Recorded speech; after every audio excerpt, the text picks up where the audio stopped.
The Adventures of Sherlock Holmes, a collection of short stories by Sir Arthur Conan Doyle, read by David Clarke. A Scandal in Bohemia. To Sherlock Holmes, she is always the woman. I have seldom heard him mention her under any other name. In his eyes she eclipses and predominates the whole of her sex. It was not that he felt any emotion akin to love for Irene Adler. All emotions, and that one particularly, were abhorrent to his cold, precise, but admirably balanced mind. He was, I take it, the most perfect reasoning and observing machine that the world has seen. But as a lover he would have placed himself in a false position. He never spoke of the softer passions, save with a gibe and a sneer.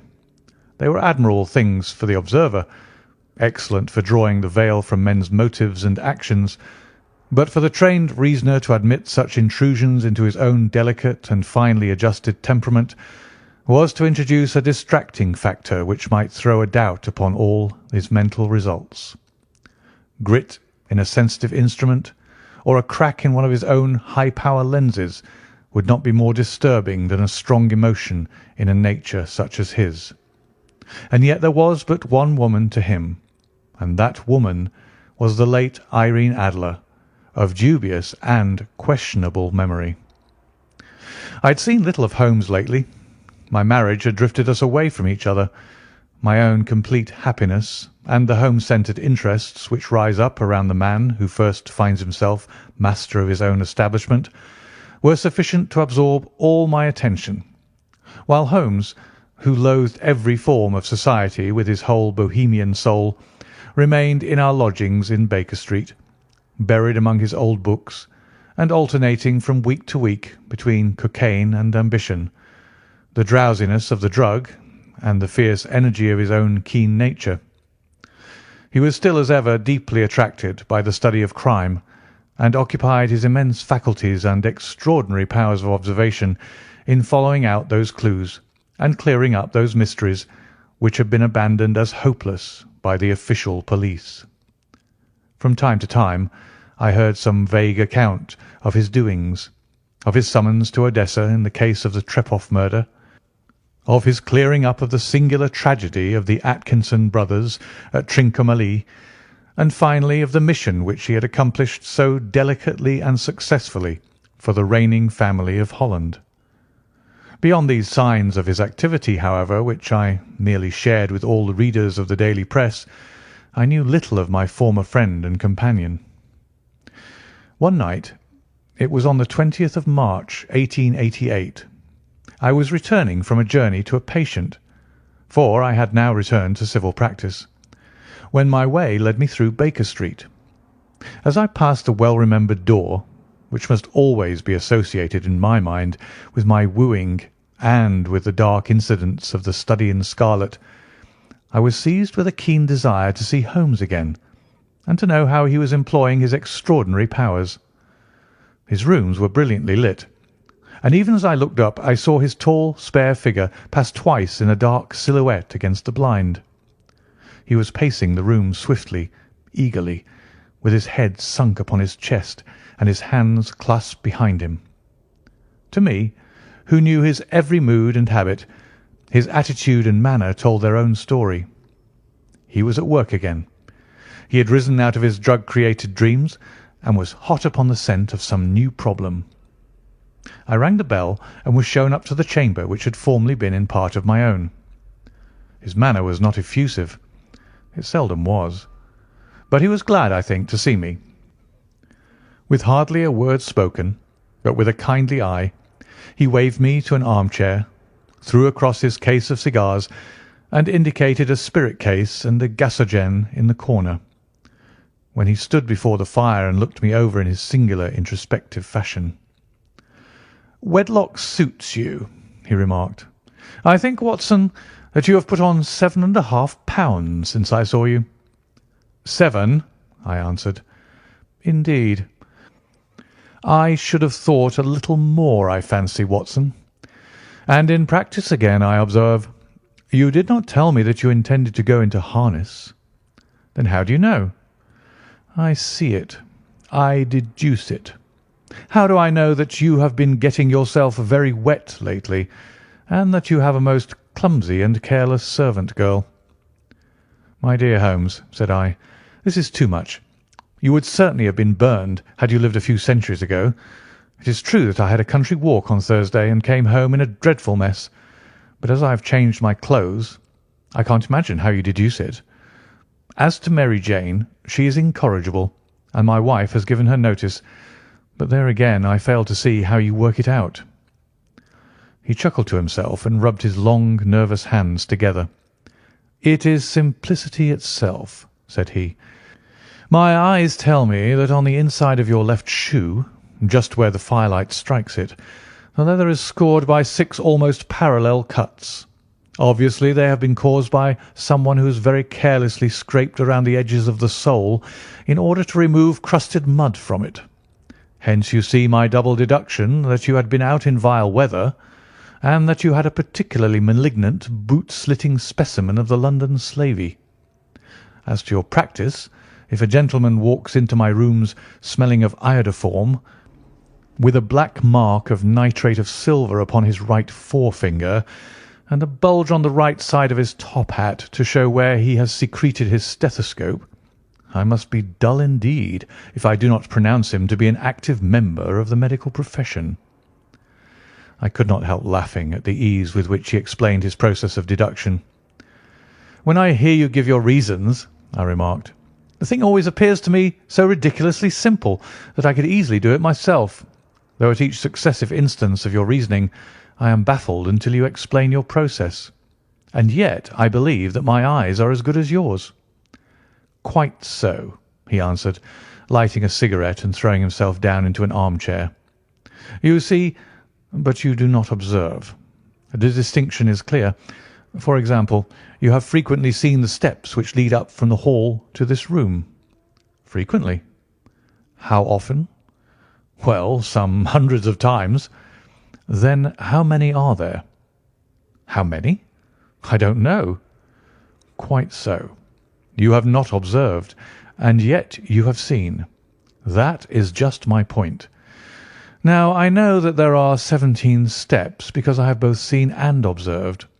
By the way, since you are interested in these little problems, and since you are good enough to chronicle one or two of my trifling experiences, you may be interested in this."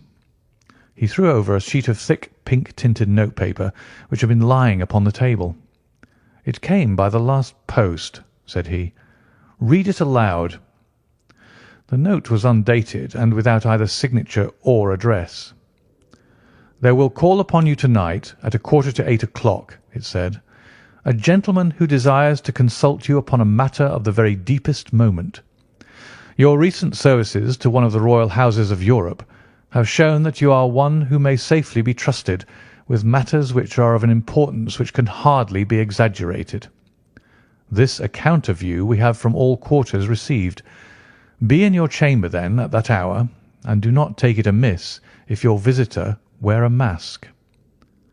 "This is indeed a mystery," I remarked. "What do you imagine that it means?" "I have no data yet.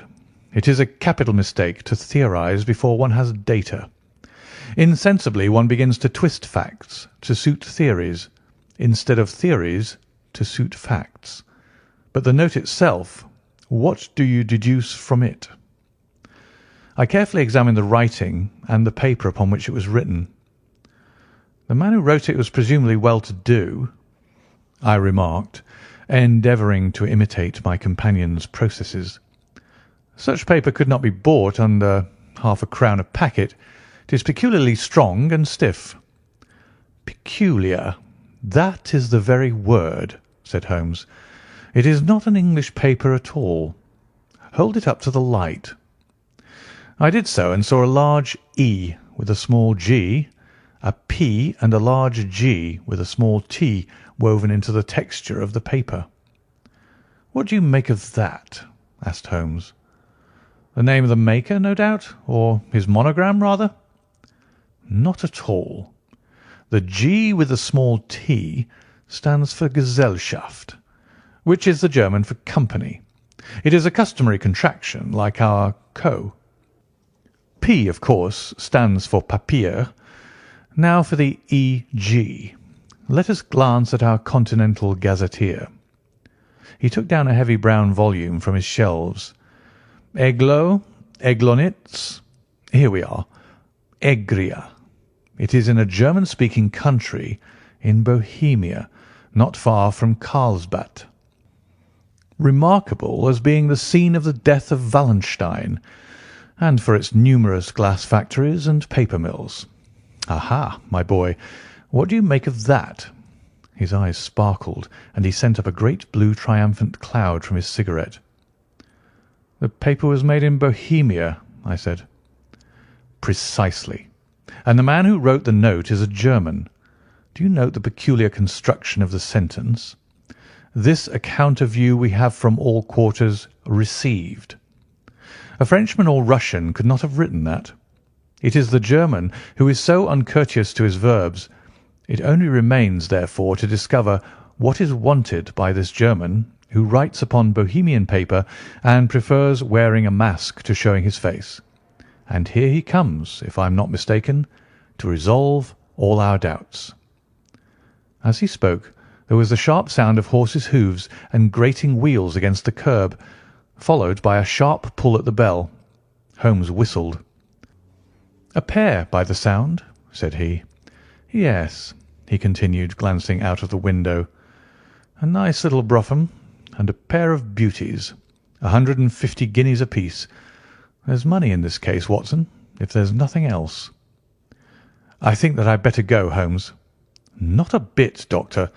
Stay where you are. I am lost without my Boswell, and this promises to be interesting. It would be a pity to miss it." "But your client?" "Never mind him. I may want your help, and so may he. Here he comes. Sit down in that armchair, Doctor, and give us your best attention." A slow and heavy step, which had been heard upon the stairs and in the passage, paused immediately outside the door. Then there was a loud and authoritative tap. "Come in," said Holmes. A man entered who could hardly have been less than 6 feet 6 inches in height, with the chest and limbs of a Hercules. His dress was rich, with a richness which would, in England, be looked upon as akin to bad taste. Heavy bands of astrakhan were slashed across the sleeves and fronts of his double-breasted coat, while the deep blue cloak, which was thrown over his shoulders, was lined with flame-coloured silk and secured at the neck with a brooch which consists of a single flaming beryl. Boots, which extended half-way up his calves, and which were trimmed at the tops with rich brown fur, completed the impression of barbaric opulence which was suggested by his whole appearance. He carried a broad-brimmed hat in his hand, while he wore across the upper part of his face, extending down past the cheekbones, a black vizard mask, which he had apparently adjusted that very moment, for his hand was still raised to it as he entered. From the lower part of the face he appeared to be a man of strong character, with a thick, hanging lip and a long, straight chin, suggestive of resolution pushed to the length of obstinacy. "You had my note?" he asked with a deep, harsh voice and a strongly marked German accent. "I told you that I would call." He looked from one to the other of us, as if uncertain which to address. "Pray take a seat," said Holmes. "This is my friend and colleague, Dr. Watson, who is occasionally good enough to help me in my cases. Whom have I the honour to address?" "You may address me as the Count von Kramm, a Bohemian nobleman. I understand that this gentleman, your friend, is a man of honour and discretion, whom I may trust with a matter of most extreme importance. If not, I should much prefer to communicate with you alone." I rose to go, but Holmes caught me by the wrist and pushed me back into my chair. "It is both or none," said he. "You may say before this gentleman anything which you may say to me." The Count shrugged his broad shoulders. "Then I must begin," said he, "by binding you both to absolute secrecy for 2 years, At the end of that time, the matter will be of no importance. At present, it is not too much to say that it is of such weight it may have an influence upon European history." "I promise," said Holmes. "And I." "You will excuse this mask," continued our strange visitor. "The august person who employs me wishes his agent to be unknown to you, and I may confess at once that the title by which I have just called myself is not exactly my own." "I was aware of it," said Holmes dryly. "The circumstances are of great delicacy, and every precaution has to be taken to quench what might grow to be an immense scandal and seriously compromise one of the reigning families of Europe. To speak plainly, the matter implicates the great house of Ormstein, hereditary kings of Bohemia." "I was also aware of that," murmured Holmes, settling himself down in his armchair and closing his eyes. Our visitor glanced with some apparent surprise at the languid, lounging figure of the man who had been no doubt depicted to him as the most incisive reasoner and most energetic agent in Europe. Holmes slowly reopened his eyes and looked impatiently at his gigantic client. "If your Majesty would condescend to state your case," he remarked, "I should be better able to advise you." The man sprang from his chair and paced up and down the room in an uncontrollable agitation. Then, with a gesture of desperation, he tore the mask from his face and hurled it upon the ground. "You are right," he cried. "I am the king. Why should I attempt to conceal it?" "Why, indeed?" murmured Holmes. "Your Majesty had not spoken before I was aware that I was addressing Wilhelm Gottsreich Sigismund von Ormstein, Grand Duke of Cassel-Felstein and hereditary King of Bohemia." "But you can understand," said our strange visitor, sitting down once more and passing his hand over his high white forehead. "You can understand that I am not accustomed to doing such business in my own person. Yet the matter was so delicate that I could not confide it to an agent without putting myself in his power. I have come incognito from Prague for the purpose of consulting you." "Then pray consult," said Holmes, shutting his eyes once more. "The facts are briefly these. Some 5 years ago, during a lengthy visit to Warsaw, I made the acquaintance of the well-known adventuress Irene Adler. The name is no doubt familiar to you." "Kindly look her up in my index, Doctor," murmured Holmes, without opening his eyes. For many years he had adopted a system of docketing all paragraphs concerning men and things, so that it was difficult to name a subject or a person on which he could not at once furnish information. In this case I found her biography sandwiched in between that of a Hebrew rabbi and that of a staff commander who had written a monograph upon the deep-sea fishes. "Let me see," said Holmes. Born in New Jersey in the year 1858, contralto. La Scala. Prima donna Imperial Opera of Warsaw. Yes. Retired from operatic stage. Living in London. Quite so. Your Majesty, as I understand, became entangled with this young person, wrote her some compromising letters, and is now desirous of getting those letters back." "Precisely so. But how?" "Was there a secret marriage?" "None." "No legal papers or certificates?" "None." "Then I fail to follow your Majesty. If this young person should produce her letters for blackmailing or other purposes, how is she to prove their authenticity?" "There is the writing." "Poor forgery." "My private notepaper." "Stolen."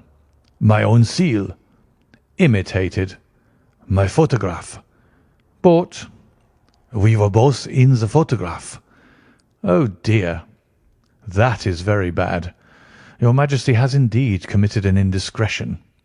"I was mad, insane." "You have compromised yourself seriously." "I was only Crown Prince then. I was young. I am but 30 now." "It must be recovered." "We have tried and failed." "Your Majesty must pay. It must be bought." "She will not sell." "Stolen, then?" "5 attempts have been made. Twice burglars in my pay ransacked her house. Once we diverted her luggage when she travelled. Twice she has been waylaid. There has been no result."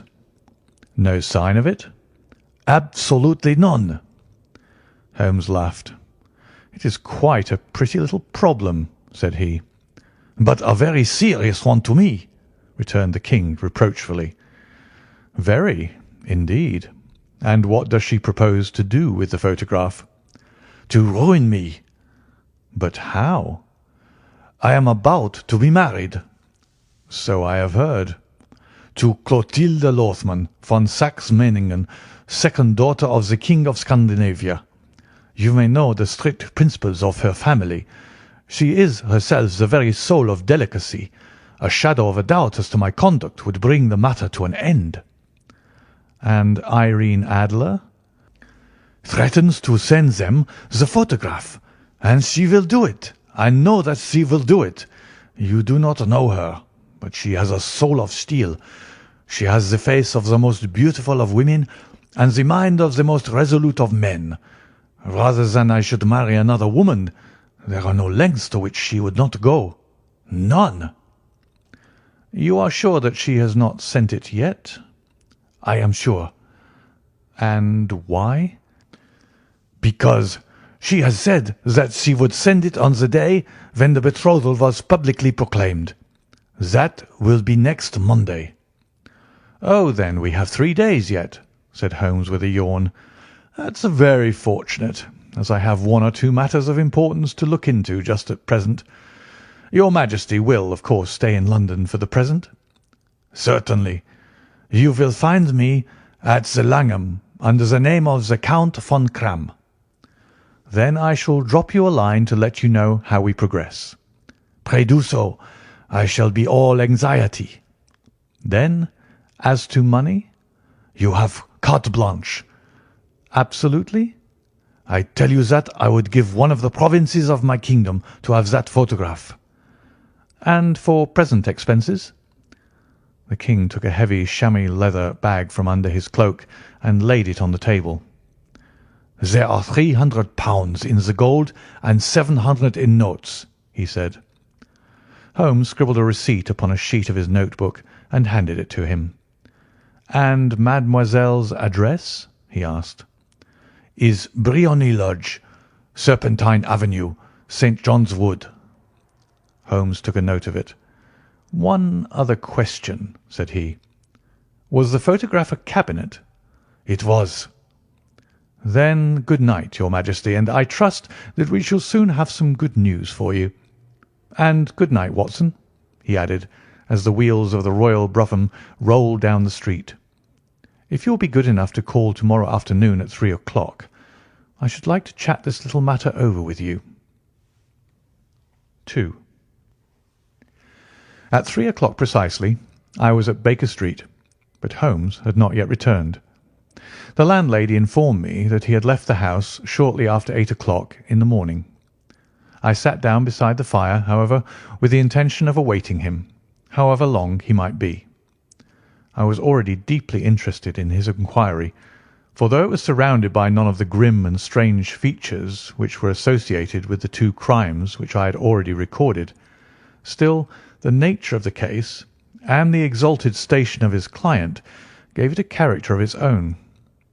Indeed, apart from the nature of the investigation which my friend had on hand, there was something in his masterly grasp of a situation and his keen, incisive reasoning which made it a pleasure to me to study his system of work, and to follow the quick, subtle methods by which he disentangled the most inextricable mysteries. So accustomed was I to his invariable success that the very possibility of his failing had ceased to enter into my head. It was close upon 4 before the door opened, and a drunken-looking groom, ill-kempt and side-whiskered, with an inflamed face and disreputable clothes, walked into the room. Accustomed as I was to my friend's amazing powers in the use of disguises, I had to look 3 times before I was certain that it was indeed he. With a nod, he vanished into the bedroom, whence he emerged in 5 minutes, tweed-suited and respectable, as of old. Putting his hands into his pockets, he stretched out his legs in front of the fire and laughed heartily for some minutes. "Well, really," he cried, and then he choked and laughed again until he was obliged to lie back, limp and helpless, in the chair. "What is it?" "It's quite too funny. I am sure you could never guess how I employed my morning or what I ended by doing." "I can't imagine. I suppose that you have been watching the habits and perhaps the house of Miss Irene Adler." "Quite so. But the sequel was rather unusual. I will tell you, however. I left the house a little after 8 o'clock this morning in the character of a groom out of work. There is a wonderful sympathy and freemasonry among horsey men. Be one of them, and you will know all that there is to know. I soon found Briony Lodge. 'Tis a bijou villa with a garden at the back, but built out in front right up to the road, 2 stories. Chubb lock to the door, large sitting room on the right side, well furnished, with long windows almost to the floor, and those preposterous English window fasteners which a child could open. Behind there was nothing remarkable, save that the passage window could be reached from the top of the coach house. I walked round it and examined it closely from every point of view, but without noting anything else of interest. I then lounged down the street and found, as I expected, that there was a mews in a lane which runs down by one wall of the garden. I lent the ostlers a hand in rubbing down their horses, and received in exchange 2d, a glass of half and half, 2 fills of shag tobacco, and as much information as I could desire about Miss Adler, to say nothing of half a dozen other people in the neighbourhood in whom I was not the least interested, but whose biographies I was compelled to listen to. "And what of Irene Adler?" I asked. "Oh, she has turned all the men's heads down in that part. She is the daintiest thing under a bonnet on this planet. So say the Serpentine Mews to a man. She lives quietly, sings at concerts, drives out at 5 every day, and returns at 7 sharp for dinner. Seldom goes out at other times, except when she sings. Has only 1 male visitor, but a good deal of him. He is dark, handsome, and dashing, never calls less than once a day, and often twice. He is a Mr. Godfrey Norton of the Inner Temple. See the advantages of a cabman as a confidant. They had driven him home a dozen times from Serpentine Mews, and knew all about him. When I had listened to all they had to tell, I began to walk up and down near Briony Lodge once more, and to think over my plan of campaign. This Godfrey Norton was evidently an important factor in the matter. He was a lawyer. That sounded ominous. What was the relation between them, and what the object of his repeated visits? Was she his client, his friend, or his mistress? If the former, she had probably transferred the photograph to his keeping. If the latter, it was less likely. On the issue of this question depended whether I should continue my work at Briony Lodge, or turn my attention to the gentlemen's chambers in the Temple. It was a delicate point, and it widened the field of my inquiry. I fear that I bore you with these details, but I have to let you see my little difficulties if you are to understand the situation. "I am following you closely," I answered.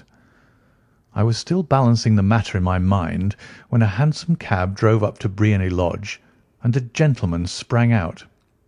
He was a remarkably handsome man, dark, aquiline, and moustached, evidently the man of whom I had heard.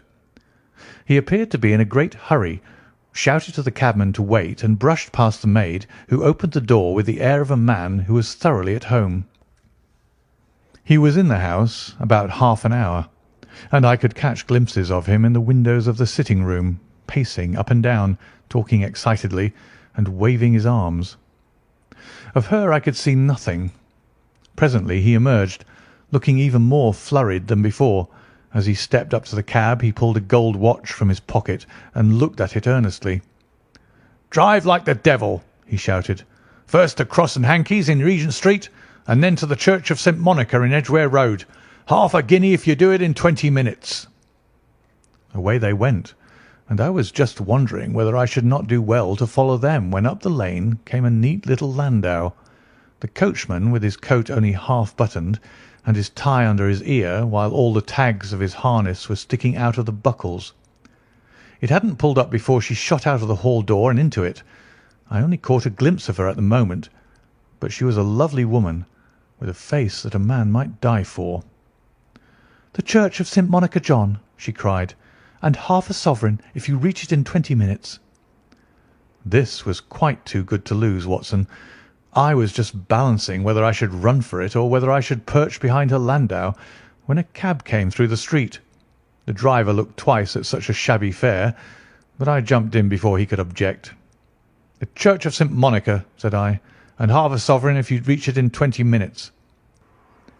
It was 25 minutes to 12, and of course it was clear enough what was in the wind. My cabby drove fast. I don't think I ever drove faster, but the others were there before us. The cab and the landau with their steaming horses were in front of the door when I arrived. I paid the man and hurried into the church. There was not a soul there save the two whom I had followed and a surpliced clergyman who seemed to be expostulating with them. They were all three standing in a knot in front of the altar. I lounged up the side aisle like any other idler who has dropped into a church. Suddenly, to my surprise, the three at the altar faced round to me, and Godfrey Norton came running as hard as he could towards me. "Thank God!" he cried. "You'll do. Come, come." "What then?" I asked. "Come, man, come. Only 3 minutes, or it won't be legal." I was half dragged up to the altar, and before I knew where I was, I found myself mumbling responses which were whispered in my ear, and vouching for things of which I knew nothing, and generally assisting in the secure tying up of Irene Adler, spinster, to Godfrey Norton, bachelor. It was all done in an instant, and there was the gentleman thanking me on the one side, and the lady on the other, while the clergyman beamed on me in front. It was the most preposterous position in which I have ever found myself in my life, and it was the thought of it that started me laughing just now.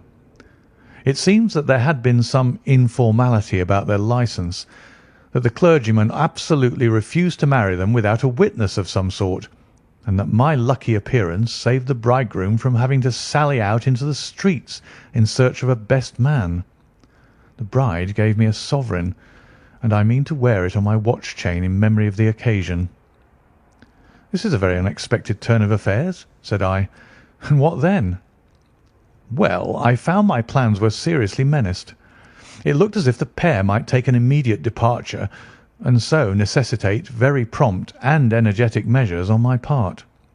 At the church door, however, they separated, he driving back to the Temple, and she to her own house.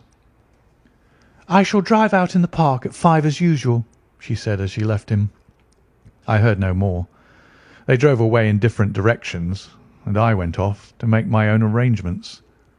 "Which are?" "Some cold beef and a glass of beer," he answered, ringing the bell. "I have been too busy to think of food, and I am likely to be busier still this evening. By the way, Doctor, I shall want your cooperation." "I shall be delighted." "You don't mind breaking the law?" "Not in the least." "Nor running a chance of arrest?" "Not in a good cause." "Oh, the cause is excellent." "Then I am your man." "I was sure that I might rely on you." "But what is it you wish?" "When Mrs. Turner has brought in the tray I will make it clear to you. Now," he said, as he turned hungrily on the simple fare that our landlady had provided, "I must discuss it while I eat, for I have not much time. It is nearly 5 now. In 2 hours we must be on the scene of action. Miss Irene, or Madam, rather, returns from her drive at 7. We must be at Briony Lodge to meet her." "And what then?" "You must leave that to me. I have already arranged what is to occur. There is only one point on which I must insist. You must not interfere. Come what may, you understand?" I am to be neutral?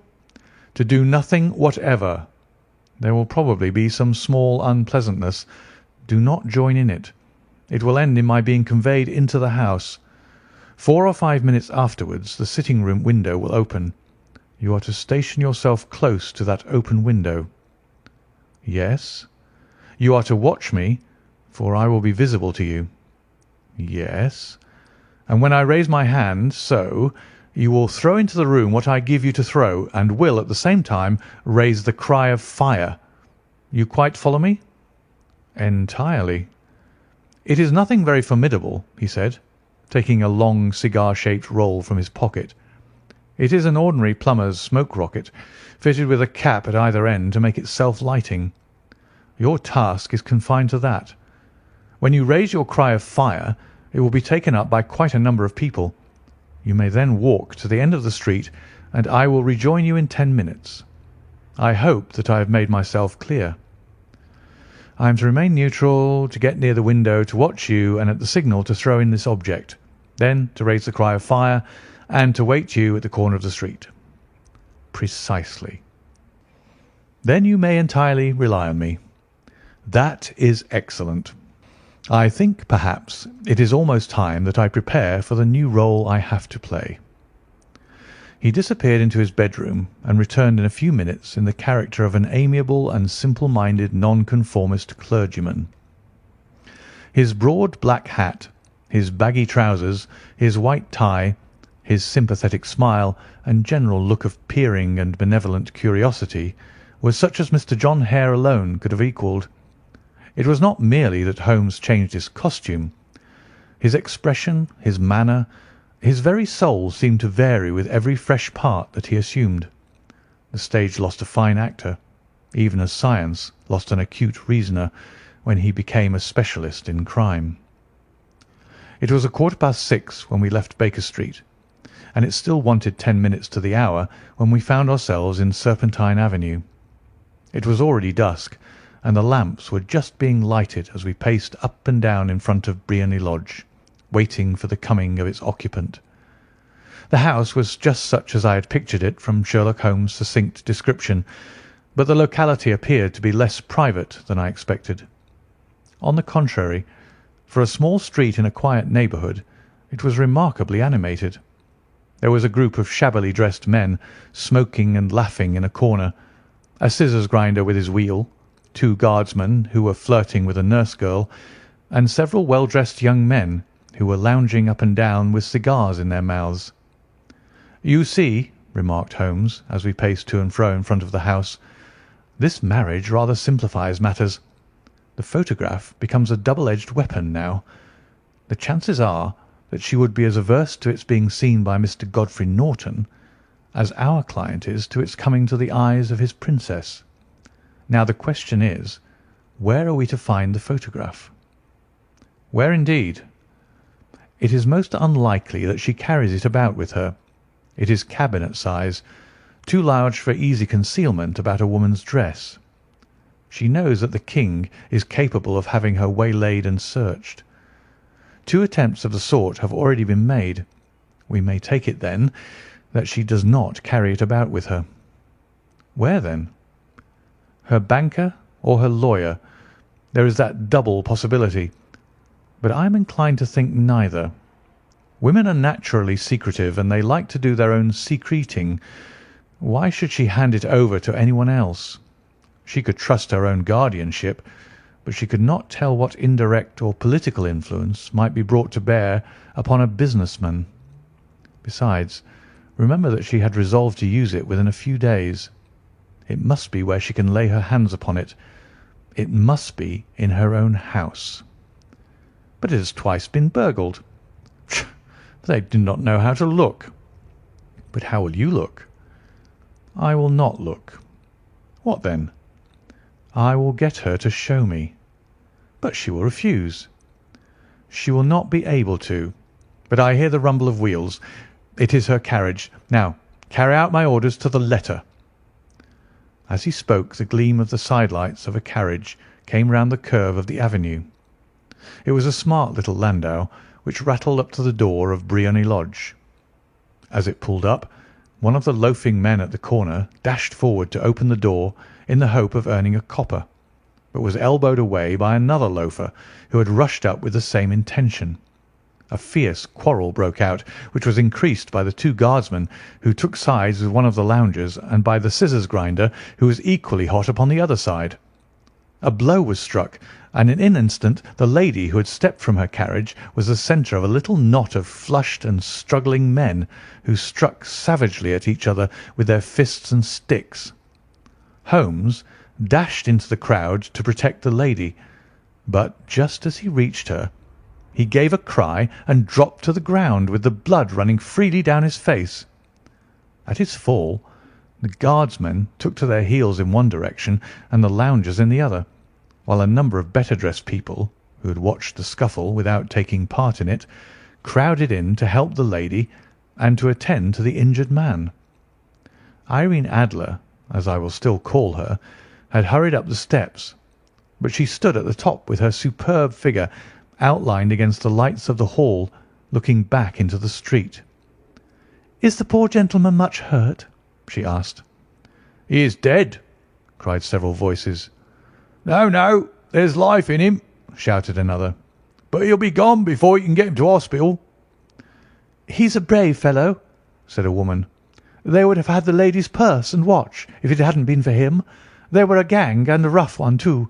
Ah, he's breathing now." "He can't lie in the street. May we bring him in, ma'am?" "Surely. Bring him into the sitting-room. There's a comfortable sofa. This way, please." Slowly and solemnly he was borne into Briony Lodge, and laid out in the principal room, while I still observed the proceedings from my post by the window. The lamps had been lit, but the blinds had not been drawn, so that I could see Holmes as he lay upon the couch. I do not know whether he was seized with compunction at that point for the part he was playing, but I know that I never felt more heartily ashamed of myself in my life than when I saw the beautiful creature against whom I was conspiring, or the grace and kindliness with which she waited upon the injured man. And yet it would be the blackest treachery to Holmes to draw back now from the part which he had entrusted to me. I hardened my heart and took the smoke rocket from under my ulster. After all, I thought, we're not injuring her. We are but preventing her from injuring another. Holmes had sat upon the coach, and I saw him motion like a man who is in need of air. A maid rushed across and threw open the window. At the same instant I saw him raise his hand, and at the signal I tossed my rocket into the room with a cry of "Fire!" The word was no sooner out of my mouth than the whole crowd of spectators, well dressed and ill, gentlemen, ostlers, and servant maids, joined in a general shriek of "Fire!" Thick clouds of smoke curled through the room and out at the open window. I caught a glimpse of rushing figures, and a moment later the voice of Holmes from within, assuring them that it was a false alarm. Slipping through the shouting crowd, I made my way to the corner of the street, and in 10 minutes was rejoiced to find my friend's arm in mine, and to get away from the scene of uproar. He walked swiftly and in silence for some few minutes, until we had turned down one of the quiet streets which led towards the Edgware Road. "You did it very nicely, Doctor," he remarked. "Nothing could have been better. It is all right. You have the photograph?" "I know where it is." "And how did you find out?" "She showed me, as I told you she would." "I'm still in the dark." "I do not wish to make a mystery," said he, laughing. "The matter was perfectly simple. You, of course, saw that everyone in the street was an accomplice. They were all engaged for the evening." "I guessed as much." "Then, when the row broke out, I had a little moist red paint in the palm of my hand. I rushed forward, fell down, clapped my hand to my face, and became a piteous spectacle. It is an old trick." "That also I could fathom." "Then they carried me in. She was bound to have me in. What else could she do? And into her sitting-room, which was the very room which I suspected. It lay between that and her bedroom, and I was determined to see which. They laid me on a couch. I motioned for air. They were compelled to open the window, and you had your chance." How did that help you?" "It was all important. When a woman thinks that her house is on fire, her instinct is at once to rush to the thing which she values most. It is a perfectly overpowering impulse, and I have more than once taken advantage of it. In the case of the Darlington substitution scandal, it was of use to me, and also in the Arnsworth Castle business. A married woman grabs at her baby, an unmarried one reaches for her jewel box. Now it was clear to me that our lady of to-day had nothing in the house more precious to her than what we are in quest of. She would rush to secure it. The alarm of fire was admirably done. The smoke and shouting were enough to shake nerves of steel. She responded beautifully. The photograph is in a recess behind a sliding panel just above the right bell pull. She was there in an instant, and I caught a glimpse of it as she half drew it out. When I cried out that it was a false alarm, she replaced it, glanced at the rocket, rushed from the room, and I have not seen her since. I rose and, making my excuses, escaped from the house. I hesitated whether to attempt to secure the photograph at once, but the coachman had come in, and as he was watching me narrowly, it seemed safer to wait. A little over-precipitance may ruin all. "And now?" I asked. "Our quest is practically finished. I shall call with the King to-morrow, and with you if you care to come with us. We will be shown into the sitting-room to wait for the lady, but it is probable that when she comes she may find neither us nor the photograph. It might be a satisfaction to His Majesty to regain it with his own hands." "And when will you call?" "At 8 in the morning. She will not be up, so that we shall have a clear field. Besides, we must be prompt, for this marriage may mean a complete change in her life and habits. I must wire to the King without delay." We had reached Baker Street and had stopped at the door. He was searching his pockets for the key when someone passing said, "Good night, Mr. Sherlock Holmes." There were several people on the pavement at the time, but the greeting appeared to come from a slim youth in an ulster who had hurried by. "I've heard that voice before," said Holmes, staring down the dimly lit street. "Now I wonder who the deuce that could have been." 3. I slept at Baker Street that night, and we were engaged upon our toast and coffee in the morning when the King of Bohemia rushed into the room. "You have really got it?" he cried, grasping Sherlock Holmes by either shoulder and looking eagerly into his face. "Not yet." "But you have hopes?" "I have hopes." "Then come. I am all impatience to be gone." "We must have a cab." "No, my brougham is waiting." "Then that will simplify matters." We descended and started off once more for Briony Lodge. "Irene Adler is married," remarked Holmes. "Married? When?" "Yesterday." "But to whom?" "To an English lawyer named Norton." "But she could not love him?" "I am in hopes that she does." "And why in hopes?" "Because it would spare your Majesty all fear of future annoyance. If the lady loves her husband, she does not love your Majesty. If she does not love your Majesty, then there is no reason why she should interfere with your Majesty's plan." "It is true, and yet, well, I wish she had been of my own station. What a queen she would have made!" He relapsed into a moody silence, which was not broken until we drew up in Serpentine Avenue. The door of Briony Lodge was open, and an elderly woman stood upon the steps. She watched us with a sardonic eye as we stepped from the brougham. "Mr. Sherlock Holmes, I believe," said she. "I am Mr. Holmes," answered my companion, looking at her with a questioning and rather startled gaze. "Indeed. My mistress told me that you were likely to call. She left this morning with her husband by the 5:15 train from Charing Cross for the Continent." "What?" Sherlock Holmes staggered back, white with chagrin and surprise. "Do you mean that she has left England?" "Never to return." "And the papers?" asked the King hoarsely. "All is lost." "We shall see." He pushed past the servant and rushed into the drawing-room, followed by the King and myself.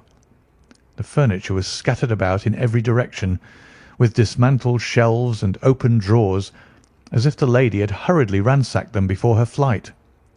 Holmes rushed at the bell pull, tore back a small sliding shutter, and, plunging in his hand, pulled out a photograph and a letter.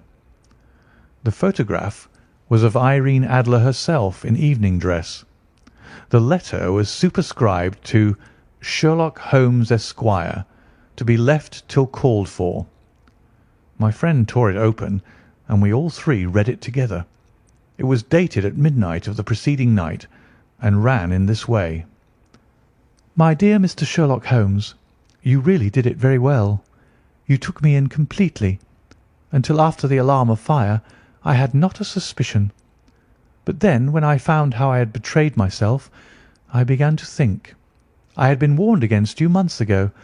I had been told that if the King employed an agent it would certainly be you, and your address had been given to me. Yet with all this you made me reveal what you wanted to know. Even after I became suspicious, I found it hard to think evil of such a dear, kind old clergyman. But you know, I have been trained as an actress myself. Male costume is nothing new to me. I often take advantage of the freedom which it gives. I sent John the coachman to watch you, ran upstairs, got into my walking clothes, as I call them, and came down just as you departed. Well, I followed you to your door, and so made sure that I was really an object of interest to the celebrated Mr. Sherlock Holmes. Then I rather imprudently wished you good night, and started for the Temple to see my husband. We both thought the best resource was flight, when pursued by so formidable an antagonist, so you will find the nest empty when you call to-morrow. As to the photograph, your client may rest in peace. I love and am loved by a better man than he. The King may do what he will without hindrance from one whom he has cruelly wronged. I keep it only to safeguard myself, and to preserve a weapon which will always secure me from any steps which he might take in the future. I leave a photograph which he might care to possess, and I remain, dear Mr. Sherlock Holmes, very truly yours, Irene Norton, née Adler." "What a woman! Oh, what a woman!" cried the King of Bohemia, when we had all three read this epistle. "Did I not tell you how quick and resolute she was? Would she not have made an admirable queen? Is it not a pity that she was not on my level?" "From what I have seen of the lady, she seems, indeed, to be on a very different level to your Majesty," said Holmes coldly. "I am sorry that I have not been able to bring your Majesty's business to a more successful conclusion." "On the contrary, my dear sir," cried the King, "nothing could be more successful. I know that her word is inviolate. The photograph is now as safe as if it were in the fire." "I am glad to hear your Majesty say so." "I am immensely indebted to you. Pray tell me in what way I can reward you. This ring?" He slipped an emerald snake ring from his finger and held it out upon the palm of his hand. "Your Majesty has something which I should value even more highly," said Holmes. "You have but to name it." "This photograph." The King stared at him in amazement. "Irene's photograph?" he cried. "Certainly, if you wish it." "I thank you, your Majesty. Then there is no more to be done in the matter. I have the honour to wish you a very good morning." He bowed, and turning away without observing the hand which the King had stretched out to him, he set off in my company for his chambers. And that was how a great scandal threatened to affect the kingdom of Bohemia, and how the best plans of Mr. Sherlock Holmes were beaten by a woman's wit. He used to make merry over the cleverness of women, but I have not heard him do it of late, and when he speaks of Irene Adler, or when he refers to her photograph, it is always under the honourable title of the woman. End of A Scandal in Bohemia.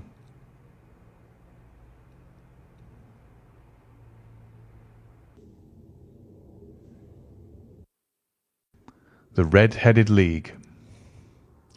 I had called upon my friend Mr. Sherlock Holmes one day in the autumn of last year, and found him in deep conversation with a very stout, florid-faced, elderly gentleman with fiery red hair. With an apology for my intrusion, I was about to withdraw when Holmes pulled me abruptly into the room and closed the door behind me. "You could not possibly have come at a better time, my dear Watson," he said cordially. "I was afraid that you were engaged." "So I am. Very much so." "Then I can wait in the next room." "Not at all.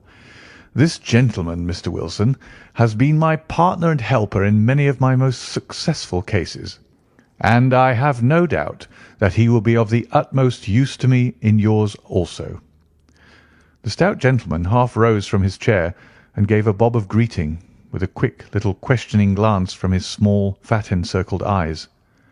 "Try the settee," said Holmes, relapsing into his armchair and putting his finger-tips together, as was his custom when in judicial moods.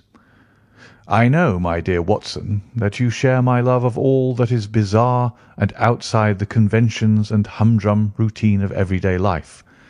You have shown your relish for it by the enthusiasm which has prompted you to chronicle and, if you will excuse my saying so, somewhat to embellish so many of my own little adventures." "Your cases have indeed been one of the greatest interest to me," I observed. "You will remember that I remarked the other day, just before we went into the very simple problem presented by Miss Mary Sutherland, that for strange effects and extraordinary combinations we must go to life itself, which is always far more daring than any effort of the imagination." "A proposition which I took the liberty of doubting." "You did, Doctor. But none the less you must come round to my view, for otherwise I shall keep on piling fact upon fact on you, until your reason breaks down under them and acknowledges me to be right. Now, Mr. Jabez Wilson here has been good enough to call upon me this morning, and to begin a narrative which promises to be one of the most singular which I have listened to for some time. You have heard me remark that the strangest and most unique things are very often connected, not with the larger, but with the smaller crimes, and occasionally, indeed, where there is room for doubt whether any positive crime has been committed. As far as I have heard, it is impossible for me to say whether the present case is an instance of crime or not, but the course of events is certainly among the most singular that I have ever listened to. Perhaps, Mr. Wilson, you would have the great kindness to recommence your narrative. I ask you not merely because my friend Dr. Watson has not heard the opening part, but also because the peculiar nature of the story makes me anxious to have every possible detail from your lips. As a rule, when I have heard some slight indication of the course of events, I am able to guide myself by the thousands of other similar cases which occur to my memory. In the present instance, I am forced to admit that the facts are, to the best of my belief, unique." The portly client puffed out his chest with an appearance of some little pride, and pulled a dirty and wrinkled newspaper from the inside pocket of his greatcoat. As he glanced down the advertisement column, with his head thrust forward and the paper flattened out upon his knee, I took a good look at the man, and endeavoured, after the fashion of my companion, to read the indications which might be presented by his dress or appearance. I did not gain very much, however, by my inspection. Our visitor bore every mark of being an average, commonplace British tradesman, obese, pompous, and slow. He wore rather baggy grey shepherd's check trousers, a not over-clean black frock-coat, unbuttoned in the front, and a drab waistcoat with a heavy brassy Albert chain, and a square pierced bit of metal dangling down as an ornament. A frayed top hat and a faded brown overcoat with a wrinkled velvet collar lay upon a chair beside him. Altogether, look as I would, there was nothing remarkable about the man save his blazing red head and the expression of extreme chagrin and discontent upon his features. Sherlock Holmes' quick eye took in my occupation, and he shook his head with a smile as he noticed my questioning glances. Beyond the obvious facts that he has at some time done manual labour, that he takes snuff, that he is a Freemason, that he has been in China, and that he has done a considerable amount of writing lately, I can deduce nothing else." Mr. Jabez Wilson started up in his chair with his forefinger upon the paper, but his eyes upon my companion. "How in the name of good fortune did you know all that, Mr. Holmes?" he asked. "How did you know, for example, that I did manual labour? It's as true as gospel, for I began as a ship's carpenter." "Your hands, my dear sir. Your right hand is quite a size larger than your left. You have worked with it, and the muscles are more developed." "Well, the snuff, then, and the Freemasonry." "I won't insult your intelligence by telling you how I read that, especially as, rather against the strict rules of your order, you use an arc and compass breastpin." "Ah, of course, I forgot that. But the writing?" "What else can be indicated by that right cuff, so very shiny for 5 inches, and the left one with the smooth patch near the elbow, where you rest it upon the desk?" "Well, but China?" "The fish that you have tattooed immediately above your right wrist could only have been done in China. I have made a small study of tattoo marks, and have even contributed to the literature of the subject. That trick of staining the fish's scales of a delicate pink is quite peculiar to China. When, in addition, I see a Chinese coin hanging from your watch chain, the matter becomes even more simple." Mr. Jabez Wilson laughed heavily. "Ha, ha! Well, I never!" said he. "I thought at first that you had done something clever, but I see that there was nothing in it after all."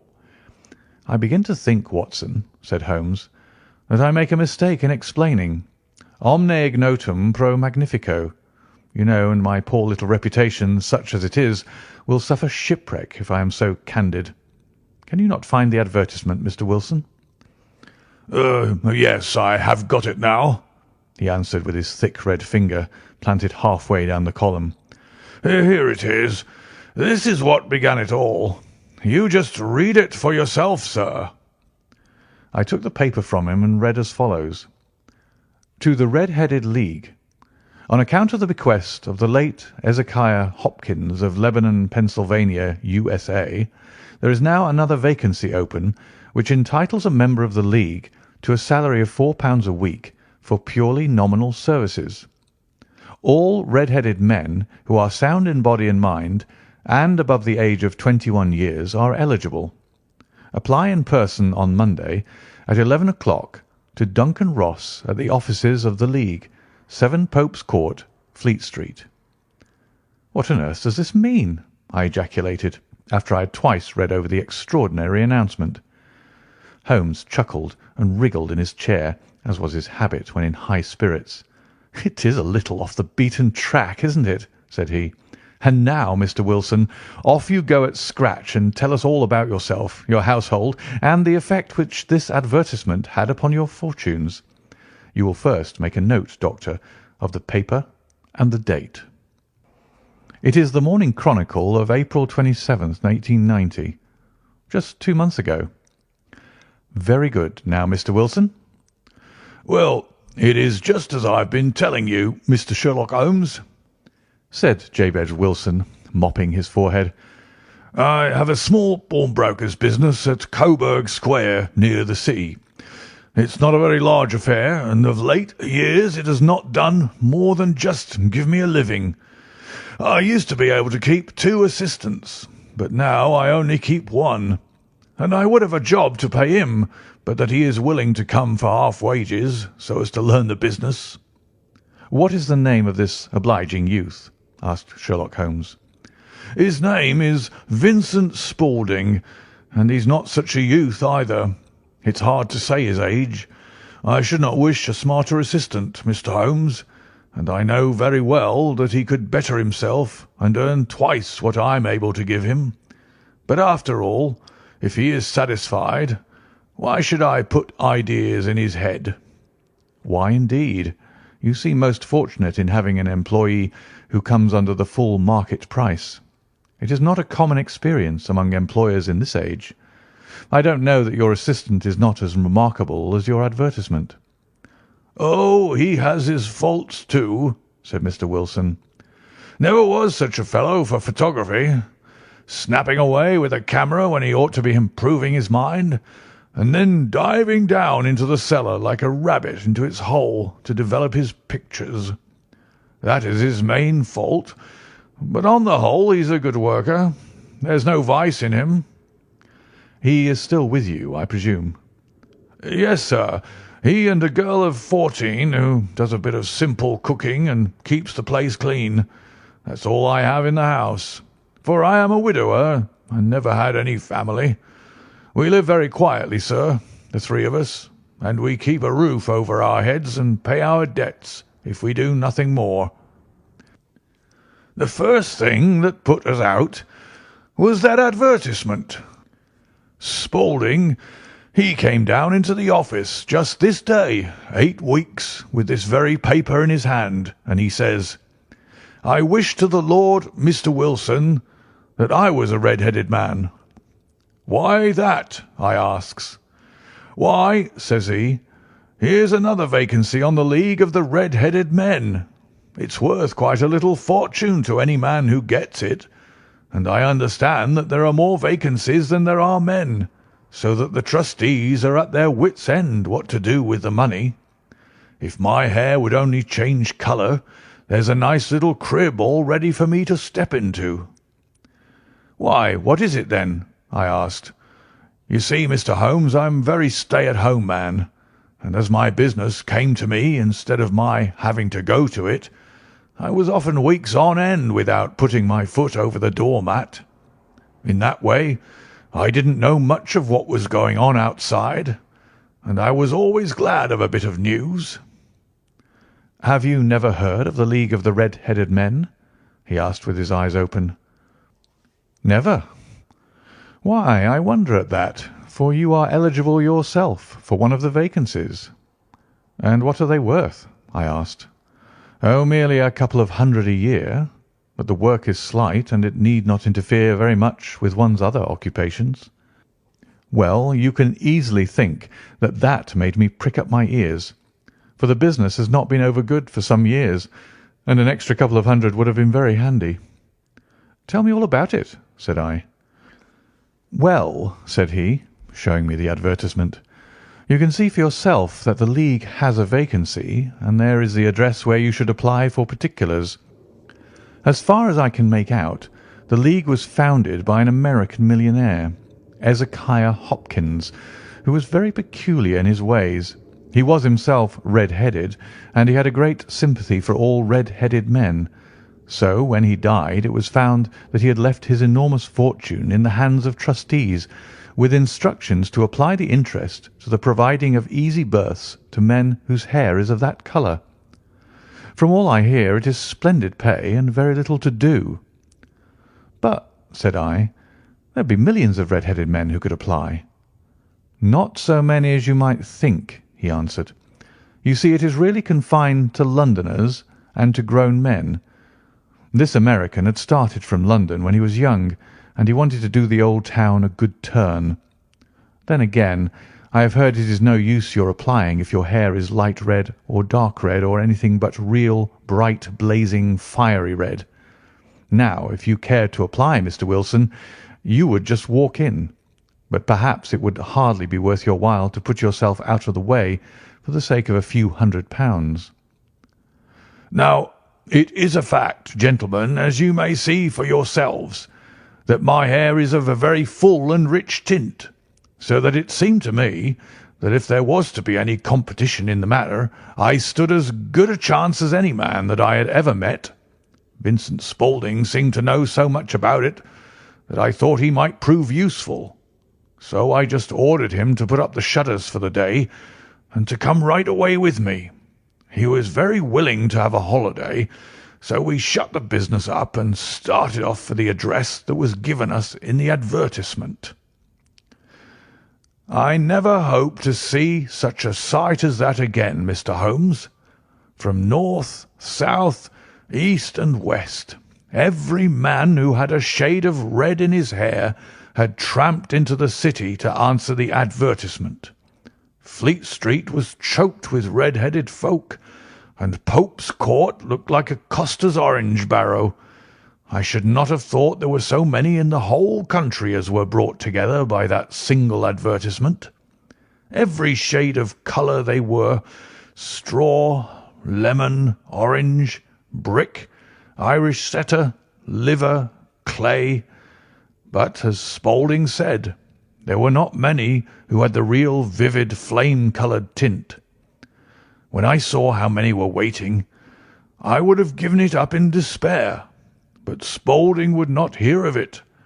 How he did it I could not imagine, but he pushed and pulled and butted until he got me through the crowd and right up to the steps which led to the office. There was a double stream upon the stair, some going up in hope and some coming back dejected. But we wedged in as well as we could, and soon found ourselves in the office.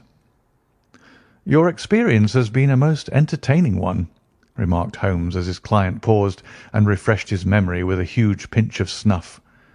"Pray continue your very interesting statement." There was nothing in the office but a couple of wooden chairs and a deal table, behind which sat a small man with a head that was even redder than mine. He said a few words to each candidate as he came up, and then he always managed to find some fault in them which would disqualify them. Getting a vacancy did not seem to be such a very easy matter after all.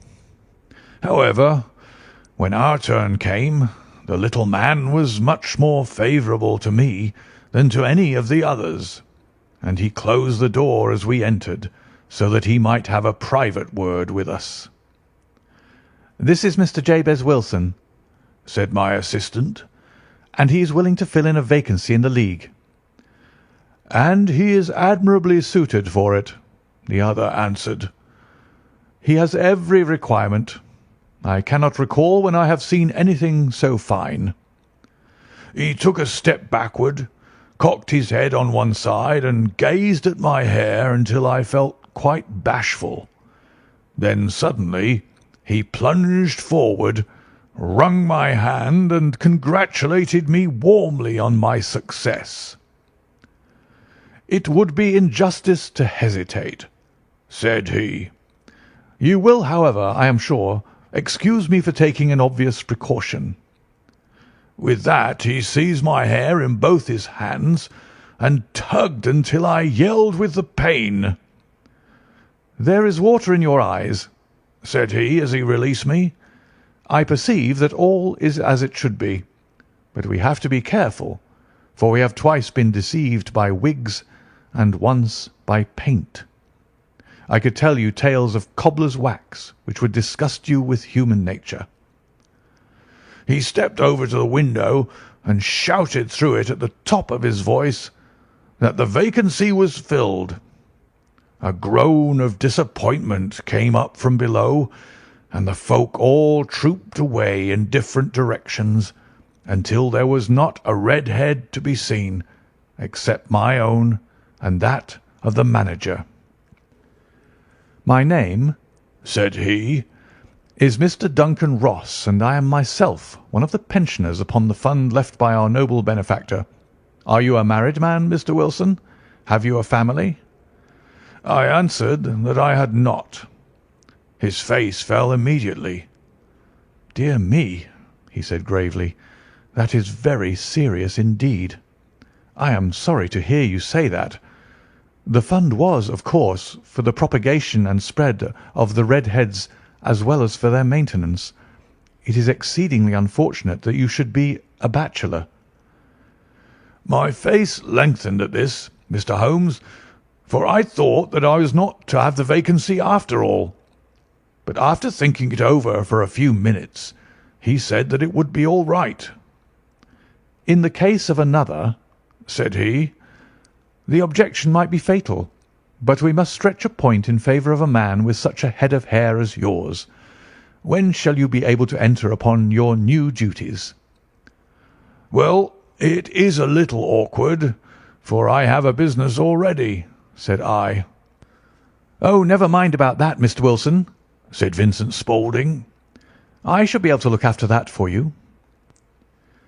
"What would be the hours?" I asked. 10 to 2. "Now, a pawnbroker's business is mostly done of an evening, Mr. Holmes, especially Thursday and Friday evening, which is just before payday, so it would suit me very well to earn a little in the mornings. Besides, I knew that my assistant was a good man, and that he would see to anything that turned up." "That would suit me very well," said I. "And the pay?" "Is £4 a week." "And the work?" "Is purely nominal." "What do you call purely nominal?" "Well, you have to be in the office, or at least in the building, the whole time. If you leave, you forfeit your whole position forever. The will is very clear upon that point. You don't comply with the conditions if you budge from the office during that time." "It's only 4 hours a day, and I should not think of leaving," said I.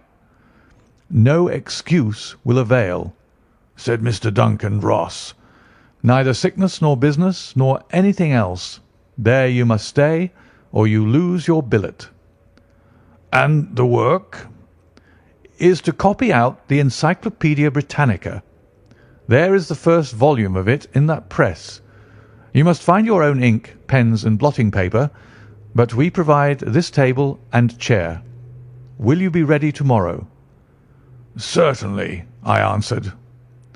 "Then good-bye, Mr. Jabez Wilson, and let me congratulate you once more on the important position which you have been fortunate enough to gain."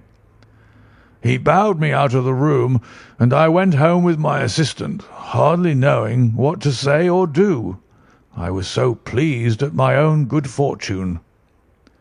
Well, I thought over the matter all day, and by evening I was in low spirits again, for I had quite persuaded myself that the whole affair must be some great hoax or fraud, though what its object might be I could not imagine. It seemed altogether past belief that anyone could make such a will, or that they should pay such a sum for doing anything so simple as copying out the Encyclopaedia Britannica. Vincent Spaulding did what he could do to cheer me up, but by bedtime I had reasoned myself out of the whole thing. However, in the morning I determined to have a look at it anyhow, so I bought a penny bottle of ink, and with a quill pen and 7 sheets of foolscap paper I started off for Pope's Court. Well, to my surprise and delight, everything was as right as possible. The table was set out ready for me, and Mr. Duncan Ross was there to see that I got fairly to work. He started me off upon the letter A, and then he left me, but he would drop in from time to time to see that all was right with me. At 2 o'clock he bade me good day, complimented me upon the amount that I had written, and locked the door of the office after me. This went on day after day, Mr. Holmes, and on Saturday the manager came in and planked down 4 gold sovereigns for my week's work. It was the same next week, and the same the week after. Every morning I was there at 10, and every afternoon I left at 2. By degrees, Mr. Duncan Ross took to coming in only once of a morning, and then, after a time, he did not come in at all. Still, of course, I never dared to leave the room for an instant, for I was not sure when he might come, and the billet was such a good one and suited me so well that I would not risk the loss of it.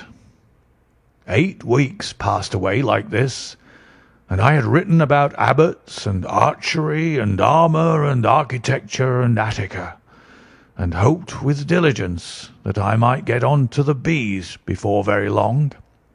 It cost me something in foolscap, and I had pretty nearly filled a shelf with my writings, and then suddenly the whole business came to an end." "To an end?" "Yes, sir, and no later than this morning. I went to my work as usual at 10 o'clock, but the door was shut and locked with a little square of cardboard hammered onto the middle of the panel with a tack. Here it is, and you can read for yourself." He held up a piece of white cardboard about the size of a sheet of notepaper. It read in this fashion: "The Red-Headed League is dissolved. October 9th, 1890. Sherlock Holmes and I surveyed this curt announcement and the rueful face behind it until the comical side of the affair so completely overtopped every other consideration that we both burst out into a roar of laughter. "I cannot see that there is anything very funny," cried our client, flushing up to the roots of his flaming head. "If you can do nothing better than laugh at me, I can go elsewhere." "No, no," cried Holmes, shoving him back into the chair from which he had half risen. "I really wouldn't miss your case for the world. It is most refreshingly unusual, but there is, if you will excuse me saying so, something just a little funny about it. Pray, what steps did you take when you found the card upon the door?" "I was staggered, sir. I did not know what to do. Then I called at the offices round, but none of them seemed to know anything about it. Finally, I went to the landlord, who is an accountant living on the ground floor, and I asked him if he could tell me what had become of the Red-Headed League. He said that he had never heard of any such body. Then I asked him who Mr. Duncan Ross was. He answered that the name was new to him. 'Well,' said I, 'the gentleman at number 4. "What, the red-headed man?" "Yes." "Oh," said he. "His name was William Morris. He was a solicitor and was using my room as a temporary convenience until his new premises were ready. He moved out yesterday." "Where could I find him?" "Oh, at his new offices. He did tell me the address. Yes, 17 King Edward Street, near St. Paul's." "I started off, Mr. Holmes, but when I got to that address, it was a manufactory of artificial kneecaps, and no one in it had ever heard of either Mr. William Morris or Mr. Duncan Ross." "And what did you do then?" asked Holmes. "I went home to Saxe Coburg Square, and I took the advice of my assistant, but he could not help me in any way. He could only say that if I waited, I should hear by post. But that was not quite good enough, Mr. Holmes. I did not wish to lose such a place without a struggle. So, as I had heard that you were good enough to give advice to poor folk who were in need of it, I came right away to you." "And you did very wisely," said Holmes. "Your case is an exceedingly remarkable one, and I shall be happy to look into it. From what you have told me, I think that it is possible that graver issues hang from it than might at first sight appear." "Grave enough," said Mr. Jabez Wilson. "Why, I have lost £4 a week." "As far as you are personally concerned," remarked Holmes, "I do not see that you have any grievance against this extraordinary league. On the contrary, you are, as I understand, richer by some £30, to say nothing of the minute knowledge which you have gained on every subject which comes under the letter A. You have lost nothing by them." "No, sir, but I want to find out about them, and who they are, and what their object was in playing this prank, if it was a prank, upon me. It was a pretty expensive joke for them, for it cost them £32. "We shall endeavour to clear up these points for you. And first, one or two questions, Mr. Wilson. This assistant of yours who first called your attention to the advertisement, How long had he been with you?" "Oh, about a month then." "How did he come?" "In answer to an advertisement." "Was he the only applicant?" "No, I had a dozen." "Why did you pick him?" "Because he was handy and would come cheap." "At half wages, in fact?" "Yes."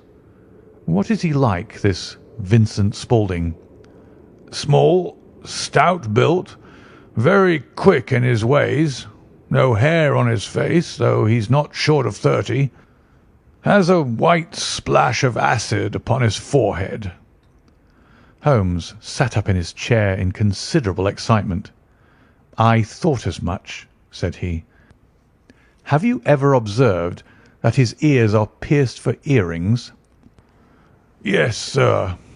He told me that a gipsy had done it for him when he was a lad." Said Holmes, sinking back in deep thought. "He is still with you?" "Oh, yes, sir. I have only just left him." "And has your business been attended to in your absence?" "Nothing to complain of, sir. There's never very much to do of a morning." "That will do, Mr. Wilson. I shall be happy to give you an opinion upon the subject in the course of a day or two. To-day is Saturday, and I hope that by Monday we may come to a conclusion." "Well, Watson," said Holmes when our visitor had left us, "what do you make of it all?" "I make nothing of it," I answered frankly. "It is a most mysterious business." "As a rule," said Holmes, "the more bizarre a thing is, the less mysterious it proves to be. It is your commonplace, featureless crimes which are really puzzling, just as a commonplace face is the most difficult to identify. But I must be prompt over this matter." "What are you going to do, then?" I asked. "To smoke," he answered. "It is quite a three-pipe problem, and I beg that you won't speak to me for 50 minutes." He curled himself up in his chair with his thin knees drawn up to his hawk-like nose, and there he sat with his eyes closed and his black clay pipe thrusting out like the bill of some strange bird. I had come to the conclusion that he had dropped asleep, and indeed was nodding myself, when he suddenly sprang out of his chair with the gesture of a man who has made up his mind and put his pipe down upon the mantelpiece. "Sarasate plays at the St. James's Hall this afternoon," he remarked. "What do you think, Watson? Could your patient spare you for a few hours?" "I have nothing to do to-day. My practice is never very absorbing." "Then put on your hat and come. I am going through the city first, and we can have some lunch on the way. I observe that there is a good deal of German music on the programme, which is rather more to my taste than Italian or French. It is introspective, and I want to introspect. Come along." We travelled by the Underground as far as Aldersgate, and a short walk took us to the Saxe Coburg Square, the scene of the singular story which we had listened to in the morning.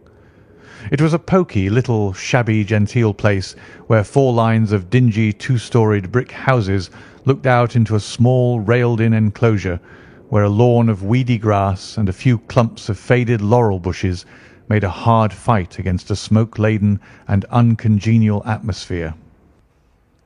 3 gilt balls and a brown board with Jabez Wilson in white letters upon a corner house announced the place where our red-headed client carried on his business. Sherlock Holmes stopped in front of it with his head on one side and looked it all over with his eyes shining brightly between puckered lids. Then he walked slowly up the street and then down again to the corner, still looking keenly at the houses. Finally he returned to the pawnbroker's, and having thumped vigorously upon the pavement with his stick 2 or 3 times, he went up to the door and knocked. It was instantly opened by a bright-looking, clean-shaven young fellow, who asked him to step in. "Thank you," said Holmes. "I only wished to ask you how you would go from here to the Strand." "Third right and 4th left," answered the assistant promptly, closing the door. "Smart fellow, that," observed Holmes as we walked away.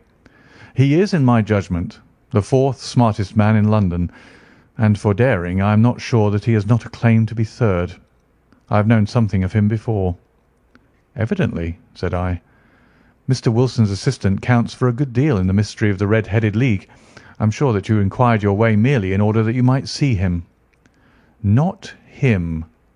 "What then?" "The knees of his trousers." "And what did you see?" "What I expected to see." "Why did you beat the pavement?" "My dear doctor, this is a time for observation, not for talk. We are spies in an enemy's country. We know something of Saxe-Coburg Square. Let us now explore the parts which lie behind it." The road in which we found ourselves as we turned round the corner from the retired Saxe-Coburg Square presented as great a contrast to it as the front of a picture does to the back. It was one of the main arteries which conveyed the traffic of the city to the north and west. The roadway was blocked with the immense stream of commerce flowing in a double tide inward and outward, while the footpaths were black with the hurrying swarm of pedestrians. It was difficult to realise, as we looked at the line of fine shops and stately business premises, that they really abutted on the other side upon the faded and stagnant square which we had just quitted. "Let me see," said Holmes, standing at the corner and glancing along the line. "I should like just to remember the order of the houses here.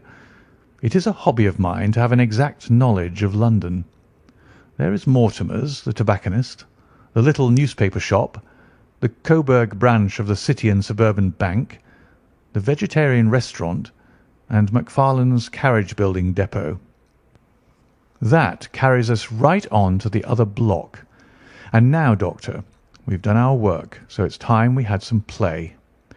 A sandwich and a cup of coffee, and then off to Violin-land, where all is sweetness and delicacy and harmony, and there are no red-headed clients to vex us with their conundrums." My friend was an enthusiastic musician, being himself not only a very capable performer, but a composer of no ordinary merit. All the afternoon he sat in the stalls, wrapped in the most perfect happiness, gently waving his long, thin fingers in time to the music, while his gently smiling face and his languid, dreamy eyes were as unlike those of Holmes the sleuth-hound, Holmes the relentless, keen-witted, ready-handed criminal agent, as it was possible to conceive. In his singular character, the dual nature alternately asserted itself, and his extreme exactness and astuteness represented, as I have often thought, the reaction against the poetic and contemplative mood which occasionally predominated in him.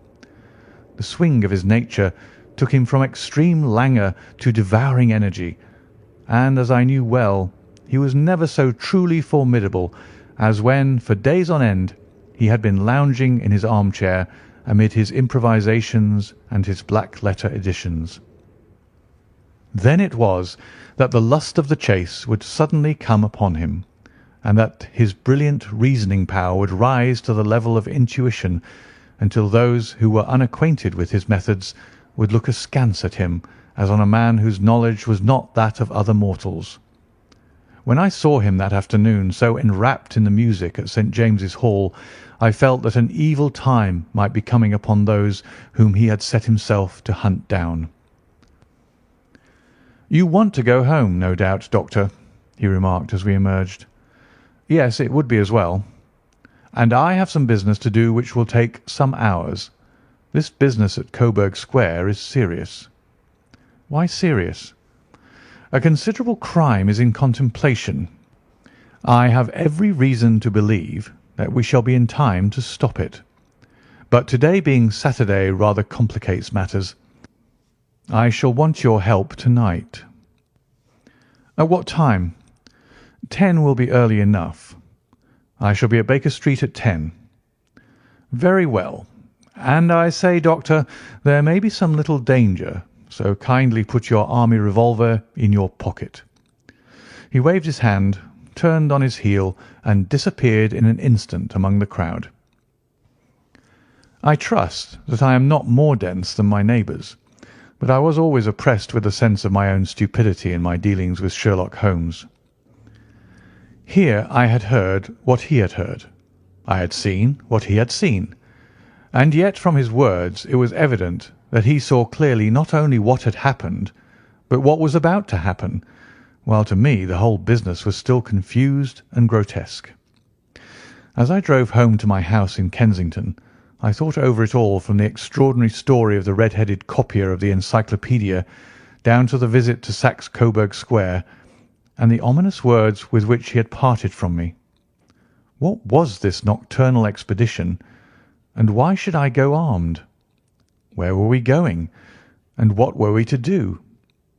I had the hint from Holmes that this smooth-faced pawnbroker's assistant was a formidable man, a man who might play a deep game. I tried to puzzle it out, but gave it up in despair and set the matter aside until night should bring an explanation. It was 9:15 when I started from home and made my way across the park and so through Oxford Street to Baker Street. 2 hansoms were standing at the door, and as I entered the passage I heard the sound of voices from above. On entering his room, I found Holmes in animated conversation with 2 men, one of whom I recognised as Peter Jones, the official police agent, while the other was a long, thin, sad-faced man with a very shiny hat and oppressively respectable frock-coat. "Ha! Our party is complete," said Holmes, buttoning up his pea-jacket and taking his heavy hunting crop from the rack. "Watson, I think you know Mr. Jones of Scotland Yard. Let me introduce you to Mr. Merryweather, who is to be our companion in tonight's adventure." "We are hunting in couples again, Doctor, you see," said Jones in his consequential way. "Our friend here is a wonderful man for starting a chase. All he wants is an old dog to help him to do the running down." "I hope a wild goose may not prove to be the end of our chase," observed Mr. Merryweather gloomily. "You may place considerable confidence in Mr. Holmes, sir," said the police agent loftily. "He has his own little methods, which are, if you won't mind my saying so, just a little too theoretical and fantastic, but he has the makings of a detective in him. It is not too much to say that once or twice, as in that business of the Sholto murder and the Agra treasure, he has been more nearly correct than the official force." "Oh, if you say so, Mr. Jones, it is all right," said the stranger with deference. "Still, I confess that I miss my rubber. It is the first Saturday night for 27 years that I have not had my rubber." "I think you will find," said Sherlock Holmes, "that you will play for a higher stake tonight than you have ever done yet, and that the play will be more exciting. For you, Mr. Merryweather, the stake will be some £30,000, and for you, Jones, it will be the man upon whom you wish to lay your hands." "John Clay, the murderer, thief, smasher, and forger. He's a young man, Mr. Merryweather, but he is at the head of his profession, and I would rather have my bracelets on him than any criminal in London. He's a remarkable man, is young John Clay. His grandfather was a royal duke, and he himself has been to Eton and Oxford. His brain is as cunning as his fingers, and though we might meet signs of him at every turn, we never know where to find the man himself. He'll crack a crib in Scotland one week, and be raising money to build an orphanage in Cornwall the next. I've been on his track for years, and have never set eyes on him yet." "I hope that I might have the pleasure of introducing you tonight." "I've had 1 or 2 little turns also with Mr. John Clay, and I agree with you that he is at the head of his profession. It is past 10, however, and quite time that we started. If you two will take the first hansom, Watson and I will follow in the second." Sherlock Holmes was not very communicative during the long drive, and lay back in the cab humming the tunes which he had heard in the afternoon. We rattled through an endless labyrinth of gaslit streets until we emerged into Farrington Street. "We are close there now," my friend remarked. "This fellow Merryweather is a bank director, and personally interested in the matter. I thought it as well to have Jones with us also. He's not a bad fellow, though an absolute imbecile in his profession. He has one positive virtue. He's as brave as a bulldog and as tenacious as a lobster if he gets his claws upon anyone. Here we are, and they are waiting for us." We had reached the same crowded thoroughfare in which we had found ourselves in the morning. Our cabs were dismissed, and following the guidance of Mr. Merryweather, we passed down a narrow passage and through a side door which he opened for us. Within there was a small corridor which ended in a very massive iron gate. This also was opened and led down a flight of winding stone steps, which terminated at another formidable gate. Mr. Merryweather stopped to light a lantern, and then conducted us down a dark, earth-smelling passage, and so, after opening a third door into a huge vault or cellar, which was piled all round with crates and massive boxes. "You are not very vulnerable from above," Holmes remarked as he held up the lantern and gazed about him. "Nor from below," said Mr. Merryweather, striking his stick upon the flags which lined the floor. "Why, dear me, it sounds quite hollow," he remarked, looking up in surprise.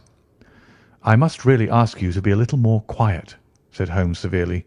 "You have already imperilled the whole success of our expedition. Might I beg that you would have the goodness to sit down upon one of these boxes, and not to interfere?" The solemn Mr. Merryweather perched himself upon a crate, with a very injured expression upon his face, while Holmes fell upon his knees upon the floor, and with a lantern and a magnifying lens began to examine minutely the cracks between the stones. A few seconds sufficed to satisfy him, for he sprang to his feet again and put his glass in his pocket. "We have at least an hour before us," he remarked, "for they can hardly take any steps until the good pawnbroker is safely in bed. Then they will not lose a minute, for the sooner they do their work, the longer time they will have for their escape. We are at present, Doctor, as no doubt you have divined, in the cellar of the City branch of one of the principal London banks. Mr. Merryweather is the chairman of directors, and he will explain to you that there are reasons why the more daring criminals of London should take a considerable interest in this cellar at present." "It is our French gold," whispered the director. "We have had several warnings that an attempt might be made upon it." "Your French gold?" "Yes. We had occasion some months ago to strengthen our resources, and borrowed for that purpose 30,000 napoleons from the Bank of France. It has become known that we have never had occasion to unpack the money, and that it is still lying in our cellar. The crate upon which I sit contains 2,000 napoleons packed between layers of lead foil. Our reserve of bullion is much larger at present than is usually kept in a single branch office, and the directors have had misgivings upon the subject." "Which were very well justified," observed Holmes. "And now it is time that we arranged our little plans. I expect that within an hour matters will come to a head. In the meantime, Mr. Merryweather, we must put that screen over that dark lantern." "And sit in the dark?" "I am afraid so. I had brought a pack of cards in my pocket, and I thought that as we were a partie carrée, you might have your rubber after all. But I see that the enemy's preparations have gone so far that we cannot risk the presence of a light. And first of all, we must choose our positions. These are daring men, and though we shall take them at a disadvantage, they may do us some harm unless we are careful. I shall stand behind this crate, and do you conceal yourselves behind those. Then, when I flash a light upon them, close in swiftly. If they fire, Watson, have no compunction about shooting them down." I placed my revolver, cocked, upon the top of the wooden case behind which I crouched. Holmes shot the slide across the front of his lantern and left us in pitch darkness. Such an absolute darkness as I had never before experienced. The smell of hot metal remained to assure us that the light was still there, ready to flash out at a moment's notice. To me, with my nerves worked up to a pitch of expectancy, there was something depressing and subduing in the sudden gloom and in the cold, dank air of the vault. "They have but one retreat," whispered Holmes. "That is back through the house into Saxe Coburg Square. I hope that you have done what I asked you, Jones." "I have an inspector and 2 officers waiting at the front door." "Then we have stopped all the holes, and now we must be silent and wait." What a time it seemed! From comparing notes afterwards, it was but an hour and a quarter. Yet it appeared to me that the night must have almost gone and the dawn be breaking above us. My limbs were weary and stiff, for I feared to change my position. Yet my nerves were worked up to the highest pitch of tension, and my hearing was so acute that I could hear the gentle breathing of my companions, but I could distinguish the deeper, heavier in-breath of the bulky Jones from the thin, sighing note of the bank director. From my position I could look over the case in the direction of the floor. Suddenly my eyes caught the glint of a light. At first it was but a lurid spark upon the stone pavement. Then it lengthened out until it became a yellow line, and then, without any warning or sound, a gash seemed to open and a hand appeared, a white, almost womanly hand, which felt about in the centre of the little area of the light. For a minute or more the hand, with its writhing fingers, protruded out of the floor. Then it was withdrawn as suddenly as it appeared, and all was dark again save the single lurid spark which marked a chink between the stones. Its disappearance, however, was but momentary. With a rending, tearing sound, one of the broad white stones turned over upon its side and left a square, gaping hole through which streamed the light of a lantern. Over the edge there peeped a clean-cut, boyish face, which looked keenly about it, and then, with a hand on either side of the aperture, drew itself shoulder-high and waist-high until one knee rested upon the edge. In another instant he stood at the side of the hole and was hauling after him a companion, lithe and small like himself, with a pale face and a shock of very red hair. "It is all clear," he whispered. "Have you the chisel and the bags? Great Scott! Jump, Archie, jump, and I'll swing for it." Sherlock Holmes had sprung out and seized the intruder by the collar. The other dived down the hole, and I heard the sound of rending cloth as Jones clutched at his skirts. The light flashed upon the barrel of a revolver, but Holmes' hunting crop came down on the man's wrist, and the pistol clinked upon the stone floor. "It's no use, John Clay," said Holmes blandly. "You have no chance at all." "So I see," the other answered with the utmost coolness. "I fancy that my pal is all right, though. I see you've got his coat-tails." "There are 3 men waiting for him at the door," said Holmes. "Oh, indeed, you seem to have done the thing very completely. I must compliment you." "And I you," Holmes answered. "Your red-headed idea was very new and effective." "You'll see your pal again presently," said Jones. "He's quicker at climbing down holes than I am. Just hold out while I fix the derbies." "I beg that you'll not touch me with your filthy hands," remarked our prisoner as the handcuffs clattered upon his wrists. "You may not be aware that I have royal blood in my veins.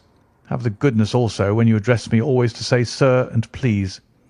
"All right," said Jones with a stare and a snigger. "Well, would you please, sir, march upstairs, where we can get a cab to carry your Highness to the police station?"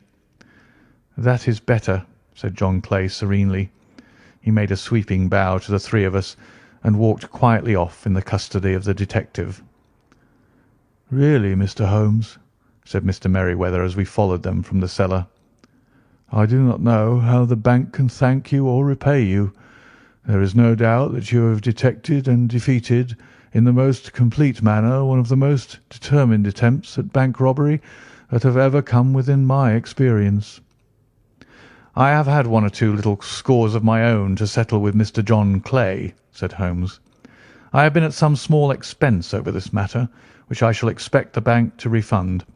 But beyond that I am amply repaid by having had an experience which is in many ways unique, and by hearing the very remarkable narrative of the Red-Headed League. You see, Watson," he explained in the early hours of the morning as we sat over a glass of whisky and soda in Baker Street, "it was perfectly obvious from the first that the only possible object of this rather fantastic business of the advertisement of the League and the copying of the encyclopaedia must be to get this not over-bright pawnbroker out of the way for a number of hours every day.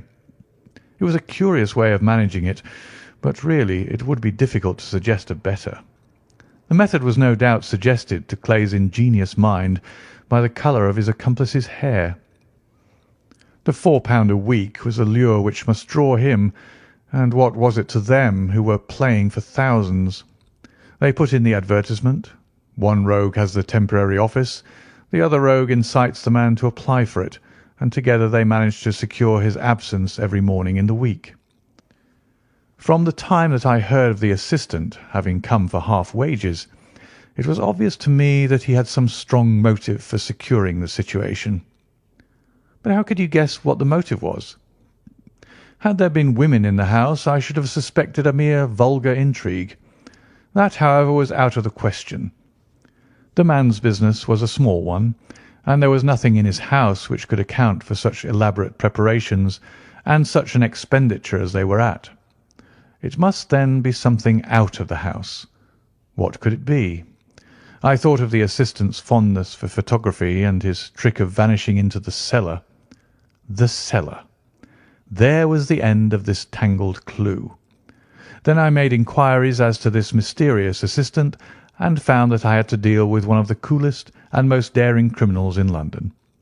He was doing something in the cellar, something which took many hours a day for months on end. What could it be once more? I could think of nothing save that he was running a tunnel to some other building. So far I had got when we went to visit the scene of action. I surprised you by beating upon the pavement with my stick.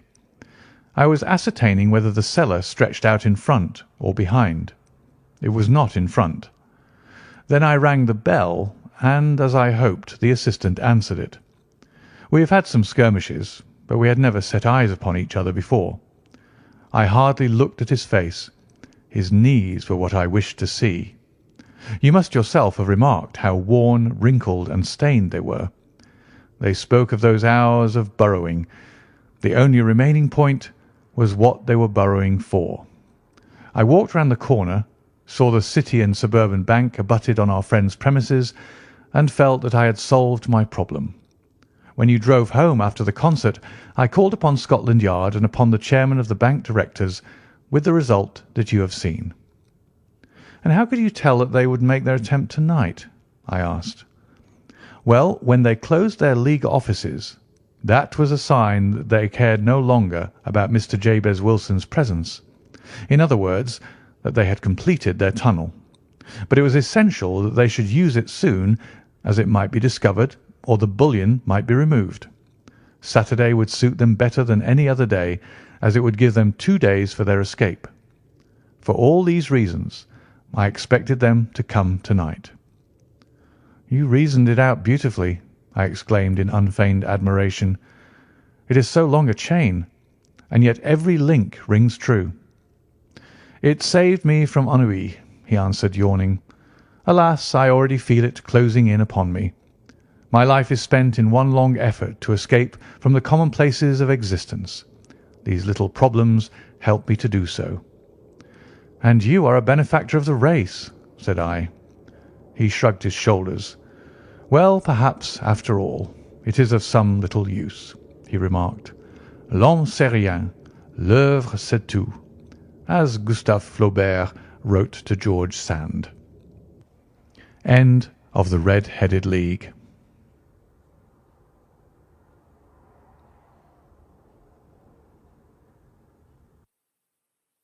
A Case of Identity. My dear fellow, said Sherlock Holmes, as we sat on either side of the fire in his lodgings at Baker Street, life is infinitely stranger than anything which the mind of man could invent. We would not dare to conceive the things which are really mere commonplaces of existence. If we could fly out of that window hand in hand, hover over this great city, gently remove the roofs, and peep in at the queer things which are going on, the strange coincidences, the plannings, the cross-purposes, the wonderful chains of events, working through generations and leading to the most outré results, it would make all fiction, with its conventionalities and foreseen conclusions, most stale and unprofitable. And yet I am not convinced of it, I answered. The cases which come to light in the papers are, as a rule, bald enough and vulgar enough. We have in our police reports realism pushed to its extreme limits, and yet the result is, it must be confessed, neither fascinating nor artistic. A certain selection and discretion must be used in producing a realistic effect, remarked Holmes. This is wanting in the police report, where more stress is laid, perhaps, upon the platitudes of the magistrate than upon the details which to an observer contain the vital essence of the whole matter. Depend upon it, there is nothing so unnatural as the commonplace." I smiled and shook my head. "I can quite understand your thinking so," I said. "Of course, in your position of unofficial adviser and helper to everybody who is absolutely puzzled throughout 3 continents, you are brought in contact with all that is strange and bizarre. But here—" I picked up the morning paper from the ground. "Let us put it to a practical test. Here is the first heading upon which I come. 'A husband's cruelty to his wife.' There is half a column of print, but I know without reading it that it is all perfectly familiar to me. There is, of course, the other woman, the drink, the push, the blow, the bruise, the sympathetic sister or landlady. The crudest of writers could invent nothing more crude." "Indeed, your example is an unfortunate one for your argument," said Holmes, taking the paper and glancing his eye down it. "This is the Dundas separation case, and, as it happens, I was engaged in clearing up some small points in connection with it. The husband was a teetotaler. There was no other woman, and the conduct complained of was that he had drifted into the habit of winding up every meal by taking out his false teeth and hurling them at his wife, which, you will allow, is not an action likely to occur to the imagination of the average story-teller. Take a pinch of snuff, Doctor, and acknowledge that I have scored over you in your example." He held out his snuff-box of old gold with a great amethyst in the centre of the lid. Its splendour was in such contrast to his homely ways and simple life that I could not help commenting upon it. "Ah," said he, "I forgot that I had not seen you for some weeks. It is a little souvenir from the King of Bohemia in return for my assistance in the case of the Irene Adler papers." "And the ring?" I asked, glancing at a remarkable brilliant which sparkled upon his finger. "It was from the reigning family of Holland, though the matter in which I served them was of such delicacy that I cannot confide it even to you, who have been good enough to chronicle 1 or 2 of my little problems." "And have you any on hand just now?" I asked with interest. "Some 10 or 12, but none which present any feature of interest. They are important, you understand, without being interesting. Indeed, I have found that it is usually in unimportant matters that there is a field for the observation and for the quick analysis of cause and effect which gives the charm to an investigation.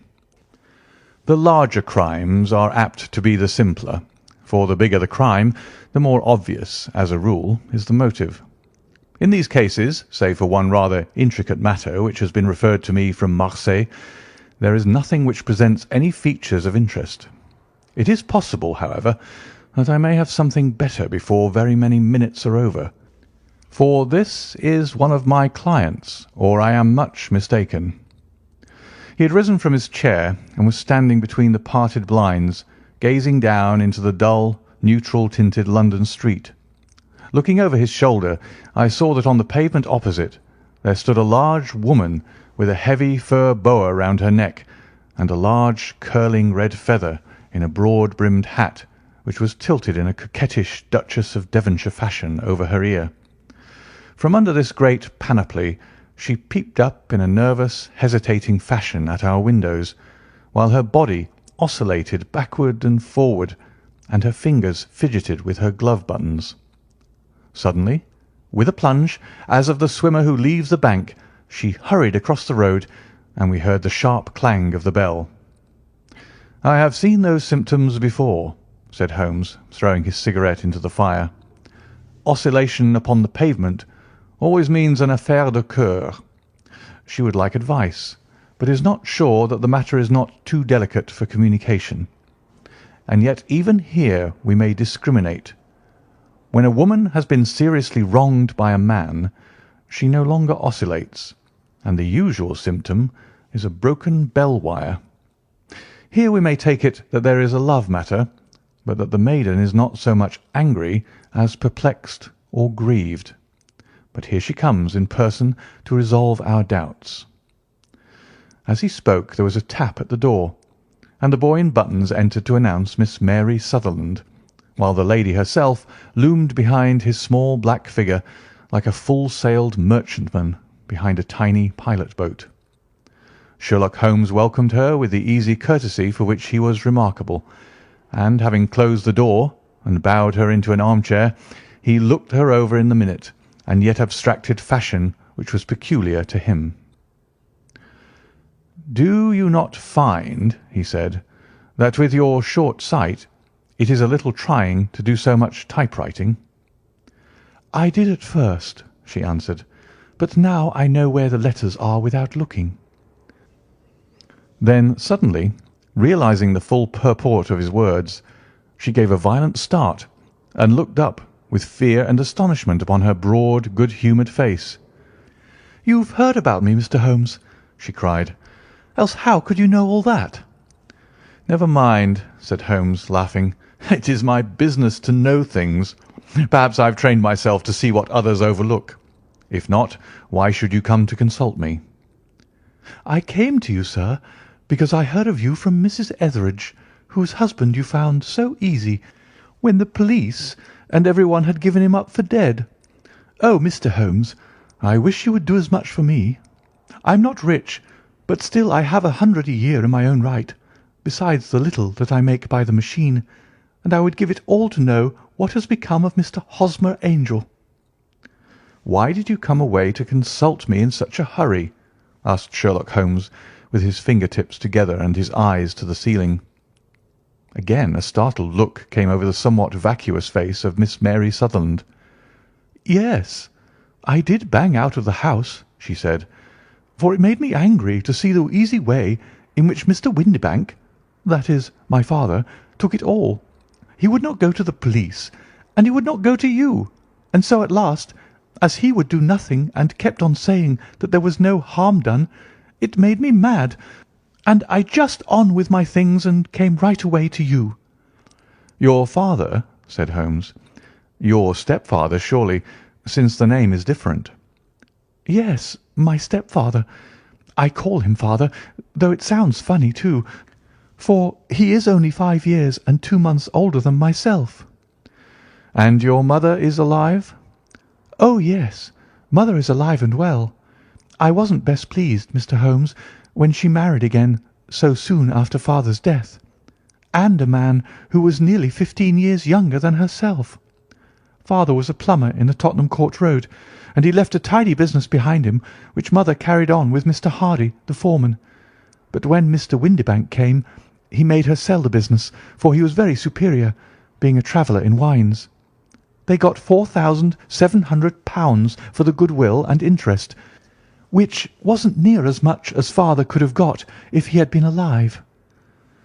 I had expected to see Sherlock Holmes impatient under this rambling and inconsequential narrative, but on the contrary he had listened with the greatest concentration of attention. "Your own little income," he asked, "does it come out of the business?" "Oh, no, sir. It is quite separate, and was left me by my Uncle Ned in Auckland. It is in New Zealand stock, paying 4.5%. £2,500 was the amount, but I can only touch the interest." "You interest me extremely," said Holmes, "and since you draw so large a sum as 100 a year, with what you earn into the bargain, you no doubt travel a little and indulge yourself in every way. I believe that a single lady can get on very nicely upon an income of about £60. "I could do with much less than that, Mr. Holmes, but you understand that as long as I live at home I don't wish to be a burden to them, and so they have the use of the money just while I am staying with them. Of course, that is only just for the time. Mr. Windibank draws my interest every quarter and pays it over to my mother, and I found that I can do pretty well with what I earn at typewriting.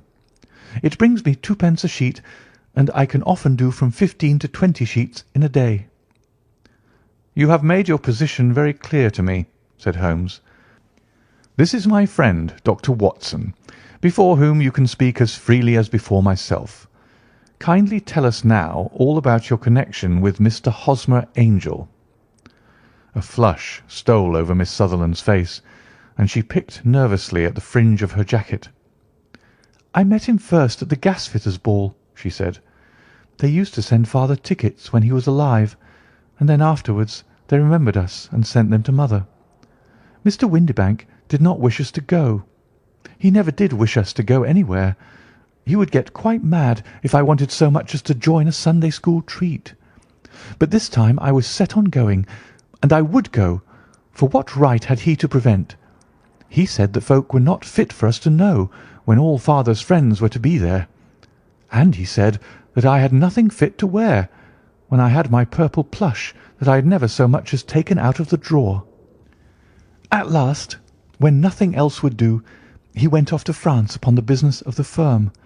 But we went, mother and I, with Mr. Hardy, who used to be our foreman, and it was there I met Mr. Hosmer Angel."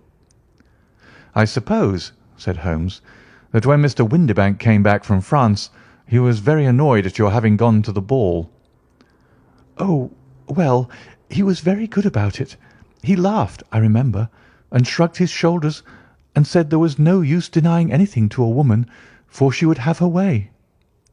"I see. Then at the gasfitters' ball you met, as I understand, a gentleman called Mr. Hosmer Angel." "Yes, sir. I met him that night, and he called next day to ask if we had got home all safe, and after that we met him. That is to say, Mr. Holmes, I met him twice for walks. But after that father came back again, and Mr. Hosmer Angel could not come to the house any more." "No?" "Well, you know father didn't like anything of the sort. He wouldn't have any visitors if he could help it, and he used to say that a woman should be happy in her own family circle. But then, as I used to say to mother, a woman wants her own circle to begin with, and I had not got mine yet." "But how about Mr. Hosmer Angel? Did he make no attempt to see you?" "Well, father was going off to France again in a week, and Hosmer wrote and said that it would be safer and better not to see each other until he had gone. We could write in the meantime, and he used to write every day. I took the letters in the morning, so there was no need for father to know." "Were you engaged to the gentleman at this time?" "Oh, yes, Mr. Holmes. We were engaged after the first walk that we took. Hosmer, Mr. Angel, was a cashier in an office in Leadenhall Street, and—" "What office?" "That's the worst of it, Mr. Holmes. I don't know." "Where did he live, then?" "He slept on the premises." "And you don't know his address?" "No, except that it was Leadenhall Street." "Where did you address your letters, then?" "To the Leadenhall Street post office, to be left till called for. He said that if they were sent to the office he would be chaffed by all the other clerks about having letters from a lady. So I offered to typewrite them, like he did his, but he wouldn't have that, for he said that when I wrote them they seemed to come from me, but when they were typewritten he always felt that the machine had come between us. That will just show you how fond he was of me, Mr. Holmes, and the little things that he would think of." "It was most suggestive," said Holmes. "It has long been an axiom of mine that the little things are infinitely the most important. Can you remember any other little things about Mr. Hosmer Angel?" "He was a very shy man, Mr. Holmes. He would rather walk with me in the evening than in the daylight, for he said that he hated to be conspicuous. Very retiring and gentlemanly he was. Even his voice was gentle. He'd had the quinsy and swollen glands when he was young, he told me, and it had left him with a weak throat and a hesitating, whispering fashion of speech. He was always well dressed, very neat and plain, but his eyes were weak, just as mine are, and he wore tinted glasses against the glare." "Well, and what happened when Mr. Windibank, your stepfather, returned to France?" "Mr. Hosmer Angel came to the house again and proposed that we should marry before father came back. He was in dreadful earnest, and made me swear with my hands on the Testament that whatever happened I would always be true to him. Mother said he was quite right to make me swear, and that it was a sign of his passion. Mother was all in his favour from the first, and was even fonder of him than I was. Then, when they talked of marrying within the week, I began to ask about father, but they both said never mind about father, but just to tell him afterwards, and mother said she would make it all right with him. I didn't quite like that, Mr. Holmes. It seemed funny that I should ask his leave, as he was only a few years older than me. But I didn't want to do anything on the sly, so I wrote to father at Bordeaux, where the company has its French offices. But the letter came back to me on the very morning of the wedding." "It missed him, then?" "Yes, sir, for he had started to England just before it arrived." "Ha! That was unfortunate. Your wedding was arranged, then, for the Friday. Was it to be in church?" "Yes, sir, but very quietly. It was to be at St. Saviour's, near King's Cross, and we were to have breakfast afterwards at the St. Pancras Hotel. Hosmer came for us in a hansom, but as there were two of us, he put us both into it and stepped himself into a four-wheeler, which happened to be the only other cab in the street. We got to the church first, and when the four-wheeler drove up, we waited for him to step out. But he never did, and when the cabman got down from the box and looked, there was no one there. The cabman said he could not imagine what had become of him, for he had seen him get in with his own eyes. That was last Friday, Mr. Holmes, and I have never seen or heard anything since to throw any light upon what became of him." "It seems to me that you have been very shamefully treated," said Holmes. "Oh, no, sir. He was too good and kind to leave me so. Why, all the morning he was saying to me that whatever happened, it was to be true, and that even if something quite unforeseen occurred to separate us, I was always to remember that I was pledged to him, and that he would claim his pledge sooner or later. It seems strange talk for a wedding morning, but what has happened since gives a meaning to it." "Most certainly it does. Your own opinion is, then, that some unforeseen catastrophe has occurred to him?" "Yes, sir. I believe that he foresaw some danger, or else he would not have talked so, and then I think that what he foresaw happened." "But you have no notion as to what it could have been?" "None." "One more question. How did your mother take the matter?" "She was angry, and said that I was never to speak of the matter again." "And your father? Did you tell him?" "Yes, and he seemed to think with me that something had happened, and that I should hear of Hosmer again. As he said, what interest could anyone have in bringing me to the doors of the church and then leaving me? Now, if he had borrowed my money, or if he had married me and got my money settled on him, there might be some reason. But Hosmer was very independent about money, and never would look at a shilling of mine. And yet, what could have happened, and why could he not write? Oh, it drives me half mad to think of it, and I can't sleep a wink at night." She pulled a little handkerchief out of her muff and began to sob heavily into it. "I shall glance into the case for you," said Holmes, rising, "and I have no doubt that we shall reach some definite result. Let the weight of the matter rest upon me now, and do not let your mind dwell upon it further. Above all, try to let Mr. Hosmer Angel vanish from your memory, as he has done from your life." "Then you don't think I'll see him again?" "I fear not." "Then what has happened to him?" "You will leave that question in my hands. I should like an accurate description of him, and any letters of his which you can spare." "I advertised for him in last Saturday's Chronicle," said she. "Here is the slip, and here are 4 letters from him." "Thank you. And your address?" "Number 31, Lion Place, Camberwell."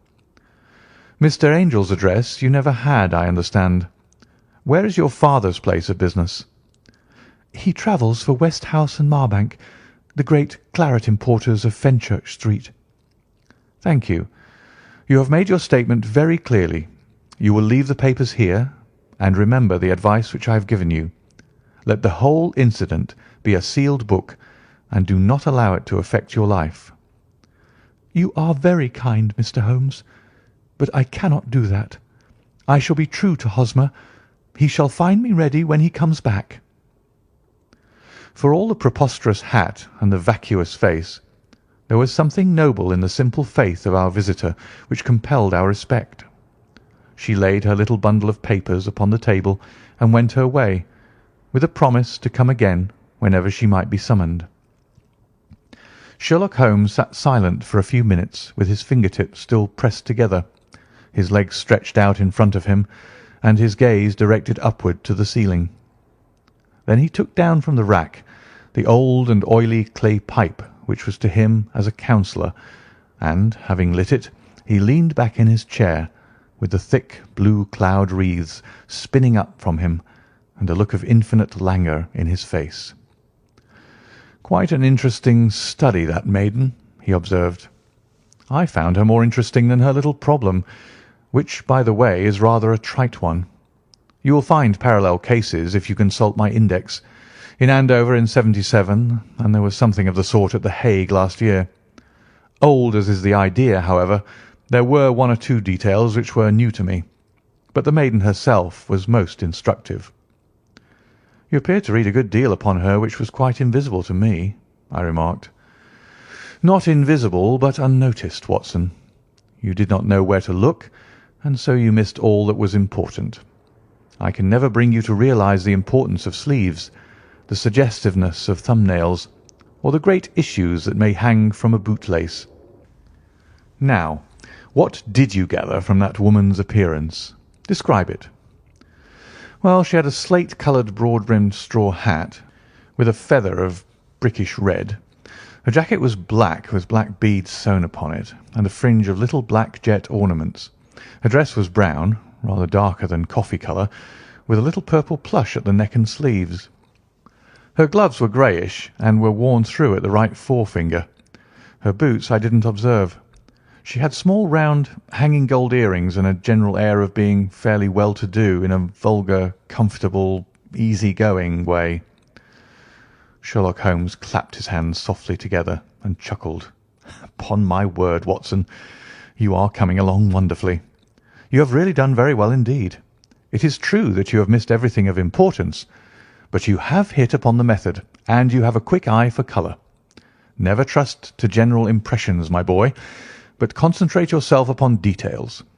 My first glance is always at a woman's sleeve. In a man it is perhaps better first to take the knee of the trouser. As you observe, this woman had plush upon her sleeves, which is a most useful material for showing traces. The double line a little above the wrist, where the typewritist presses against a table, was beautifully defined. The sewing machine of the hand type leaves a similar mark, but only on the left arm, and on the side of it farthest from the thumb, instead of being right across the broadest part, as this was.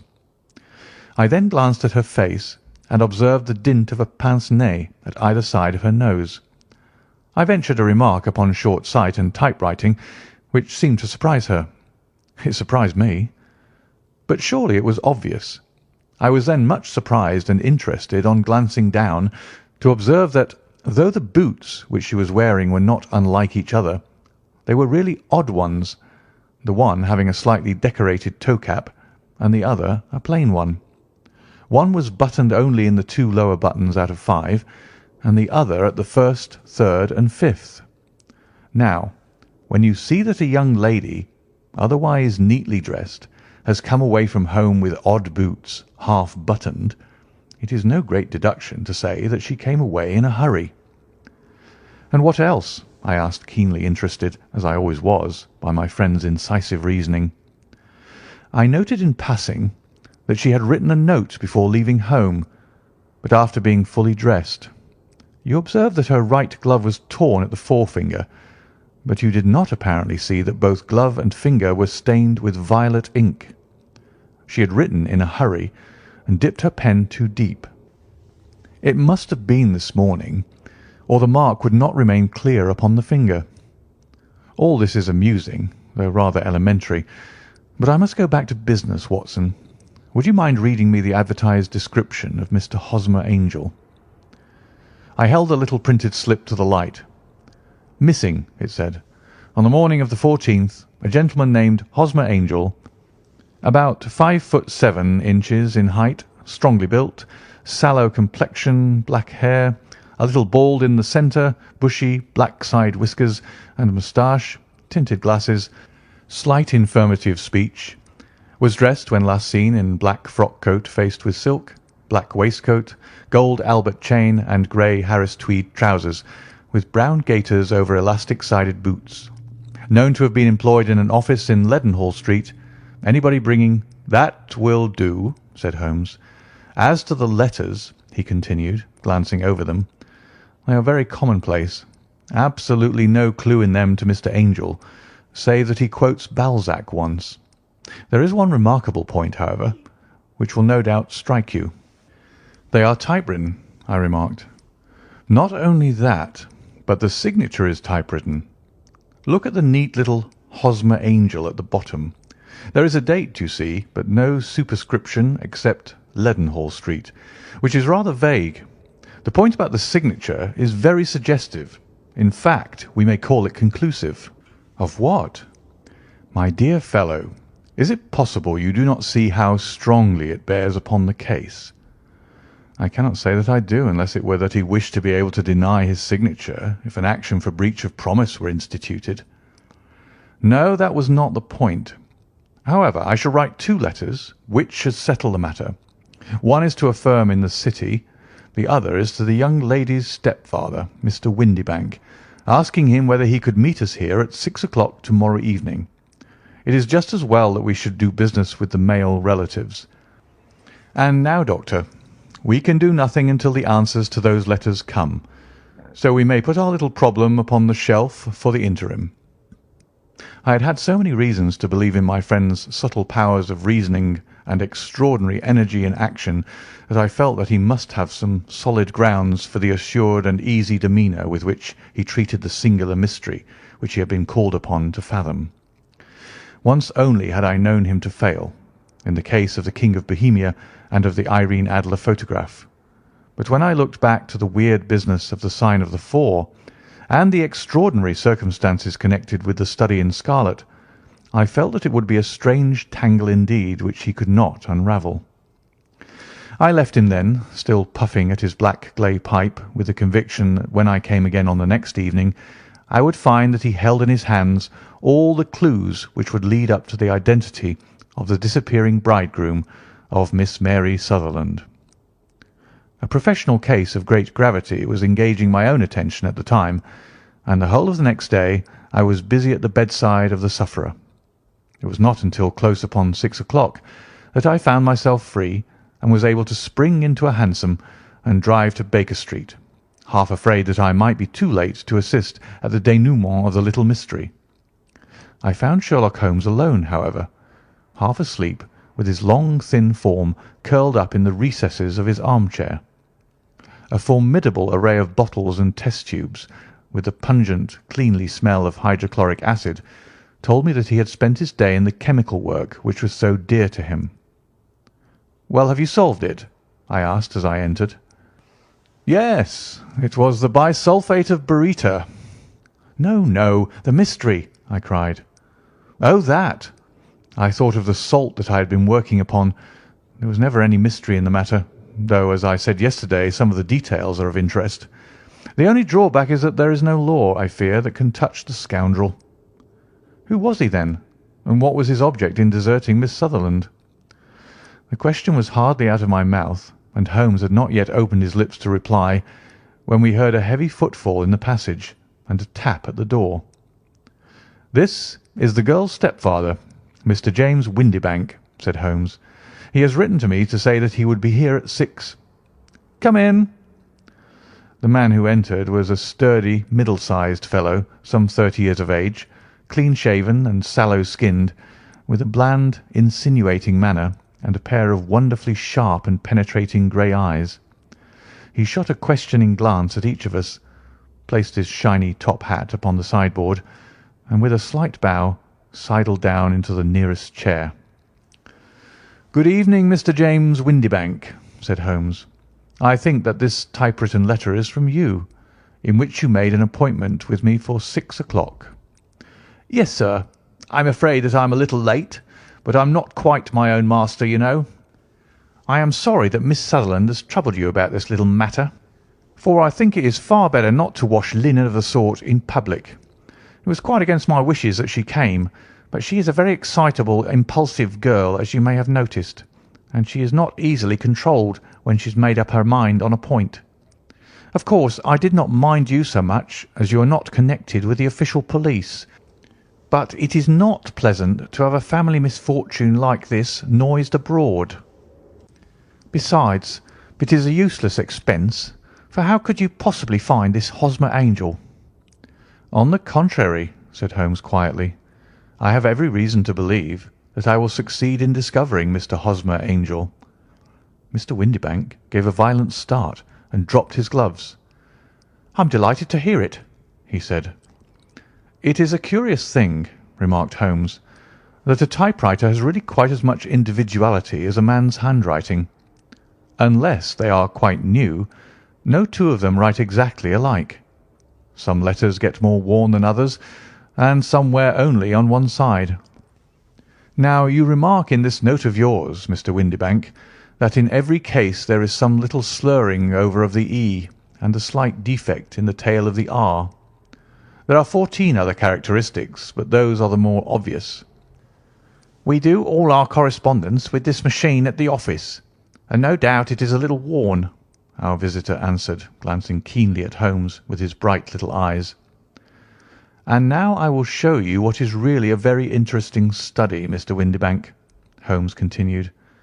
"I think of writing another little monograph some of these days on the typewriter and its relation to crime. It is a subject to which I have devoted some little attention. I have here 4 letters which purport to come from the missing man. They are all typewritten. In each case, not only are the E's slurred and the R's tailless, but you will observe, if you care to use my magnifying lens, that the 14 other characteristics to which I have alluded are there as well." Mr. Windibank sprang out of his chair and picked up his hat. "I cannot waste time over this sort of fantastic talk, Mr. Holmes," he said. "If you can catch the man, catch him, and let me know when you have done it." "Certainly," said Holmes, stepping over and turning the key in the door. "I let you know, then, that I have caught him." "What? Where?" shouted Mr. Windibank, turning white to his lips and glancing about him like a rat in a trap. "Oh, it won't do, really it won't," said Holmes suavely. "There is no possible getting out of it, Mr. Windibank. It is quite too transparent, and it was a very bad compliment when you said that it was impossible for me to solve so simple a question. That's right. Sit down and let us talk it over." Our visitor collapsed into a chair with a ghastly face and a glitter of moisture on his brow. It's not actionable," he stammered. "I am very much afraid that it is not. But between ourselves, Windibank, it was as cruel and selfish and heartless a trick in a petty way as ever came before me. Now let me just run over the course of events, and you will contradict me if I go wrong." The man sat huddled up in his chair with his head sunk upon his breast, like one who is utterly crushed. Holmes stuck his feet up on the corner of the mantelpiece and, leaning back with his hands in his pockets, began talking, rather to himself, as it seemed, than to us. "The man married a woman very much older than himself for her money," said he, "and he enjoyed the use of the money of the daughter as long as she lived with them. It was a considerable sum for people in their position, and the loss of it would have made a serious difference. It was worth an effort to preserve it. The daughter was of a good, amiable disposition, but affectionate and warm-hearted in her ways, so that it was evident that with her fair personal advantages and her little income she would not be allowed to remain single long.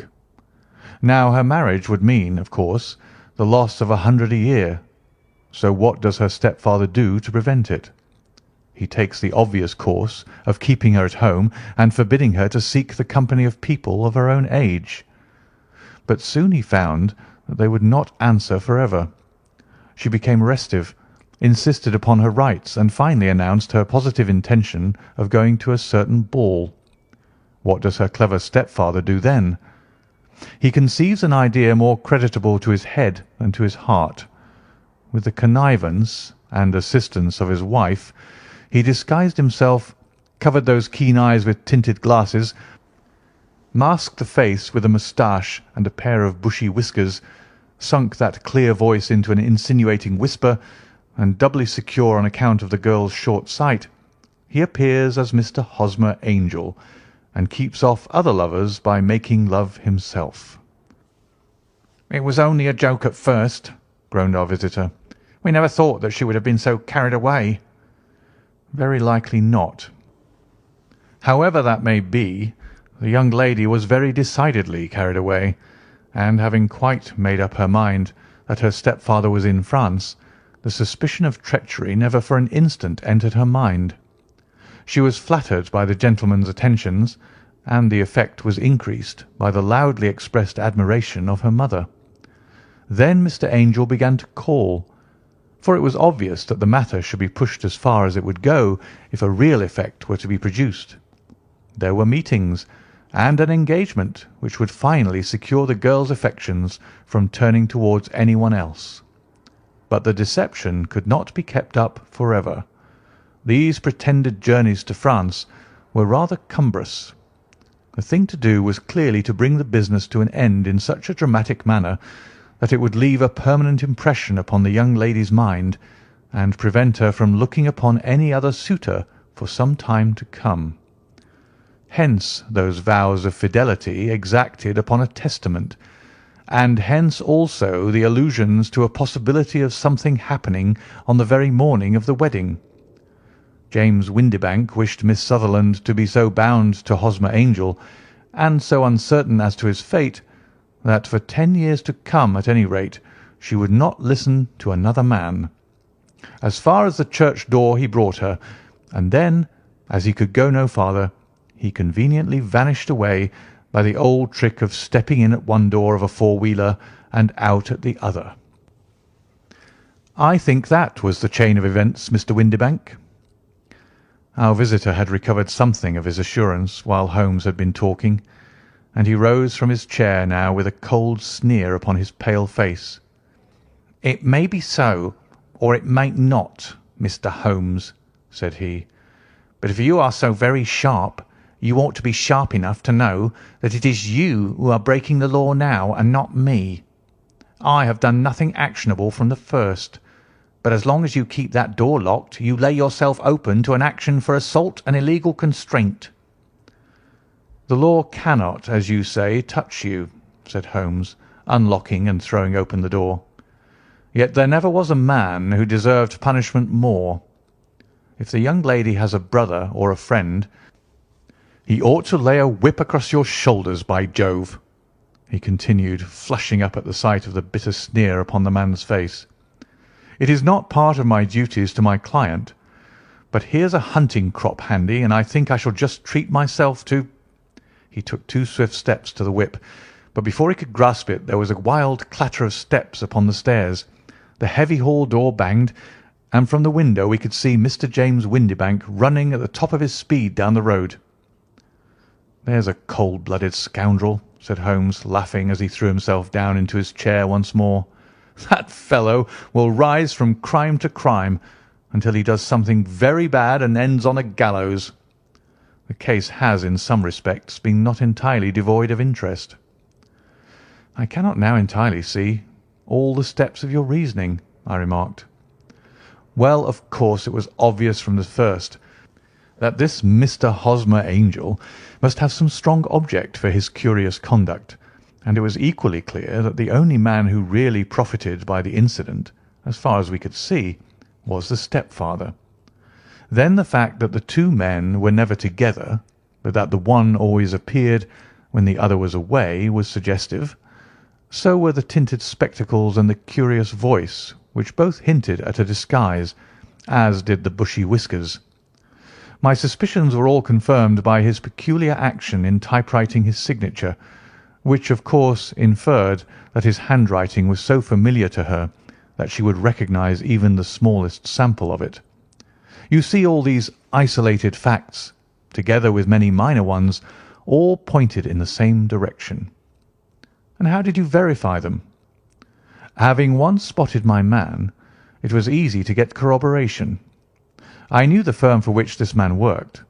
Having taken the printed description, I eliminated everything from it which could be the result of a disguise, the whiskers, the glasses, the voice, and I sent it to the firm with a request that they would inform me whether it answered to the description of any of their travellers. I had already noticed the peculiarities of the typewriter, and I wrote to the man himself at his business address, asking him if he would come here. As I expected, his reply was typewritten and revealed the same trivial but characteristic defects. The same post brought me a letter from Westhouse and Marbank of Fenchurch Street to say that the description tallied in every respect with that of their employee, James Windibank.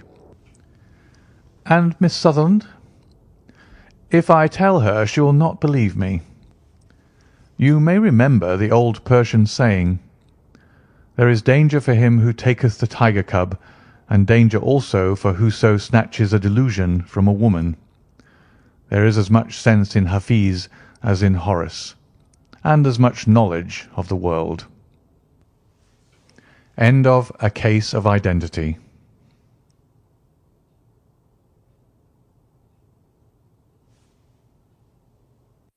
The Boscombe Valley Mystery. We were seated at breakfast one morning, my wife and I, when the maid brought in a telegram. It was from Sherlock Holmes, and ran in this way: "Have you a couple of days to spare? Have just been wired for from the west of England in connection with Boscombe Valley tragedy. Shall be glad if you will come with me. Air and scenery perfect. Leave Paddington by the 11:15. "What do you say, dear?" said my wife, looking across at me. "Will you go?" "I really don't know what to say. I have a fairly long list at present." "Oh, Anstruther would do the work for you. You've been looking a little pale lately. I think that the change would do you good, and you're always so interested in Mr. Sherlock Holmes's cases."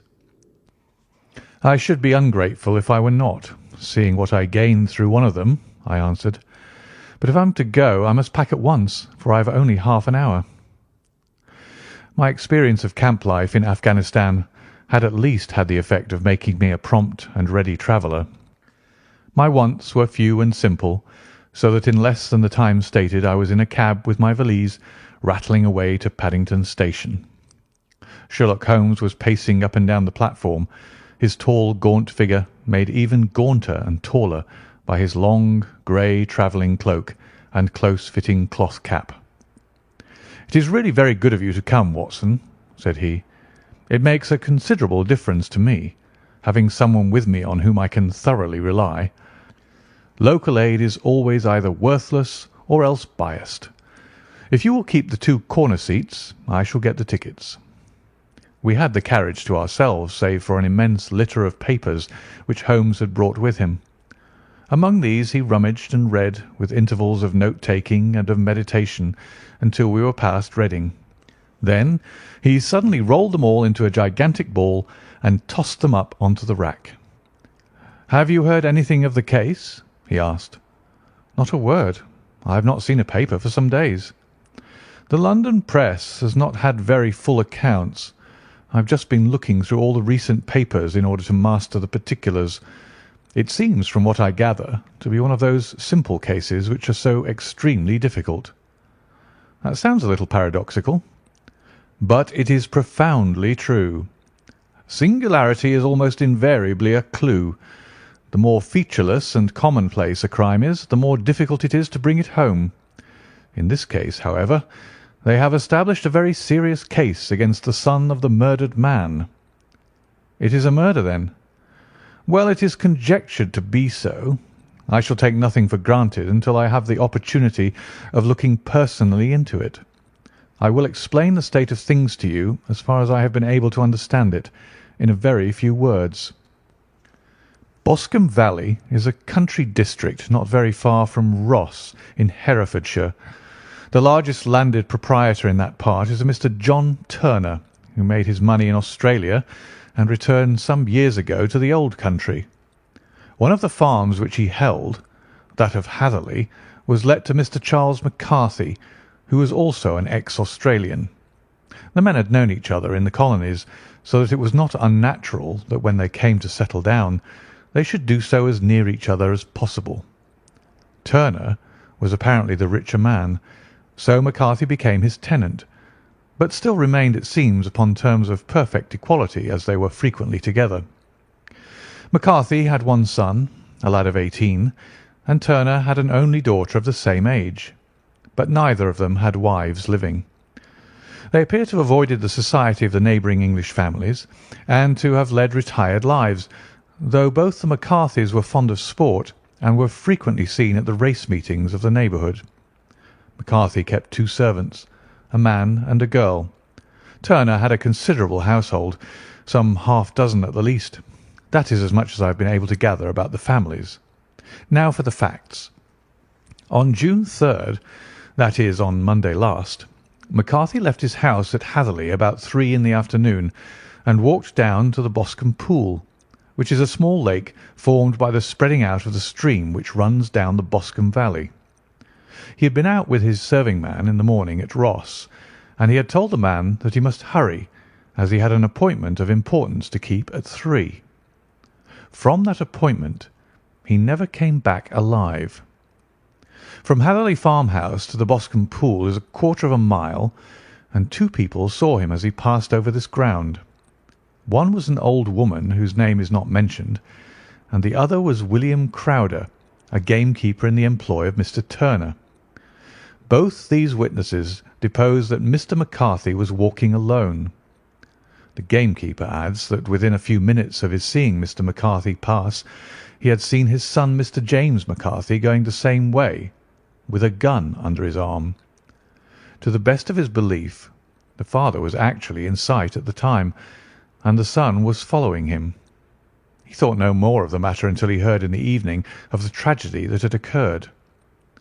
The 2 McCarthys were seen after the time when Michael Crowder, the gamekeeper, lost sight of them. The Boscombe Pool is thickly wooded round, with just a fringe of grass and of reeds round the edge.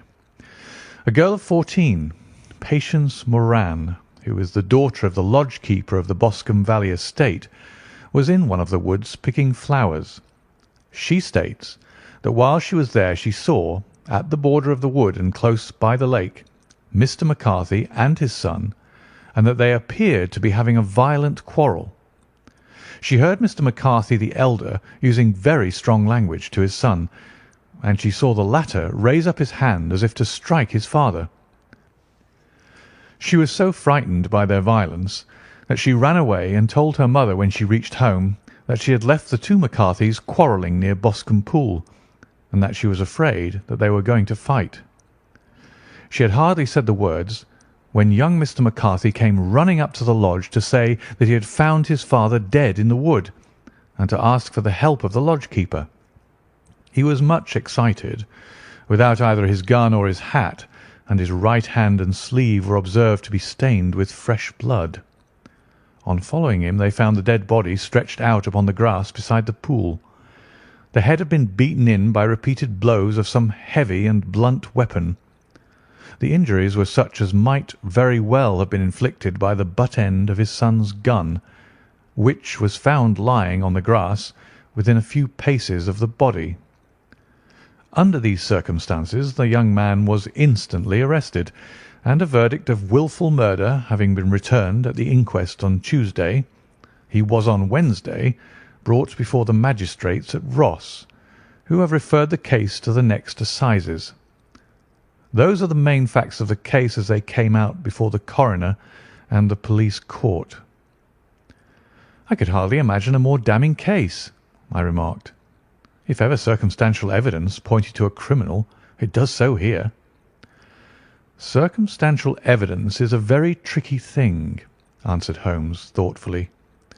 "It may seem to point very straight to one thing, but if you shift your own point of view a little, you may find it pointing in an equally uncompromising manner to something entirely different.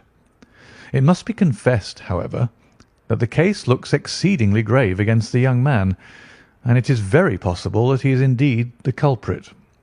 There are several people in the neighbourhood, however, and among them Miss Turner, the daughter of the neighbouring landowner, who believe in his innocence, and who have retained Lestrade, whom you may recollect in connection with the study in scarlet, to work out the case in his interest. Lestrade, being rather puzzled, has referred the case to me, and hence it is that two middle-aged gentlemen are flying westward at 50 miles an hour instead of quietly digesting their breakfasts at home. "I'm afraid," said I, "that the facts are so obvious that you'll find little credit to be gained out of this case." "There is nothing more deceptive than an obvious fact," he answered, laughing. "Besides, we may chance to hit upon some other obvious facts which may have been by no means obvious to Mr. Lestrade. You know me too well to think that I am boasting when I say that I shall either confirm or destroy his theory by means which he is quite incapable of employing, or even of understanding. To take the first example to hand, I very clearly perceive that in your bedroom the window is upon the right-hand side, and yet I question whether Mr. Lestrade would have noted even so self-evident a thing as that. How on earth? My dear fellow, I know you well. I know the military neatness which characterises you. You shave every morning, and in this season you shave by the sunlight. But since your shaving is less and less complete as we go farther back on the left side, until it becomes positively slovenly as we get round the angle of the jaw, it is surely very clear that that side is less illuminated than the other. I could not imagine a man of your habits looking at himself in an equal light and being satisfied with such a result. I only quote this as a trivial example of observation and inference. Therein lies my métier, and it is just possible that it may be of some service in the investigation which lies before us. There are one or two minor points which were brought out in the inquest, and which are worth considering. What are they? It appears that his arrest did not take place at once, but after the return to Hatherley Farm. On the Inspector of Constabulary informing him that he was a prisoner, he remarked that he was not surprised to hear it, and that it was no more than his deserts. This observation of his had the natural effect of removing any traces of doubt which might have remained in the minds of the coroner's jury. "It was a confession," I ejaculated. "No, for it was followed by a protestation of innocence." Coming on top of such a damning series of events, it was at least a most suspicious remark. "On the contrary," said Holmes, "it is the brightest rift which I can at present see in the clouds. However innocent he might be, he could not be such an absolute imbecile as not to see that the circumstances were very black against him. Had he appeared surprised at his own arrest, or feigned indignation at it, I should have looked upon it as highly suspicious, because such surprise or anger would not be natural under the circumstances, and yet might appear to be the best policy to a scheming man. His frank acceptance of the situation marks him either an innocent man, or else as a man of considerable self-restraint and firmness. As to his remark about his deserts, it was also not unnatural if you consider that he stood beside the dead body of his father, and that there is no doubt that he had that very day so far forgotten his filial duty as to bandy words with him, and even, according to the little girl whose evidence is so important, to raise his hand as if to strike him. The self-reproach and contrition which are displayed in his remark appear to me to be the signs of a healthy mind rather than of a guilty one. I shook my head. "Many men have been hanged on far slighter evidence," I remarked. "So they have, and many men have been wrongfully hanged." "What is the young man's own account of the matter?" "It is, I am afraid, not very encouraging to his supporters, though there are one or two points in it which are suggestive.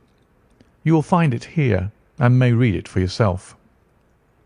He picked out from his bundle a copy of the local Herefordshire paper, and having turned down the sheet, he pointed out the paragraph in which the unfortunate young man had given his own statement of what had occurred. I settled myself down in the corner of the carriage and read it very carefully. It ran in this way: Mr. James McCarthy, the only son of the deceased, was then called and gave evidence as follows.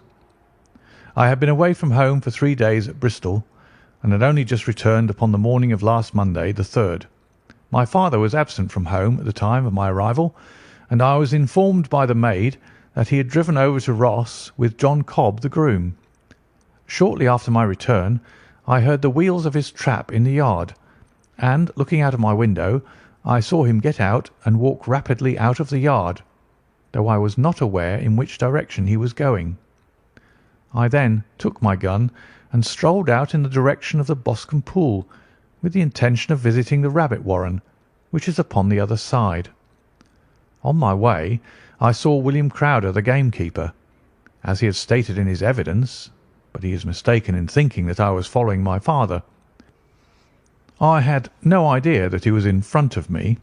When about 100 yards from the pool, I heard a cry of "Cooey," which was the usual signal between my father and myself. I then hurried forward and found him standing by the pool.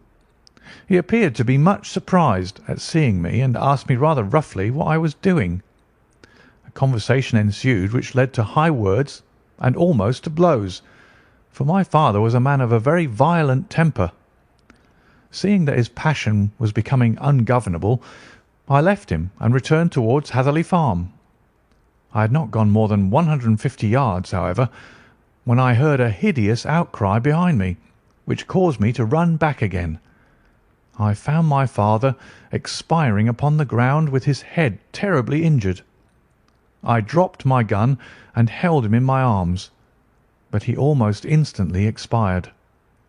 I knelt beside him for some minutes, and then made my way to Mr. Turner's lodge-keeper, his house being the nearest, to ask for assistance. I saw no one near my father when I returned, and I have no idea how he came by his injuries. He was not a popular man, being somewhat cold and forbidding in his manners, but he had, as far as I know, no active enemies. I know nothing further of the matter. The Coroner: Did your father make any statement to you before he died? Witness: He mumbled a few words, but I could only catch some allusion to a rat. The Coroner: What did you understand by that? Witness: It conveyed no meaning to me. I thought that he was delirious. The Coroner: What was the point upon which you and your father had this final quarrel? Witness: I should prefer not to answer. The Coroner: I am afraid that I must press it. Witness: It is really impossible for me to tell you. I can assure you that it has nothing to do with the sad tragedy which followed. The Coroner: That is for the court to decide. I need not point out to you that your refusal to answer will prejudice your case considerably in any future proceedings which may arise. Witness: I must still refuse. The Coroner: I understand that the cry of "Cooey" was a common signal between you and your father.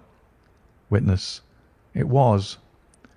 The Coroner: How was it, then, that he uttered it before he saw you, and before he even knew that you had returned from Bristol? Witness, with considerable confusion: I don't know. A Juryman: Did you see nothing which aroused your suspicions when you returned on hearing the cry and found your father fatally injured? Witness: Nothing definite. The Coroner: What do you mean? Witness: I was so disturbed and excited as I rushed out into the open that I could think of nothing except of my father. Yet I have a vague impression that as I ran forward something lay upon the ground to the left of me. It seemed to me to be something grey in colour, a coat of some sort, or plaid perhaps. When I rose from my father, I looked round for it, but it was gone. Do you mean that it disappeared before you went for help? Yes, it was gone. You cannot say what it was? No, I had a feeling something was there. How far from the body? 12 yards or so. And how far from the edge of the wood? About the same. Then if it was removed, it was while you were within 12 yards of it? Yes, but with my back towards it. This concluded the examination of the witness. "I see," said I, as I glanced down the column. The coroner in his concluding remarks was rather severe upon young McCarthy. He calls attention, and with reason, to the discrepancy about his father having signalled to him before seeing him, also to his refusal to give details of his conversation with his father, and his singular account of his father's dying words. They are all, as he remarks, very much against the son. Holmes laughed softly to himself and stretched himself out upon the cushioned seat. "Both you and the coroner have been at some pains," said he, "to single out the very strongest points in the young man's favour. Don't you see that you alternately give him credit for having too much imagination and too little? Too little if he could not invent a cause of quarrel which would give him the sympathy of the jury. Too much if he evolved from his own inner consciousness anything so outré as a dying reference to a rat and the incident of the vanishing cloth. No, sir, I shall approach this case from the point of view that what this young man says is true, and we shall see whither that hypothesis will lead us. And now, here is my pocket Petrarch, and not another word shall I say of this case until we are on the scene of action. We lunch at Swindon, and I see that we shall be there in 20 minutes. It was nearly 4 o'clock when we at last, having passed through the beautiful Stroud Valley and over the broad gleaming Severn, found ourselves at the pretty little country town of Ross. A lean, ferret-like man, furtive and sly-looking, was waiting for us upon the platform. In spite of the light brown dustcoat and leather leggings which he wore in deference to his rustic surroundings, I had no difficulty in recognising Lestrade of Scotland Yard. With him we drove to the Hereford Arms, where a room had already been engaged for us.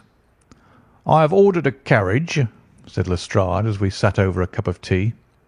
"I knew your energetic nature, and that you would not be happy until you had been on the scene of the crime." "It was very nice and complimentary of you," Holmes answered. "It is entirely a question of barometric pressure." Lestrade looked startled. "I do not quite follow," he said. "How is the glass?" 29, I see. No wind, and not a cloud in the sky. I have a caseful of cigarettes here which need smoking, and the sofa is very much superior to the usual country hotel abomination. I do not think that it is probable that I shall use the carriage to-night." Lestrade laughed indulgently. "You have no doubt already formed your conclusions from the newspapers," he said. "The case is as plain as a pikestaff, and the more one goes into it, the plainer it becomes. Still, of course, one can't refuse a lady, and such a very positive one. She has heard of you, and would have your opinion, though I repeatedly told her that there was nothing which you could do which I had not already done. Why, bless my soul, here is her carriage at the door." He had hardly spoken before there rushed into the room one of the most lovely young women that I have ever seen in my life. Her violent eyes shining, her lips parted, a pink flush upon her cheeks, all thought of her natural reserve lost in her overpowering excitement and concern. "Oh, Mr. Sherlock Holmes!" she cried, glancing from one to the other of us, and finally, with a woman's quick intuition, fastening upon my companion. "I am so glad that you have come. I have driven down to tell you so. I know that James didn't do it. I know it.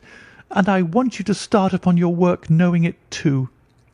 Never let yourself doubt upon that point. We have known each other since we were little children, and I know his faults as no one else does, but he is too tender-hearted to hurt a fly. Such a charge is absurd to anyone who really knows him." "I hope we may clear him, Miss Turner," said Sherlock Holmes. "You may rely upon my doing all that I can." "But you have read the evidence.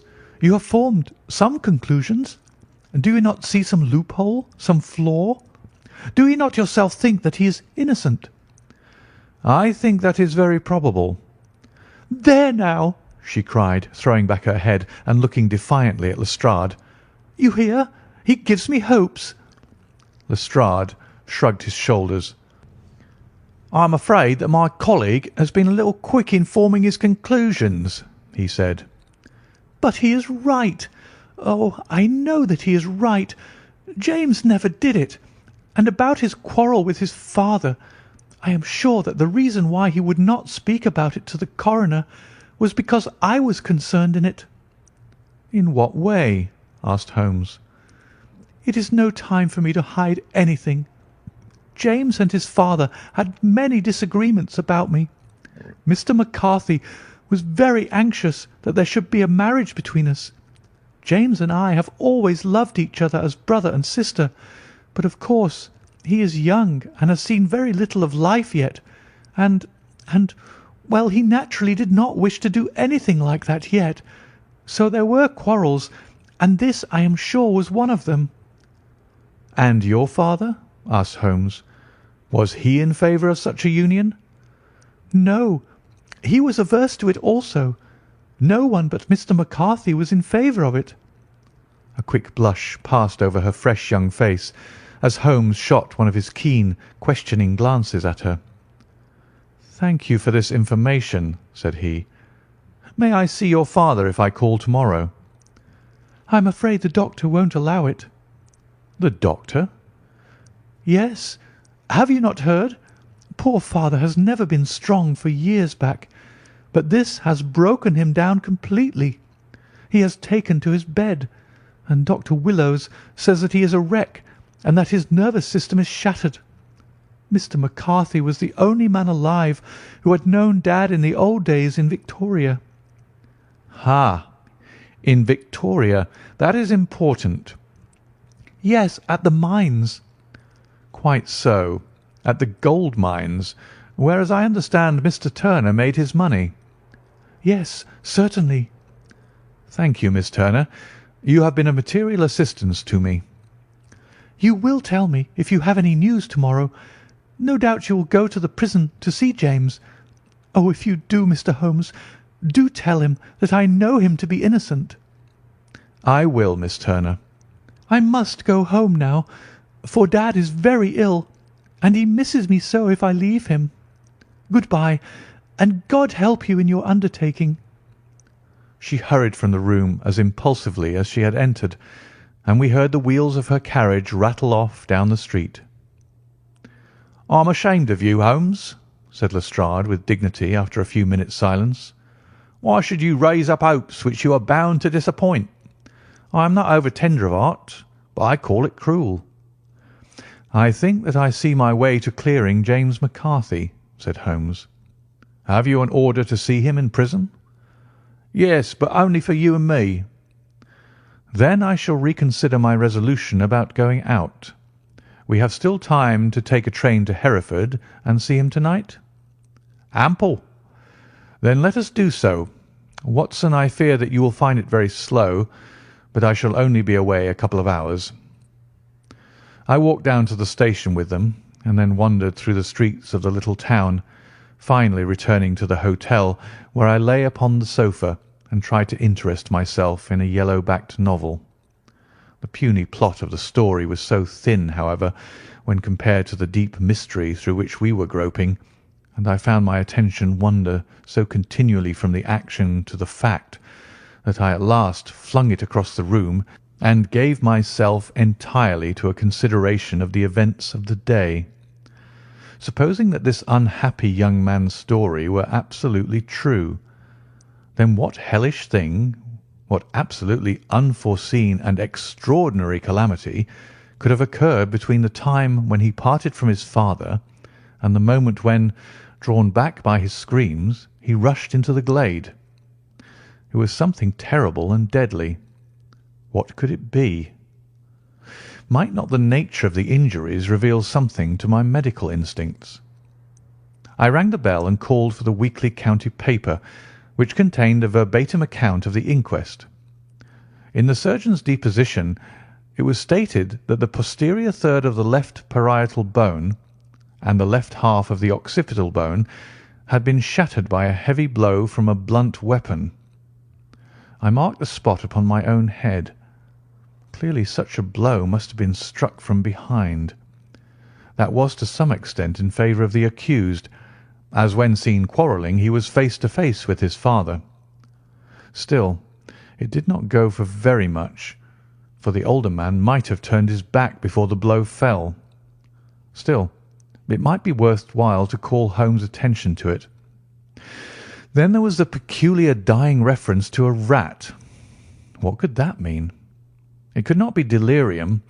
A man dying from a sudden blow does not commonly become delirious. No, it was more likely to be an attempt to explain how he met his fate. But what could it indicate? I cudgelled my brains to find some possible explanation, and then the incident of the grey cloth seen by young McCarthy.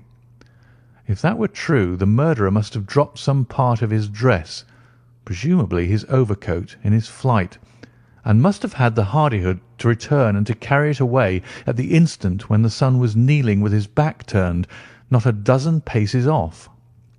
What a tissue of mysteries and improbabilities the whole thing was! I did not wonder at Lestrade's opinion, and yet I had so much faith in Sherlock Holmes' insight that I could not lose hope as long as every fresh fact seemed to strengthen his conviction of young McCarthy's innocence. It was late before Sherlock Holmes returned. He came back alone, for Lestrade was staying in lodgings in the town. "The glass still keeps very high," he remarked as he sat down. "It is of importance that it should not rain before we are able to go over the ground. On the other hand, a man should be at his very best and keenest for such nice work as that, and I did not wish to do it when fagged by a long journey. I have seen young McCarthy." "And what did you learn from him?" "Nothing." "Could he throw no light?" "None at all. I was inclined to think at one time that he knew who had done it and was screening him or her, but I am convinced now that he is as puzzled as everyone else. He is not a very quick-witted youth, though comely to look at, and I should think sound at heart." "I cannot admire his taste," I remarked, "if it is indeed a fact that he was averse to a marriage with so charming a young lady as this Miss Turner." "Ah, thereby hangs a rather painful tale. This fellow is madly, insanely in love with her, but some 2 years ago, when he was only a lad and before he really knew her, for she had been away 5 years at a boarding school, what does the idiot do but get into the clutches of a barmaid in Bristol and marry her at a registry office? No one knows a word of the matter, but you can imagine how maddening it must be to him to be upbraided for not doing what he would give his very eyes to do, but what he knows to be absolutely impossible. It was sheer frenzy of this sort which made him throw his hands up into the air when his father, at their last interview, was goading him on to propose to Miss Turner. On the other hand, he had no means of supporting himself, and his father, who was by all accounts a very hard man, would have thrown him over utterly had he known the truth. It was with his barmaid wife that he had spent the last 3 days in Bristol, and his father did not know where he was. Mark that point. It is of importance. Good has come out of evil, however, for the barmaid, finding from the papers that he is in serious trouble and likely to be hanged, has thrown him over utterly, and has written to him to say that she has a husband already in the Bermuda dockyard, so that there is really no tie between them. I think that that bit of news has consoled young McCarthy for all that he has suffered. But if he's innocent, who has done it? Ah, who? I would call your attention very particularly to 2 points. One is that the murdered man had an appointment with someone at the pool, and that the someone could not have been his son, for his son was away, and he did not know when he would return. The second is that the murdered man was heard to cry "Cooee" before he knew that his son had returned. Those are the crucial points upon which the case depends. And now let us talk about George Meredith, if you please, and we shall leave all minor matters until tomorrow." There was no rain, as Holmes had foretold, and the morning broke bright and cloudless. At 9 o'clock Lestrade called for us with the carriage, and we set off for Hatherley Farm and the Boscombe Pool. "There's a serious news this morning," Lestrade observed. "It is said that Mr. Turner of the Hall is so ill that his life is despaired of." "An elderly man, I presume," said Holmes. "About 60, but his constitution has been shattered by his life abroad, and he has been in failing health for some time. This business has had a very bad effect upon him. He was an old friend of McCarthy's, and, I may add, a great benefactor to him, for I have learned that he gave him Hatherley Farm rent-free." "Indeed, that is interesting," said Holmes. "Oh, yes. In 100 other ways he has helped him. Everybody about here speaks of his kindness to him." "Really? Does it not strike you as a little singular that this McCarthy, who appears to have had little of his own, and to have been under such obligations to Turner, should still talk of marrying his son to Turner's daughter, who is presumably heiress to the estate, and that in such a very cocksure manner, as if it were merely a case of a proposal and all else would follow? It is the more strange, since we know that Turner himself was averse to the idea.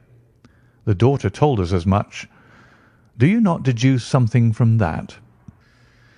"We have got to the deductions and the inferences," said Lestrade, winking at me. "I find it hard enough to tackle facts, Holmes, without flying away after theories and fancies." "You are right," said Holmes demurely. "You do find it very hard to tackle the facts." "Anyhow, I have grasped one fact which you seem to find it difficult to get hold of," replied Lestrade with some warmth. "And that is?" "That McCarthy senior met his death from McCarthy junior, and that all theories to the contrary are the merest moonshine." "Well, moonshine is a brighter thing than fog," said Holmes, laughing. "But I am very much mistaken if this is not Hatherley Farm upon the left." "Yes, that is it." It was a widespread, comfortable-looking building, two-storied, slate-roofed, with great yellow blotches of lichen upon the grey walls. The drawn blinds and the smokeless chimneys, however, gave it a stricken look, as though the weight of this horror still lay heavy upon it. We called at the door, when the maid, at Holmes's request, showed us the boots which her master wore at the time of his death, and also a pair of the son's, though not the pair which he had then had.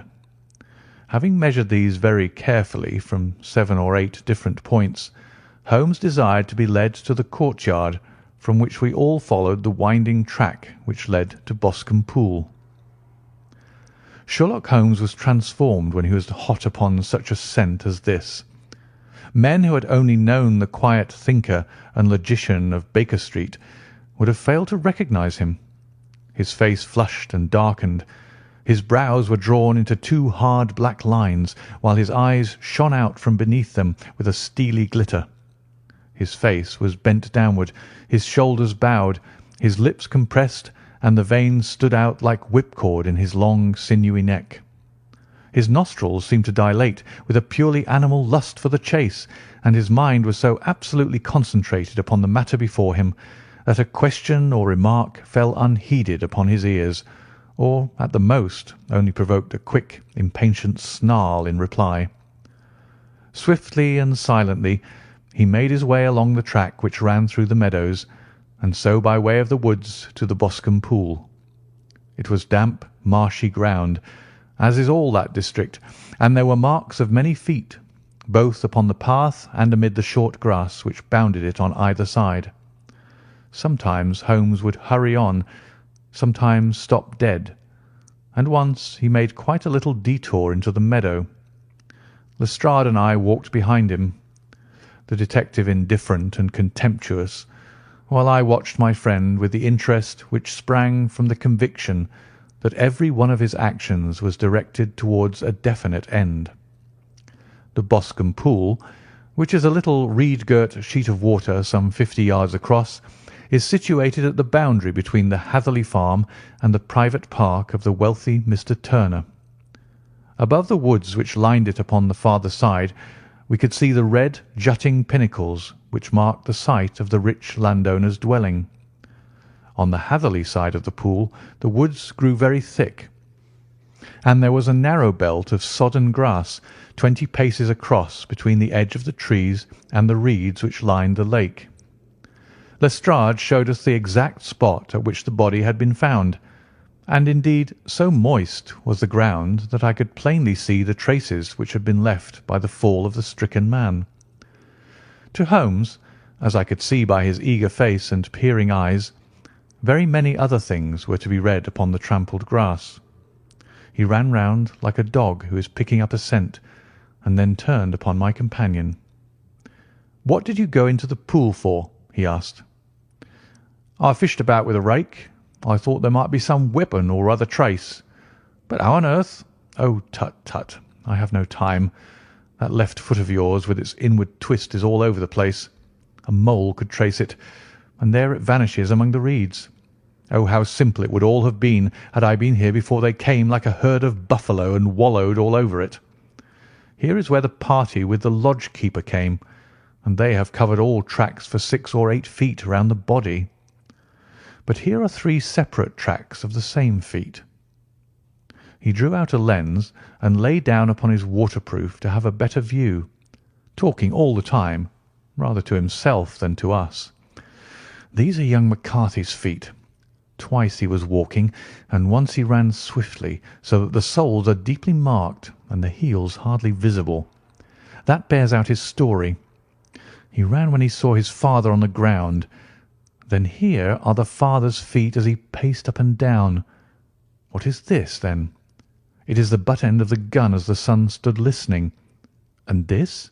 Ha! Ha! What have we here? Tiptoes? Tiptoes?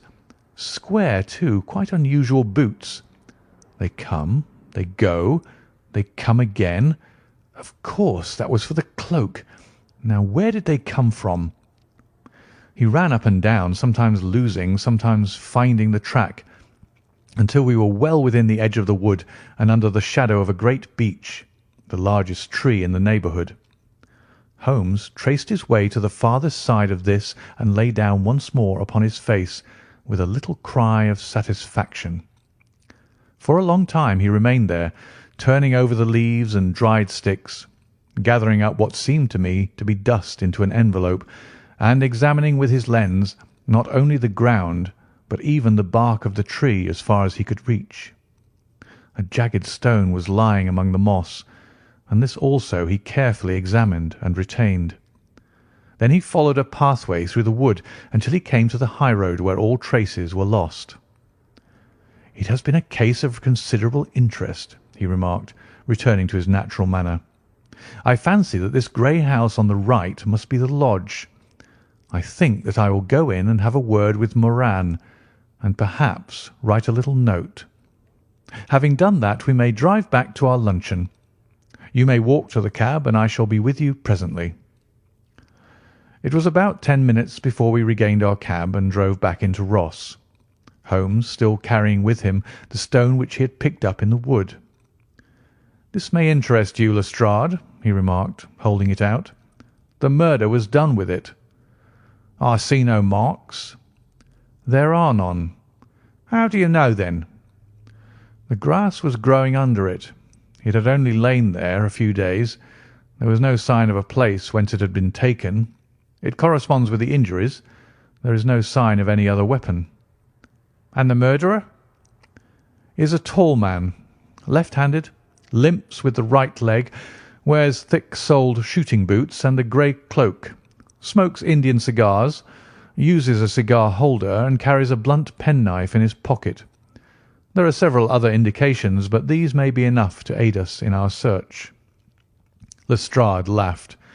"I am afraid that I am still a sceptic," he said. "Theories are all very well, but we have to deal with a hard-headed British jury." "Nous verrons," answered Holmes calmly. "You work your own method, and I shall work mine. I shall be busy this afternoon, and shall probably return to London by the evening train." "And leave your case unfinished?" "No, finished." "But the mystery?" "It is solved." "Who was the criminal, then?" "The gentleman I describe." "But who is he?" "Surely it would not be difficult to find out. This is not such a populous neighbourhood." Lestrade shrugged his shoulders. "I am a practical man," he said, "and I really cannot undertake to go about the country looking for a left-handed gentleman with a gammy leg. I should become the laughing-stock of Scotland Yard." "All right," said Holmes quietly. "I have given you the chance. Here are your lodgings. Good-bye. I shall drop you a line before I leave." Having left Lestrade at his rooms, we drove to our hotel, where we found lunch upon the table. Holmes was silent and buried in thought, with a pained expression upon his face, as one who finds himself in a perplexing position. "Look here, Watson," he said when the cloth was cleared. "Just sit down in the chair and let me preach to you for a little. I don't know quite what to do, and I should value your advice. Light a cigar and let me expound." "Pray do so." "Well, now, in considering this case, there are 2 points about young McCarthy's narrative which struck us both instantly, although they impressed me in his favour and you against him. One was the fact that his father should, according to his account, cry cooee before seeing him. The other was his singular dying reference to a rat. He mumbled several words, you understand, but that was all that caught the son's ear. Now, from this double point our research must commence, and we will begin it by presuming that what the lad says is absolutely true." "What of this cooee, then?" "Well, obviously it could not have been meant for the son. The son, as far as he knew, was in Bristol. It was mere chance that he was within earshot. The cooee was meant to attract the attention of whoever it was that he had the appointment with. But cooee is a distinctly Australian cry, and one which is used between Australians. There is a strong presumption that the person whom McCarthy expected to meet him at Boscombe Pool was someone who had been in Australia." "What of the rat, then?" Sherlock Holmes took a folded paper from his pocket and flattened it out on the table.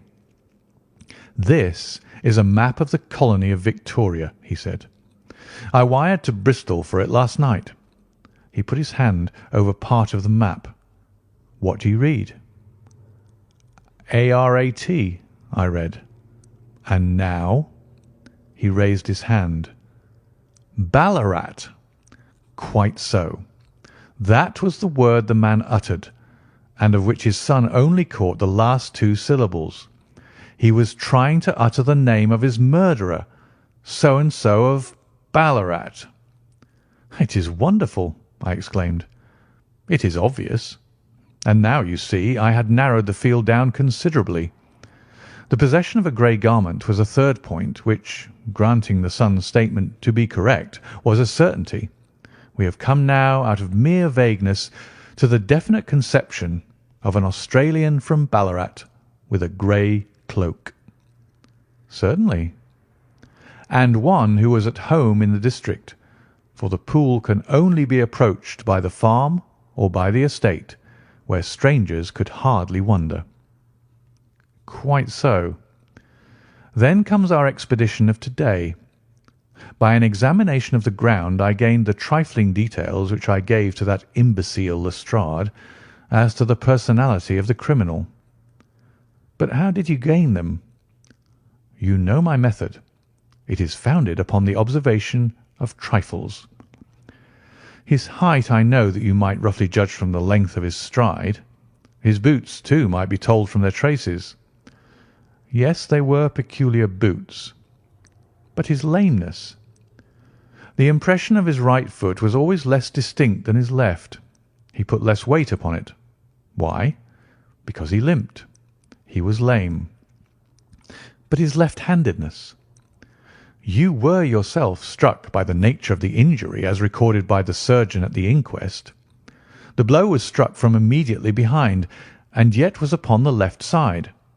Now, how can that be unless it were by a left-handed man? He had stood behind that tree during the interview between the father and son. He had even smoked there. I found the ash of a cigar, which my special knowledge of tobacco ashes enables me to pronounce as an Indian cigar. I have, as you know, devoted some attention to this, and written a little monograph on the ashes of 140 different varieties of pipe, cigar, and cigarette tobacco. Having found the ash, I then looked round and discovered the stump among the moss, where he had tossed it. It was an Indian cigar of the variety which are rolled in Rotterdam. And the cigar holder? I could see that the end had not been in his mouth.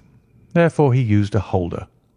The tip had been cut off, not bitten off, but the cut was not a clean one, so I deduced a blunt penknife.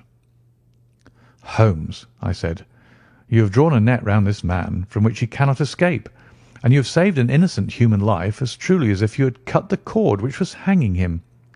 I see the direction in which all this points. The culprit is—" "Mr. John Turner," cried the hotel waiter, opening the door of our sitting-room and ushering in a visitor. The man who entered was a strange and impressive figure. His slow, limping step and bowed shoulders gave the appearance of decrepitude, and yet his hard, deep-lined, craggy features and his enormous limbs showed that he was possessed of unusual strength of body and of character. His tangled beard, grizzled hair, and outstanding, drooping eyebrows combined to give an air of dignity and power to his appearance, but his face was of an ashen white, while his lips and the corners of his nostrils were tinged with a shade of blue. It was clear to me at a glance that he was in the grip of some deadly and chronic disease.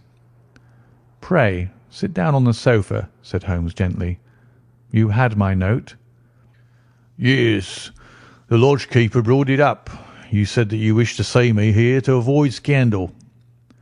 "I thought people would talk if I went to the hall." "And why did you wish to see me?" He looked across at my companion with despair in his weary eyes, as though his question was already answered. "Yes," said Holmes, answering the look rather than the words. "It is so. I know all about McCarthy." The old man sank his face in his hands. "God help me," he cried, "but I would not have let the young man come to harm. I give you my word that I would have spoken out if it went against him at the assizes." "I am glad to hear you say so," said Holmes gravely. "I would have spoken now had it not been for my dear girl. It would break her heart. It will break her heart when she hears that I am arrested." "It may not come to that," said Holmes. "What?" "I am no official agent. I understand that it was your daughter who required my presence here, and I am acting in her interests. Young McCarthy must be got off, however." "I am a dying man," said old Turner. "I have had diabetes for years. My doctor says it is a question whether I shall live a month. Yet I would rather die under my own roof than in a jail." Holmes rose and sat down at the table with his pen in his hand and a bundle of paper before him. "Just tell us the truth," he said. "I shall jot down the facts. You will sign it, and Watson here can witness it. Then I could produce your confession at the last extremity to save young McCarthy. I promise you that I shall not use it unless it is absolutely needed." "It is as well," said the old man. "It's a question whether I shall live to the assizes, so it matters little to me. But I should wish to spare Alice the shock, and now I will make the thing clear to you. It has been a long time in the acting, but will not take me long to tell. You didn't know this dead man, McCarthy. He was the devil incarnate. I tell you that. God keep you out of the clutches of such a man as he. His grip has been upon me these 20 years, and he has blasted my life. I'll tell you first how I came to be in his power. It was in the early 60s at the diggings. I was a young chap then, hot-blooded and reckless, ready to turn my hand at anything. I got among bad companions, took to drink, had no luck with my claim, took to the bush, and, in a word, became what you call over here a highway robber. There were 6 of us, and we had a wild, free life of it, sticking up a station from time to time or stooping the wagons on the road to the diggings. Black Jack of Ballarat was the name I went under, and our party is still remembered in the colony as the Ballarat Gang. One day a gold convoy came down from Ballarat to Melbourne, and we lay in wait for it and attacked it. There were 6 troopers and 6 of us, so it was a close thing, but we emptied 4 of their saddles at the first volley. 3 of our boys were killed, however, before we got the swag. I put my pistol to the head of the wagon driver, who was this very man McCarthy. I wished to the Lord that I had shot him then, but I spared him, though I saw his wicked little eyes fixed on my face, as though to remember every feature. We got away with the gold, became wealthy men, and made our way over to England without being suspected. There I parted from my old pals and determined to settle down to a quiet and respectable life. I bought this estate, which chanced to be in the market, and I set myself to do a little good with my money, to make up for the way in which I had earned it. I married too, and though my wife died young, she left me my dear little Alice. Even when she was just a baby, her wee hands seemed to lead me down the right path as nothing else has ever done. In a word, I turned over a new leaf and did my best to make up for the past. All was going well when McCarthy laid his grip upon me. I had gone up to town about an investment, and I met him in Regent Street with hardly a coat to his back or a boot to his foot. "Here we are, Jack," says he, touching me on the arm. "We'll be as good as a family to you. There's 2 of us, me and my son, and you can have the keeping of us. If you don't, it's a fine, law-abiding country is England, and there's always a policeman within hail." Well, down they came to the West Country. There was no shaking them off, and there they have lived rent-free on my best land ever since. There was no rest for me, no peace, no forgetfulness. Turn where I would, there was this cunning, grinning face at my elbow. It grew worse as Alice grew up, for he soon saw I was more afraid of her knowing my past than of the police. Whatever he wanted he must have, and whatever it was I gave him without question.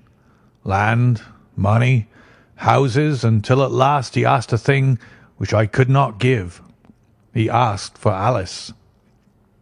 His son, you see, had grown up, and so had my girl, and as I was known to be in weak health, it seemed a fine stroke to him that his lad should step into the whole property. But there I was firm. I would not have his cursed stock mixed with mine. Not that I had any dislike to the lad, but his blood was in him, and that was enough. I stood firm. McCarthy threatened. I braved him to do his worst.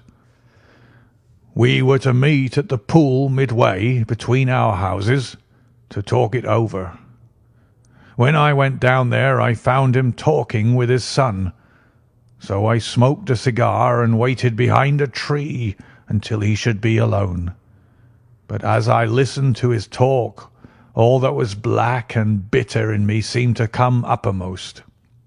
He was urging his son to marry my daughter, with as little regard for what she might think as if she were a slut from off the streets. It drove me mad to think that I and all that I held most dear should be in the power of such a man as this. Could I not snap the bond? I was already a dying and a desperate man, though clear of mind and fairly strong of limb. I knew that my own fate was sealed, but my memory and my girl. Both could be saved if I could but silence that foul tongue. I did it, Mr. Holmes. I would do it again. Deeply as I have sinned, I have led a life of martyrdom to atone for it. But that my girl should be entangled in the same meshes which held me was more than I could suffer. I struck him down with no more compunction than if he had been some foul and venomous beast. His cry brought back his son, but I had gained the cover of the wood, though I was forced to go back to fetch the cloak which I had dropped in my flight. That is the true story, gentlemen, of all that occurred." "Well, it is not for me to judge you," said Holmes, as the old man signed the statement which had been drawn out. "I pray that we may never be exposed to such temptation." "I pray not, sir. And what do you intend to do?" "In view of your health, nothing. You are yourself aware that you will soon have to answer for your deed at a higher court than the assizes. I will keep your confession, and if McCarthy is condemned, I shall be forced to use it. If not, it shall never be seen by mortal eye, and your secret, whether you be alive or dead, shall be safe with us." "Farewell, then," said the old man solemnly. "Your own deathbeds, when they come, will be the easier for the thought of the peace which you have given to mine."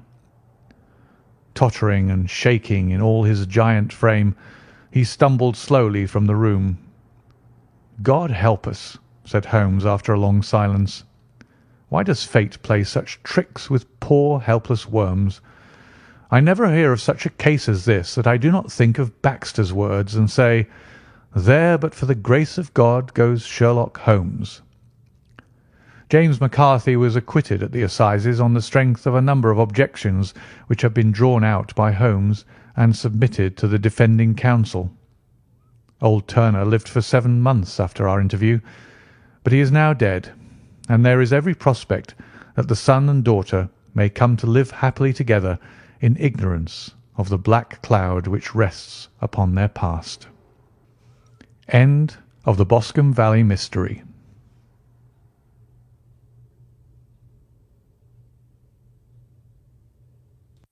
The 5 Orange Pips.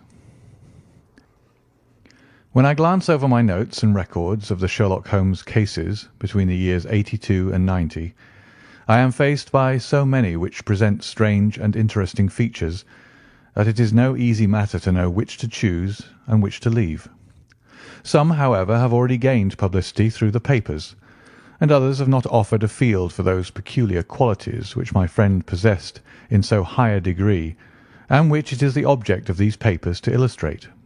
Some, too, have baffled his analytical skill, and would be as narratives, beginnings without an ending, while others have been but partially cleared up, and have their explanations founded rather upon conjecture and surmise than on that absolute logical proof which was so dear to him. There is, however, one of these last, which was so remarkable in its details, and so startling in its results, that I am tempted to give some account of it, in spite of the fact that there are points in connection with it which never have been, and probably never will be, entirely cleared up. The year 87 furnished us with a long series of cases of greater or lesser interest, of which I retain the records. Among my headings under this one 12 months I find an account of the adventure of the Paradol Chamber, of the Amateur Mendicant Society who held a luxurious club in the lower vault of a furniture warehouse, of the facts connected with the loss of the British barque Sophie Anderson, of the singular adventures of the Grice Pattersons in the islands of Uffa, and finally of the Camberwell poisoning case. In the latter, as may be remembered, Sherlock Holmes was able, by winding up the dead man's watch, to prove that it had been wound up 2 hours before, and that therefore the deceased had gone to bed within that time, a deduction which was of the greatest importance in clearing up the case. All these I may sketch out at some future date, but none of them present such singular features as the strange train of circumstances which I have now taken up my pen to describe. It was in the latter days of September, and the equinoctial gales had set in with exceptional violence. All day the wind had screamed and the rain had beaten against the windows, so that even here in the heart of great, handmade London, we were forced to raise our minds for the instant from the routine of life and to recognise the presence of those great elemental forces which shriek at mankind through the bars of his civilization like untamed beasts in a cage. As evening drew in, the storm grew higher and louder, and the wind cried and sobbed like a child in the chimney.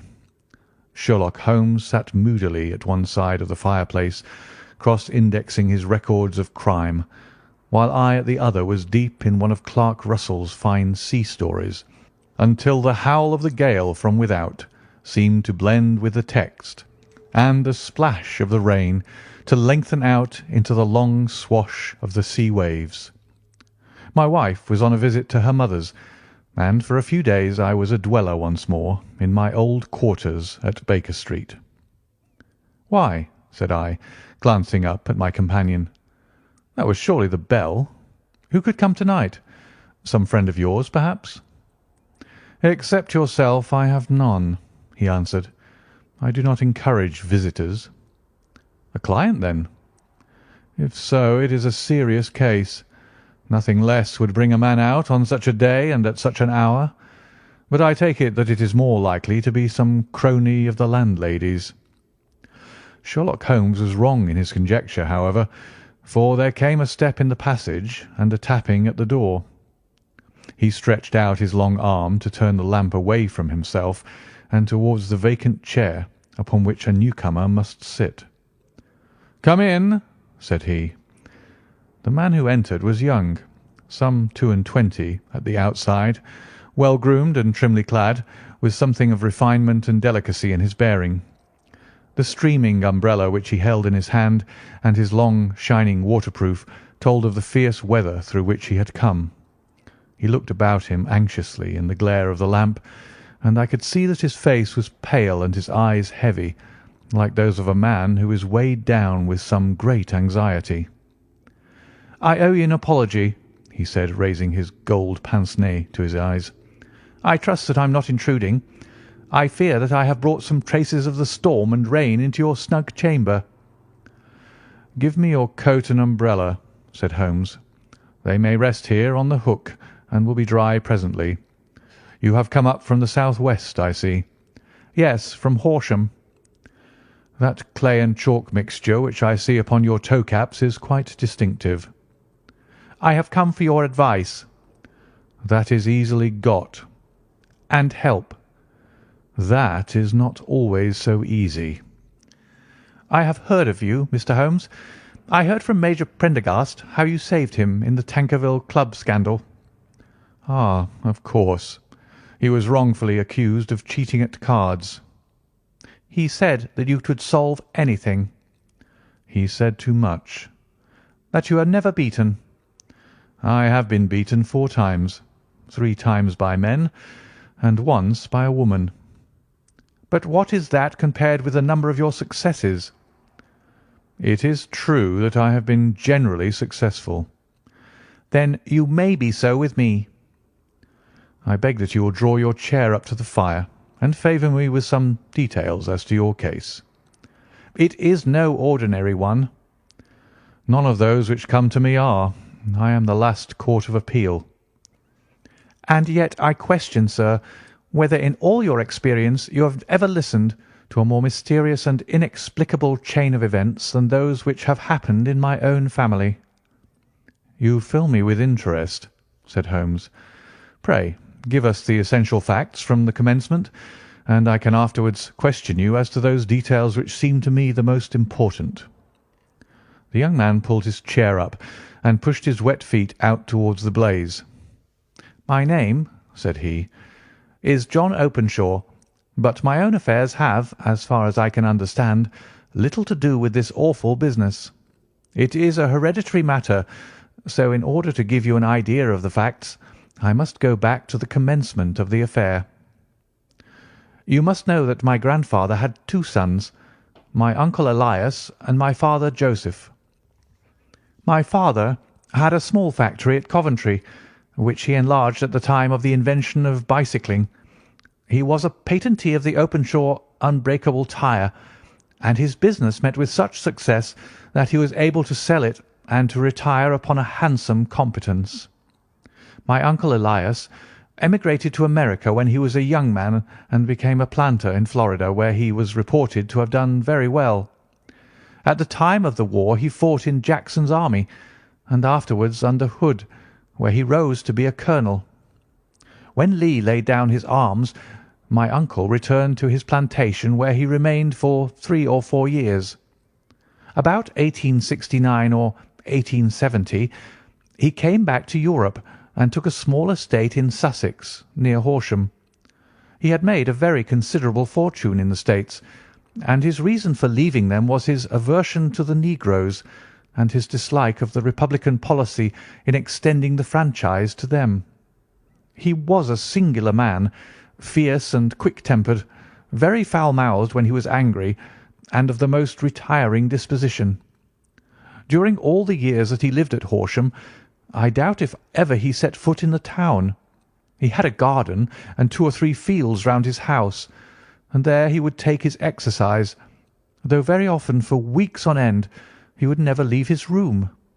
He drank a great deal of brandy and smoked very heavily, but he would see no society and did not want any friends, not even his own brother. He didn't mind me. In fact, he took a fancy to me, for at the time when he saw me first I was a youngster of 12 or so. This would be in the year 1878, after he had been 8 or 9 years in England. He begged my father to let me live with him, and he was very kind to me in his way.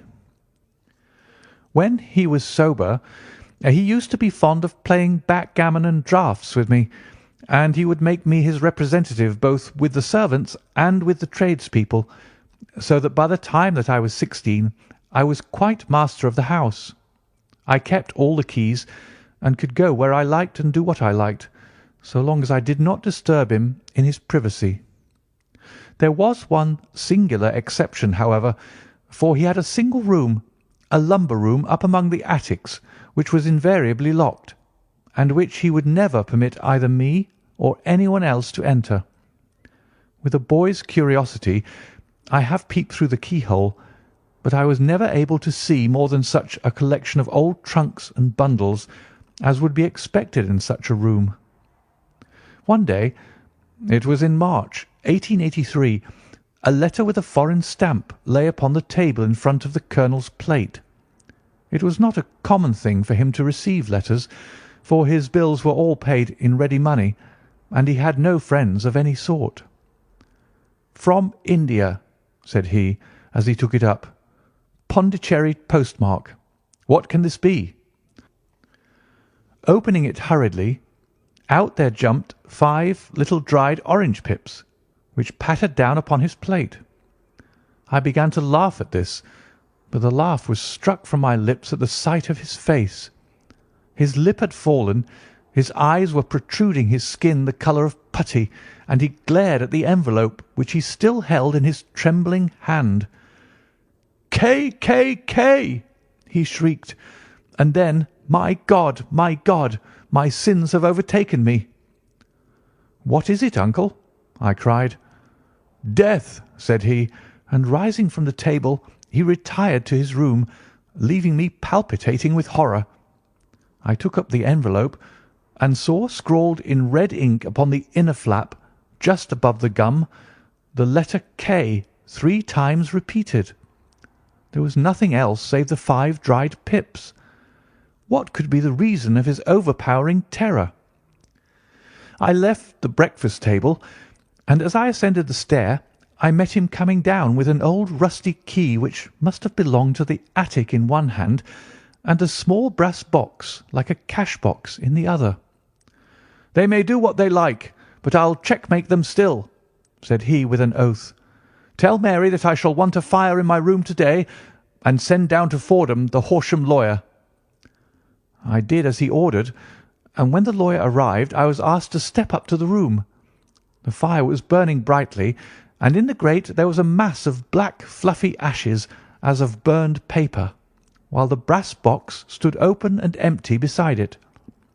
As I glanced at the box I noticed with a start that upon the lid was printed the treble K which I had read in the morning upon the envelope. "I wish you, John," said my uncle, "to witness my will. I leave my estate, with all its advantages and all its disadvantages, to my brother, your father, whence it will no doubt descend to you. If you can enjoy it in peace, well and good. If you find you cannot, take my advice, my boy, and leave it to your deadliest enemy. I am sorry to give you such a two-edged thing, but I can't say what turn things are going to take. Kindly sign the paper where Mr. Fordham shows you." I signed the paper as directed, and the lawyer took it away with him. The singular incident made, as you may think, the deepest impression upon me, and I pondered over it and turned it every way in my mind without being able to make anything of it. Yet I could not shake off the vague feeling of dread which it left behind, though the sensation grew less keen as the weeks passed, and nothing happened to disturb the usual routine of our lives. I could see a change in my uncle, however. He drank more than ever, and he was less inclined for any sort of society. Most of his time he would spend in his room, with the door locked upon the inside, but sometimes he would emerge in a sort of drunken frenzy, and would burst out of the house and tear about the garden with a revolver in his hand, screaming out that he was afraid of no man, and that he was not to be cooped up like a sheep in a pen by man or devil. When these hot fits were over, however, he would rush tumultuously in at the door and lock and bar it behind him, like a man who can brazen it out no longer against the terror which lies at the roots of his soul. At such times I have seen his face, even on a cold day, glisten with moisture, as though it were new raised from a basin. Well, to come to an end of the matter, Mr. Holmes, and not to abuse your patience, there came a night when he made one of those drunken sallies from which he never came back. We found him, when we went to search for him, face downward in a little green-scummed pool which lay at the foot of the garden. There was no sign of any violence, and the water was but 2 feet deep, so that the jury, having regard to his known eccentricity, brought in a verdict of suicide. But I, who knew how he winced from the very thought of death, had much ado to persuade myself that he had gone out of his way to meet it. The matter passed, however, and my father entered into possession of the estate, and of some £14,000 which lay to his credit at the bank. "One moment," Holmes interposed. "Your statement is, I foresee, one of the most remarkable to which I have ever listened. Let me have the date of the reception by your uncle of the letter, and the date of his supposed suicide." "The letter arrived on March 10th, 1883. His death was 7 weeks later, upon the night of May 2nd. "Thank you. Pray proceed." "When my father took over the Horsham property, he, at my request, made a careful examination of the attic, which had been always locked up. We found the brass box there, although its contents had been destroyed. On the inside of the cover was a paper label with the initials of K.K.K. repeated upon it, and letters, memoranda, receipts, and a register written beneath. These, we presume, indicated the nature of the papers which had been destroyed by Colonel Openshaw. For the rest, there was nothing of much importance in the attic, save a great many scattered papers and notebooks bearing upon my uncle's life in America. Some of them were of the war time, and showed that he had done his duty well, and had borne the repute of a brave soldier. Others were of a date during the reconstruction of the Southern States, and were mostly concerned with politics, for he had evidently taken a strong part in opposing the carpet-bag politicians who had been sent down from the north. Well, it was the beginning of '84 when my father came to live at Horsham, and all went as well as possible with us until the January of '85. On the fourth day after the New Year, I heard my father give a sharp cry of surprise as we sat together at the breakfast table. There he was, sitting with a newly opened envelope in one hand and 5 dried orange pips in the outstretched palm of the other one. He had always laughed at what he called my cock and bull story about the colonel, but he looked very scared and puzzled now that the same thing had come upon himself. "Why, what on earth does this mean, John?" he stammered. My heart had turned to lead. "It is K, K, K," said I. He looked inside the envelope. "So it is," he cried. "Here are the very letters. But what is this written above them?" "Put the papers on the sundial," I read, peeping over his shoulder. "What papers? What sundial?" he asked. "The sundial in the garden. There is no other," said I. "But the papers must be those that are destroyed." "Pooh!" said he, gripping hard at his courage. "We are in a civilized land here, and we can't have tomfoolery of this kind. Where does the thing come from?" "From Dundee," I answered, glancing at the postmark. "Some preposterous practical joke," said he. "What have I to do with sundials and papers? I shall take no notice of such nonsense." "I should certainly speak to the police," I said. "And be laughed at for my pains? Nothing of the sort." "Then let me do so." "No, I forbid you. I won't have a fuss made about such nonsense." It was in vain to argue with him, for he was a very obstinate man. I went about, however, with a heart which was full of forebodings. On the third day after the coming of the letter, my father went from home to visit an old friend of his, Major Freebody, who is in command of one of the forts upon Portsdown Hill. I was glad that he should go, for it seemed to me that he was farther from danger when he was away from home. In that, however, I was in error. Upon the second day of his absence, I received a telegram from the Major imploring me to come at once. My father had fallen over one of the deep chalk pits which abound in the neighbourhood, and was lying senseless with a shattered skull. I hurried to him, but he passed away without having ever recovered his consciousness. He had, as it appears, been returning from Fareham in the twilight, and as the country was unknown to him and the chalk pit unfenced, the jury had no hesitation in bringing in a verdict of death from accidental causes. Carefully, as I examined every fact connected with his death, I was unable to find anything which could suggest the idea of murder. There were no signs of violence, no footmarks, no robbery, no record of strangers having been seen upon the roads, and yet I need not tell you that my mind was far from at ease, and that I was well nigh certain that some foul plot had been woven round him. In this sinister way I came into my inheritance. You will ask me why I did not dispose of it.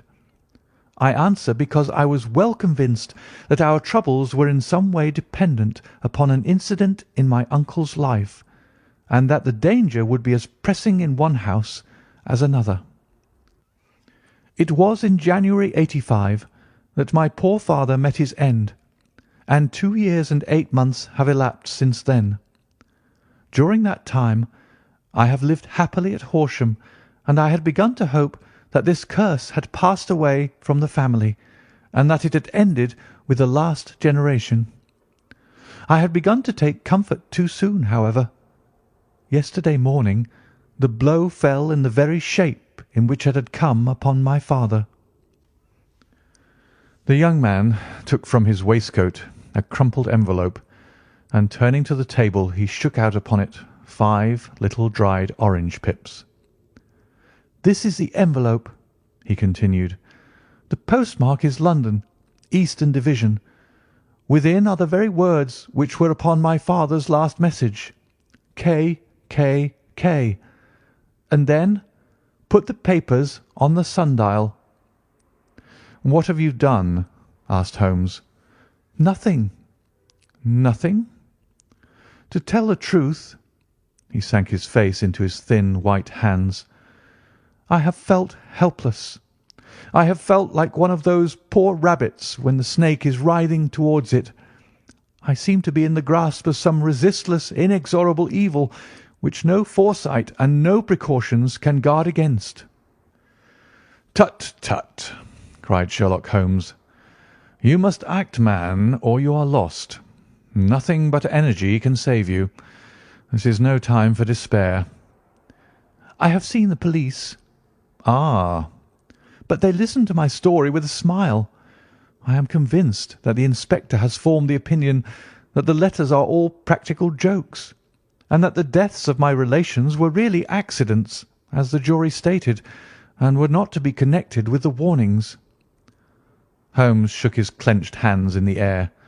"Incredible imbecility!" he cried. "They have, however, allowed me a policeman, who may remain in the house with me." "Has he come with you to-night?" "No, his orders were to stay in the house." Again Holmes raved in the air. "Why did you come to me?" he cried. "And above all, why did you not come at once?" "I did not know. It was only to-day that I spoke to Major Prendergast about my troubles, and was advised by him to come to you." "It is really 2 days since you had the letter. We should have acted before this.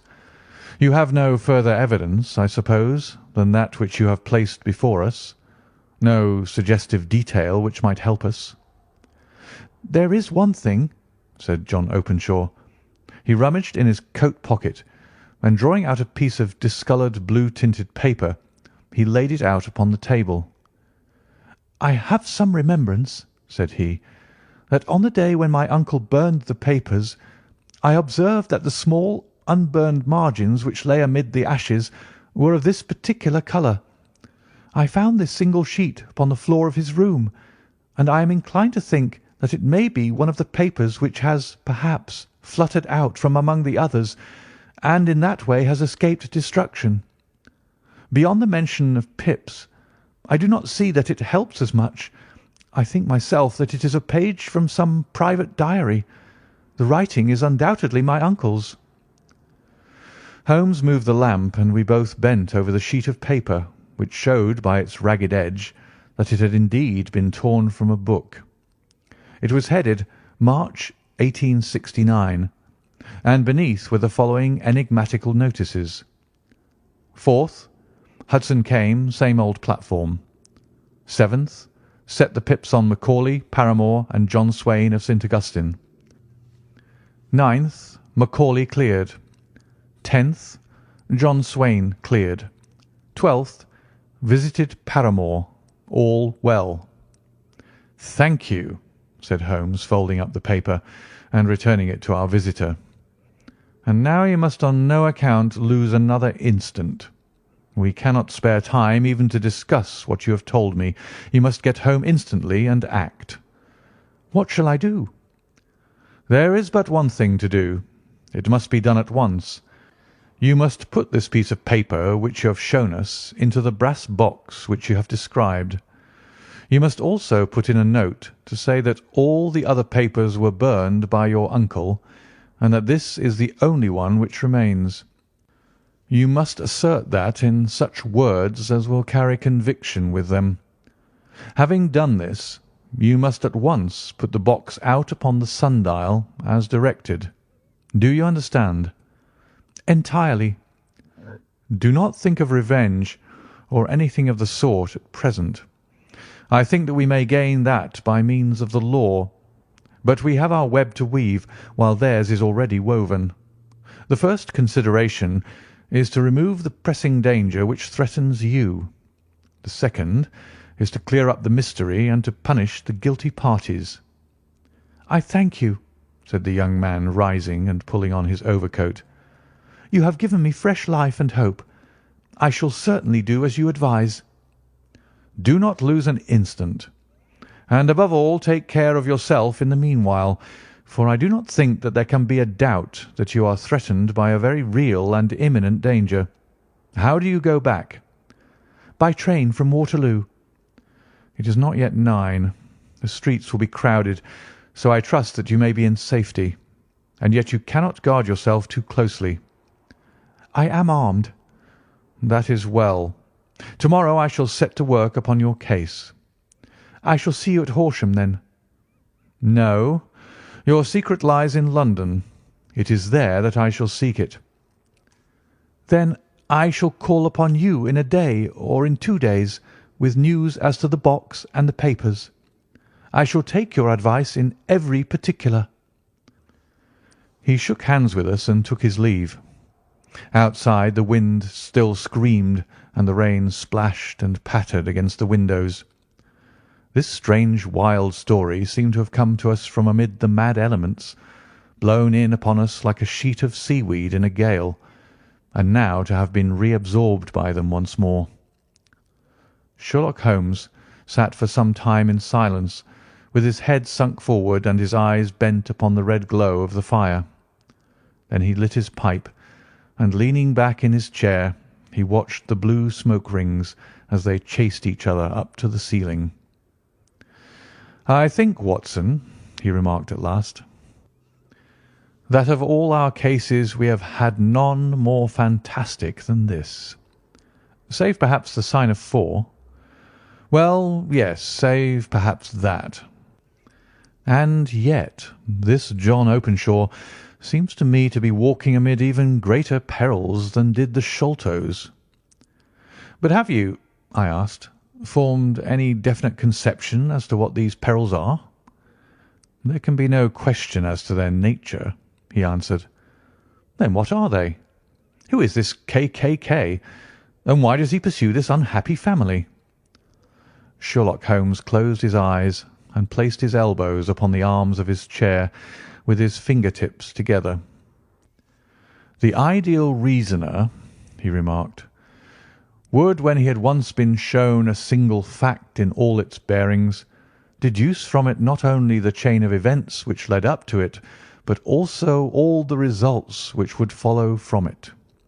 As Cuvier could correctly describe a whole animal by the contemplation of a single bone, so the observer, who has thoroughly understood one link in a series of incidents, should be able to accurately state all the other ones, both before and after.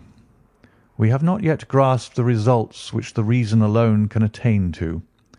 Problems may be solved in the study which have baffled all those who have sought a solution by the aid of their senses.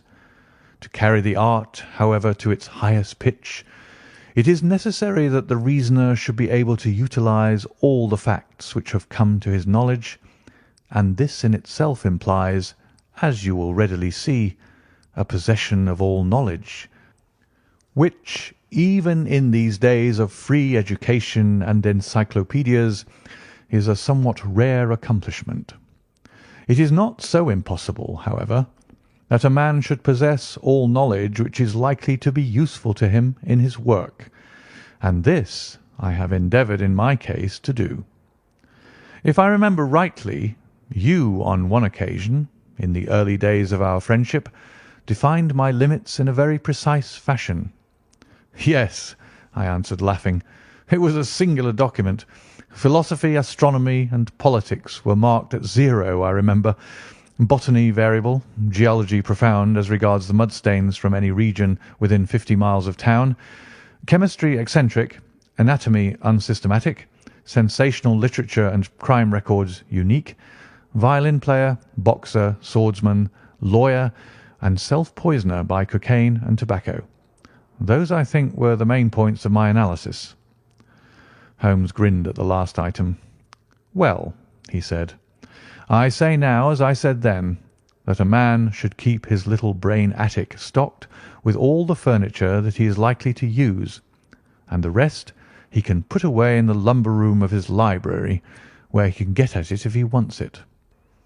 Now, for such a case as the one which has been submitted to us to-night, we need certainly to muster all our resources. kindly hand me down the letter K of the American Encyclopedia, which stands upon the shelf beside you. Thank you. Now, let us consider the situation and see what may be deduced from it. In the first place, we may start with a strong presumption that Colonel Openshaw had some very strong reason for leaving America. Men at his time of life do not change all their habits and exchange willingly the charming climate of Florida for the lonely life of an English provincial town. His extreme love of solitude in England suggests the idea that he was in fear of someone or something, so we may assume as a working hypothesis that it was fear of someone or something which drove him from America.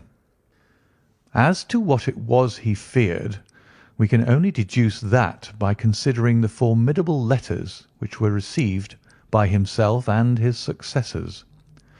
Did you remark the postmarks of those letters? The first was from Pondicherry, the second from Dundee, and the third from London. From East London. What do you deduce from that? They're all seaports. That the writer was on board of a ship. Excellent. We have already a clue. There can be no doubt that the strong probability, is that the writer was on board of a ship. And now let us consider another point. In the case of Pondicherry, 7 weeks elapsed between the threat and its fulfilment. In Dundee it was only some 3 or 4 days. Does that suggest anything? A greater distance to travel? But the letter had also a greater distance to come. Then I do not see the point. There is at least a presumption that the vessel in which the man or men are is a sailing ship. It looks as if they always send their singular warning or token before them when starting upon their mission. You see how quickly the deed followed the sign when it came from Dundee. If they had come from Pondicherry in a steamer, they would have arrived almost as soon as their letter. But as a matter of fact, 7 weeks elapsed. I think that those 7 weeks represented the difference between the mail boat which brought the letter and the sailing vessel which brought the writer. It is possible. More than that, it is probable. And now you see the deadly urgency of this new case, and why I urged young Openshaw to caution. The blow has always fallen at the end of the time which it would take the senders to travel the distance. But this one comes from London, and therefore we cannot count upon delay. Good God! I cried. What can it mean, this relentless persecution? The papers which Openshaw carried are obviously of vital importance to the person or persons in the sailing ship. I think that it is quite clear that there must be more than one of them. A single man could not have carried out 2 deaths in such a way as to deceive a coroner's jury. There must have been several in it, and they must have been men of resource and determination. Their papers they mean to have, be the holder of them who it may. In this way, you see, KKK ceases to be the initials of an individual and becomes the badge of a society. But of what society? Have you never, said Sherlock Holmes, bending forward and sinking his voice, have you never heard of the Ku Klux Klan? I never have. Holmes turned over the leaves of the book upon his knee. Here it is, said he presently. Ku Klux Klan, a name derived from the fanciful resemblance to the sound produced by cocking a rifle. This terrible secret society was formed by some ex-Confederate soldiers in the Southern States after the Civil War, and it rapidly formed local branches in different parts of the country, notably in Tennessee, Louisiana, the Carolinas, Georgia, and Florida. Its power was used for political purposes, principally for the terrorizing of the Negro voters and the murdering and driving from the country of those who were opposed to its views. Its outrages were usually preceded by a warning sent to the marked man in some fantastic but generally recognized shape: a sprig of oak leaves in some parts, melon seeds, or orange pips in others. On receiving this, the victim might either openly abjure his former ways, or might fly from the country. If he braved the matter out, death would unfailingly come upon him, and usually in some strange and unforeseen manner. So perfect was the organisation of the society, and so systematic its methods, that there is hardly a case upon record where any man succeeded in braving it with impunity, or in which any of its outrages were traced home to the perpetrators. For some years the organisation flourished in spite of the efforts of the United States government and of the better classes of the community in the South. Eventually, in the year 1869, the movement rather suddenly collapsed, although there have been sporadic outbreaks of the same sort since that date. "You will observe," said Holmes, laying down the volume, "that the sudden breaking up of the society was coincident with the disappearance of Openshaw from America with their papers. It may well have been cause and effect. It is no wonder that he and his family have some of the more implacable spirits upon their track. You can understand that this register and diary may implicate some of the first men in the South, and that there may be many who will not sleep easy at night until it is recovered." "Then the page we've seen is such as we might expect. It ran, if I remember right, 'Sent the pips to A, B, and C,' that is, sent the society's warning to them. Then there are successive entries that A and B cleared or left the country, and finally that C was visited, with, I fear, a sinister result for C. Well, I think, Doctor, that we may let some light into this dark place, and I believe that the only chance young Openshaw has in the meantime is to do what I have told him. There is nothing more to be said or to be done to-night, so hand me over my violin, and let us try to forget for half an hour the miserable weather and the still more miserable ways of our fellow men." It had cleared in the morning, and the sun was shining with a subdued brightness through the dim veil which hangs over the great city. Sherlock Holmes was already at breakfast when I came down. "You will excuse me for not waiting for you," said he. "I have, I foresee, a very busy day before me in looking into this case of young Openshaw's." "What steps will you take?" I asked. "It will very much depend upon the results of my first inquiries. I may have to go down to Horsham after all." "You will not go there first?" "No, I shall commence with the city. Just ring the bell, and the maid will bring up your coffee." As I waited, I lifted the unopened newspaper from the table and glanced my eye over it. It rested upon a heading which sent a chill to my heart. "Holmes," I cried, "you are too late." "Ah," said he, laying down his cup. "I feared as much. How was it done?" He spoke calmly, but I could see that he was deeply moved. "My eye caught the name of Openshaw and the heading 'Tragedy near Waterloo Bridge.' Here is the account. Between 9 and 10 last night, Police Constable Cook of the H Division on duty near Waterloo Bridge heard a cry for help and a splash in the water. The night, however, was extremely dark and stormy, so that in spite of the help of several passers-by, it was quite impossible to effect a rescue. The alarm, however, was given, and by aid of the water police, the body was eventually recovered. It proved to be that of a young gentleman whose name, as it appears from an envelope which was found in his pocket, was John Openshaw, and whose residence is near Horsham. It is conjectured that he may have been hurrying down to catch the last train from Waterloo Station, and that in his haste and the extreme darkness he missed his path and walked over the edge of one of the small landing places for river steamboats. The body exhibited no traces of violence, and there can be no doubt that the deceased had been the victim of an unfortunate accident, which should have the effect of calling the attention of the authorities to the condition of the riverside landing stages. We sat in silence for some minutes, Holmes more depressed and shaken than I had ever seen him. "That hurts my pride, Watson," he said at last. "It is a petty feeling, no doubt, but it hurts my pride. It becomes a personal matter with me now, and if God sends me health, I shall set my hand upon this gang.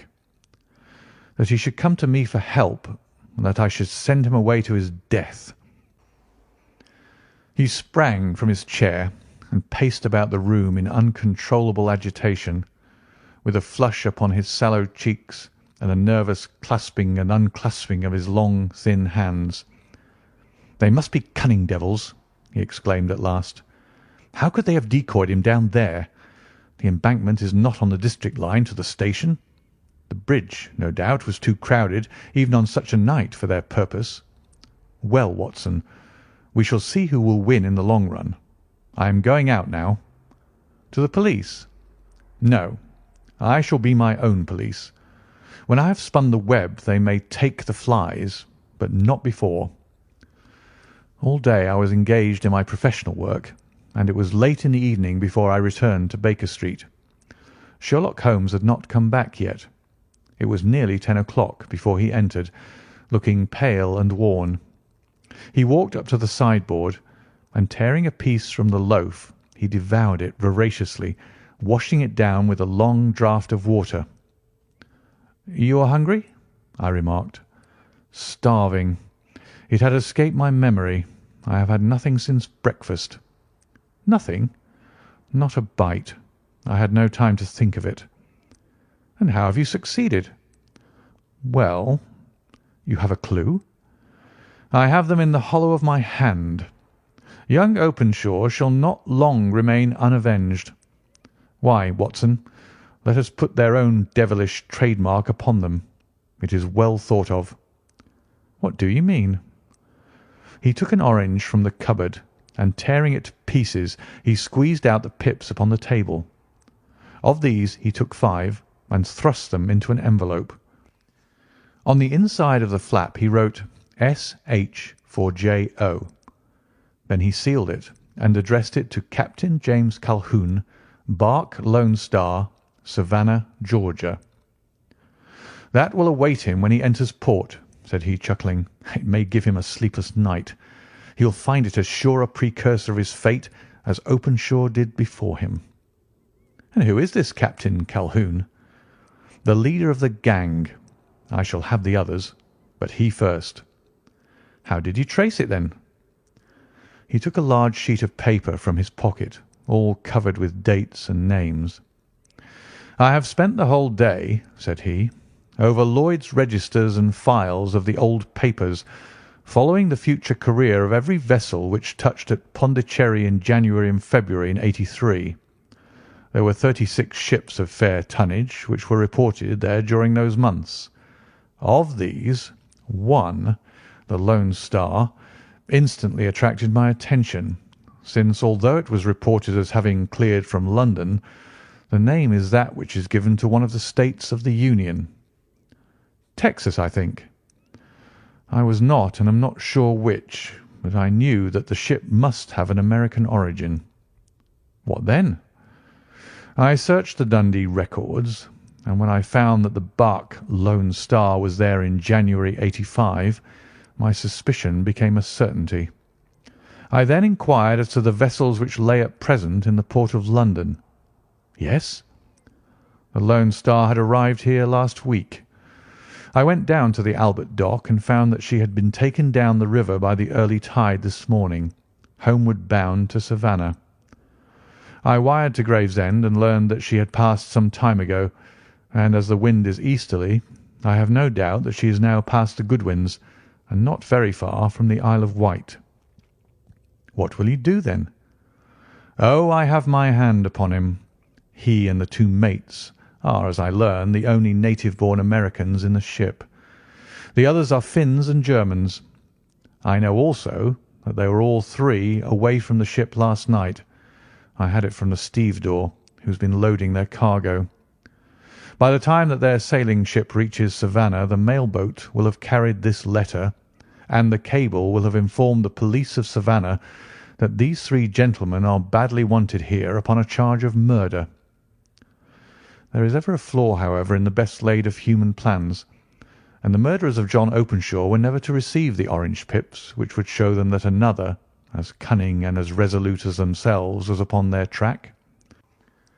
Very long and very severe were the equinoctial gales that year. We waited long for news of the Lone Star of Savannah, but none ever reached us. We did at last hear that somewhere, far out in the Atlantic, a shattered stern post of a boat was seen swinging in the trough of a wave, with the letters L.S. carved upon it. And that is all which we shall ever know of the fate of the Lone Star. End of the 5 Orange Pips.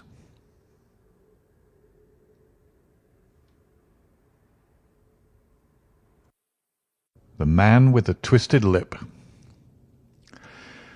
Asa Whitney, brother of the late Elias Whitney, D.D., principal of the Theological College of St. George's, was much addicted to opium.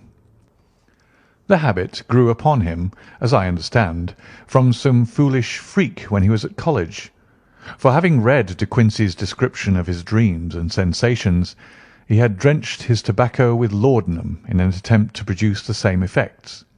He found, as so many more have done, that the practice is easier to attain than to get rid of, and for many years he continued to be a slave to the drug, an object of mingled horror and pity to his friends and relatives. I can see him now, with yellow, pasty face, drooping lips, and pinpoint pupils, all huddled in a chair, the wreck and ruin of a noble man.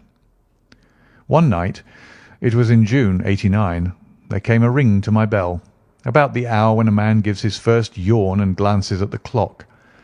I sat up in my chair, and my wife laid her needlework down in her lap and made a little face of disappointment. "A patient," said she. "You'll have to go out." I groaned, for I was newly come back from a weary day. We heard the door open, a few hurried words, and then quick steps upon the linoleum. Our own door flew open, and a lady, clad in some dark-coloured stuff, with a black veil, entered the room.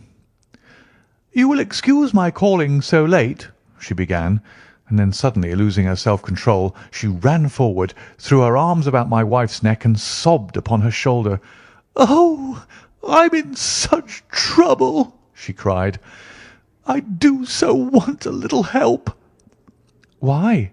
said my wife, pulling up her veil. "It is Kate Whitney. How you startled me, Kate! I had not an idea who you were when you came in." "I didn't know what to do, so I came straight to you." That was always the way. Folk who were in grief came to my wife like birds to a lighthouse. "It was very sweet of you to come. Now you must have some wine and water, and sit here comfortably and tell us all about it. Or should you rather that I sent James off to bed?" "Oh, no, no. I want the doctor's advice and help too. It's about Isa.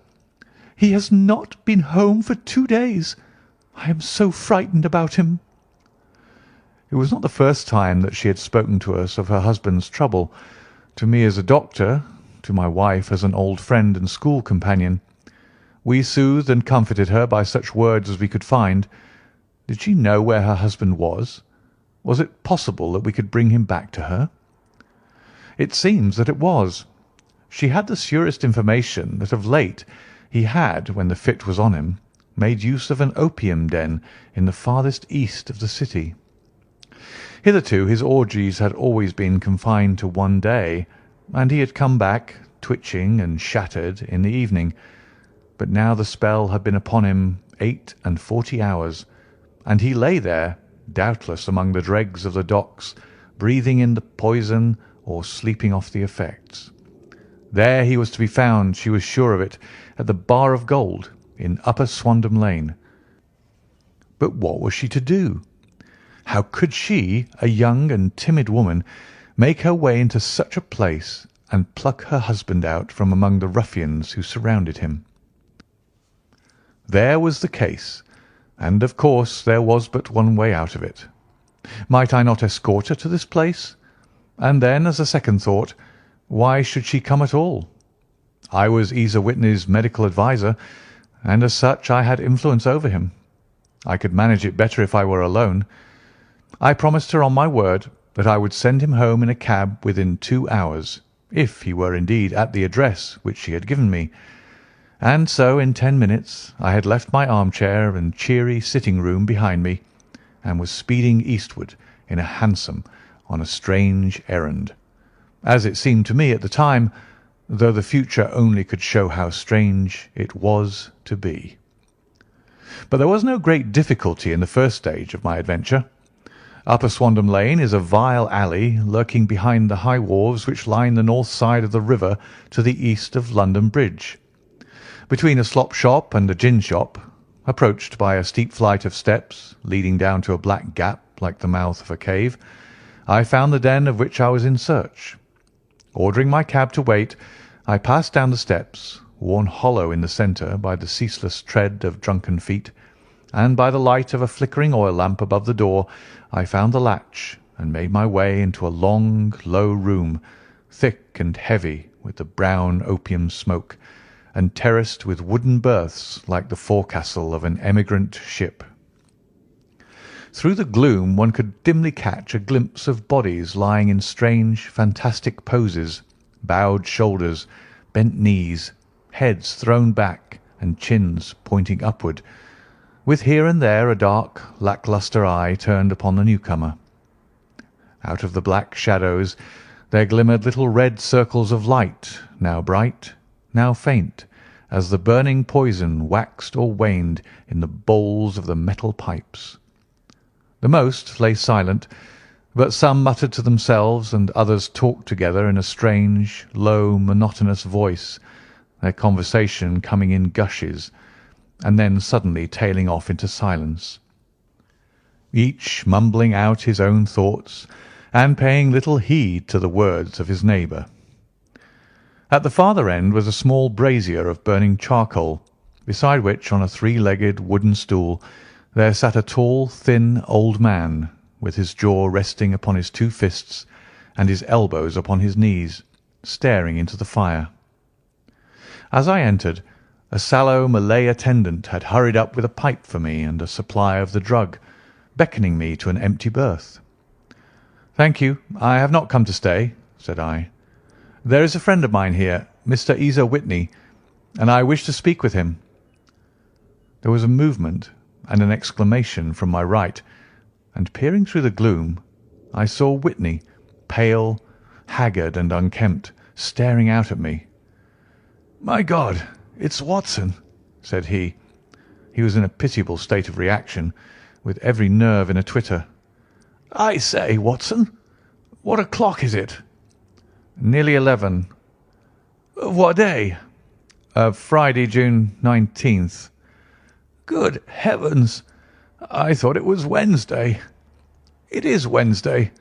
What do you want to frighten a chap for?" He sank his face onto his arms and began to sob in a high treble key. "I tell you that it is Friday, man. Your wife has been waiting this 2 days for you. You should be ashamed of yourself." "So I am. But you've got mixed, Watson, for I've only been here a few hours. 3 pipes, 4 pipes, I forgot how many. But I'll go home with you. I wouldn't frighten Kate. Poor little Kate. Give me your hand. Have you a cab?" "Yes, I have one waiting." "Then I shall go in it. But I must owe something. Find what I owe, Watson. I'm all off colour. I can do nothing for myself." I walked down the narrow passage between the double row of sleepers, holding my breath to keep out the vile, stupefying fumes of the drug, and looking about for the manager.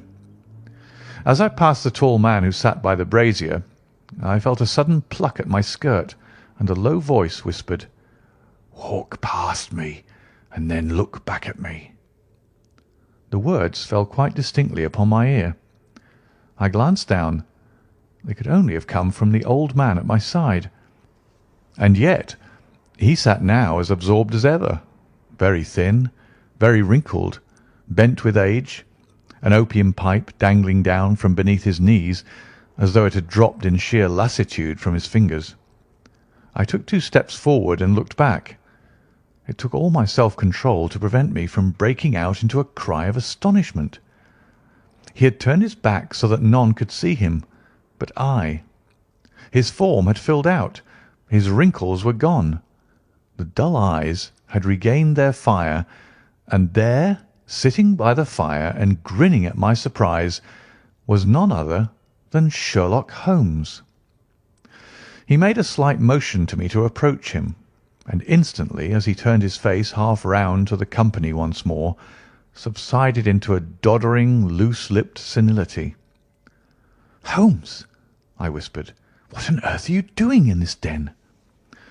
"As low as you can," he answered. "I have excellent ears. If you would have the great kindness to get rid of that sottish friend of yours, I should be exceedingly glad to have a little talk with you." "I have a cab outside." "Then pray send him home in it. You may safely trust him, for he appears to be too limp to get into any mischief. I should recommend you also to send a note by the cabman to your wife to say that you have thrown in your lot with me. If you will wait outside, I shall be with you in 5 minutes." It was difficult to refuse any of Sherlock Holmes's requests, for they are always so exceedingly definite, and put forward with such a quiet air of mastery. I felt, however, that when Whitney was once confined in the cab, my mission was practically accomplished. And for the rest, I could not wish anything better than to be associated with my friend in one of those singular adventures which were the normal condition of his existence. In a few minutes I had written my note, paid Whitney's bill, led him out to the cab, and seen him driven through the darkness. In a very short time a decrepit figure had emerged from the opium den, and I was walking down the street with Sherlock Holmes. For 2 streets he shuffled along with a bent back and an uncertain foot. Then, glancing quickly round, he straightened himself out and burst into a hearty fit of laughter. "I suppose, Watson," said he, "that you imagine that I have added opium smoking to cocaine injections and all the other little weaknesses on which you have favoured me with your medical views. I was certainly surprised to find you there, but not more so than I to find you. I came to find a friend, and I to find an enemy." "An enemy?" "Yes, one of my natural enemies, or shall I say, my natural prey. Briefly, Watson, I am in the midst of a very remarkable inquiry, and I have hoped to find a clue in the incoherent ramblings of these sots, as I have done before now. Had I been recognised in that den, my life would not have been worth an hour's purchase, for I have used it before now for my own purposes, and the rascally Lascar who runs it has sworn to have vengeance upon me. There is a trapdoor at the back of that building near the corner of Paul's Wharf, which could tell some strange tales of what has passed through it upon the moonless nights." "What? You don't mean bodies?" "Aye, bodies, Watson. We should be rich men if we had £1,000 for every poor devil who's been done to death in that den. It is the vilest murder trap on the whole riverside, and I fear that Neville St. Clair has entered it never to leave it more. But our trap should be here." He put his 2 forefingers between his teeth and whistled shrilly, a signal which was answered by a similar whistle from the distance, followed shortly by the rattle of wheels and the clink of horses' hoofs. "Now, Watson," said Holmes, as a tall dog-cart dashed up through the gloom, throwing out 2 golden tunnels of yellow light from its side lanterns. "You'll come with me, won't you?" "If I can be of use." "Oh, a trusty comrade is always of use, and a chronicler still more so. My room at the Cedars is a double-bedded one." "The Cedars?" "Yes, that is Mr. St. Clair's house. I am staying there while I conduct the inquiry." "Where is it, then?" "Near Lee, in Kent. We have a 7-mile drive before us."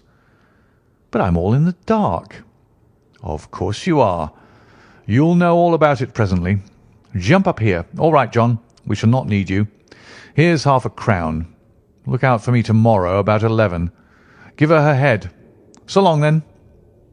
He flicked the horse with his whip, and we dashed away through the endless succession of sombre and deserted streets, which widened gradually until we were flying across a broad balustraded bridge with the murky river flowing sluggishly beneath us. Beyond lay another dull wilderness of bricks and mortar, its silence broken only by the heavy, regular footfall of the policeman, or the songs and shouts of some belated party of revellers. A dull wrack was drifting slowly across the sky, and a star or two twinkled dimly here and there through the rifts of the clouds. Holmes drove in silence, with his head sunk upon his breast, and the air of a man who is lost in thought, while I sat beside him, curious to learn what this new quest might be which seemed to tax his powers so sorely, and yet afraid to break in upon the current of his thoughts. We had driven several miles, and were beginning to get to the fringe of the belt of suburban villas, when he shook himself, shrugged his shoulders, and lit up his pipe with the air of a man who has satisfied himself that he is acting for the best. "You have a grand gift of silence, Watson," said he. "It makes you quite invaluable as a companion. Upon my word, it is a great thing for me to have someone to talk to, for my own thoughts are not over pleasant. I was wondering what I should say to this dear little woman to-night when she meets me at the door." "You forget that I know nothing about it." "I shall just have time to tell you the facts of the case before we get to Lee. It seems absurdly simple, and yet somehow I can get nothing to go upon. There's plenty of thread, no doubt, but I can't get the end of it into my hand. Now, I'll state the case clearly and concisely to you, Watson, and maybe you can see a spark where all is dark to me." "Proceed, then." Some years ago, to be definite, in May 1884, there came to Lee a gentleman, Neville St. Clair by name, who appeared to have plenty of money. He took a large villa, laid out the grounds very nicely, and lived generally in good style. By degrees he made friends in the neighbourhood, and in 1887 he married the daughter of a local brewer, by whom he now has 2 children. He has no occupation, but was interested in several companies, and went into town as a rule in the morning, returning by the 5:14 from Cannon Street every night. Mr. St. Clair is now 37 years of age, is a man of temperate habits, a good husband, a very affectionate father, and a man who is popular with all who know him. I may add that his whole debts at the present moment, as far as we have been able to ascertain, amount to £88 10s, while he has £220 standing to his credit in the Capital and Counties Bank. There is no reason, therefore, to think that money troubles have been weighing upon his mind. Last Monday, Mr. Neville St. Clair went into town rather earlier than usual, remarking before he started that he had 2 important commissions to perform, and that he would bring his little boy home a box of bricks.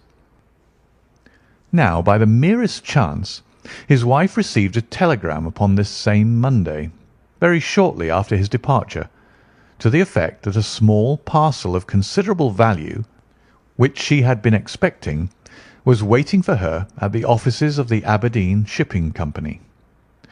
Now, if you are well up in your London, you will know that the office of the company is in Fresno Street, which branches out of Upper Swandam Lane, where you found me to-night. Mrs. St. Clair had her lunch, started for the city, did some shopping, proceeded to the company's office, got her packet, and found herself at exactly 4:35 walking through Swandam Lane on her way back to the station. Have you followed me so far? It is very clear. If you remember, Monday was an exceedingly hot day, and Mrs. St. Clair walked slowly, glancing about in the hope of seeing a cab, as she did not like the neighbourhood in which she found herself. While she was walking in this way down Swandam Lane, she suddenly heard an ejaculation or cry, and was struck cold to see her husband looking down at her and, as it seemed to her, beckoning to her from a second-floor window. The window was open, and she distinctly saw his face, which she described as being terribly agitated. He waved his hands frantically to her, and then vanished from the window so suddenly that it seemed to her that he had been plucked back by some irresistible force from behind. One singular point which struck her quick feminine eye was that although he wore some dark coat, such as he had started to town in, he had on neither collar nor necktie. Convinced that something was amiss with him, she rushed down the steps, for the house was none other than the opium den in which you found me tonight, and running through the front room she attempted to ascend the stairs which led to the first floor. At the foot of the stairs, however, she met this Lascar scoundrel of whom I have spoken, who thrust her back and, aided by a Dane, who acts as assistant there, pushed her out into the street. Filled with the most maddening doubts and fears, she rushed down the lane, and by rare good fortune met in Fresno Street a number of constables with an inspector, all on their way to their beat. The inspector and two men accompanied her back, and in spite of the continued resistance of the proprietor, they made their way to the room in which Mr. St. Clair had last been seen. There was no sign of him there.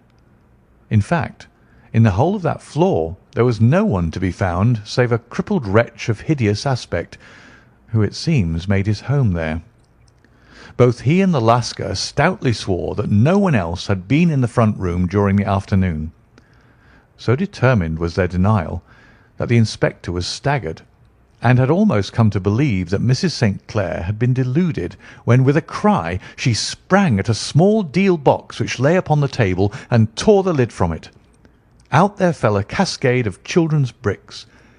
It was the toy which he had promised to bring home.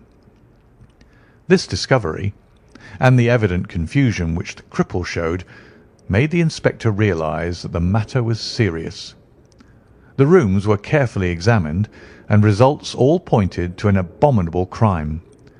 The front room was plainly furnished as a sitting-room, and led into a small bedroom which looked out upon the back of one of the wharves. Between the wharf and the bedroom window is a narrow strip which is dry at low tide, but is covered at high tide with at least 4½ feet of water.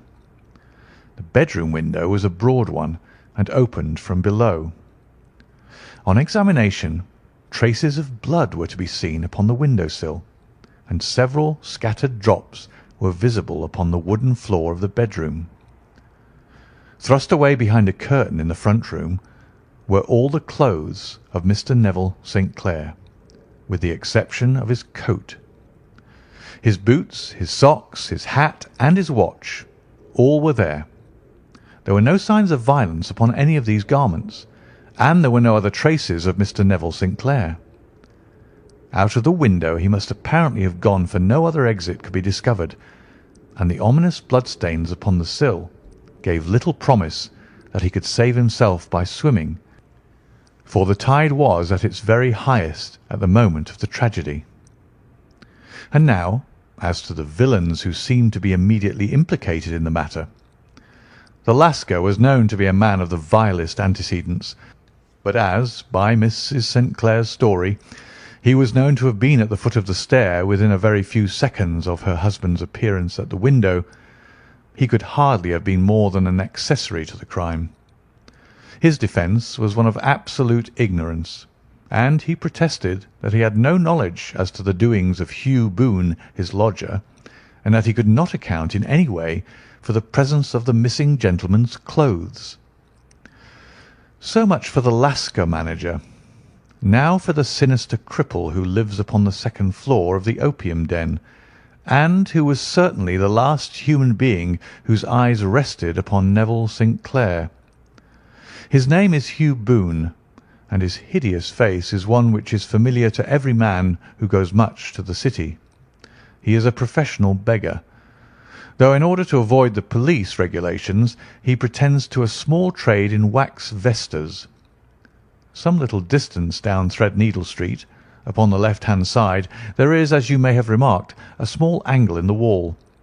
Here it is that this creature takes his daily seat, cross-legged, with his tiny stock of matches on his lap, and as he is a piteous spectacle, a small rain of charity descends into the greasy leather cap which lies upon the pavement beside him. I have watched the fellow more than once before ever I thought of making his professional acquaintance, and I have been surprised at the harvest which he has reaped in a short time. His appearance, you see, is so remarkable that no one can pass him without observing him. A shock of orange hair, a pale face disfigured by a horrible scar, which, by its contraction, has turned up the outer edge of his upper lip, a bulldog chin, and a pair of very penetrating dark eyes, which present a singular contrast to the colour of his hair, all mark him out from amid the common crowd of mendicants, and so, too, does his wit, for he is ever ready with a reply to any piece of chaff which may be thrown at him by the passers-by. This is the man whom we now learn to have been the lodger at the opium den, and to have been the last man to see the gentleman of whom we are in quest. "But a cripple," said I. "What could he have done single-handed against a man in the prime of life?" "He is a cripple in the sense that he walks with a limp, but in other respects he appears to be a powerful and well-nurtured man. Surely your medical experience would tell you, Watson, that weakness in one limb is often compensated for by exceptional strength in the others. Pray continue your narrative." "Mrs. St. Clair had fainted at the sight of the blood upon the window, and she was escorted home in a cab by the police, as her presence could be of no help to them in their investigations. Inspector Barton, who had charge of the case, made a very careful examination of the premises, but without finding anything which threw any light upon the matter.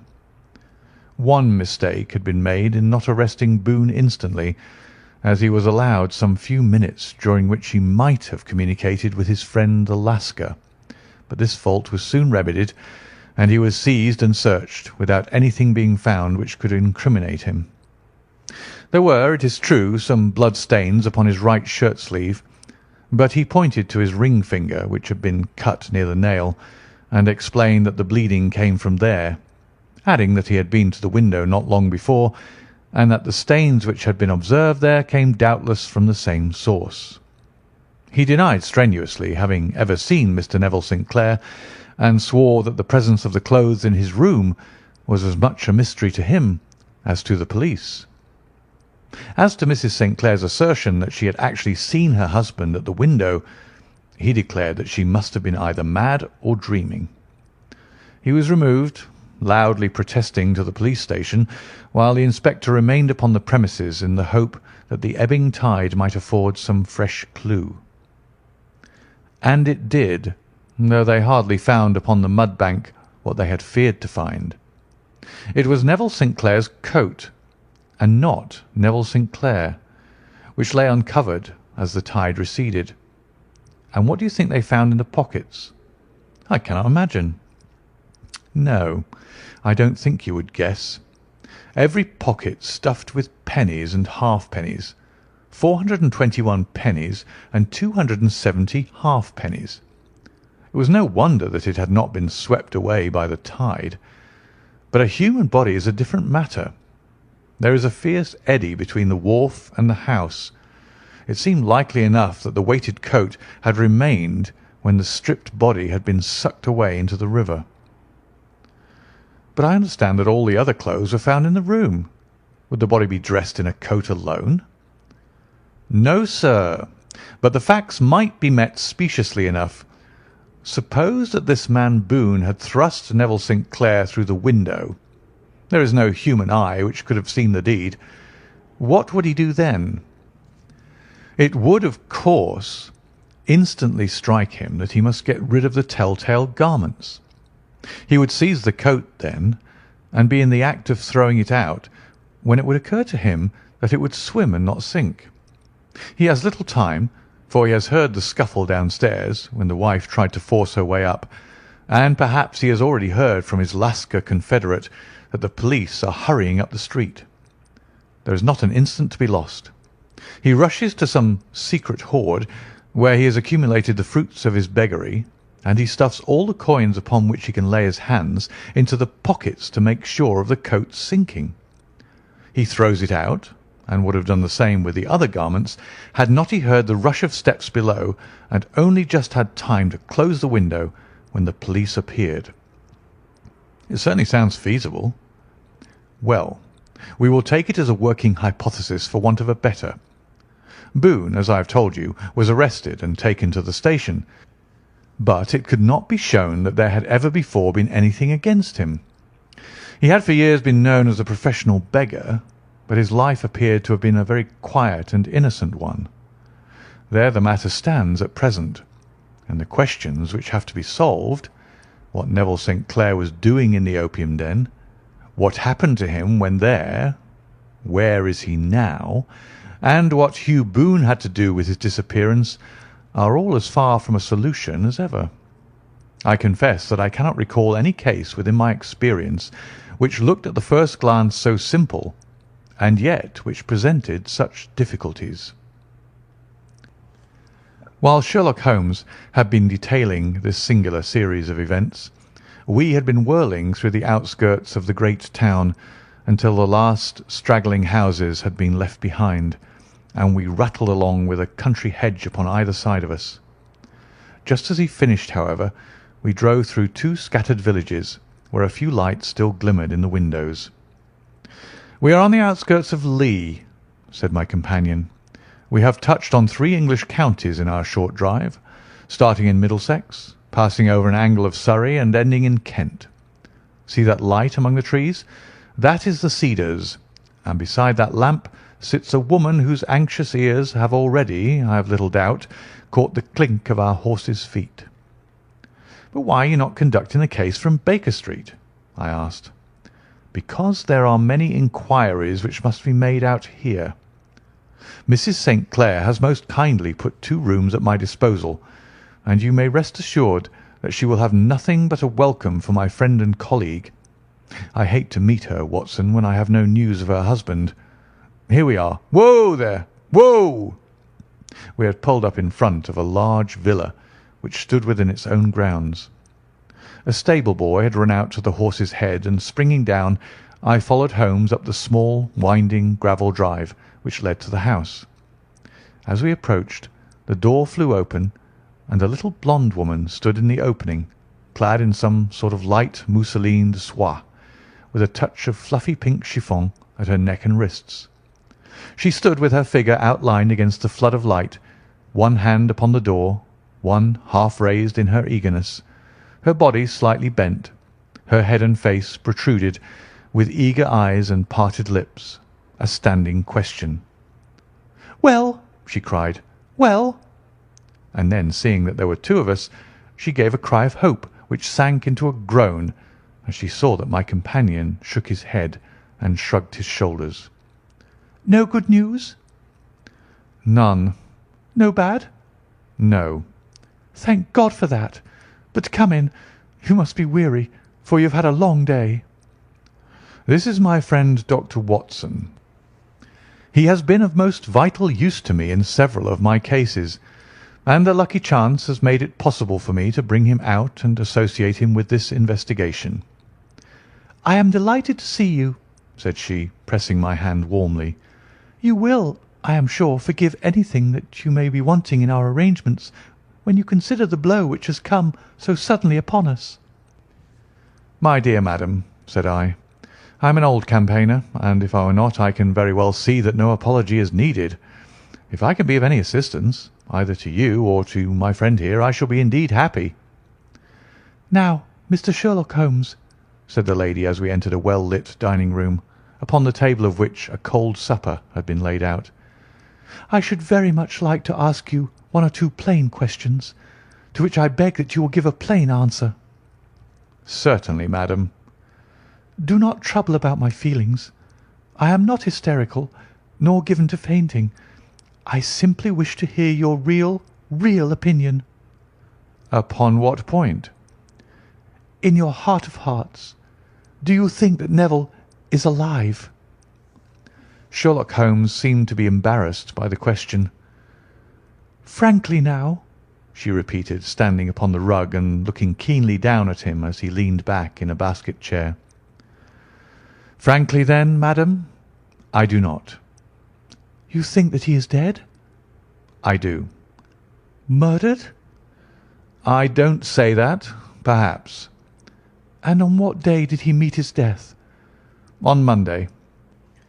"Then perhaps, Mr. Holmes, You will be good enough to explain how it is that I have received a letter from him to-day." Sherlock Holmes sprang out of his chair as if he had been galvanized. "What?" he roared. "Yes, to-day." She stood smiling, holding up a little slip of paper in the air. "May I see it?" "Certainly." He snatched it from her in his eagerness, and smoothing it out upon the table, he drew over the lamp and examined it intently. I had left my chair and was gazing at it over his shoulder. The envelope was a very coarse one, and was stamped with the Gravesend postmark, and with the date of that very day, or rather of the day before, for it was considerably after midnight. "Coarse writing," murmured Holmes. "Surely this is not your husband's writing, madam?" "No, but the enclosure is." "I perceive also that whoever addressed the envelope had to go and inquire as to the address." "How can you tell that?" "The name, you see, is in perfectly black ink, which has dried itself. The rest is of the greyish colour, which shows that blotting paper had been used. If it had been written straight off and then blotted, none would be of a deep black shade. This man has written the name, and there has then been a pause before he wrote the address, which can only mean that he was not familiar with it. It is, of course, a trifle, but there is nothing so important as trifles. Let us now see the letter. Ha! There has been an enclosure here." "Yes, there was a ring. His signet ring." "And you are sure that this is your husband's hand?" "One of his hands." "One?" "His hand when he wrote hurriedly. It is very unlike his usual writing, and yet I know it well." "Dearest, do not be frightened. All will come well. There is a huge error which it may take some little time to rectify. Wait in patience. Neville." Written in pencil upon the fly-leaf of a book, octavo size, no watermark.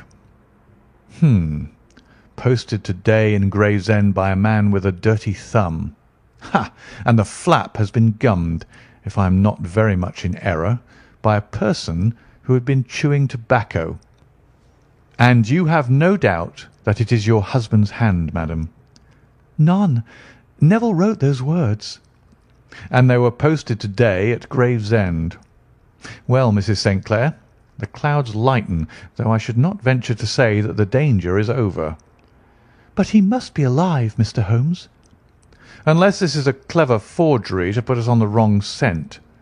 The ring, after all, proves nothing. It may have been taken from him." No, it is his very own writing." "Very well. It may, however, have been written on Monday and only posted to-day." "That is possible." "If so, much may have happened between." "Oh, you must not discourage me, Mr. Holmes. I know that all is well with him. There is so keen a sympathy between us that I should know if evil came upon him. On the very day that I saw him last, he cut himself in the bedroom, and yet I in the dining-room rushed upstairs instantly with the utmost certainty that something had happened. Do you think that I would respond to such a trifle and yet be ignorant of his death?" "I have seen too much to know that the impression of a woman may be more valuable than the conclusion of an analytical reasoner. And in this letter you certainly have a very strong piece of evidence to corroborate your view. But if your husband is alive and able to write letters, why should he remain away from you?" "I cannot imagine. It is unthinkable." "And on Monday he made no remarks before leaving you?" "No." "And you were surprised to see him in Swandam Lane?" "Very much so." "Was the window open?" "Yes." "Then he might have called to you?" "He might."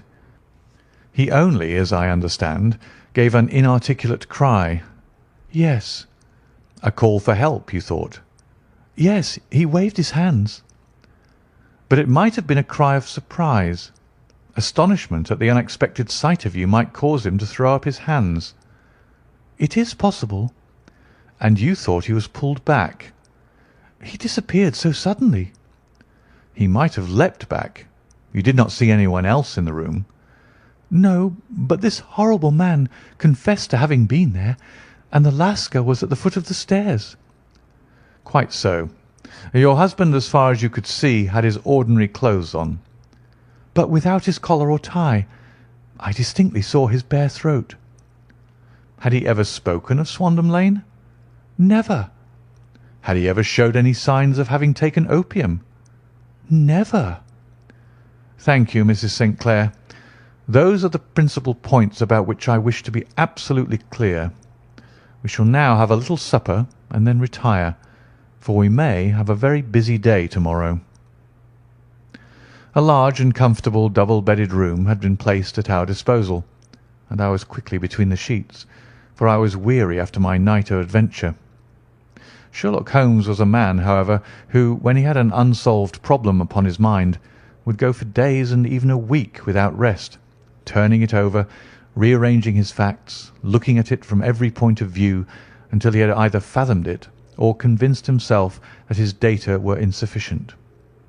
It was soon evident to me that he was now preparing for an all-night sitting. He took off his coat and waistcoat, put on a large blue dressing-gown, and then wandered about the room, collecting pillows from his bed and cushions from the sofa and armchairs. With these he constructed a sort of Eastern divan, upon which he perched himself cross-legged, with an ounce of shag tobacco and a box of matches laid out in front of him. In the dim light of the lamp I saw him sitting there, an old briar pipe between his lips, his eyes fixed vacantly upon the corner of the ceiling, the blue smoke curling up from him, silent, motionless, with the light shining upon his strong-set aquiline features. So he sat as I dropped off to sleep, and so he sat when a sudden ejaculation caused me to wake up, and I found the summer sun shining into the apartment. The pipe was still between his lips, the smoke still curled upward, and the room was full of a dense tobacco haze, but nothing remained of the heap of shag which I had seen upon the previous night. "Awake, Watson?" he asked. "Yes." "Game for a morning drive?" "Certainly." "Then dress. No one is stirring yet, but I know where the stable boy sleeps, and we shall soon have the trap out."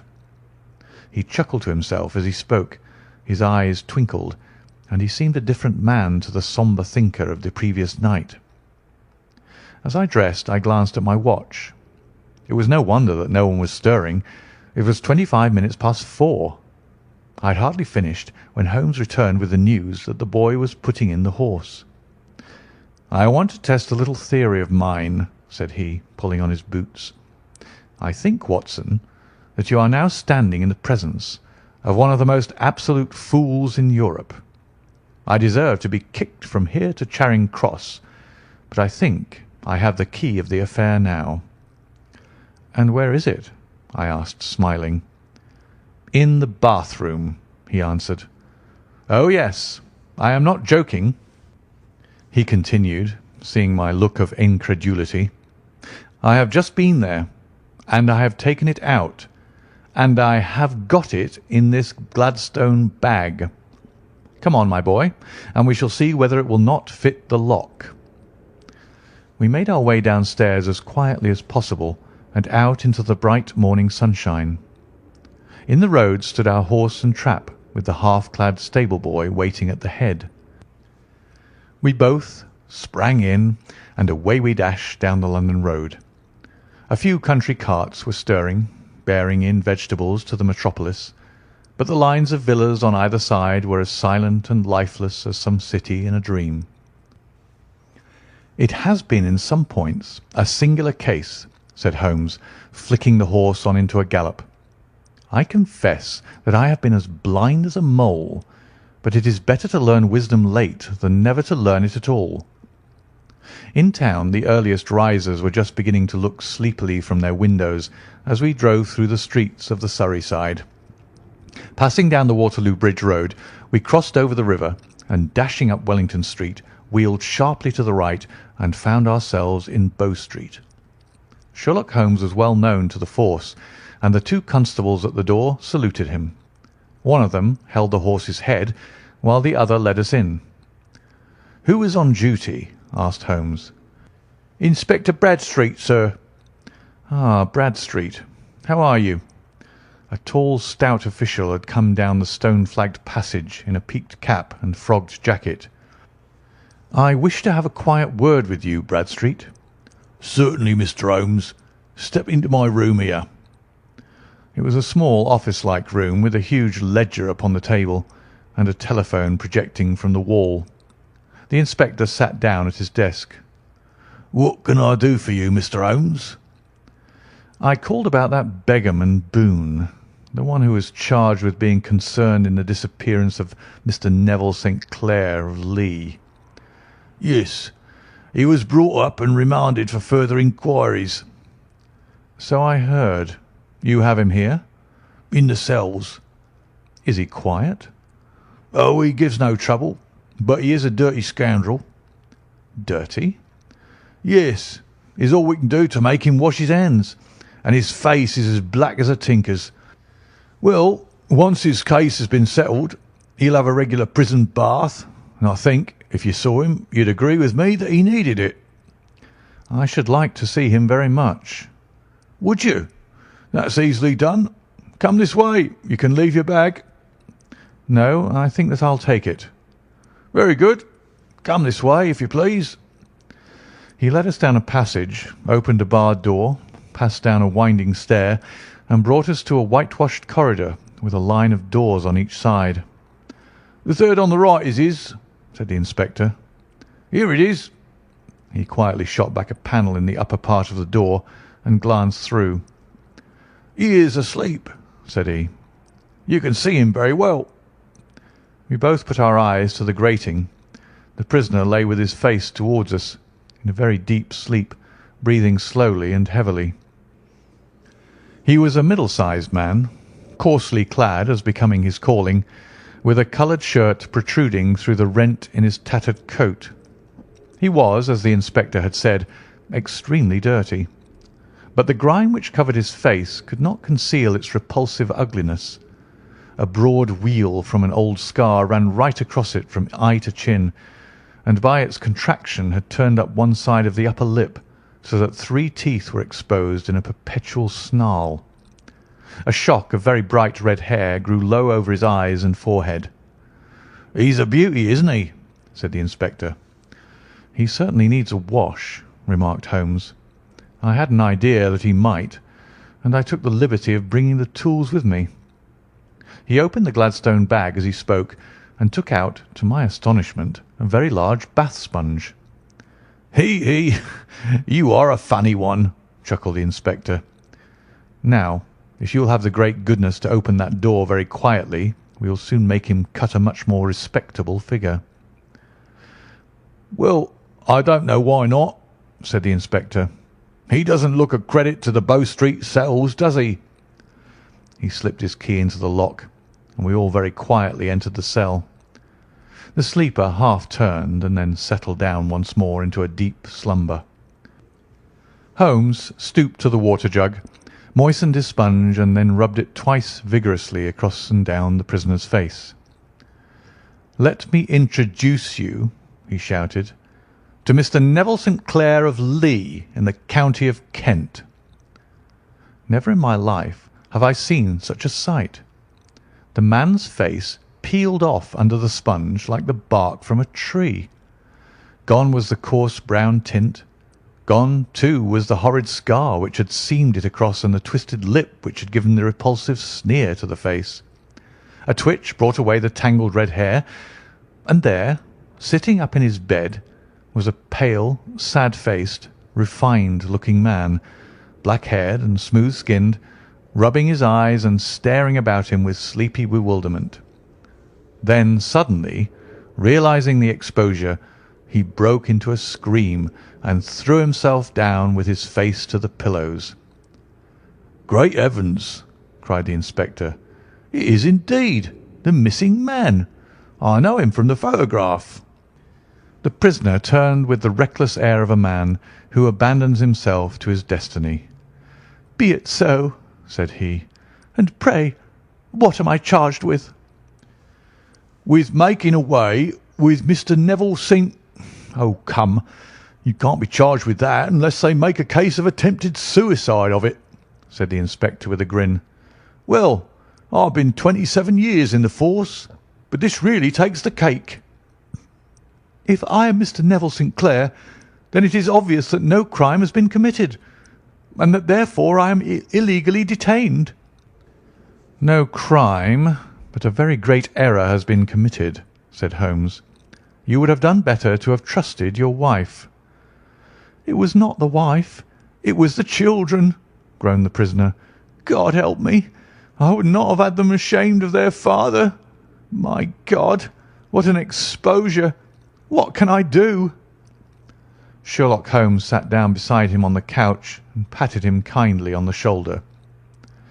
"If you leave it to a court of law to clear the matter up," said he, "of course you can hardly avoid publicity. On the other hand, if you convince the police authorities that there is no possible case against you, I do not know that there is any reason that the details should find their way into the papers. Inspector Bradstreet would, I am sure, make notes upon anything which you might tell us and submit it to the proper authorities. The case would then never go into court at all." "God bless you!" cried the prisoner passionately. "I would have endured imprisonment, aye, even execution, rather than have left my miserable secret as a family blot to my children." "You are the first who have ever heard my story. My father was a schoolmaster in Chesterfield, where I received an excellent education. I travelled in my youth, took to the stage, and finally became a reporter on an evening paper in London. One day my editor wished to have a series of articles upon begging in the metropolis, and I volunteered to supply them. There was the point from which all my adventures started. It was only by trying begging as an amateur that I could get the facts upon which to base my articles. When an actor, I had of course learned all the secrets of making up and had been famous in the green room for my skill. I took advantage now of my attainments. I painted my face, and to make myself as pitiable as possible, I made a good scar and fixed one side of my lip in a twist by the aid of a small slip of flesh-coloured plaster. Then, with a red head of hair and an appropriate dress, I took my station in the business part of the city, ostensibly as a match-seller, but really as a beggar. For 7 hours I plied my trade, and when I returned home in the evening, I found to my surprise that I had received no less than 26 shillings and fourpence. I wrote my articles and thought little more of the matter, until some time later I backed a bill for a friend and had a writ served upon me for £25. I was at my wits' end where to get the money, but a sudden idea came to me. I begged a fortnight's grace from the creditor, asked for a holiday from my employers, and spent the time in begging in the city under my disguise. In 10 days I had the money and had paid the debt. Well, you can imagine how hard it was to settle down to arduous work at £2 a week, when I knew that I could earn as much in a day by smearing my face with a little paint, laying my cap on the ground, and sitting still. It was a long fight between my pride and the money, but the dollars won at last, and I threw up reporting and sat day after day in the corner which I had first chosen, inspiring pity by my ghastly face and filling my pockets with coppers. Only one man knew my secret. He was the keeper of a low den in which I used to lodge in Swandam Lane, where I could every morning emerge as a squalid beggar, and in the evenings transform myself into a well-dressed man about town. This fellow, a Lascar, was well paid by me for his rooms, so that I knew that my secret was safe in his possession. Well, very soon I found that I was saving considerable sums of money. I do not mean that any beggar in the streets of London could earn £700 a year, which is less than my average takings, but I had exceptional advantages in my power of making up, and also in a facility of repartee, which improved my practice and made me quite a recognised character in the city. All day a stream of pennies, varied by silver, poured in upon me, and it was a very bad day in which I failed to take £2. As I grew richer, I grew more ambitious, took a house in the country, and eventually married without anyone having a suspicion as to my real occupation. My dear wife knew that I had business in the city. She little knew what. Last Monday I had finished for the day and was dressing in my room above the opium den, when I looked out of my window and saw to my horror and astonishment that my wife was standing in the street with her eyes fixed full upon me. I gave a cry of surprise, threw up my arms to cover my face, and rushing to my confidant, the Lascar, entreated him to prevent anyone from coming up to me. I heard her voice downstairs, but I knew that she could not ascend. Swiftly I threw off my clothes, pulled on those of a beggar, and put on my pigments and wig. Even a wife's eyes could not pierce so complete a disguise. But then it occurred to me that there might be a search in the room, and that the clothes might betray me. I threw open the window, reopening by my violence a small cut which I had inflicted upon myself in the bedroom that morning. Then I seized my coat, which was weighted by the coppers which I had just transferred to it from the leather bag in which I carried my takings. I hurled it out of the window, and it disappeared into the Thames. The other clothes would have followed, but at that moment there was a rush of constables up the stair, and a few minutes after I confessed to my relief that instead of being identified as Mr. Neville St. Clair, I was arrested as his murderer. I do not know that there is anything else for me to explain. I was determined to preserve my disguise as long as possible, and hence my preference for a dirty face. Knowing that my wife would be terribly anxious, I slipped off my ring and confided it to the Lascar at a moment when no constable was watching me, together with a hurried scrawl telling her that she had no cause to fear. "That note only reached her yesterday," said Holmes. Good God! What a week she must have spent! "The police have watched this Lascar," said Inspector Broadstreet, "and I can quite understand that he might find it difficult to post a letter unobserved. Probably he handed it to some sailor customer of his who forgot all about it for some days." "That was it," said Holmes, nodding approvingly. "I have no doubt of it.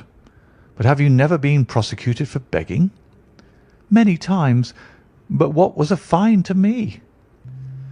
"It must stop here, however," said Broadstreet. "If the police are to hush this thing up, there must be no more of Hugh Boone." I have sworn it by the most solemn oaths which a man can take. "In that case, I think that it is probable that no further steps may be taken. But if you are found again, then all must come out.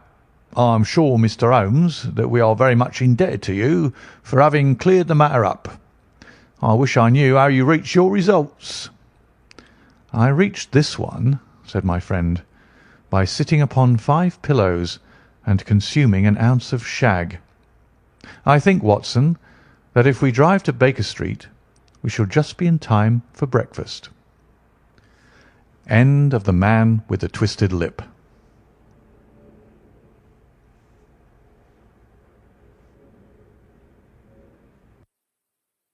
The Adventure of the Blue Carbuncle. I had called upon my friend Sherlock Holmes upon the second morning after Christmas, with the intention of wishing him the compliments of the season. He was lounging upon the sofa in a purple dressing gown, a pipe-rack within his reach upon the right, and a pile of crumpled morning papers, evidently newly studied, near at hand. Beside the couch was a wooden chair, and on the angle of the back hung a very seedy and disreputable hard felt hat, much the worse for wear, and cracked in several places. A lens and a forceps lying upon the seat of the chair suggested that the hat had been suspended in this manner for the purpose of examination. "You are engaged," said I. "Perhaps I interrupt you." "Not at all.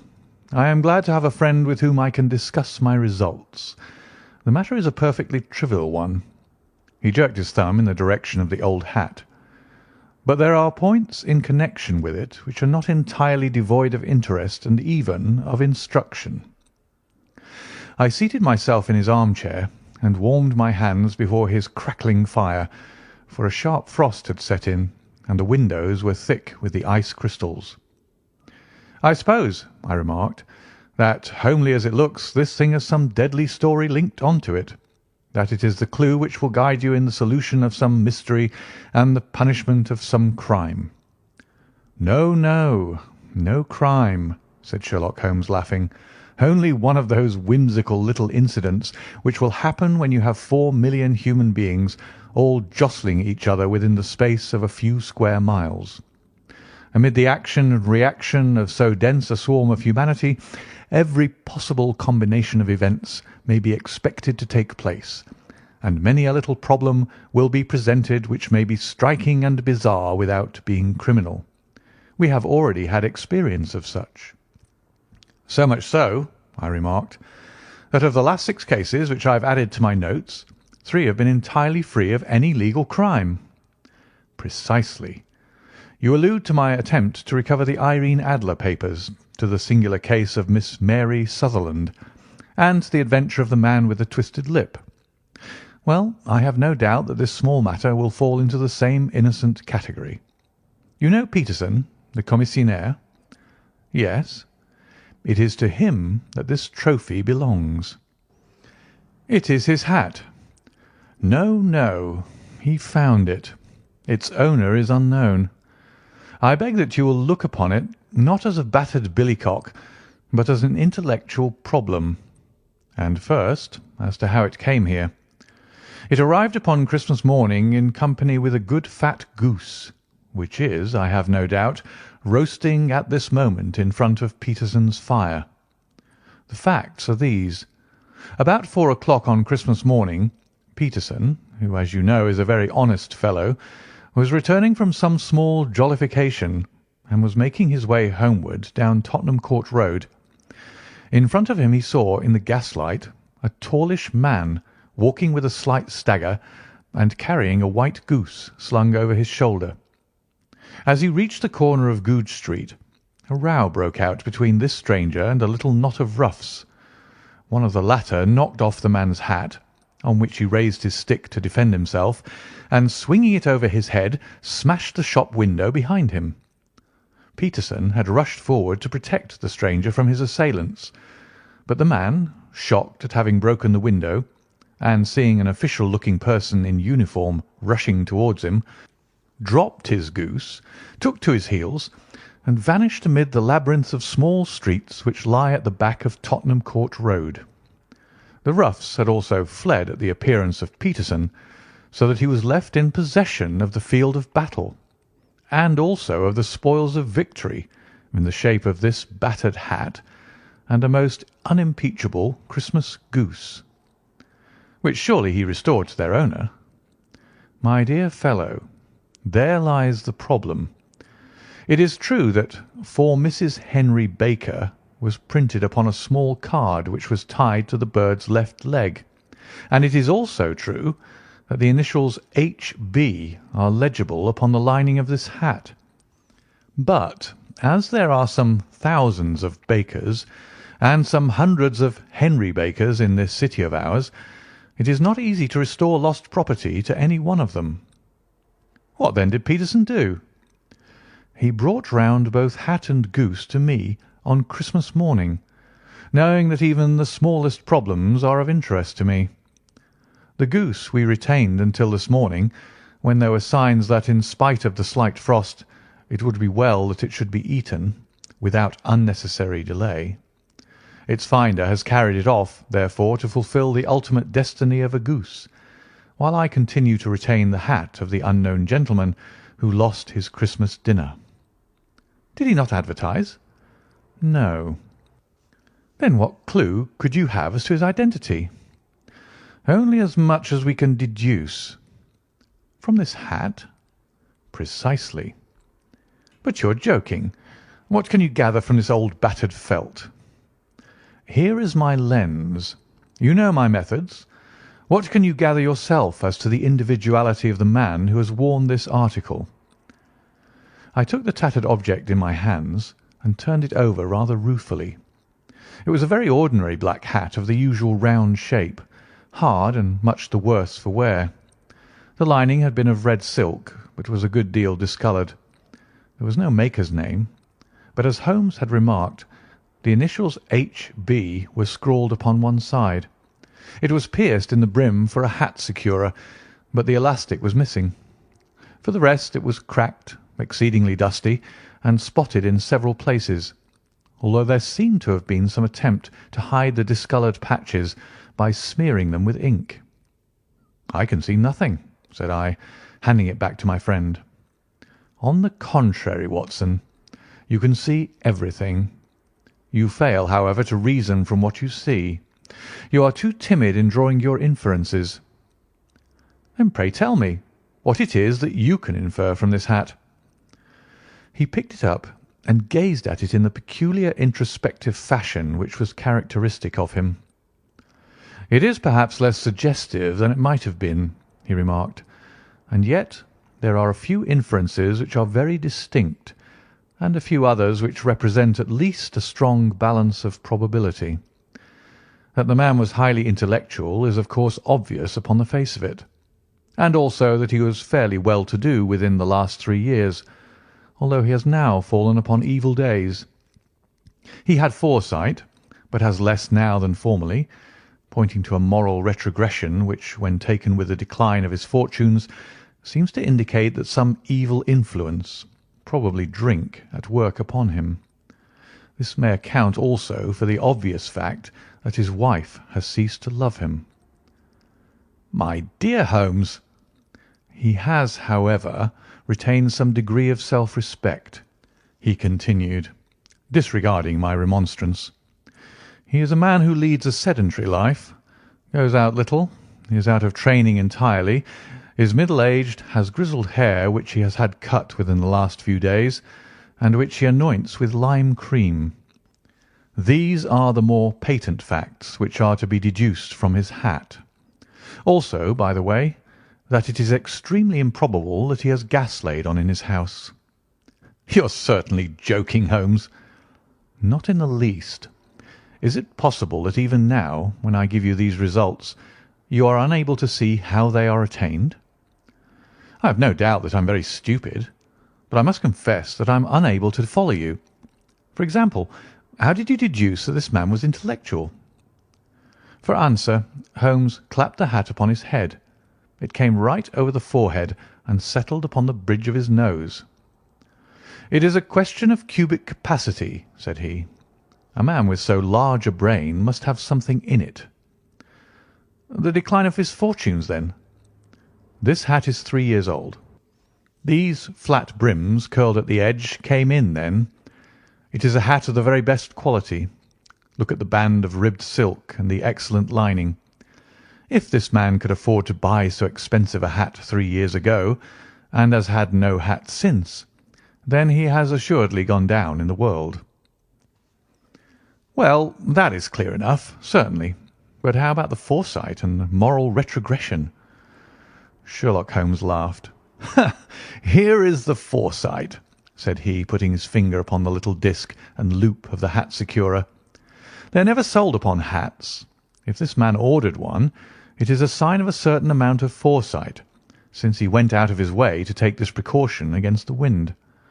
But since we see that he has broken the elastic, and has not troubled to replace it, it is obvious that he has less foresight now than formerly, which is a distinct proof of a weakening nature.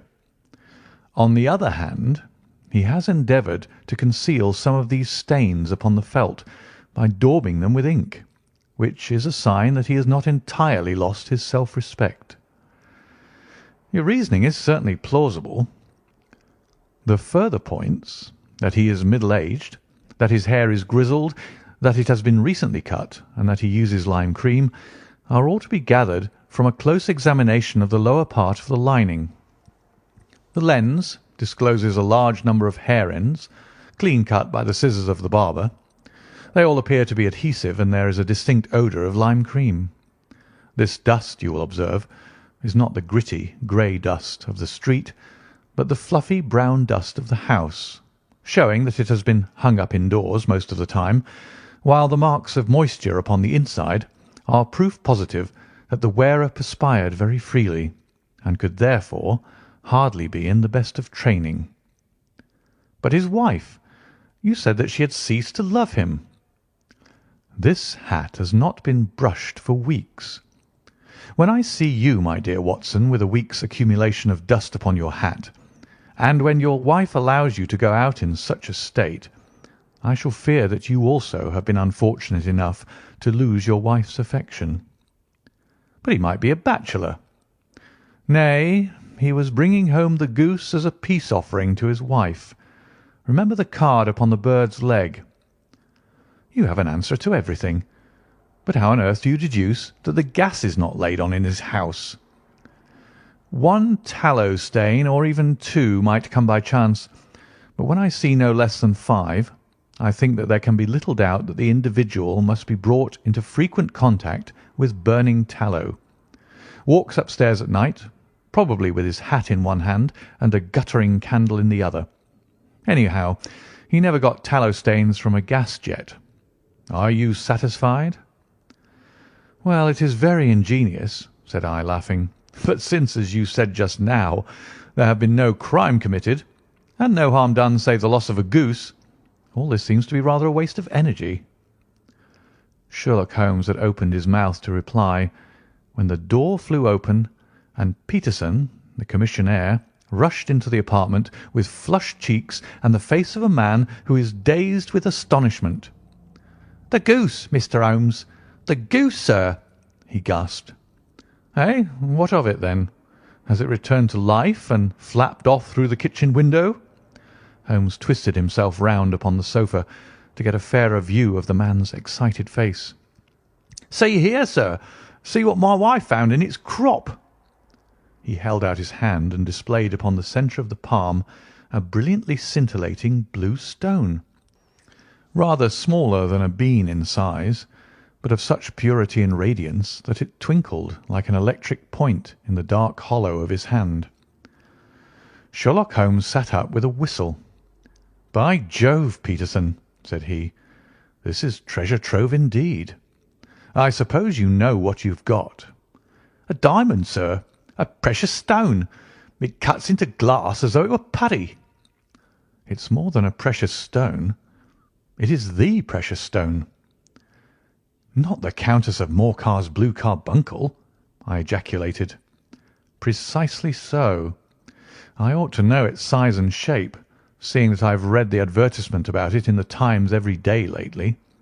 It is absolutely unique, and its value can only be conjectured, but the reward offered of £1,000 is certainly not within a 20th part of the market price."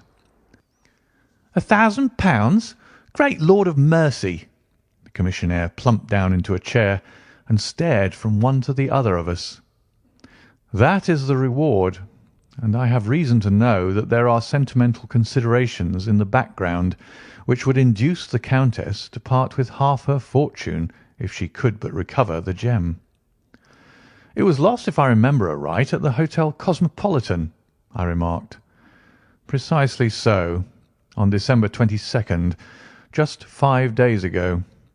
John Horner, a plumber, was accused of having abstracted it from the lady's jewel case. The evidence against him was so strong that the case had been referred to the assizes. I have some account of the matter here, I believe." He rummaged amid his newspapers, glancing over the dates, until at last he smoothed one out, doubled it over, and read the following paragraph. "Hotel Cosmopolitan, jewel robbery.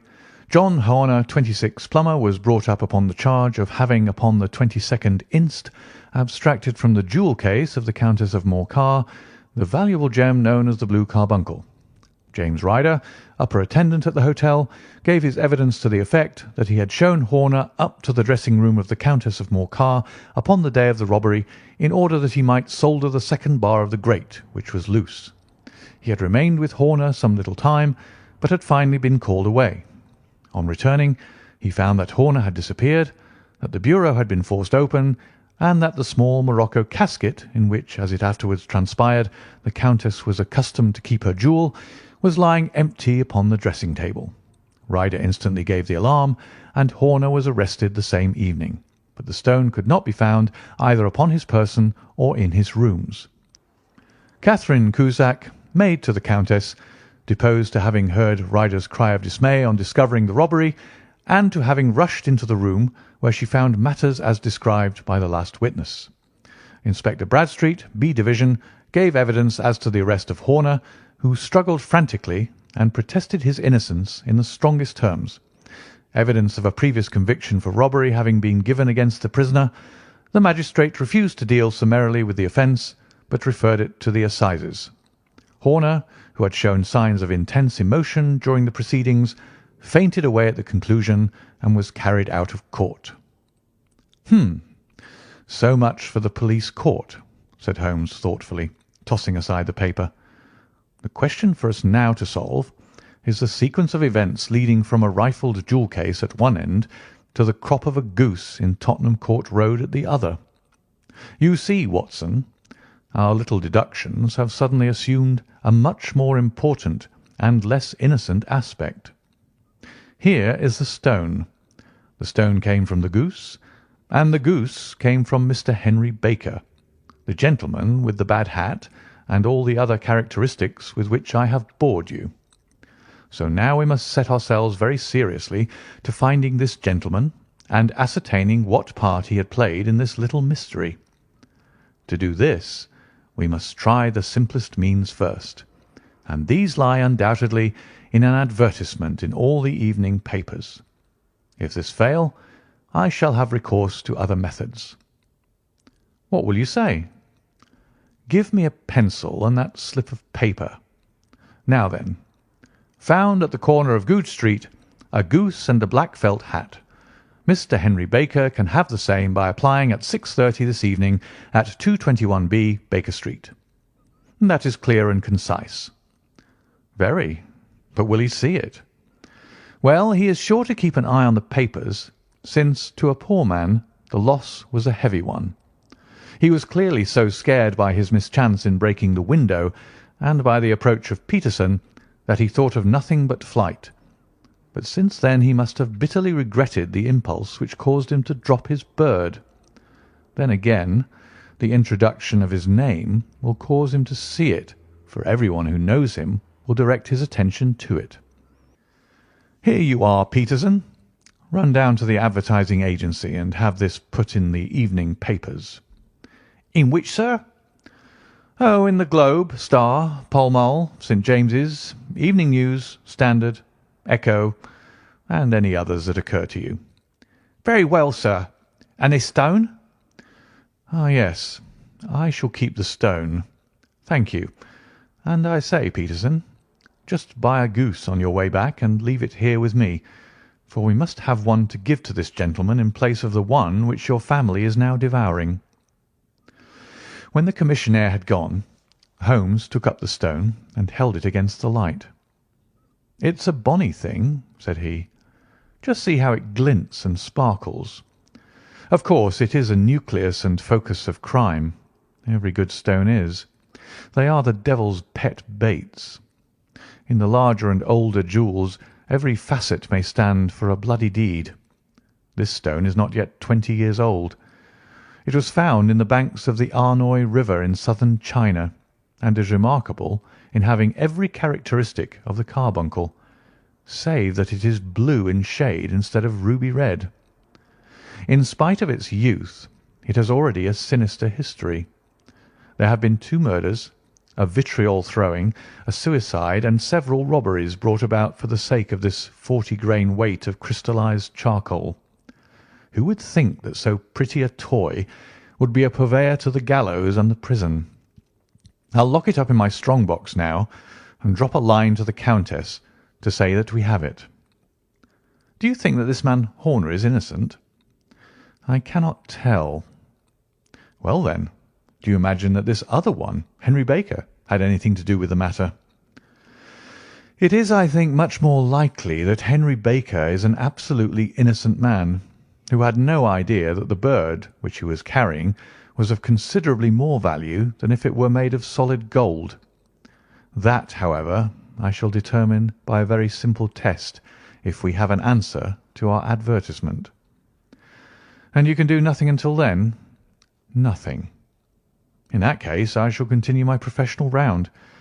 But I shall come back in the evening at the hour you have mentioned, for I should like to see the solution of so tangled a business. Very glad to see you. I dine at 7. There is a woodcock, I believe. By the way, in view of recent occurrences, perhaps I ought to ask Mrs. Hudson to examine its crop. I had been delayed at a case, and it was a little after 6:30 when I found myself in Baker Street once more.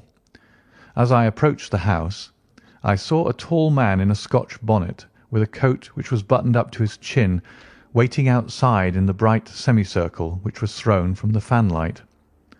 Just as I arrived, the door was opened, and we were shown up together to Holmes's room.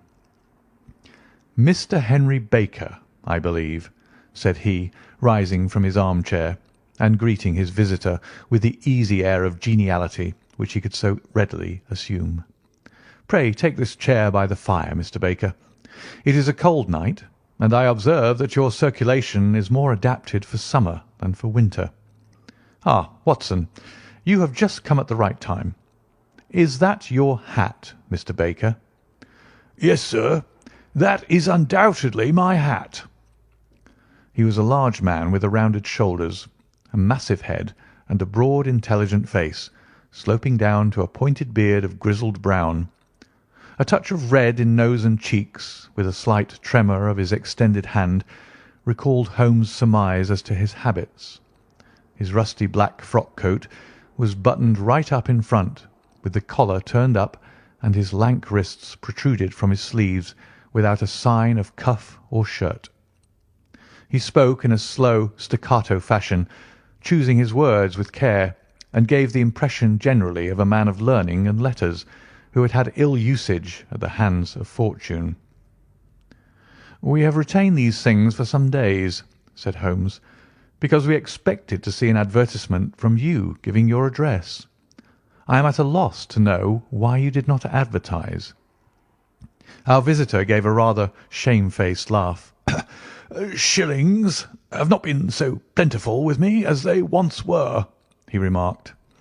"I had no doubt that the gang of roughs who assaulted me had carried off both my hat and the bird. I did not care to spend more money in a hopeless attempt at recovering them." "Very naturally. By the way, about the bird, we were compelled to eat it." "To eat it?" Our visitor half rose from his chair in his excitement. "Yes, it would have been of no use to anyone had we not done so. But I presume that this other goose upon the sideboard, which is about the same weight and perfectly fresh, will answer your purpose equally well." "Oh, certainly, certainly," answered Mr. Baker with a sigh of relief. "Of course, we still have the feathers, legs, crop, and so on of your own bird, so if you wish—" The man burst into a hearty laugh. "They might be useful to me as relics of my adventure," said he. "But beyond that I can hardly see what use the disjecta membra of my late acquaintance are going to be to me. No, sir, I think that, with your permission, I will confine my attentions to the excellent bird which I perceive upon the sideboard." Sherlock Holmes glanced sharply across at me with a slight shrug of his shoulders. "There is your hat, then, and there your bird," said he. "By the way, would it bore you to tell me where you got the other one from? I am somewhat of a fowl fancier, and I have seldom seen a better grown goose." "Certainly, sir," said Baker, who had risen and tucked his newly gained property under his arm. "There are a few of us who frequent the Alpha Inn, near the museum. We are to be found in the museum itself during the day, you understand.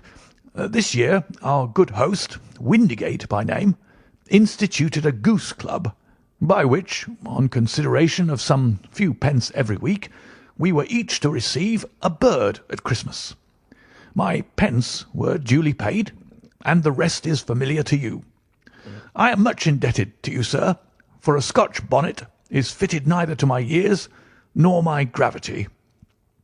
With a comical pomposity of manner, he bowed solemnly to both of us, and strode off upon his way. "So much for Mr. Henry Baker," said Holmes when he had closed the door behind him. "It is quite certain that he knows nothing whatever about the matter. Are you hungry, Watson?" "Not particularly." "Then I suggest that we turn our dinner into a supper, and follow up this clue while it is still hot." "By all means." It was a bitter night, so we drew on our ulsters and wrapped cravats about our throats.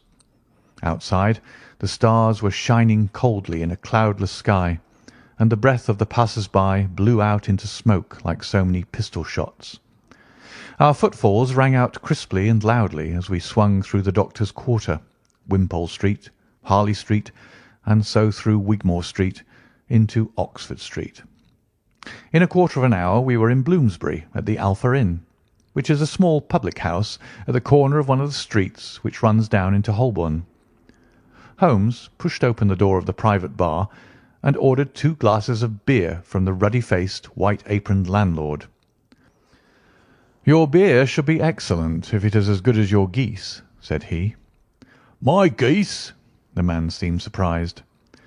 "Yes, I was speaking only half an hour ago to Mr. Henry Baker, who was a member of your goose club." "Oh, yes, I see. But you see, sir, them's not our geese." "Indeed. Whose, then?" "Well, I got the 2 dozen from a salesman in Covent Garden." "Indeed. I know some of them. Which was it?" "Breckenridge is his name." "Ah, I don't know him. Well, here's your good health, landlord, and prosperity to your house. Good night." "Now for Mr. Breckenridge," he continued, buttoning up his coat as we came out into the frosty air.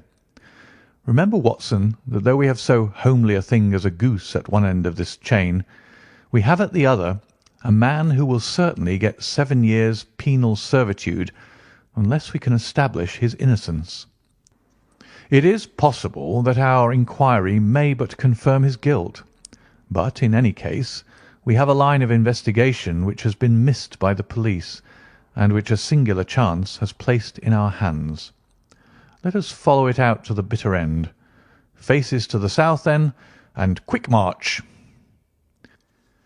We passed across Holborn, down Endell Street, and so through a zigzag of slums to Covent Garden Market. One of the largest stalls bore the name of Breckenridge upon it, and the proprietor, a horsey-looking man with a sharp face and trim side whiskers, was helping a boy to put up the shutters. "Good evening. It's a cold night," said Holmes. The salesman nodded and shot a questioning glance at my companion. "Sold out of geese, I see," continued Holmes, pointing at the bare slabs of marble. "Let you have 500 tomorrow morning." "That's no good." "Well, there are some on the stall with the gas flare." "Ah, but I was recommended to you." "Who by?" "The landlord of the Alpha." "Oh, yes, I sent him a couple of dozen." "Fine birds they were, too. Now, where did you get them from?" To my surprise, the question provoked a burst of anger from the salesman. "Now then, mister," said he, with his head cocked and his arms akimbo, "what are you driving at? Let's have it straight now." "It is straight enough. I should like to know who sold you the geese which you supplied to the Alpha." "Well, then, I shan't tell you. So now?" "Oh, it is a matter of no importance, but I don't know why you should be so warm over such a trifle." "Warm? You'd be as warm, maybe, if you were as pestered as I am. When I pay good money for a good article, there should be an end of the business. But it's where are the geese, and who did you sell the geese to, and what will you take for the geese? One would think that they were the only geese in the world, to hear the fuss that's made over them." "Well, I have no connection with any other people who have been making inquiries," said Holmes carelessly. "If you won't tell us, the bet is off, that is all. But I'm always ready to back my opinion on a matter of fowls, and I have a fiver on it that the bird I ate is country bred." "Well, then, you lost your fiver, for it's town bred," snapped the salesman. "It's nothing of the kind." "I say it is." "I don't believe it." "Do you think you know more about fowls than I, who have handled them ever since I was a nipper? I tell you, all those birds that went to the Alpha were town bred." You'll never persuade me to believe that. Will you bet, then? It's merely taking your money, for I know that I'm right. But I'll have a sovereign on with you, just to teach you not to be obstinate." The salesman chuckled grimly. "Bring me the books, Bill," said he. The small boy brought round a small thin volume and a great greasy-backed one, laying them out together beneath the hanging lamp. "Now then, Mr. Cockshaw," said the salesman, "I thought that I was out of geese, but before I finish you'll find that there is still one left in my shop. You see this little book? Well? That's the list of the folk from whom I buy. Do you see? Well then, here on this page are the country folk, and the numbers after their names are where their accounts are in the big ledger. Now then, you see this other page in red ink? Well, that is a list of my town suppliers. Now look at that third name.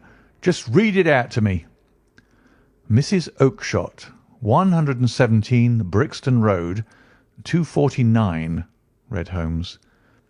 "Quite so. Now turn that up in the ledger."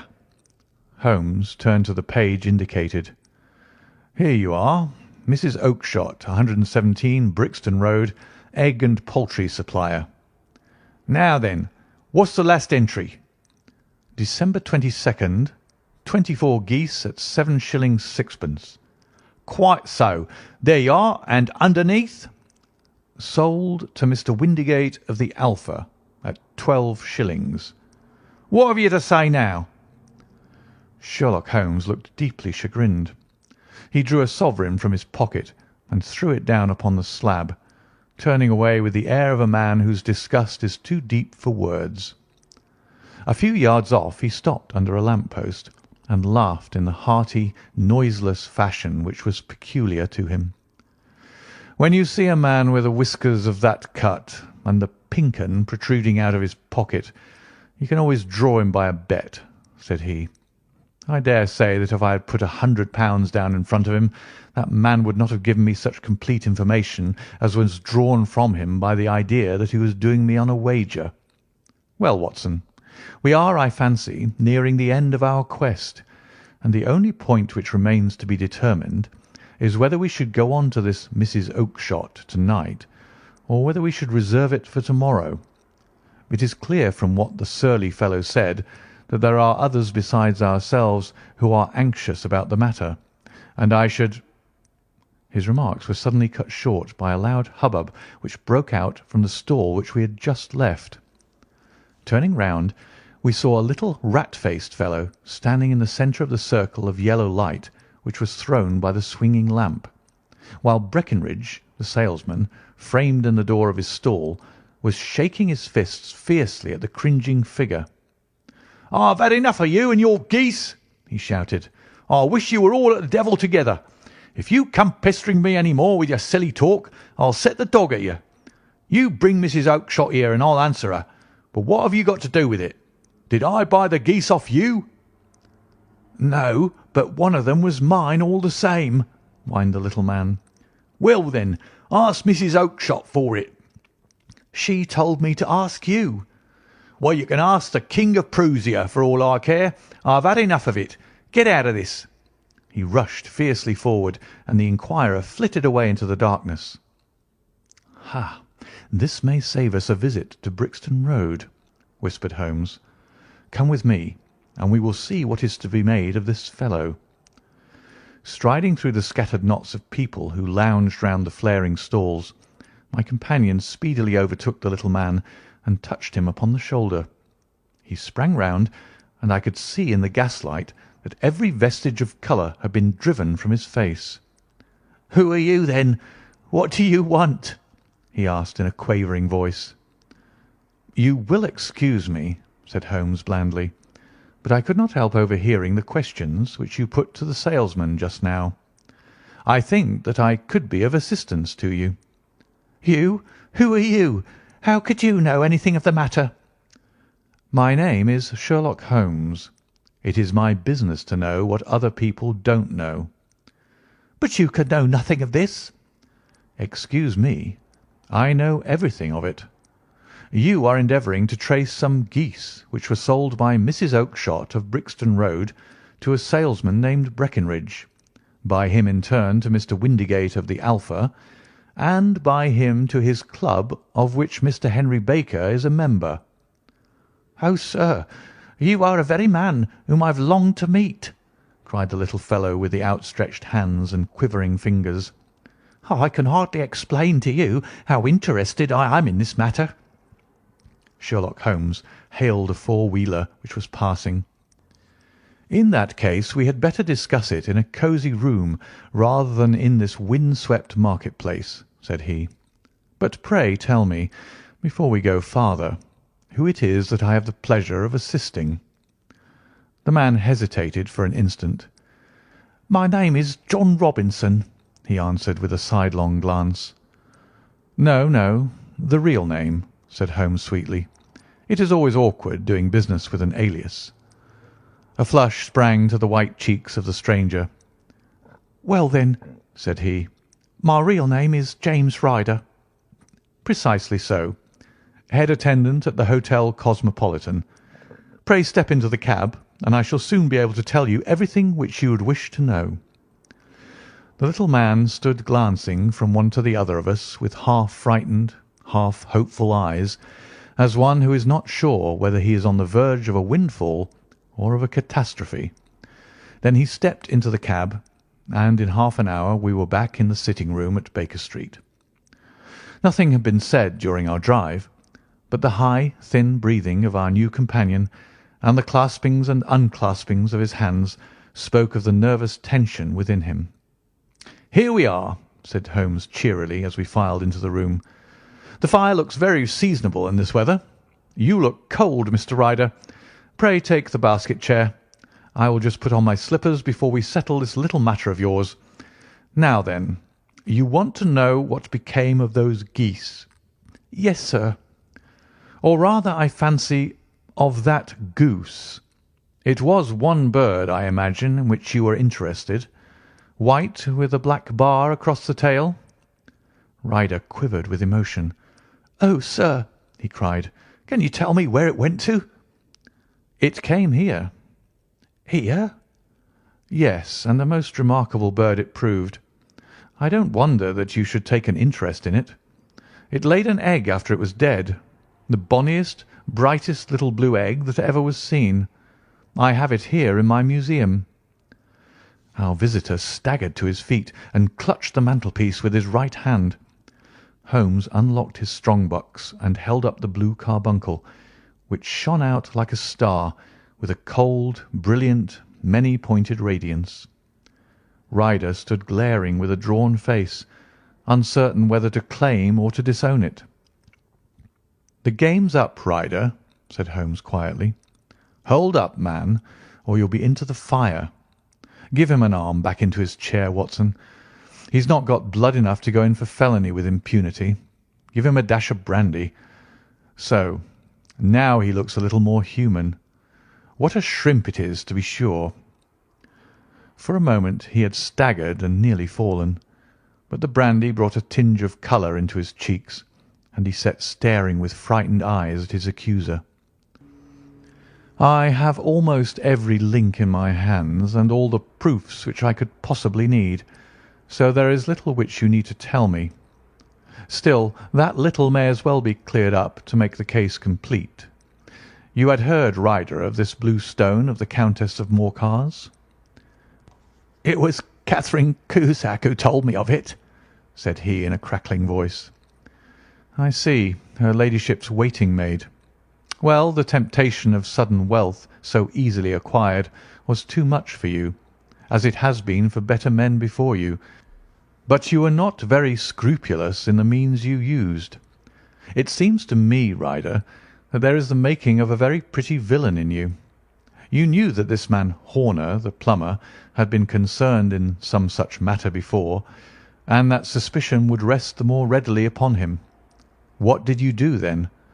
You made some small job in my lady's room, you and your confederate Cusack, and you managed that he should be the man sent for. Then, when he had left, you rifled the jewel case, raised the alarm, and had this unfortunate man arrested. You then—" Ryder threw himself down suddenly upon the rug and clutched at my companion's knees. For God's sake, have mercy!" he shrieked. "Think of my father, of my mother. It would break their hearts. I never went wrong before. I never will again. I swear it. I'll swear it on a Bible. Oh, don't bring it into court. For Christ's sake, don't." "Get back in your chair," said Holmes sternly. "It is very well to cringe and crawl now, but you thought little enough of this poor Horner in the dock for a crime of which he knew nothing." "I will fly, Mr. Holmes. I will leave the country, sir. Then the charge against him will break down." We will talk about that. And now let us hear a true account of the next act. How came the stone into the goose? And how came the goose into the open market? Tell us the truth, for there lies your only hope of safety." Ryder passed his tongue over his parched lips. "I will tell you it just as it happened, sir," said he. "When Horner had been arrested, it seemed to me that it would be best for me to get away with the stone at once, for I did not know at what moment the police might not take it into their heads to search me in my room. There was no place about the hotel where it would be safe. I went out, as if on some commission, and I made for my sister's house. She had married a man named Oakshott, and lived in Brixton Road, where she fattened fowls for the market. All the way there every man I met seemed to me to be a policeman or a detective, and for all that it was a cold night, the sweat was pouring down my face before I came to the Brixton Road. My sister asked me what was the matter, and why I was so pale, but I told her that I had been upset by the jewel robbery at the hotel. Then I went into the backyard and smoked a pipe and wondered what it would be best to do. I had a friend once called Maudsley, who went to the bad, and had just been serving his time in Pentonville. One day he had met me and fell into talking about the ways of thieves and how they could get rid of what they stole. I knew that he would be true to me, for I knew one or two things about him, so I made up my mind to go right on to Kilburn, where he lived, and take him into my confidence. He would show me how to turn the stone into money. But how to get to him in safety? I thought of the agonies I had gone through in coming from the hotel. I might at any moment be seized and searched, and there would be the stone in my waistcoat pocket. I was leaning against the wall at the time and looked at the geese which were waddling about round my feet, and suddenly an idea came into my head which showed me how I could beat the best detective that ever lived. My sister told me some weeks before that I might have the pick of her geese for a Christmas present, and I knew that she was always as good as her word. I would take my geese now, and in it I would carry my stone to Kilburn. There was a little shed in the yard, and behind this I drove one of the birds, a fine big one, white with a barred tail. I caught it, and prying its bill open, I thrust the stone down its throat as far as my finger could reach. The bird gave a gulp, and I felt the stone pass along its gullet and down into its crop. But the creature flapped and struggled, and out came my sister to know what was the matter. As I turned to speak to her, the brute broke loose and fluttered off among the others. "Whatever were you doing with that bird, Jem?" says she. "Well," said I, "you said you'd give me one for Christmas, and I was feeling which was the fattest." "Oh," says she, "we've set yours aside for you. Jem's bird, we call it. It's the big white one over there yonder. There's 26 of 'em, which makes one for you and one for us, and 2 dozen for the market." "Thank you, Maggie," says I, "but if it is all the same to you, I'd rather have that one I was handling just now." "The other one's as good 3 pound heavier," said she, "and we fattened it expressly for you." "Never mind, I'll have the other, and I'll take it now," said I. "Oh, just as you like," said she, a little huffed. "Which is it you want, then?" "That white one with the barred tail right in the middle of the flock." "Oh, very well. Kill it and take it with you." Well, I did what she said, Mr. Holmes, and I carried the bird all the way to Kilburn. I told my pal what I had done, for he was a man that it was easy to tell a thing like that to. He laughed until he choked, and we got a knife and opened the goose. My heart turned to water, for there was no sign of the stone, and I knew that some terrible mistake had occurred. I left the bird, rushed back to my sister's, and hurried into the backyard. There was not a bird to be seen there. "Where are they all, Maggie?" I cried. "Gone to the dealer's, Jem." "Which dealer's?" "Breckenridge of Covent Garden." "But was there another with a barred tail?" I asked. "The same as the one I chose?" "Yes, Jem. There were two barred tails once, and I could never tell them apart." Well, then, of course, I saw it all, and I ran off as hard as my feet would carry me to this man Breckenridge. But he had sold the lot at once, and not one word would he tell me as to where they had gone. You heard him yourselves to-night. Well, he has always answered me like that. My sister thinks that I am going mad. Sometimes I think that I am myself, and now I am myself a branded thief, without ever having touched the wealth for which I sold my character. God help me! God help me!" He burst into convulsive sobbing, with his face buried in his hands. There was a long silence, broken only by his heavy breathing and by the measured tapping of Sherlock Holmes's fingertips upon the edge of the table. Then my friend rose and threw open the door. "Get out," said he. "What, sir? Oh, heaven bless you!" "No more words. Get out." And no more words were needed. There was a rush, a clatter upon the stairs, the bang of a door, and the crisp rattle of running footfalls from the street. "After all, Watson," said Holmes, reaching up his hand for his clay pipe, "I am not retained by the police to supply their deficiencies. If Horner were in danger it would be another thing, but this fellow will not appear against him, and the case must collapse. I suppose that I am commuting a felony, but it is just possible that I am saving a soul. This fellow will not go wrong again. He is too terribly frightened. Send him to jail now, and you make him a jail bird for life. Besides, it is the season of forgiveness. Chance has put in our way a most singular and whimsical problem, and its solution is its own reward. If you will have the goodness to touch the bell, Doctor, we will begin another investigation, in which also a bird will be the chief feature." End of The Adventure of the Blue Carbuncle.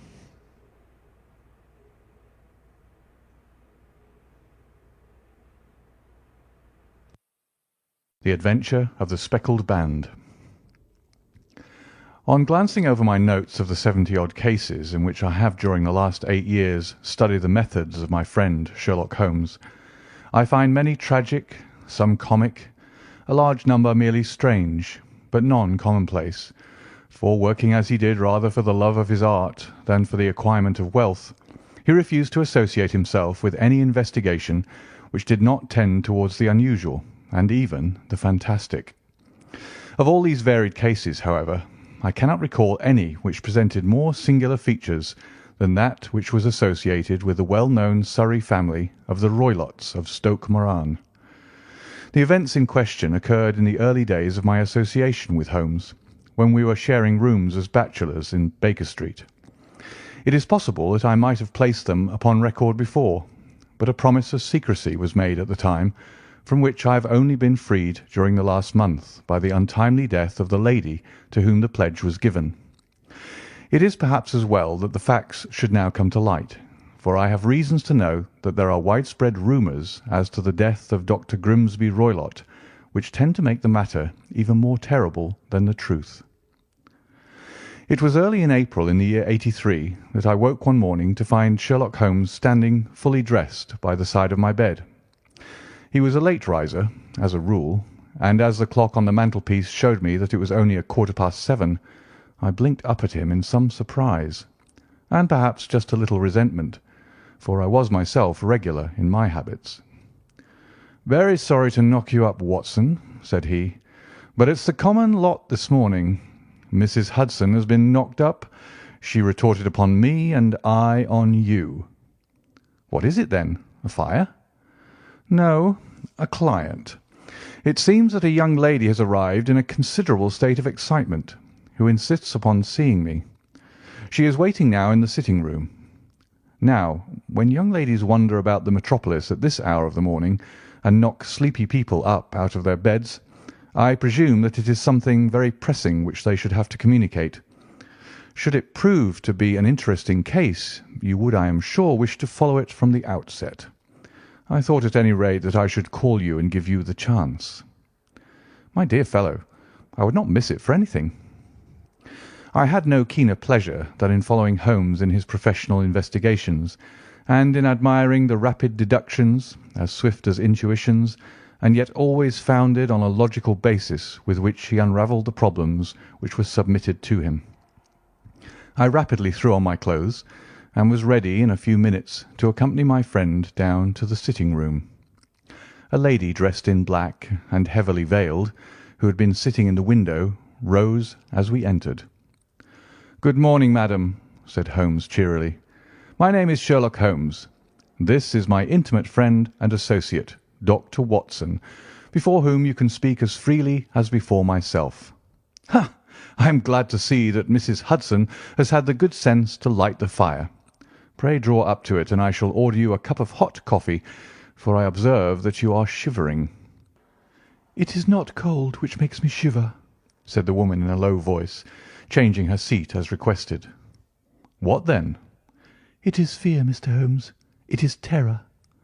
She raised her veil as she spoke, and we could see that she was indeed in a pitiable state of agitation, her face all drawn and grey, with restless, frightened eyes, like those of some hunted animal. Her features and figure were those of a woman of 30, but her hair was shot with premature grey, and her expression was weary and haggard. Sherlock Holmes ran her over with one of his quick, all-comprehensive glances. "You must not fear," said he soothingly, bending forward and patting her forearm. "We shall soon set matters right, I have no doubt. You have come in by train this morning, I see?" "You know me, then?" "No, but I observed the second half of a return ticket in the palm of your left glove. You must have started early, and yet you had a good drive in a dog-cart along heavy roads before you reached the station." The lady gave a violent start and stared in bewilderment at my companion. "There is no mystery, my dear madam," said he, smiling. "The left arm of your jacket is spattered with mud in no less than 7 places. The marks are perfectly fresh. There is no vehicle save a dog-cart which throws up mud in that way, and then only when you sit on the left-hand side of the driver." "Whatever your reasons may be, you are perfectly correct," said she. "I started from home before 6, reached Leatherhead at 20 past, and came in by the first train to Waterloo. Sir, I can stand this strain no longer. I shall go mad if it continues. I have no one to turn to, none, save only one who cares for me, and he, poor fellow, can be of little aid. I have heard of you, Mr. Holmes. I have heard of you from Mrs. Farintosh, whom you helped in the hour of her sore need. It was from her that I had your address.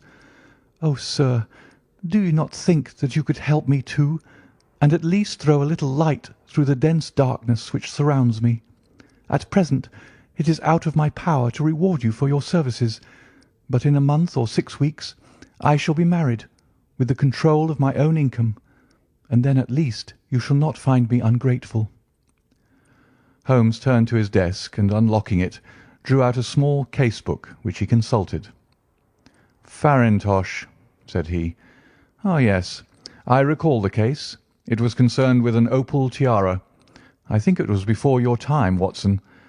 I can only say, madam, that I shall be happy to devote the same care to your case as I did to that of your friend.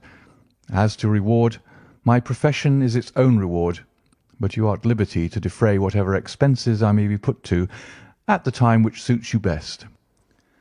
And now I beg that you will lay before us everything that may help us in forming an opinion upon the matter." "Alas!" replied our visitor, "the very horror of my situation lies in the fact that my fears are so vague and my suspicions depend so entirely upon small points, which might seem trivial to another, that even he to whom of all others I have a right to look for help and advice looks upon all that I tell him about it as the fancies of a nervous woman. He does not say so, but I can read it from his soothing answers and averted eyes. But I have heard, Mr. Holmes, that you can see deeply into the manifold wickedness of the human heart. You may advise me how to walk amid the dangers which encompass me." "I am all attention, madam." "My name is Helen Stoner, and I am living with my stepfather, who is the last survivor of one of the oldest Saxon families in England, the Roylotts of Stoke Moran, on the western border of Surrey." Holmes nodded his head. "The name is familiar to me," said he. "The family was at one time among the richest in England, and the estates extended over the borders into Berkshire in the north and Hampshire in the west. In the last century, however, 4 successive heirs were of a dissolute and wasteful disposition, and the family ruin was eventually completed by a gambler in the days of the Regency.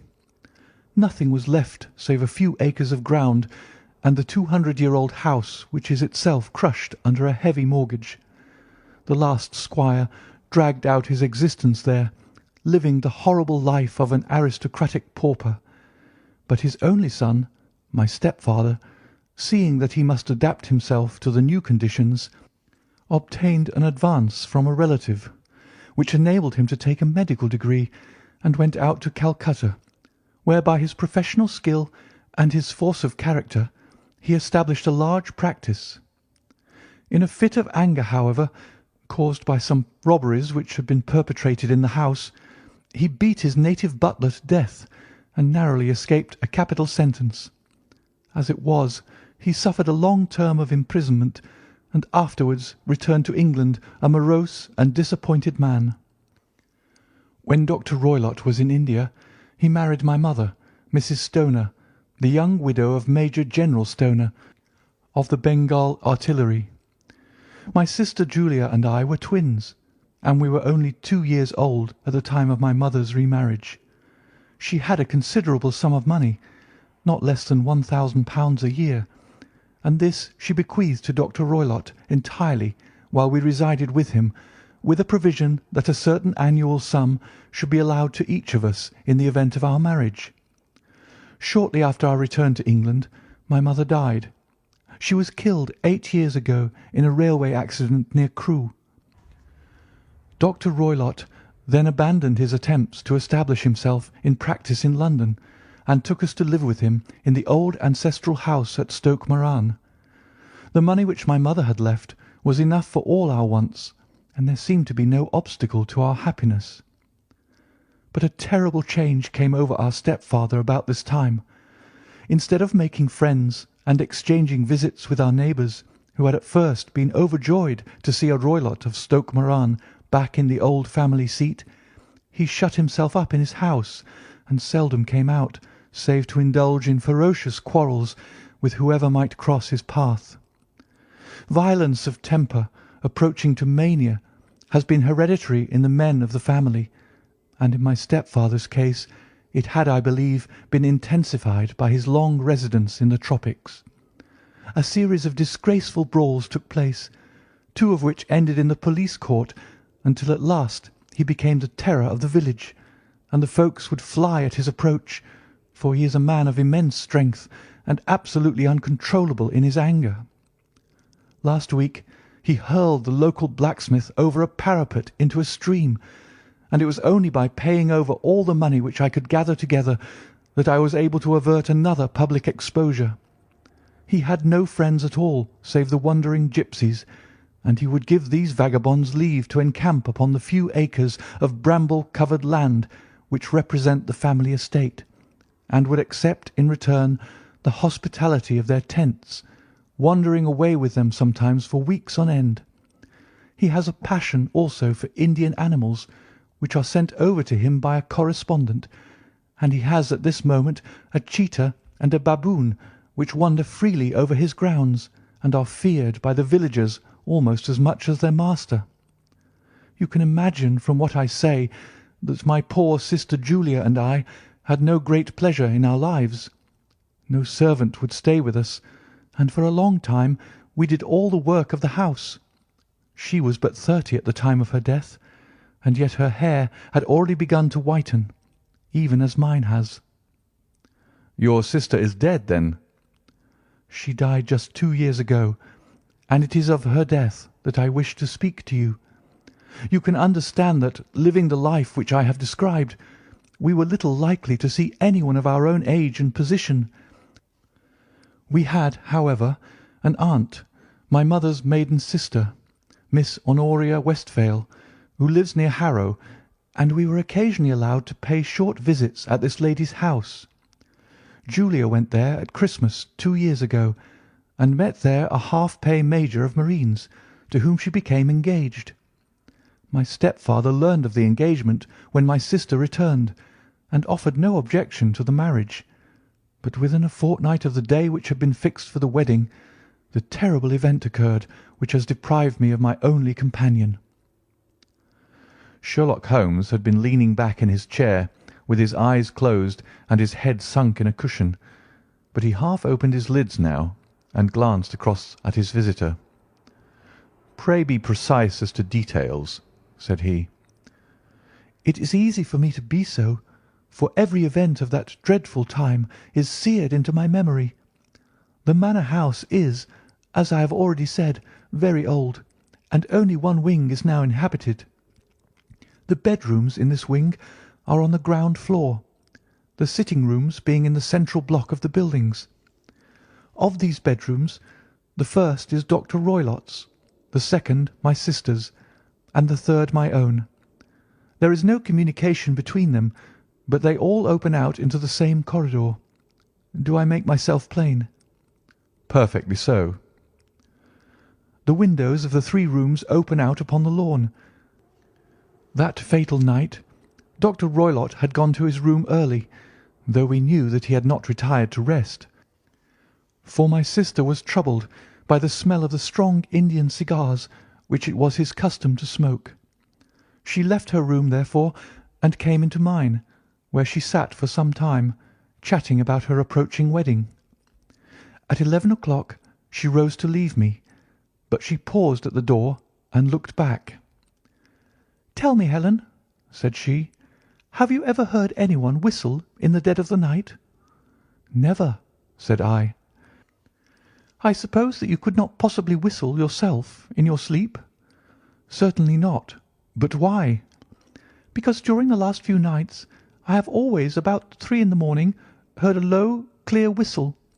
I am a light sleeper, and it has awakened me. I cannot tell where it came from, perhaps from the next room, perhaps from the lawn. I thought that I would just ask you whether you had heard it." "No, I have not. It must be those wretched gipsies in the plantation." "Very likely, and yet if it were on the lawn, I wonder that you did not hear it also." "Ah, but I sleep more heavily than you." "Well, it is of no great consequence at any rate." She smiled back at me, closed my door, and a few moments later I heard her key turn in the lock.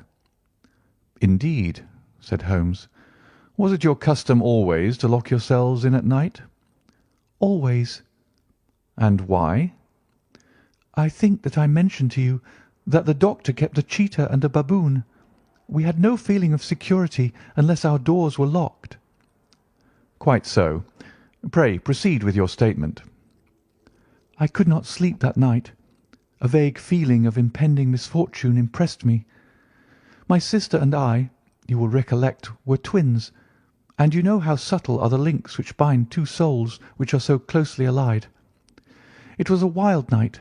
The wind was howling outside, and the rain was beating and splashing against the windows. Suddenly, amid all the hubbub of the gale, there burst forth the wild scream of a terrified woman. I knew that it was my sister's voice. I sprang from my bed, wrapped a shawl around me, and rushed into the corridor.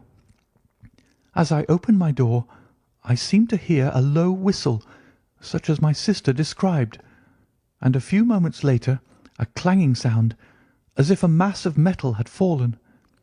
As I ran down the passage, my sister's door was unlocked and revolved slowly upon its hinges. I stared at it, horror-stricken, not knowing what was about to issue from it. By the light of the corridor lamp I saw my sister appear at the opening, her face blanched with terror, her hands groping for help, her whole figure swaying to and fro like that of a drunkard. I ran to her and threw my arms around her, but at that moment her knees seemed to give way and she fell to the ground. She writhed as one who is in terrible pain, and her limbs were dreadfully convulsed. At first I thought that she had not recognised me, but as I bent over her she suddenly shrieked out in a voice which I shall never forget, "Oh, my God, Helen! It was the band, the speckled band!" There was something else which she would fain have said, and she stabbed with her finger into the air in the direction of the doctor's room. But a fresh convulsion seized her and choked her words. I rushed out, calling loudly for my stepfather, and I met him hastening from his room in his dressing gown. When he reached my sister's side, she was unconscious, and though he poured brandy down her throat and sent for medical aid from the village, all efforts were in vain, for she slowly sank and died without having recovered her consciousness. Such was the dreadful end of my beloved sister. "One moment," said Holmes. "Are you sure about this whistle and metallic sound? Could you swear to it?" That was what the county coroner asked me at the inquiry. It is my strong impression that I heard it, and yet, among the crash of the gale and the creaking of the old house, I may possibly have been deceived. "Was your sister dressed?" No, she was in her nightdress. In her right hand was found the charred stump of a match, and in her left a matchbox. "Showing that she had struck a light and looked about her when the alarm took place. That is important. And what conclusions did the coroner come to?" He investigated the case with great care, for Dr. Roylott's conduct had long been notorious in the county, but he was unable to find any satisfactory cause of death. My evidence showed that the door had been fastened upon the inner side, and the windows were blocked by old-fashioned shutters with broad iron bars, which were secured every night. The walls were carefully sounded, and were shown to be quite solid all round, and the flooring was also thoroughly examined, with the same result. The chimney is wide, but is barred up by 4 large staples. It is certain, therefore, that my sister was quite alone when she met her end. Besides, there were no marks of any violence upon her. "How about poison?" The doctors examined her for it, but without success. "What do you think that this unfortunate lady died of, then?" It is my belief that she died of pure fear and nervous shock, though what it was that frightened her I cannot imagine. "Were there gipsies in the plantation at the time?" "Yes, there are nearly always some there." "Ah, and what did you gather from this allusion to a band, a speckled band?"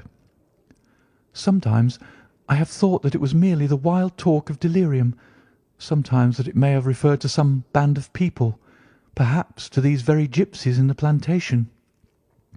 I do not know whether the spotted handkerchiefs which so many of them wear over their heads might have suggested the strange adjective which she used."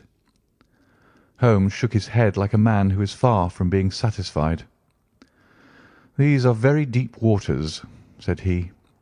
"Pray go on with your narrative." 2 years have passed since then, and my life has been until lately lonelier than ever. A month ago, however, a dear friend whom I have known for many years has done me the honour to ask my hand in marriage. His name is Armitage, Percy Armitage, the second son of Mr. Armitage of Crane Water, near Reading. My stepfather has offered no opposition to the match, and we are to be married in the course of the spring. 2 days ago some repairs were started in the west wing of the building, and my bedroom wall has been pierced, so that I have had to move into the chamber in which my sister died, and to sleep in the very bed in which she slept. Imagine, then, my thrill of terror when last night, as I lay awake thinking over her terrible fate, I suddenly heard in the silence of the night the low whistle which had been the herald of her own death. I sprang up and lit the lamp, but nothing was to be seen in the room. I was too shaken to go to bed again, however, so I dressed, and as soon as it was daylight I slipped down, got a dog-cart at the Crown Inn, which is opposite, and drove to Leatherhead, from whence I have come on this morning with the one object of seeing you and asking your advice." "You have done wisely," said my friend. "But have you told me all?" "Yes, all." "Miss Roylott, you have not. You are screening your stepfather." "Why? What do you mean?" For answer, Holmes pushed back the frill of black lace which fringed the hand that lay upon our visitor's knee. 5 little livid spots, the marks of 4 fingers and a thumb, were printed upon the white wrist. "You have been cruelly used," said Holmes. The lady coloured deeply and covered over her injured wrist. "He is a hard man," she said, "and perhaps he hardly knows his own strength." There was a long silence, during which Holmes leaned his chin upon his hands and stared into the crackling fire.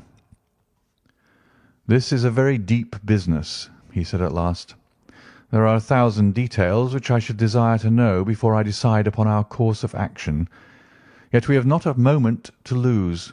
If we were to come to Stoke Moran to-day, would it be possible for us to see over these rooms without the knowledge of your stepfather?" "As it happens, he spoke of coming into town to-day upon some most important business. It is probable that he will be away all day, and that there would be nothing to disturb you. We have a housekeeper now, but she is old and foolish, and I could easily get her out of the way." "Excellent. You are not averse to this trip, Watson?" "By no means." "Then we shall both come. What are you going to do yourself?" "I have 1 or 2 things which I would wish to do now that I am in town, but I shall return by the 12 o'clock train, so as to be there in time for your coming." "And you may expect us early in the afternoon. I have myself some small business matters to attend to. Will you not wait and breakfast?" "No, I must go. My heart is lightened already since I have confided my trouble to you. I shall look forward to seeing you again this afternoon." She dropped her thick black veil over her face and glided from the room. "And what do you think of it all, Watson?" asked Sherlock Holmes, leaning back in his chair. "It seems to me to be a most dark and sinister business." "Dark enough and sinister enough. Yet if the lady is correct in saying that the flooring and walls are sound, and that the door, window, and chimney are impassable, then her sister must have been undoubtedly alone when she met her mysterious end. What becomes, then, of these nocturnal whistles, and what of the very peculiar words of the dying woman? I cannot think. When you combine the ideas of whistles at night, the presence of a band of gipsies who are on intimate terms with this old doctor, the fact that we have every reason to believe that the doctor has an interest in preventing his stepdaughter's marriage, the dying allusion to a band, and finally the fact that Miss Helen Stoner heard a metallic clang, which might have been caused by one of those metal bars that secured the shutters falling back into its place, I think that there is good ground to think that the mystery may be cleared along those lines. But what then did the gipsies do? I cannot imagine. I see many objections to any such theory. And so do I. It is precisely for that reason that we are going to Stoke Moran this day. I want to see whether the objections are fatal, or if they may be explained away."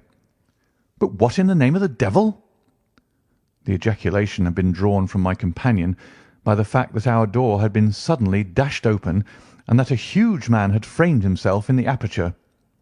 His costume was a peculiar mixture of the professional and of the agricultural, having a black top hat, a long frock coat, and a pair of high gaiters, with a hunting crop swinging in his hand. So tall was he that his hat actually brushed the crossbar of the doorway, and his breadth seemed to span it across from side to side.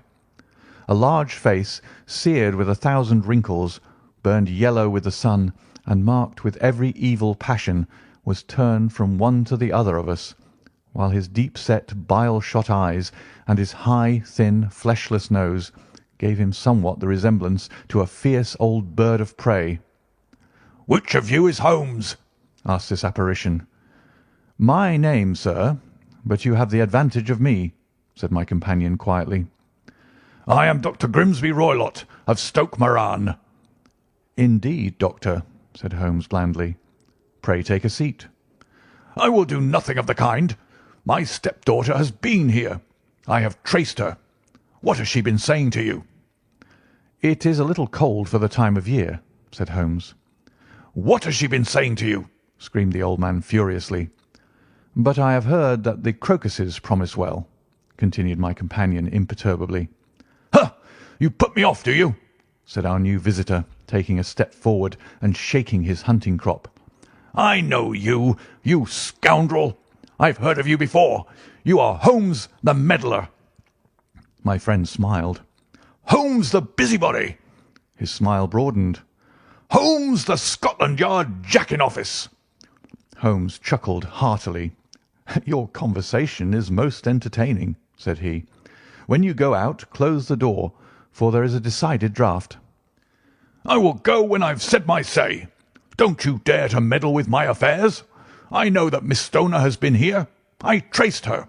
I am a dangerous man to fall foul of. See here." He stepped swiftly forward, seized the poker, and bent it into a curve with his huge brown hands. "See that you keep yourself out of my grip," he snarled, and hurling the twisted poker into the fireplace, he strode out of the room.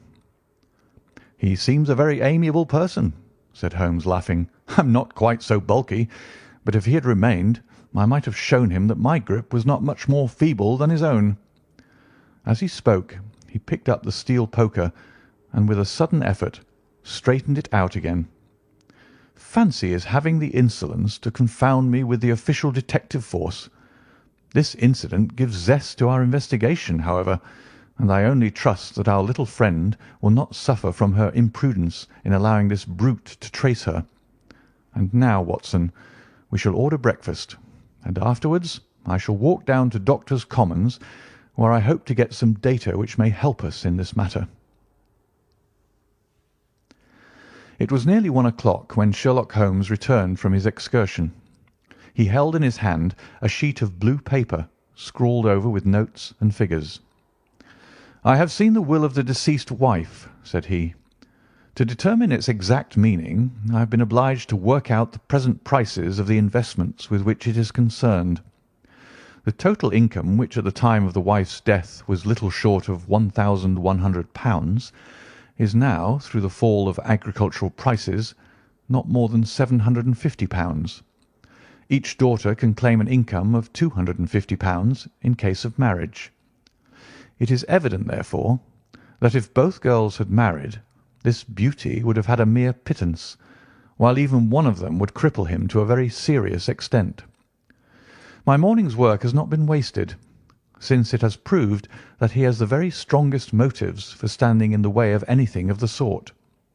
And now, Watson, this is too serious for dawdling, especially as the old man is aware that we are interesting ourselves in his affairs.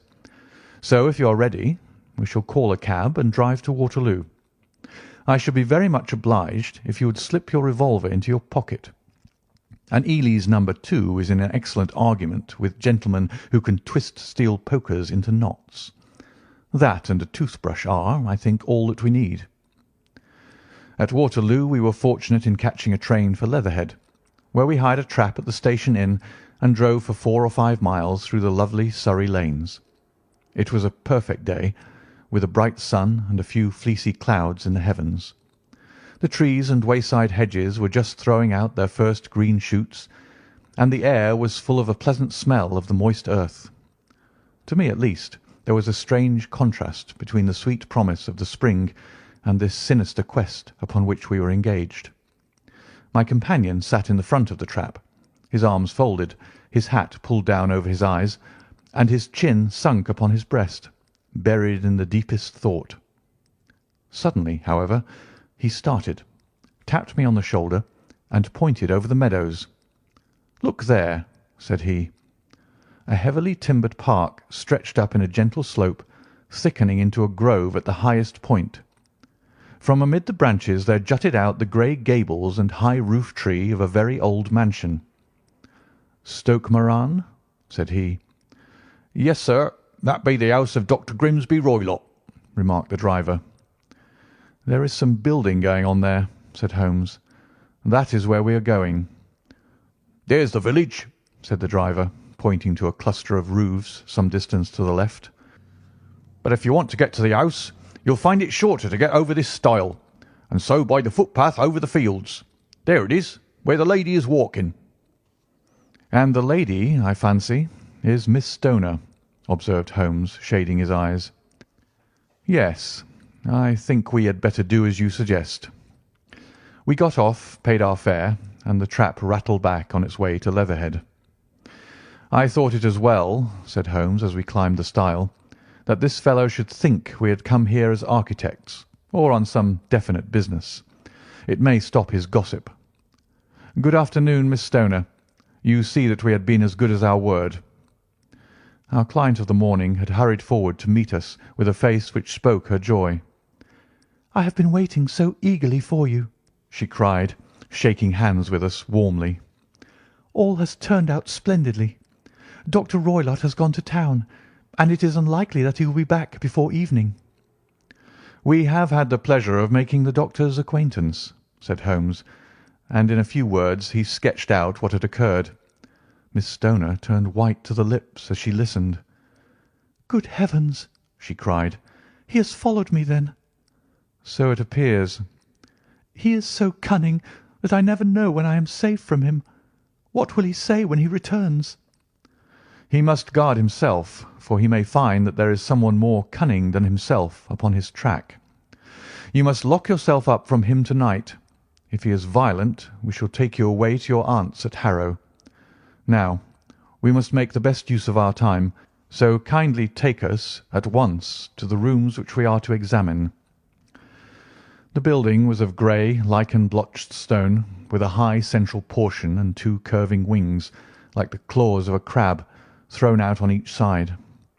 In one of these wings the windows were broken and blocked with wooden boards, while the roof was partly caved in, a picture of ruin.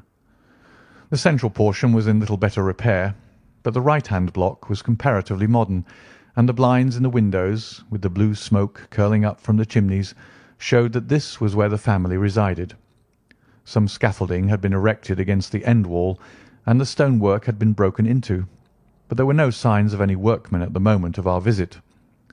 Holmes walked slowly up and down the ill-trimmed lawn, and examined with deep attention the outsides of the windows. "This, I take it, belongs to the room in which you used to sleep, the centre one to your sister's, and the one next to the main building to Dr. Roylott's chamber." "Exactly so, but I am now sleeping in the middle one." "Pending the alterations, as I understand. By the way, there does not seem to be any very pressing need for repairs at that end wall." "There were none. I believe that it was an excuse to move me from my room." "Ah, that is suggestive. Now, on the other side of this narrow wing runs the corridor from which these three rooms open. There are windows in it, of course?" "Yes, but very small ones, too narrow for anyone to pass through." "As you both locked your doors at night, your rooms were unapproachable from that side. Now, would you have the kindness to go into your room and bar your shutters?" Miss Stoner did so, and Holmes, after a careful examination through the open window, endeavoured in every way to force the shutter open, but without success. There was no slit through which a knife could be passed to raise the bar. Then with his lens he tested the hinges, but they were of solid iron, built firmly into the massive masonry. "Hum," said he, scratching his chin in some perplexity. "My theory certainly presents some difficulties. No one could pass these shutters if they were bolted. Well, we shall see if the inside throws any light upon the matter." A small side door led into the whitewashed corridor from which the three bedrooms opened. Holmes refused to examine the third chamber, so we passed at once to the second, that in which Miss Stoner was now sleeping, and in which her sister had met with her fate. It was a homely little room, with a low ceiling and a gaping fireplace, after the fashion of old country houses. A brown chest of drawers stood in one corner, a narrow white counterpaned bed in another, and a dressing-table on the left-hand side of the window. These articles, with two small wicker-work chairs, made up all the furniture in the room, save for a square of Wilton carpet in the centre. The boards round and the panelling of the walls were of brown, worm-eaten oak, so old and discoloured that it may have dated from the original building of the house. Holmes drew one of the chairs into a corner and sat silent, while his eyes travelled round and up and down, taking in every detail of the apartment. "Where does that bell communicate with?" he asked at last, pointing to a thick bell rope which hung down beside the bed, the tassel actually lying upon the pillow. "It goes to the housekeeper's room." "It looks newer than the other things." "Yes, it was only put there a couple of years ago." "Your sister asked for it, I suppose?" "No, I never heard of her using it. We used always to get what we wanted for ourselves." "Indeed. It seemed unnecessary to put so nice a bell-pull there. You will excuse me for a few minutes while I satisfy myself as to this floor." He threw himself down upon his face with his lens in his hand and crawled swiftly backward and forward, examining minutely the cracks between the boards. Then he did the same with the woodwork with which the chamber was panelled. Finally, he walked over to the bed and spent some time in staring at it and in running his eye up and down the wall. Finally, he took the bell-rope in his hand and gave it a brisk tug. "Why, it's a dummy," said he. "Won't it ring?" "No, it is not even attached to a wire. This is very interesting. You can see now that it is fastened to a hook just above where the little opening for the ventilator is." "How very absurd! I never noticed that before." "Very strange," muttered Holmes, pulling at the rope. "There are one or two very singular points about this room.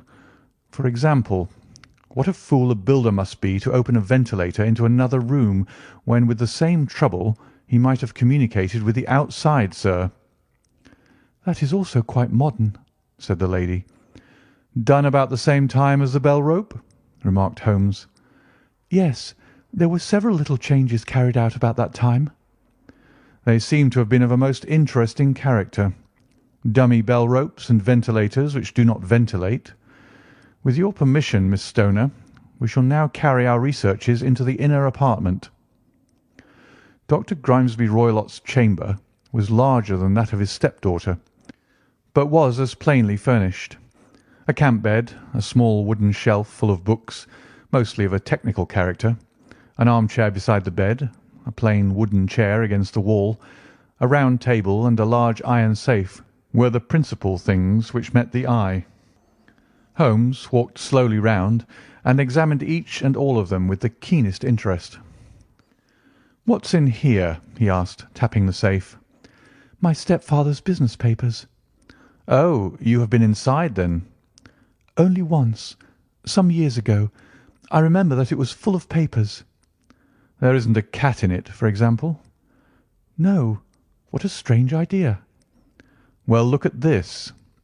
He took up a small saucer of milk which stood on top of it. "No, we don't keep a cat, but there is a cheetah and a baboon." "Ah, yes, of course. Well, a cheetah is just a big cat, and yet a saucer of milk does not go very far in satisfying its wants, I dare say. There is one point which I should wish to determine." He squatted down in front of the wooden chair and examined the seat of it with the greatest attention. "Thank you. That is quite settled," said he, rising and putting his lens in his pocket. "Hullo! There is something interesting." The object which had caught his eye was a small dog lash hung on one corner of the bed. The lash, however, was curled upon itself and tied so as to make a loop of whipcord. "What do you make of that, Watson?" "It's a common enough lash, but I don't know why it should be tied." "That is not quite so common, is it? Ah, me, it's a wicked world, and when a clever man turns his brains to crime, it is the worst of all. I think that I have seen enough now, Miss Stoner, and with your permission we shall walk out upon the lawn." I had never seen my friend's face so grim or his brow so dark as it was when we turned from the scene of this investigation. We had walked several times up and down the lawn, neither Miss Stoner nor myself liking to break in upon his thoughts before he roused himself from his reverie. "It is very essential, Miss Stoner," said he, "that you should absolutely follow my advice in every respect." "I shall most certainly do so." "The matter is too serious for any hesitation. Your life may depend upon your compliance." "I assure you that I am in your hands." "In the first place, both my friend and I must spend the night in your room." Both Miss Stoner and I gazed at him in astonishment. "Yes, it must be so. Let me explain. I believe that this is the village inn over there." "Yes, that is the Crown." "Very good. Your windows will be visible from there." "Certainly." "You must confine yourself to your room on pretence of a headache when your stepfather comes back. Then, when you hear him retire for the night, you must open the shutters of your window, undo the hasp, put your lamp there as a signal to us, and then withdraw quietly with everything which you are likely to want into the room which you used to occupy. I have no doubt that, in spite of the repairs, you could manage there for one night." "Oh, yes, easily." "The rest you will leave in our hands." "But what will you do?" "We shall spend the night in your room, and we shall investigate the cause of this noise which has disturbed you." "I believe, Mr. Holmes, that you have already made up your mind," said Miss Stoner, laying her hand upon my companion's sleeve. "Perhaps I have." "Then, for pity's sake, tell me what was the cause of my sister's death." "I should prefer to have clearer proofs before I speak." "You can at least tell me whether my own thought is correct, and if she died from some sudden fright." "No, I do not think so.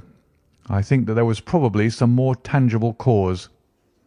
And now, Miss Stoner, we must leave you, for if Dr. Roylott returned and saw us, our journey would be in vain. Good-bye, and be brave, for if you will do what I have told you, you may rest assured that we shall soon drive away the dangers that threaten you." Sherlock Holmes and I had no difficulty in engaging a bedroom and sitting-room at the Crown Inn. They were on the upper floor, and from our window we could command a view of the avenue gate and of the inhabited wing of Stoke Moran Manor House. At dusk we saw Dr. Grimesby Roylott drive past, his huge form looming up beside the little figure of the lad who drove him. The boy had some slight difficulty in undoing the heavy iron gates, and we heard the hoarse roar of the doctor's voice and saw the fury with which he shook his clinched fists at him. The trap drove on, and a few minutes later we saw a sudden light spring up among the trees as the lamp was lit in one of the sitting-rooms. "Do you know, Watson," said Holmes as we sat together in the gathering darkness, "I have really some scruples as to taking you to-night. There is a distinct element of danger. Can I be of assistance? Your presence might be invaluable. Then I shall certainly come. It is very kind of you. You speak of danger. You've evidently seen more in these rooms than was visible to me." "No, but I fancy that I may have deduced a little more. I imagine that you saw all that I did." "I saw nothing remarkable save the bell-rope, and what purpose that could answer, I confess, is more than I imagine." "You saw the ventilator too?" "Yes, but I don't think that it's such a very unusual thing to have a small opening between two rooms. It was so small that a rat could hardly pass through." "I knew that we should find a ventilator before ever we came to Stoke Moran." "My dear Holmes." "Oh, yes, I did. You remember in her statement she said that her sister could smell Dr. Roylott's cigar. Now, of course, that suggested at once that there must be a communication between the two rooms. It could only be a small one, or it would have been remarked upon at the coroner's inquiry. I deduced a ventilator." "But what harm can there be in that?" "Well, there is at least a curious coincidence of dates. A ventilator is made, a cord is hung, and a lady who sleeps in the bed dies. Does not that strike you?" "I cannot as yet see any connection." "Did you observe anything very peculiar about that bed?" "No." "It was clamped to the floor. Did you ever see a bed fastened like that before?" "I can't say that I have." "The lady could not move her bed. It must always be in the same relative position to the ventilator and to the rope, or so we may call it, since it was clearly never meant for a bell pull." "Holmes," I cried, "I seem to see dimly what you are hinting at. We are only just in time to prevent some subtle and horrible crime." "Subtle enough and horrible enough. When a doctor does go wrong, he is the first of criminals. He has nerve and he has knowledge. Palmer and Pritchard were among the heads of their profession. This man strikes even deeper, but I think, Watson, that we shall be able to strike deeper still. But we shall have horrors enough before the night is over. For goodness' sake, let us have a quiet pipe and turn our minds for a few hours to something more cheerful." About 9 o'clock the light among the trees was extinguished, and all was dark in the direction of the manor house. 2 hours passed slowly away, and then suddenly, just at the stroke of 11, a single bright light shone out right in front of us. "That is our signal," said Holmes, springing to his feet. "It comes from the middle window." As we passed out he exchanged a few words with the landlord, explaining that we were going on a late visit to an acquaintance, and that it was possible that we might spend the night there. A moment later we were out on the dark road, a chill wind blowing in our faces, and one yellow light twinkling in front of us through the gloom to guide us on our sombre errand. There was little difficulty in entering the grounds, for unrepaired breaches gaped in the old park wall. Making our way among the trees, we reached the lawn, crossed it, and were about to enter through the window when out from a clump of laurel bushes there darted what seemed to be a hideous and distorted child, who threw itself upon the grass with writhing limbs and then ran swiftly across the lawn into the darkness. "My God!" I whispered. "Did you see it?" Holmes was for the moment as startled as I. His hand closed like a vice upon my wrist in his agitation. Then he broke into a low laugh and put his lips to my ear. "It is a nice household," he murmured. "That is the baboon." I had forgotten the strange pets which the doctor affected. There was a cheetah, too. Perhaps we might find it upon our shoulders at any moment. I confess that I felt easier in my mind when, after following Holmes's example and slipping off my shoes, I found myself inside the bedroom. My companion noiselessly closed the shutters, moved the lamp onto the table, and cast his eyes round the room. All was as we have seen it in the daytime. Then creeping up to me and making a trumpet of his hand, he whispered into my ear again so gently that it was all that I could do to distinguish the words. "The least sound would be fatal to our plans." I nodded to show that I had heard. "We must sit without light. He would see it through the ventilator." I nodded again. "Do not go asleep. Your very life may depend upon it. Have your pistol ready in case we should need it. I will sit on the side of the bed, and you in that chair." I took out my revolver and laid it on the corner of the table. Holmes had brought up a long, thin cane, and this he placed upon the bed beside him. By it he laid the box of matches and the stump of a candle. Then he turned down the lamp, and we were left in darkness. How shall I ever forget that dreadful vigil? I could not hear a sound, not even the drawing of a breath, and yet I knew that my companion sat open-eyed within a few feet of me, in the same state of nervous tension in which I was myself. The shutters cut off the least ray of light, and we waited in absolute darkness. From outside came the occasional cry of a night bird, and once at our very window a long-drawn cat-like whine, which told us that the cheetah was indeed at liberty. Far away we could hear the deep tones of the parish clock, which boomed out every quarter of an hour. How long they seemed, those quarters! 12 struck. And one, and two, and three, and still we sat waiting silently for whatever might befall. Suddenly there was the momentary gleam of a light up in the direction of the ventilator, which vanished immediately, but was succeeded by a strong smell of burning oil and heated metal. Someone in the next room had lit a dark lantern. I heard a gentle sound of movement, and then all was silent once more, though the smell grew stronger. For half an hour I sat with straining ears. Then suddenly another sound became audible, a very gentle, soothing sound, like that of a small jet of steam escaping continually from a kettle.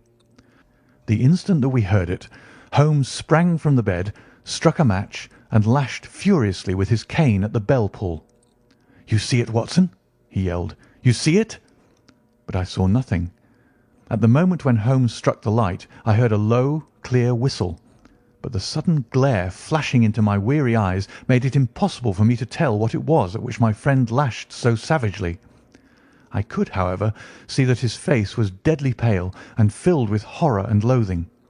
He had ceased to strike, and was gazing up at the ventilator, when suddenly there broke from the silence of the night the most horrible cry to which I have ever listened. It swelled up louder and louder, a hoarse yell of pain and fear and anger, all mingled in the one dreadful shriek. They say that away down in the village, and even in the distant parsonage, that cry raised the sleepers from their beds. It struck cold to our hearts, and I stood gazing at Holmes, and he at me, until the last echoes of it had died away into the silence from which it rose. "What can it mean?" I gasped. "It means that it is all over," Holmes answered, "and perhaps, after all, it is for the best. Take your pistol, and we will enter Dr. Roylott's room." With a grave face he lit the lamp and led the way down the corridor. Twice he struck at the chamber door without any reply from within. Then he turned the handle and entered, I at his heels with the cocked pistol in my hand. It was a singular sight which met our eyes. On the table stood a dark lantern with the shutter half open, throwing a brilliant beam of light upon the iron safe, the door of which was ajar. Beside this table, on the wooden chair, sat Dr. Grimesby Roylott, clad in a long grey dressing-gown, his bare ankles protruding beneath, and his feet thrust into red heelless Turkish slippers. Across his lap lay the short stock with the long lash which we had noticed during the day. His chin was cocked upward, and his eyes were fixed in a dreadful, rigid stare at the corner of the ceiling. Round his brow he had a peculiar yellow band with brownish speckles, which seemed to be bound tightly around his head. As we entered, he made neither sound nor motion. "The band, the speckled band," whispered Holmes. I took a step forward. In an instant his strange headgear began to move, and there reared itself from among his hair the squat, diamond-shaped head and puffed neck of a loathsome servant. "It is a swamp adder," cried Holmes, "the deadliest snake in India. He has died within 10 seconds of being bitten. Violence does, in truth, recoil upon the violent, and the schemer falls into the pit which he digs for another. Let us thrust this creature back into its den, and we can then remove Miss Stoner to some place of shelter, and let the county police know what has happened." As he spoke, he drew the dog-whip swiftly from the dead man's lap, and throwing the noose round the reptile's neck, he drew it from its horrid perch, and carrying it at arm's length, threw it into the iron safe, which he closed upon it. Such are the true facts of the death of Dr. Grimesby Roylott of Stoke Moran. It is not necessary that I should prolong a narrative which has already run to too great a length by telling how we broke the sad news to the terrified girl, how we conveyed her by the morning train to the care of her good aunt at Harrow, of how the slow process of official inquiry came to the conclusion that the doctor met his fate while indiscreetly playing with a dangerous pet. The little which I had yet to learn of the case was told me by Sherlock Holmes as we travelled back next day. "I had," said he, "come to an entirely erroneous conclusion which shows, my dear Watson, how dangerous it is always to reason from insufficient data. The presence of the gipsies, and the use of the word band, which was used by the poor girl no doubt to explain the appearance which she had caught a hurried glimpse of by the light of her match, were sufficient to put me upon an entirely wrong scent. I can only claim the merit that I instantly reconsidered my position when, however, it became clear to me that whatever danger threatened an occupant of the room could not come either from the window or the door. My attention was speedily drawn, as I have already remarked to you, to this ventilator, and to the bell rope which hung down to the bed. The discovery that this was a dummy, and that the bed was clamped to the floor, instantly gave rise to the suspicion that the rope was there as a bridge for something passing through the hole and coming to the bed. The idea of a snake instantly occurred to me, and when I coupled it with my knowledge that the doctor was furnished with a supply of creatures from India, I felt that I was probably on the right track. The idea of using a form of poison which could not possibly be discovered by any chemical test was just such a one as would occur to a clever and ruthless man who had had an Eastern training. The rapidity with which such a poison would take effect would also, from his point of view, be an advantage. It would be a sharp-eyed coroner, indeed, who could distinguish the two little dark punctures which would show where the poison fangs had done their work. Then I thought of the whistle. Of course, he must recall the snake before the morning light revealed it to the victim. He had trained it, probably by the use of the milk which we saw, to return to him when summoned. He would put it through this ventilator at the hour that he thought best, with the certainty that it would crawl down the rope and land on the bed. It might or might not bite the occupant. Perhaps she might escape every night for a week, but sooner or later she must fall a victim. I had come to these conclusions before ever I had entered his room. An inspection of his chair showed me that he had been in the habit of standing on it, which of course would be necessary in order that he should reach the ventilator. The sight of the safe, the saucer of milk, and the loop of whipcord were enough to finally dispel any doubts which may have remained. The metallic clang heard by Miss Stoner was obviously caused by her stepfather hastily closing the door of his safe upon its terrible occupant. Having once made up my mind, you know the steps which I took in order to put the matter to the proof. I heard the creature hiss, as I have no doubt that you did also, and I instantly lit the light and attacked it, with the result of driving it through the ventilator, and also with the result of causing it to turn upon its master at the other side. Some of the blows of my cane came home and roused its snakish temper, so that it flew upon the first person it saw. In this way I am no doubt indirectly responsible for Dr. Grimesby Roylott's death, and I cannot say that it is likely to weigh very heavily upon my conscience. End of The Adventure of the Speckled Band.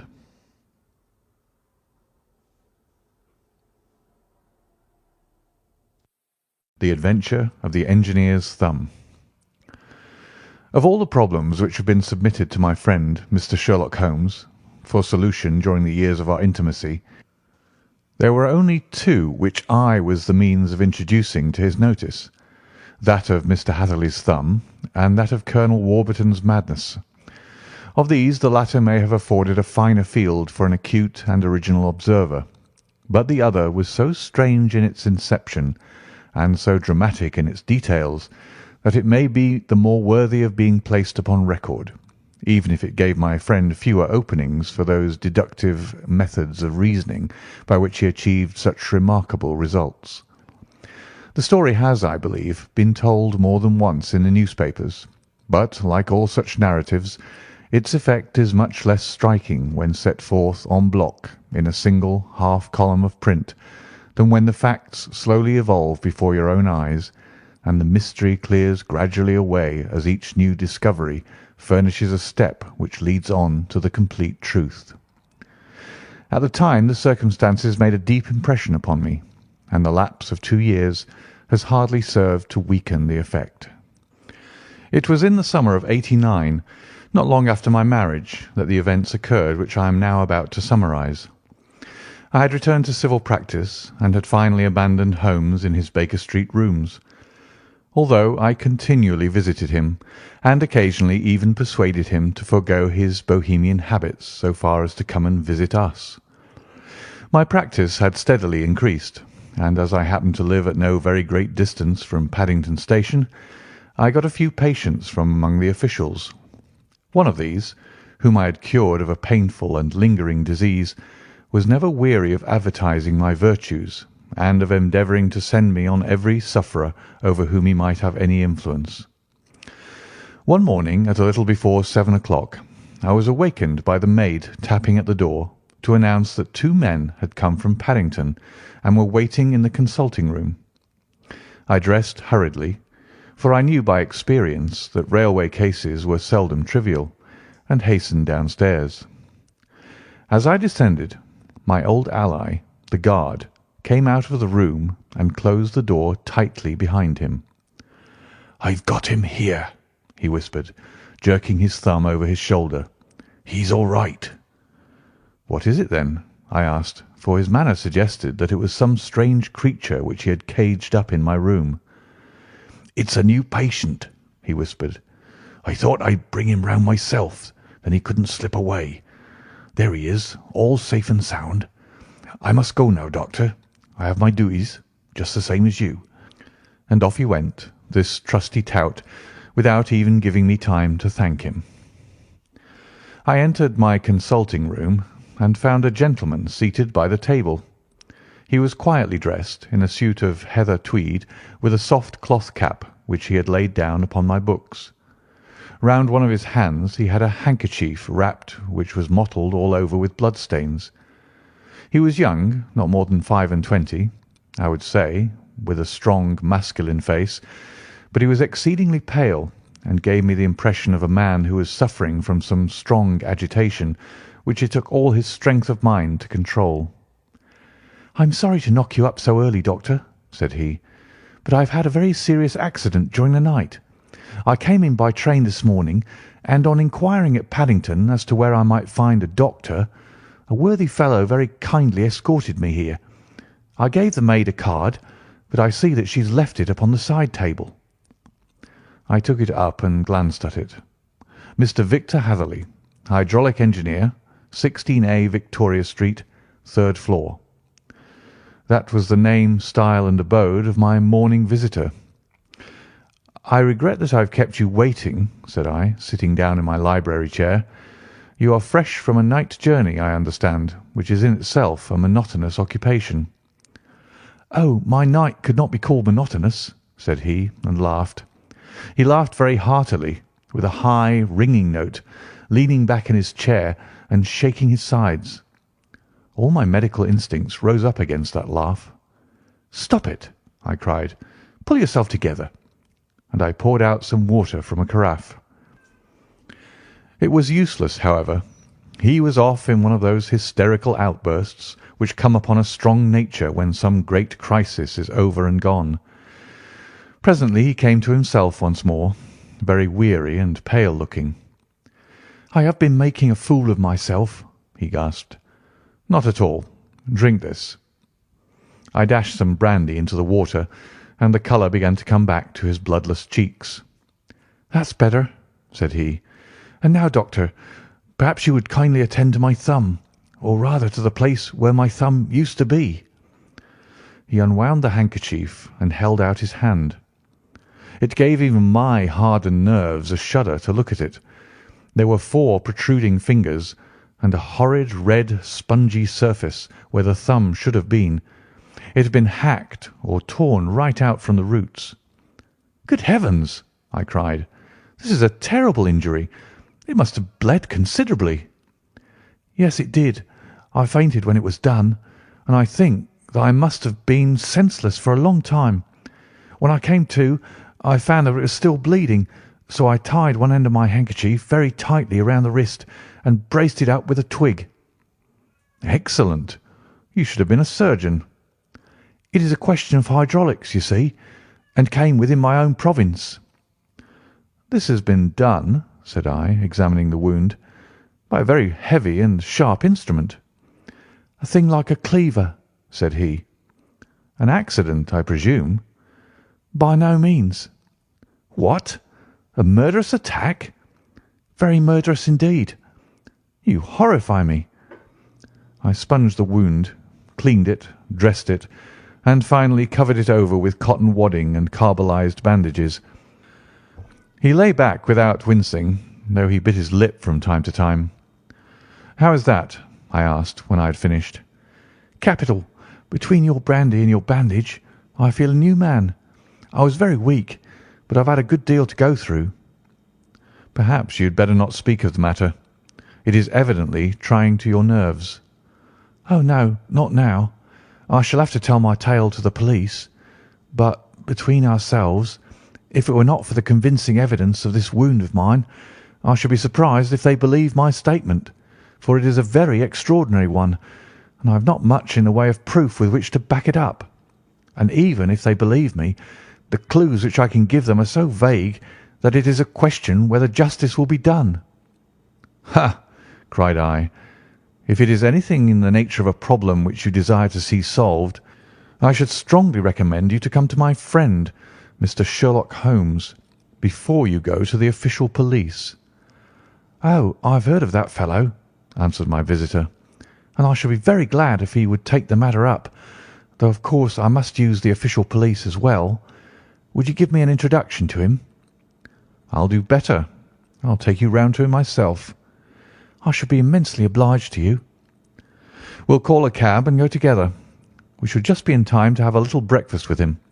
Do you feel equal to it?" "Yes. I shall not feel easy until I've told my story." "Then my servant will call a cab, and I shall be with you in an instant." I rushed upstairs, explained the matter shortly to my wife, and in 5 minutes was inside a hansom, driving with my new acquaintance to Baker Street. Sherlock Holmes was, as I expected, lounging about his sitting-room in his dressing-gown, reading the agony column of the Times, and smoking his before-breakfast pipe, which was composed of all the plugs and dottles left from his smokes of the day before, all carefully dried and collected on the corner of the mantelpiece. He received us in his quietly genial fashion, ordered fresh rashers and eggs, and joined us in a hearty meal. When it was concluded, he settled our new acquaintance upon the sofa, placed a pillow beneath his head, and laid a glass of brandy and water within his reach. "It is easy to see that your experience has been no common one, Mr. Hatherley," said he. "Pray, lie down there and make yourself absolutely at home. Tell us what you can, but stop when you're tired, and keep up your strength with a little stimulant." "Thank you," said my patient, "but I have felt another man since the doctor bandaged me, and I think that your breakfast has completed the cure. I shall take up as little of your valuable time as possible, so I shall start at once upon my peculiar experiences." Holmes sat in his big armchair with the weary, heavy-lidded expression which veiled his keen and eager nature, while I sat opposite to him, and we listened in silence to the strange story which our visitor detailed to us. "You must know," said he, "that I am an orphan and a bachelor, residing alone in lodgings in London. By profession I am a hydraulic engineer, and I've had considerable experience of my work during the 7 years that I was apprenticed to Venner and Matheson, the well-known firm of Greenwich. 2 years ago, having served my time, and having also come into a fair sum of money through my poor father's death, I determined to start in business for myself, and took professional chambers in Victoria Street. I suppose that everyone finds his first independent start in business a dreary experience. To me it has been exceptionally so. During 2 years I have had 3 consultations and 1 small job, and that is absolutely all that my profession has brought to me. My gross takings amount to £27 10s. Every day from 9 in the morning until 4 in the afternoon I waited in my little den until at last my heart began to sink, and I came to believe that I should never have any practice at all.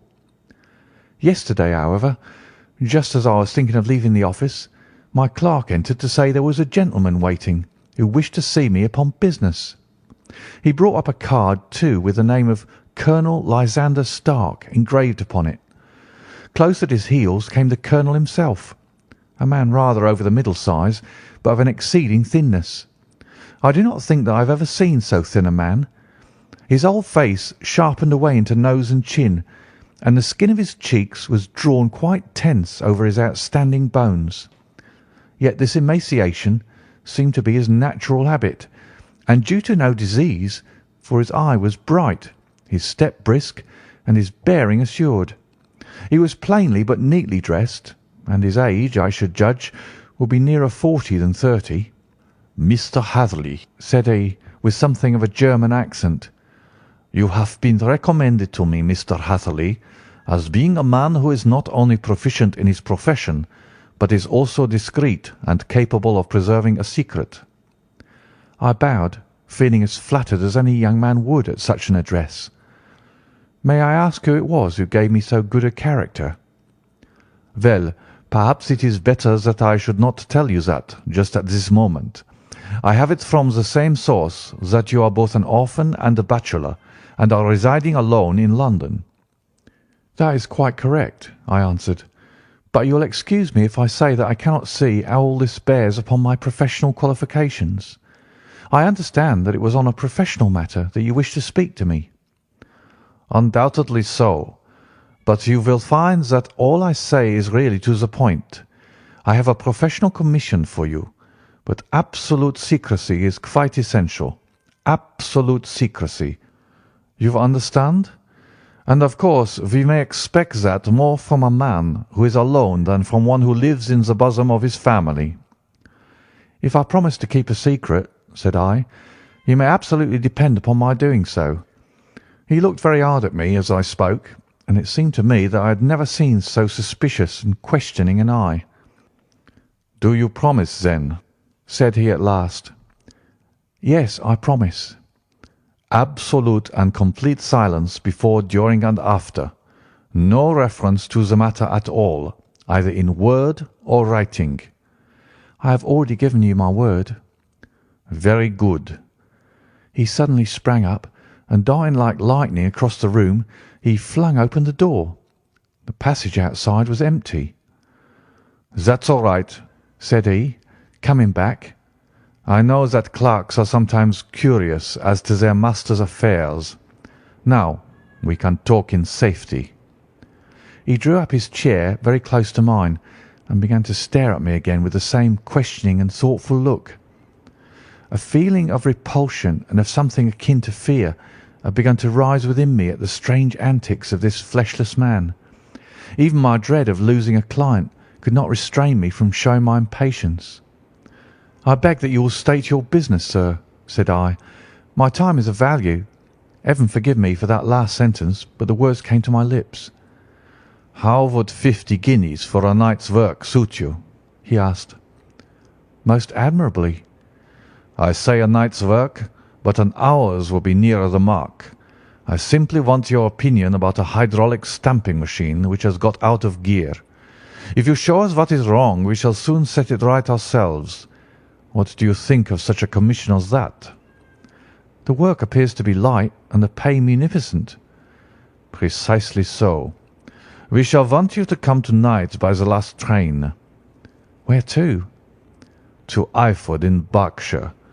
It is a little place near the borders of Oxfordshire, and within 7 miles of Reading. There is a train from Paddington which would bring you there at about 11:15. "Very good." "I shall come down in a carriage to meet you." "There is a drive, then?" "Yes, our little place is quite out in the country. It is a good 7 miles from Eyford Station." "Then we can hardly get there before midnight. I suppose there will be no chance of a train back. I shall be compelled to stop the night." "Yes, we could easily give you a shakedown." "That is very awkward. Could I not come at some more convenient hour?" "We have judged it best that you should come late. It is to recompense you for any inconvenience that we are paying to you, a young and unknown man, a fee which would buy an opinion from the very heads of your profession. Still, of course, if you would like to draw out of the business, there is plenty of time to do so." I thought of the 50 guineas, and how very useful that would be to me. "Not at all," said I. "I shall be very happy to accommodate myself to your wishes. I should like, however, to understand a little more clearly what it is that you wish me to do." "Quite so. It is very natural that the pledge of secrecy which we have exacted from you should have aroused your curiosity. I have no wish to commit you to anything without you having it all laid before you. I suppose that we are absolutely safe from eavesdroppers." "Entirely." "Then the matter stands thus. You are probably aware that Fuller's earth is a valuable product, and that it is only found in one or two places in England." "I have heard so." "Some little time ago I bought a small place, a very small place, within 10 miles of Reading. I was fortunate enough to discover that there was a deposit of Fuller's earth in one of my fields. On examining it, however, I found that its deposit was a comparatively small one, and that it formed a link between two very much larger ones upon the right and left, both of them, however, in the grounds of my neighbours. These good people are absolutely ignorant that their land contained that which was quite as valuable as a gold mine. Naturally, it was to my interest to buy their land before they discovered its true value. But unfortunately, I had no capital by which I could do this. I took a few of my friends into the secret, however, and they suggested that we should quietly and secretly work our own little deposit, and that in this way we should earn the money which would enable us to buy the neighbouring fields. This we have now been doing for some time, and in order to help us in our operations, we erected a hydraulic press. This press, as I have already explained, has got out of order, and we wish your advice upon the subject. We guard our secret very jealously, however, and if it once become known that we had hydraulic engineers coming to our little house, it would soon rouse inquiry, and then, if the facts came out, it would be good-bye to any chance of getting those fields and carrying out our plans.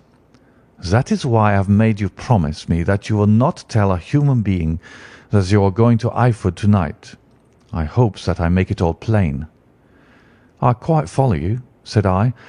"The only point which I could not quite understand was what use you could make of a hydraulic press in excavating Fuller's earth, which, as I understand, is dug out like gravel from a pit." "Ah," said he carelessly, "we have our own process.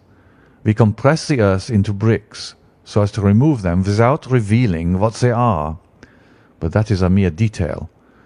I have taken you fully into my confidence now, Mr. Hatherley, and I have shown you how I trust you." He rose as he spoke. "I shall expect you, then, at Eyford at 11:15. "I shall certainly be there." "And not a word to a soul." He looked at me with a last long, questioning gaze, and then, pressing my hand in a cold, dank grasp, he hurried from the room. Well, when I came to think it all over in cool blood, I was very much astonished, as you may both think, at this sudden commission which has been entrusted to me.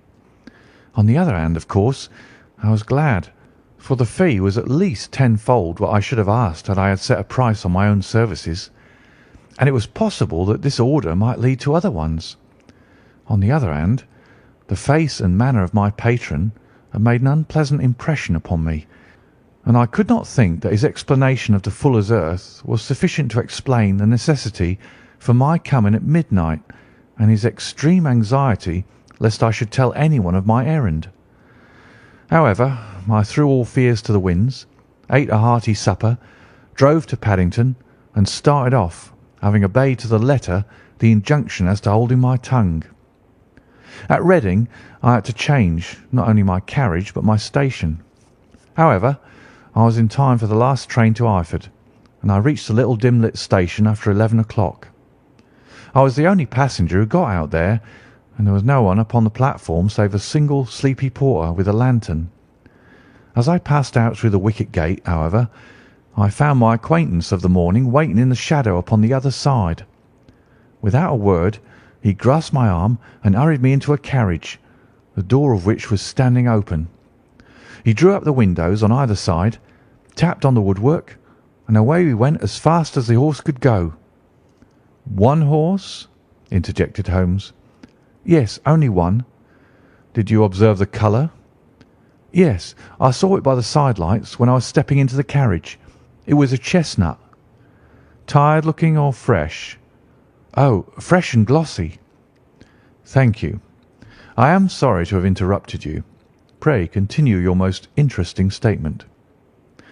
Away we went then, and we drove for at least an hour. Colonel Lysander Stark had said that it was only 7 miles, but I should think, from the rate that we seemed to go, and from the time that we took, that it must have been nearer 12. He sat at my side in silence all the time, and I was aware, more than once, when I glanced in his direction, that he was looking at me with great intensity. The country roads seemed to be not very good in that part of the world, for we lurched and jolted terribly. I tried to look out the window to see something of where we were, but they were made of frosted glass, and I could make out nothing save the occasional bright blur of a passing light.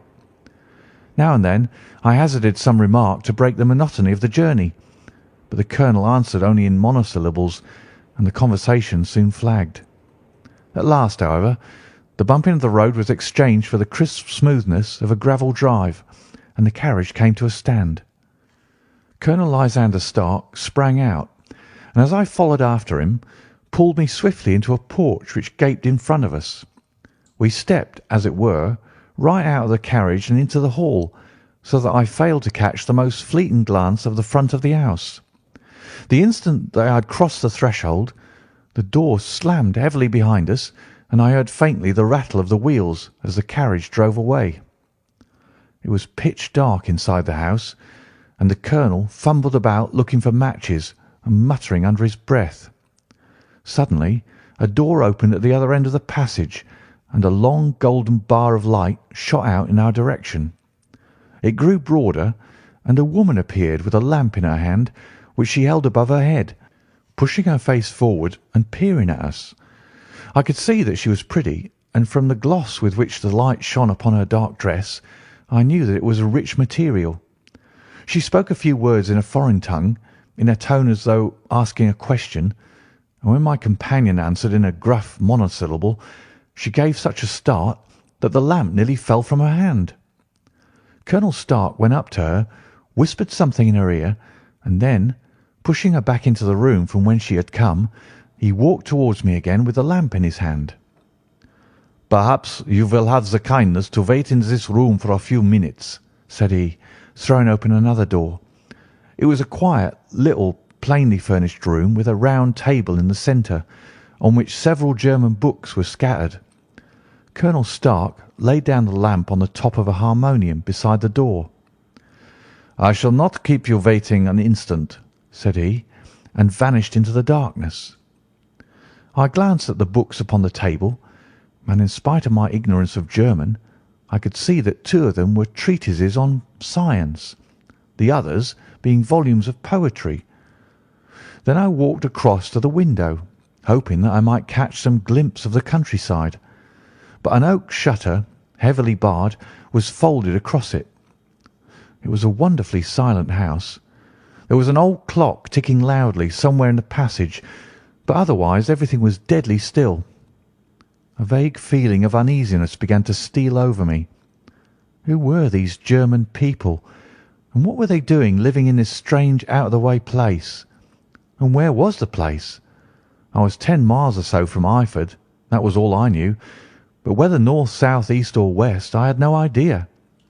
For that matter, Reading and possibly other large towns were within that radius, so the place might not be so secluded after all. Yet it was quite certain, from the absolute stillness, that we were in the country. I paced up and down that room, humming a tune under my breath to keep up my spirits, and feeling that I was thoroughly earning my 50 guineas fee. Suddenly, without any preliminary sound in the midst of all the utter stillness, the door in my room swung slowly open. The woman was standing in the aperture, the darkness of the hall behind her, the yellow light from my lamp beating upon her eager and beautiful face. I could see at a glance that she was sick with fear, and the sight sent a chill to my own heart. She held up one shaking finger to warn me to be silent, and she shot a few whispered words of broken English at me, her eyes glancing back like those of a frightened horse into the gloom behind her. "I would go," said she, trying hard, as it seemed to me, to speak calmly. "I would go. I should not stay here. There is no good for you to do." "But, madam," said I have not yet done what I came for. I cannot possibly leave until I've seen the machine." "It is not worth your while to wait," she went on. "You can pass through the door. No one hinders." And then, seeing that I smiled and shook my head, she suddenly threw aside her constraint and made a step forward with her hands wrung together. "For the love of heaven," she whispered, "get away from here before it is too late." But I'm somewhat headstrong by nature, and the more ready to engage in an affair when there's some obstacle in the way. I thought of my 50-guinea fee, of my wearisome journey, and of the unpleasant night which seemed to be before me. Was it all to go for nothing?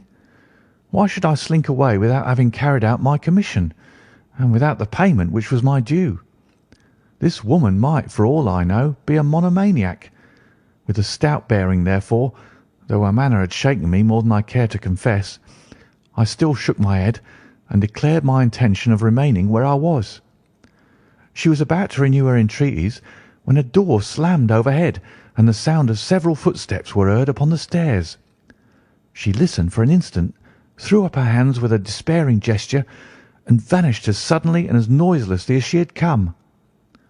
The newcomers were Colonel Lysander Stark and a short, thick man with a chinchilla beard growing out of the creases of his double chin, who was introduced to me as Mr. Ferguson. "This is my secretary and manager," said the colonel.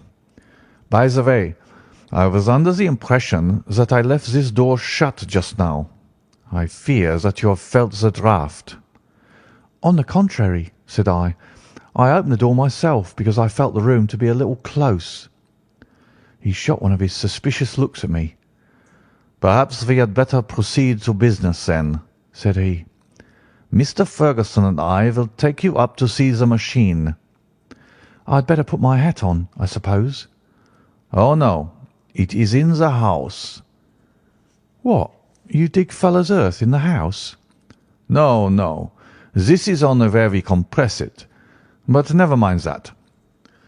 All we wish you to do is to examine the machine and to let us know what is wrong with it." We went upstairs together, the colonel first with the lamp, the fat manager and I behind him.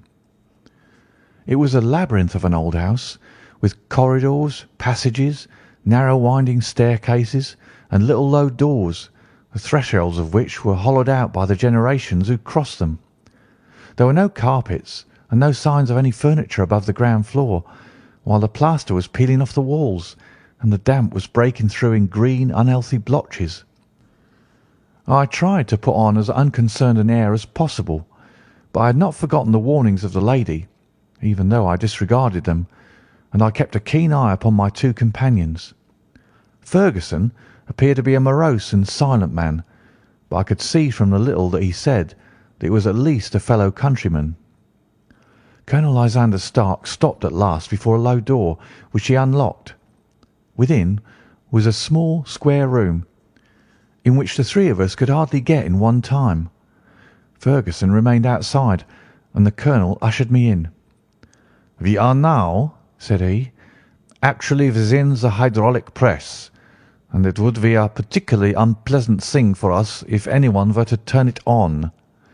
The ceiling of this small chamber is really the end of the descending piston, and it comes down with the force of many tons upon this metal floor.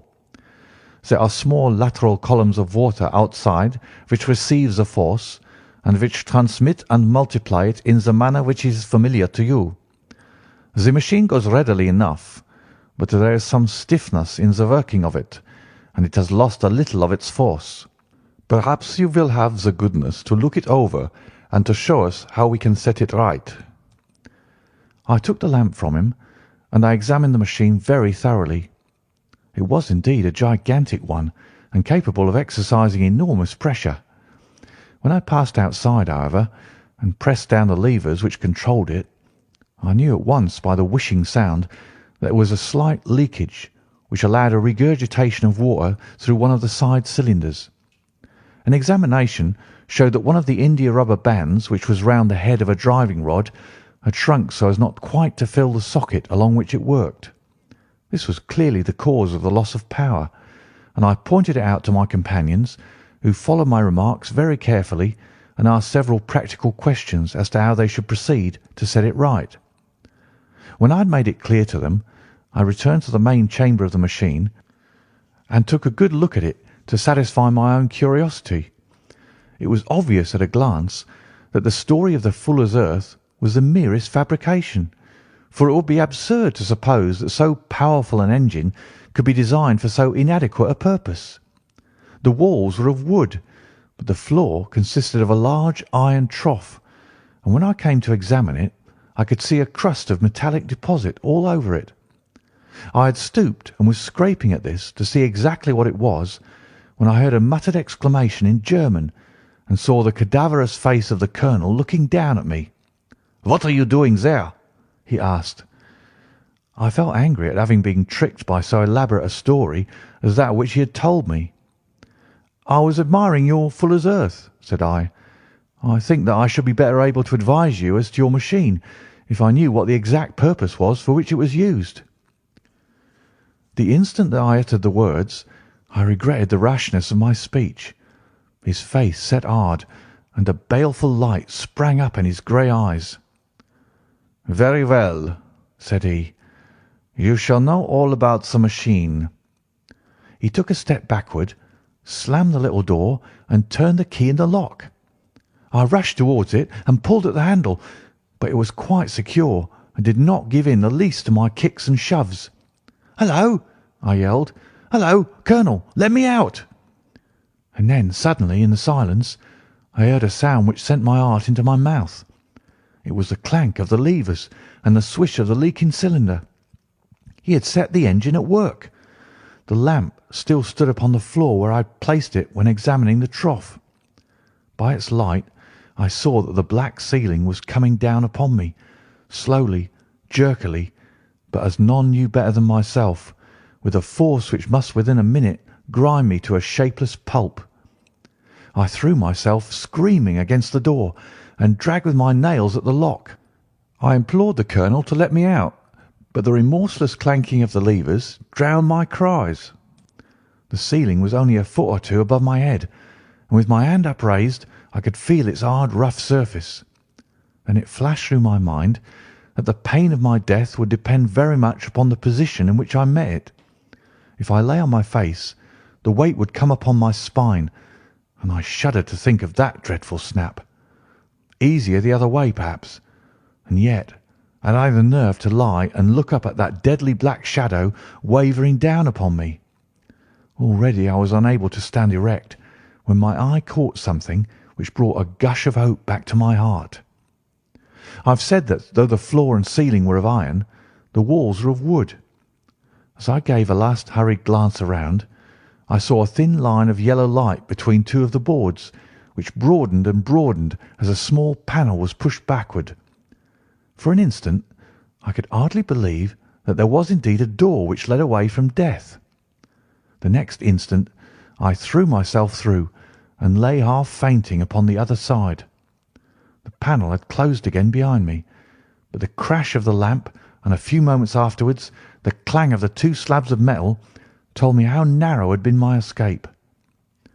I was recalled to myself by a frantic plucking at my wrist, and I found myself lying upon the stone floor of a narrow corridor, while a woman bent over me and tugged at me with her left hand, while she held a candle in her right.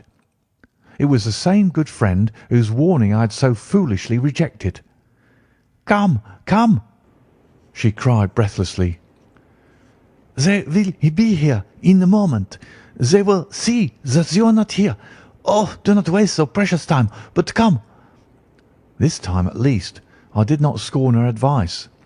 I staggered to my feet and ran with her along the corridor and down a winding stair. The latter led to another broad passage, and just as we reached it we heard the sound of running feet and the shouting of two voices. one answering the other from the floor on which we were, and from the one beneath. My guide stopped and looked about her like the one who is at her wit's end. Then she threw open a door which led into a bedroom, through the window of which the moon was shining brightly. "It is your only chance," said she. "It is high, but it may be that you can jump it." As she spoke, a light sprang into view at the further end of the passage, and I saw the lean figure of Colonel Lysander Stark rushing forward with a lantern in one hand and a weapon like a butcher's cleaver in the other. I rushed across the bedroom, flung open the window, and looked out. How quiet and sweet and wholesome the garden looked in the moonlight, and it could not be more than 30 feet down. I clambered out upon the sill, but I hesitated to jump until I should have heard what passed between my saviour and the ruffian who pursued me. If she were ill used, then at any risks I was determined to go back to her assistance. The thought had hardly flashed through my mind before he was at the door, pushing his way past her, but she threw her arms around him and tried to hold him back. "Fritz, Fritz!" she cried in English. "Remember your promise after the last time. You said it should not be again. He will be silent. Oh, he will be silent." "You are mad, Elise," he shouted, struggling to break away from her. "You will be the ruin of us. He has seen too much. Let me pass, I say." He dashed her to one side, and rushing to the window, cut at me with his heavy weapon. I had let myself go, and was hanging by the hands to the sill, when his blow fell. I was conscious of a dull pain, my grip loosened, and I fell into the garden below. I was shaken, but not hurt by the fall, so I picked myself up and rushed off among the bushes as hard as I could run, for I understood that I was far from being out of danger yet. Suddenly, however, as I ran, a deadly dizziness and sickness came over me. I glanced down at my hand, which was throbbing painfully, and then for the first time saw that my thumb had been cut off and that the blood was pouring from my wound. I endeavoured to tie my handkerchief around it, but there came a sudden buzzing in my ears, and next moment I fell in a dead faint among the rose bushes. How long I remained unconscious I cannot tell. It must have been a very long time, for the moon had sunk and a bright morning was breaking when I came to myself. My clothes were all sodden with dew, and my coat sleeve was drenched with blood from my wounded thumb. The smarting of it recalled in an instant all the particulars of my night's adventure, and I sprang to my feet with the feeling that I might hardly yet be safe from my pursuers. But to my astonishment, when I came to look round me, neither house nor garden were to be seen. I had been lying in an angle of the hedge, close by the high road, and just a little lower down was a long building, which proved, upon my approaching it, to be the very station at which I had arrived upon the previous night. Were it not for the ugly wound upon my hand, all that had passed during those dreadful hours might have been an evil dream. Half dazed, I went into the station and asked about the morning train. There would be one to Reading in less than an hour. The same porter was on duty, I found, as had been there when I arrived. I inquired of him whether he had ever heard of Colonel Lysander Stark. The name was strange to him. Had he observed a carriage the night before waiting for me? No, he had not. Was there a police station anywhere near? There was one about 3 miles off. It was too far for me to go, weak and ill as I was. I determined to wait until I got back to town before telling my story to the police. It was a little past 6 when I arrived, so I went first to have my wound dressed, and then the doctor was kind enough to bring me along here. I put the case into your hands, and shall do exactly what you advise." We both sat in silence for some little time after listening to this extraordinary narrative. Then Sherlock Holmes pulled down from the shelf one of the ponderous commonplace books in which he placed his cuttings. "Here is an advertisement which will interest you," said he. "It appeared in all the papers about a year ago. Listen to this.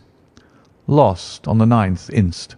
Mr. Jeremiah Hayling, aged 26, a hydraulic engineer, left his lodgings at 10 o'clock at night and has not been heard of since. Was dressed in, etc., etc.' Ha! That represents the last time that the colonel needed to have his machine overhauled, I fancy." "Good heavens!" cried my patient. "Then that explains what the girl said." "Undoubtedly. It is quite clear that the colonel was a cool and desperate man who was absolutely determined that nothing should stand in the way of his little game, like those out-and-out pirates who will leave no survivor from a captured ship. Well, every moment now is precious, so if you feel equal to it we shall go down to Scotland Yard at once as a preliminary to starting for Eyford." Some 3 hours or so afterwards we were all in the train together, bound from Reading to the little Berkshire village. There were Sherlock Holmes, the hydraulic engineer, Inspector Bradstreet of Scotland Yard, a plainclothes man, and myself. Bradstreet had spread an ordnance map of the county out upon the seat, and was busy with his compasses drawing a circle with Eyford for its centre. "There you are," said he. "That circle is drawn at a radius of 10 miles from the village. The place we want must be somewhere near that line. You said 10 miles, I think, sir?" "It was an hour's good drive." "And you think that they brought you back all that way when you were unconscious?" "They must have done so. I have a confused memory, too, of having been lifted and conveyed somewhere."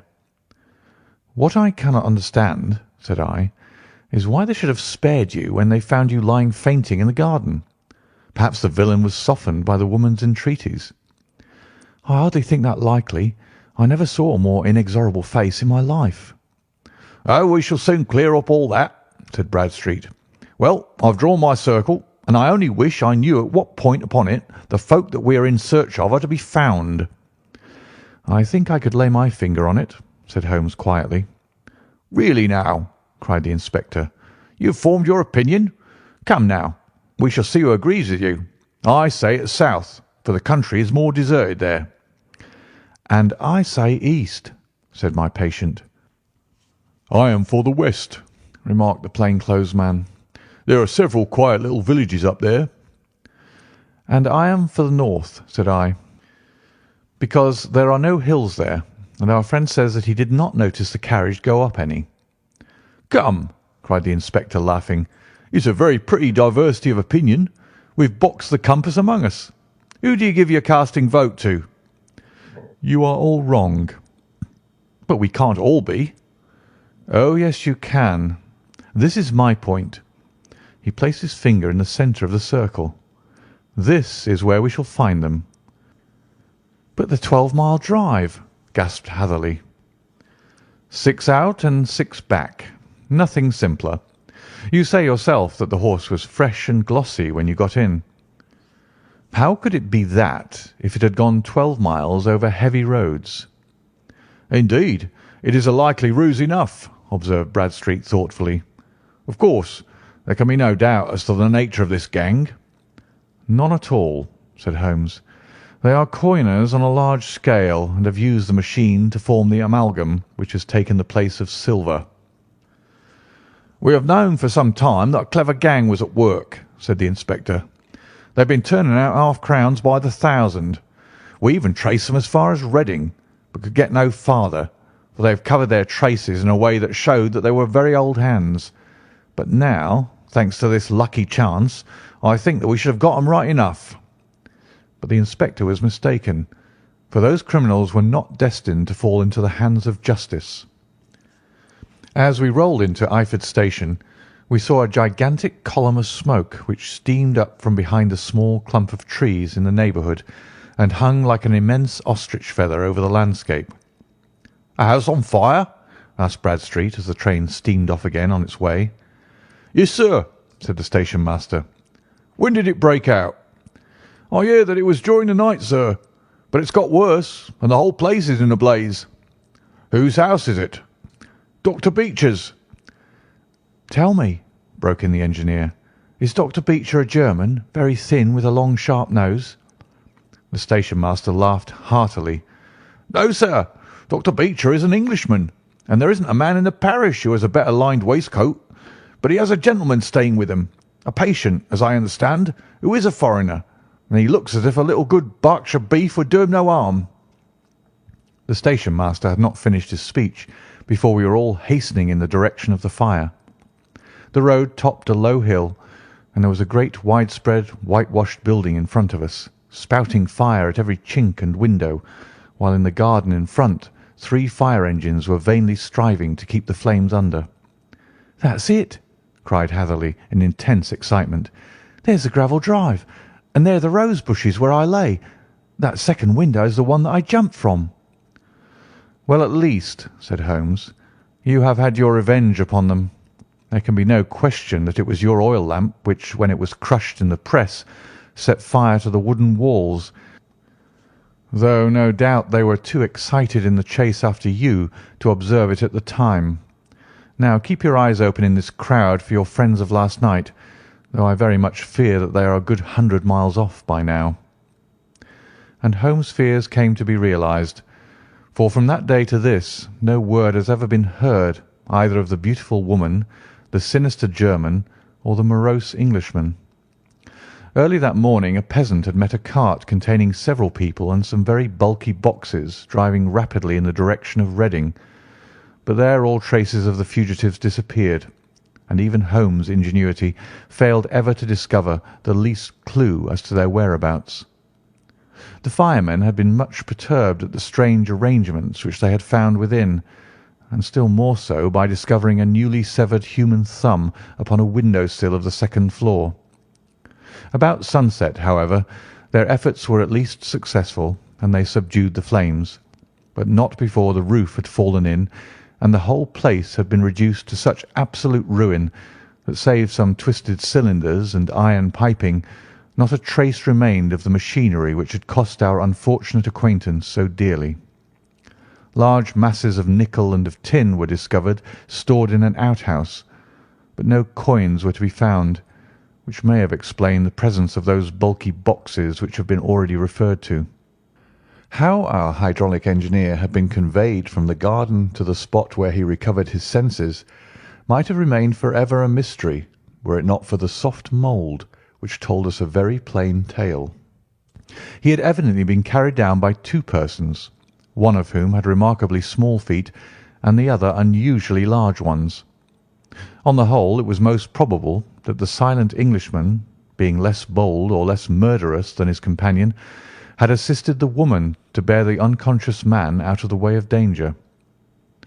"Well," said our engineer ruefully as we took our seats to return once more to London, "it has been a pretty business for me. I've lost my thumb, and I've lost a 50-guinea fee. And what have I gained?" "Experience," said Holmes, laughing. "Indirectly it may be of value, you know. You have only to put it into words to gain the reputation of being excellent company for the remainder of your existence." End of The Adventure of the Engineer's Thumb.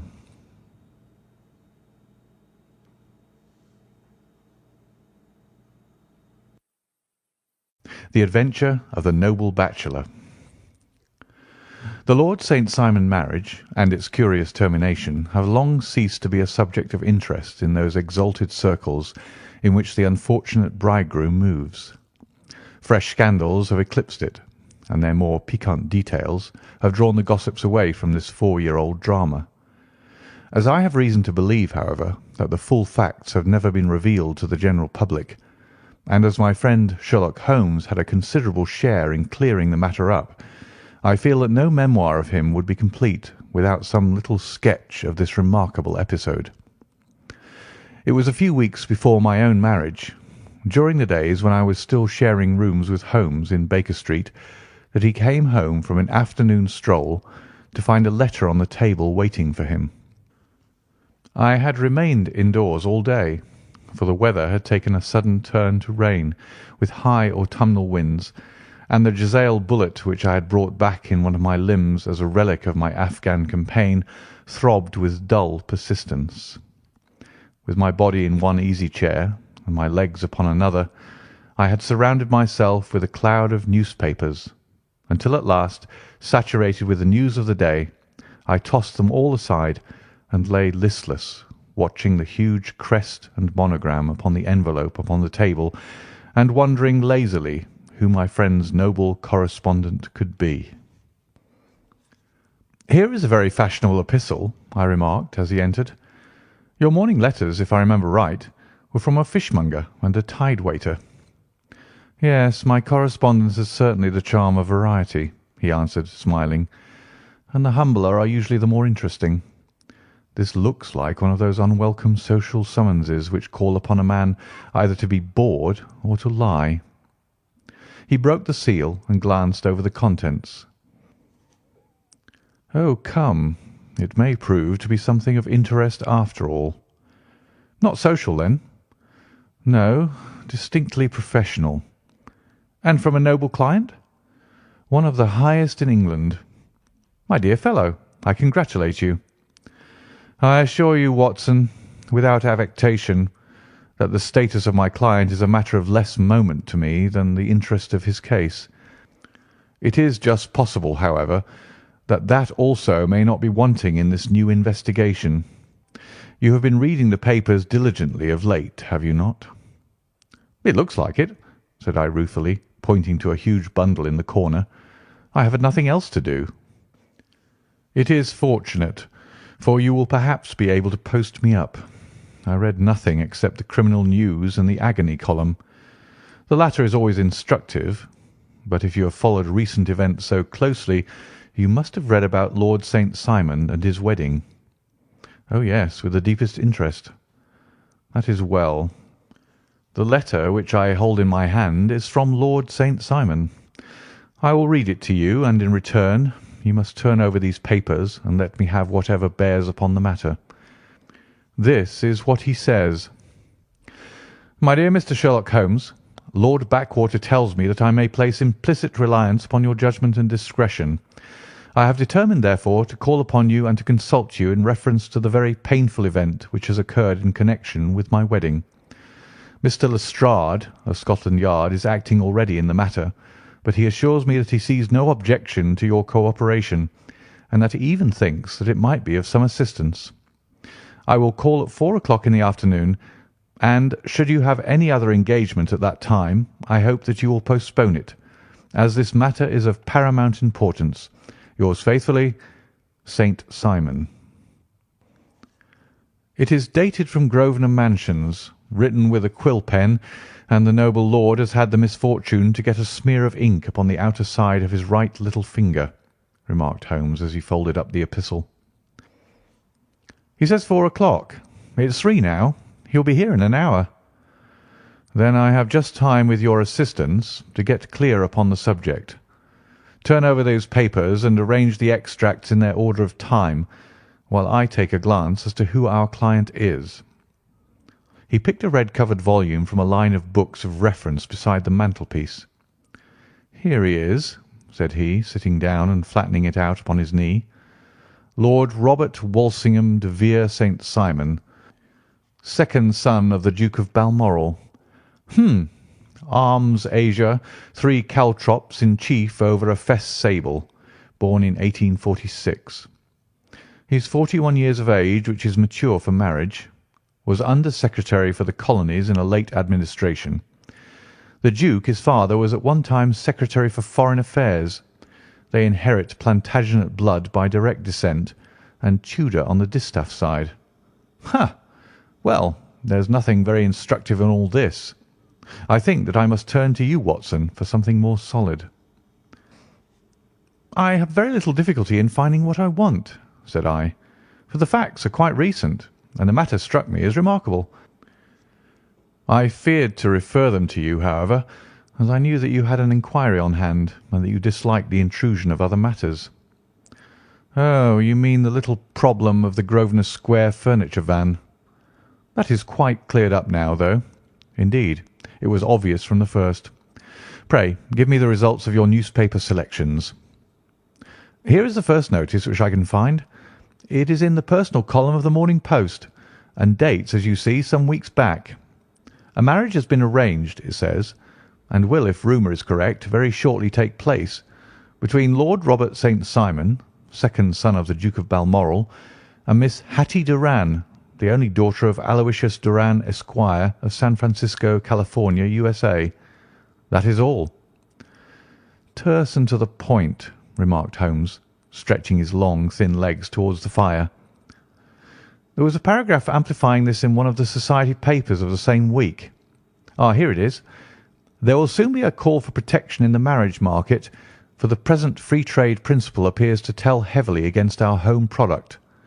One by one the management of the noble houses of Great Britain is passing into the hands of our fair cousins from across the Atlantic. An important addition has been made during the last week to the list of the prizes which have been borne away by these charming invaders. Lord St. Simon, who has shown himself for over 20 years proof against the little god's arrows, has now definitely announced his approaching marriage with Miss Hattie Doran, the fascinating daughter of a California millionaire.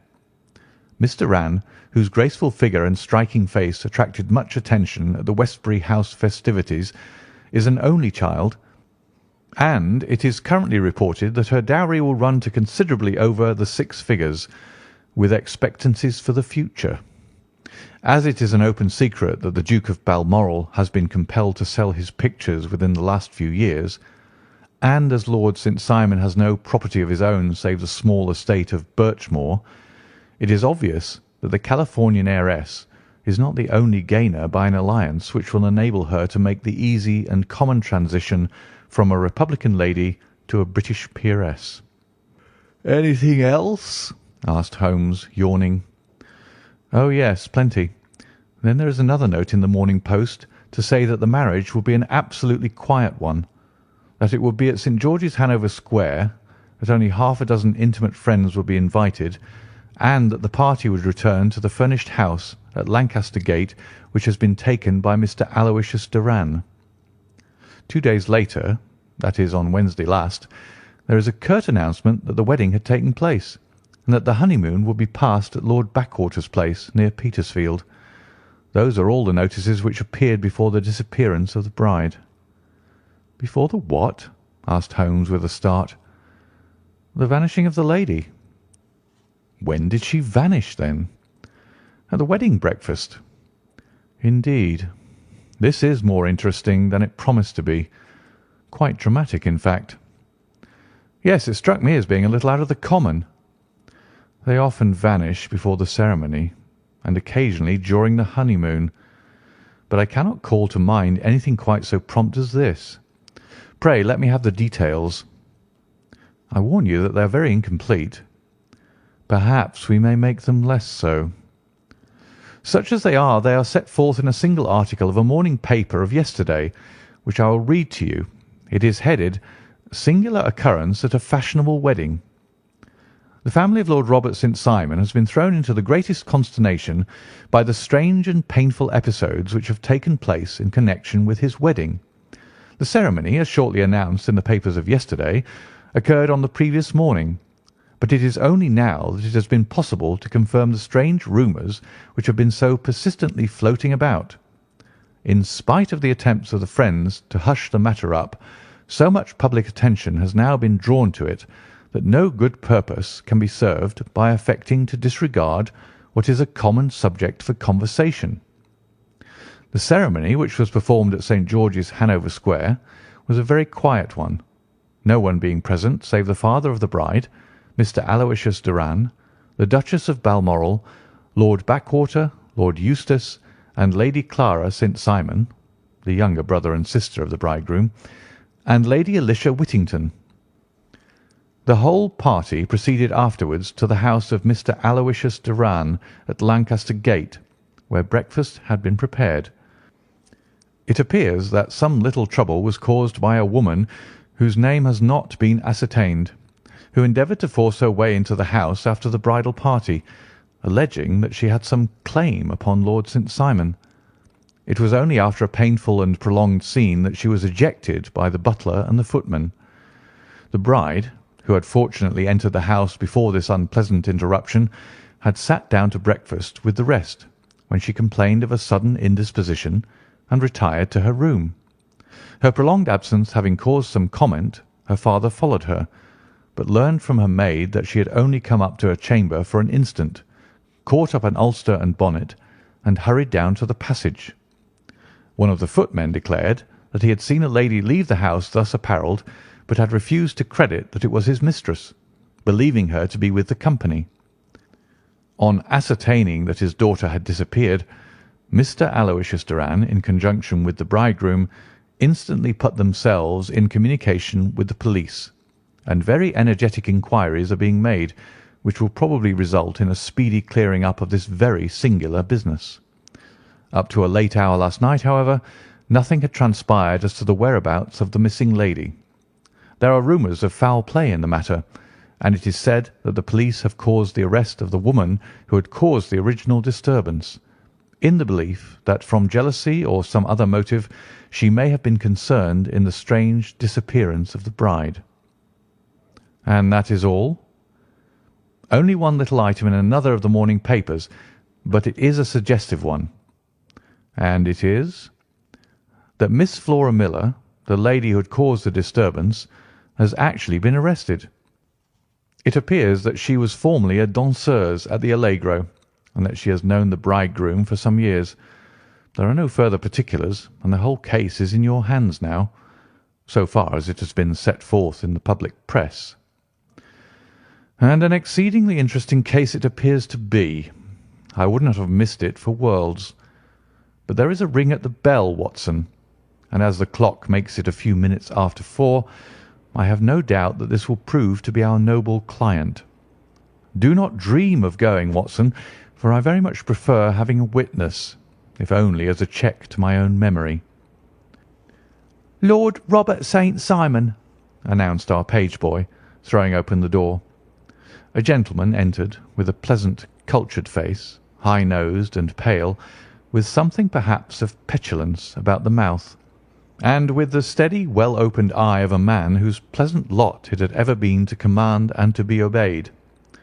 His manner was brisk, and yet his general appearance gave an undue impression of age, for he had a slight forward stoop and a little bend of the knees as he walked.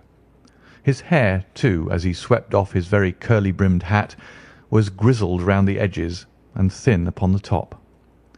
As to his dress, it was careful to the verge of foppishness, with high collar, black frock-coat, white waistcoat, yellow gloves, patent leather shoes, and light-coloured gaiters. He advanced slowly into the room, turning his head from left to right, and swinging in his right hand the cord which held his golden eyeglasses. "Good day, Lord St. Simon," said Holmes, rising and bowing. "Pray take the basket chair. This is my friend and colleague, Dr. Watson. Draw up a little to the fire, and we will talk this matter over." "A most painful matter to me, as you can most readily imagine, Mr. Holmes. I have been cut to the quick. I understand that you have already managed several delicate cases of this sort, though I presume that they were hardly from the same class of society." "No, I am descending." "I beg pardon?" "My last client of the sort was a king." "Oh, really? I had no idea. And which king?" "The King of Scandinavia." "What? Had he lost his wife?" "You can understand," said Holmes suavely, "that I extend to the affairs of my other clients the same secrecy which I promised to you in yours." "Of course. Very right. Very right. I'm sure I beg pardon. As to my own case, I am ready to give you any information which may assist you in forming an opinion." "Thank you. I have already learned all that is in the public prints, nothing more. I presume that I may take it as correct, this article, for example, as to the disappearance of the bride." Lord St. Simon glanced over it. "Yes, it is correct, as far as it goes." "But it needs a great deal of supplementing before anyone could offer an opinion. I think that I may arrive at my facts most directly by questioning you." "Pray do so." "When did you first meet Miss Hatty Doran?" "In San Francisco, a year ago." "You were travelling in the States?" "Yes." "Did you become engaged then?" "No." "But you were on a friendly footing?" "I was amused by her society, and she could see that I was amused." "Her father is very rich?" "He is said to be the richest man on the Pacific slope." "And how did he make his money?" "In mining. He had nothing a few years ago, Then he struck gold, invested it, and came up by leaps and bounds." "Now, what is your own impression as to the young lady's, your wife's character?" The nobleman swung his glasses a little faster and stared down into the fire. "You see, Mr. Holmes," said he, "my wife was 20 before her father became a rich man. During that time she ran free in a mining camp, and wandered through woods or mountains, so that her education has come from nature rather than from the schoolmaster. She is what we call in England a tomboy, with a strong nature, wild and free, unfettered by any sort of traditions. She is impetuous, volcanic, I was about to say. She is swift in making up her mind, and fearless in carrying out her resolutions. On the other hand, I would not have given her the name which I have the honour to bear," he gave a little stately cough, "had I not thought her to be at bottom a noble woman. I believe that she is capable of heroic self-sacrifice, and that anything dishonourable would be repugnant to her." "Have you her photograph?" "I brought this with me." He opened a locket and showed us the full face of a very lovely woman. It was not a photograph, but an ivory miniature, and the artist had brought out the full effect of the lustrous black hair, the large dark eyes, and the exquisite mouth. Holmes gazed long and earnestly at it. Then he closed the locket and handed it back to Lord St. Simon. "The young lady came to London, then, and you renewed your acquaintance?" "Yes. Her father brought her over for this last London season. I met her several times, became engaged to her, and have now married her." "She brought, I understand, a considerable dowry?" "A fair dowry, not more than is usual in my family." "And this, of course, remains to you, since the marriage is a fait accompli?" "I really have made no inquiries on the subject." "Very naturally not. Did you see Miss Doran on the day before the wedding?" "Yes." "Was she in good spirits?" "Never better. She kept talking of what we should do in our future lives." "Indeed. That is very interesting. And on the morning of the wedding?" "She was as bright as possible, at least until after the ceremony." "And did you observe any change in her then?" "Well, to tell the truth, I saw then the first signs that I had ever seen that her temper was just a little sharp. The incident, however, was too trivial to relate, and can have no possible bearing upon the case." "Pray let us have it, for all that." "Oh, it is childish. She dropped her bouquet as we went towards the vestry. She was passing the front pew at the time, and it fell over into the pew. There was a moment's delay, but the gentleman in the pew handed it up to her again, and it did not appear to be the worse for the fall. Yet when I spoke to her of the matter, she answered me abruptly, and in the carriage on our way home she seemed absurdly agitated over this trifling cause." "Indeed. You say that there was a gentleman in the pew. Some of the general public were present, then?" "Oh, yes. It is impossible to exclude them when the church is open." "This gentleman was not one of your wife's friends?" "No, no. I call him a gentleman by courtesy, but he was quite a common-looking person. I hardly noticed his appearance. But really, I think that we are wandering rather far from the point." Lady St. Simon, then, returned from the wedding in a less cheerful frame of mind than she had gone to it. What did she do on re-entering her father's house? "I saw her in conversation with her maid." "And who is her maid?" "Alice is her name. She is an American, and came from California with her." "A confidential servant?" "A little too much so. It seemed to me that her mistress allowed her to take great liberties. Still, of course, in America they look upon these things in a different way." "How long did she speak to this Alice?" "Oh, a few minutes. I had something else to think of." "You did not overhear what they said?" Lady St. Simon said something about jumping a claim. She was accustomed to use slang of the kind. I have no idea what she meant." American slang is very expressive sometimes. And what did your wife do when she finished speaking to her maid?" "She walked into the breakfast room." "On your arm?" "No, alone. She was very independent in little matters like that. Then, after we had sat down for 10 minutes or so, she rose hurriedly, muttered some words of apology, and left the room. She never came back." "But this maid Alice, as I understand, deposes that she went to her room, covered her bride's dress with a long ulster, put on a bonnet, and went out." "Quite so. And she was afterwards seen walking into Hyde Park in company with Flora Miller, a woman who is now in custody, and who had already made a disturbance at Mr. Doran's house that morning." "Ah, yes. I should like a few particulars as to this young lady, and your relations to her." Lord St. Simon shrugged his shoulders and raised his eyebrows.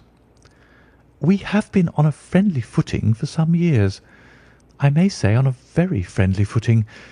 She used to be at the Allegro. I have not treated her ungenerously, and she had no just cause of complaint against me. But you know what women are, Mr. Holmes. Flora was a dear little thing, but exceedingly hot-headed and devotedly attached to me. She wrote me dreadful letters when she heard that I was about to be married, and, to tell the truth, the reason why I had the marriage celebrated so quietly was that I feared lest there might be a scandal in the church. She came to Mr. Doran's door just after we returned, and she endeavoured to push her way in, uttering very abusive expressions towards my wife, and even threatening her. But I had foreseen the possibility of something of the sort, and I had 2 police fellows there in private clothes, who soon pushed her out again. She was quiet when she saw that there was no good in making a row." "Did your wife hear all this?" "No, thank goodness, she did not." "And she was seen walking with this very woman afterwards?" "Yes. That is what Mr. Lestrade of Scotland Yard looks upon as so serious. It is thought that Flora decoyed my wife out and laid some terrible trap for her." "Well, it is a possible supposition." "You think so too?" "I did not say a probable one, but you do not yourself look upon this as likely." "I do not think Flora would hurt a fly." "Still, jealousy is a strange transformer of characters. Pray, what is your own theory as to what took place?" "Well, really, I came to seek a theory, not to propound one. I have given you all the facts. Since you ask me, however, I may say that it has occurred to me as possible that the excitement of this affair, the consciousness that she had made so immense a social stride, had the effect of causing some little nervous disturbance in my wife." "In short, that she had become suddenly deranged?" "Well, really, when I consider that she has turned her back, I will not say upon me, but upon so much that many have aspired to without success, I can hardly explain it in any other fashion." "Well, certainly that is also a conceivable hypothesis," said Holmes, smiling. "And now, Lord St. Simon, I think that I have nearly all my data. May I ask whether you were seated at the breakfast table so that you could see out of the window?" "We could see the other side of the road and the park." "Quite so. Then I do not think that I need to detain you longer. I shall communicate with you." "Should you be fortunate enough to solve this problem," said our client, rising. "I have solved it." "Eh? What was that?" "I say that I have solved it." "Where, then, is my wife?" "That is a detail which I shall speedily supply." Lord St. Simon shook his head.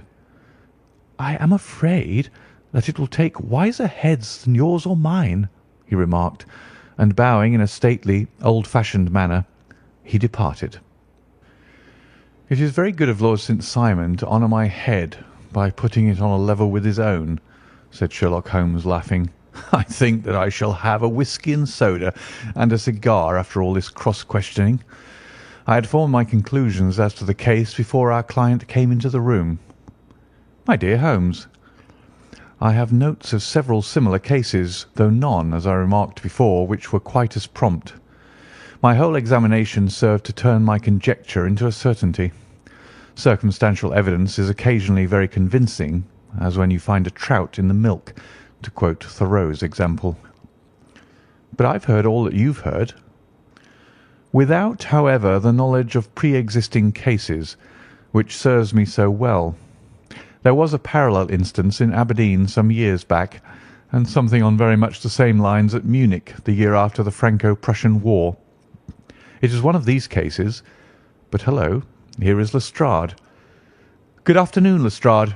You will find an extra tumbler upon the sideboard, and there are cigars in the box." The official detective was attired in a pea jacket and cravat, which gave him a decidedly nautical appearance, and he carried a black canvas bag in his hand. With a short greeting, he seated himself and lit the cigar which had been offered to him. "What's up, then?" asked Holmes with a twinkle in his eye. "You look dissatisfied." "And I feel dissatisfied.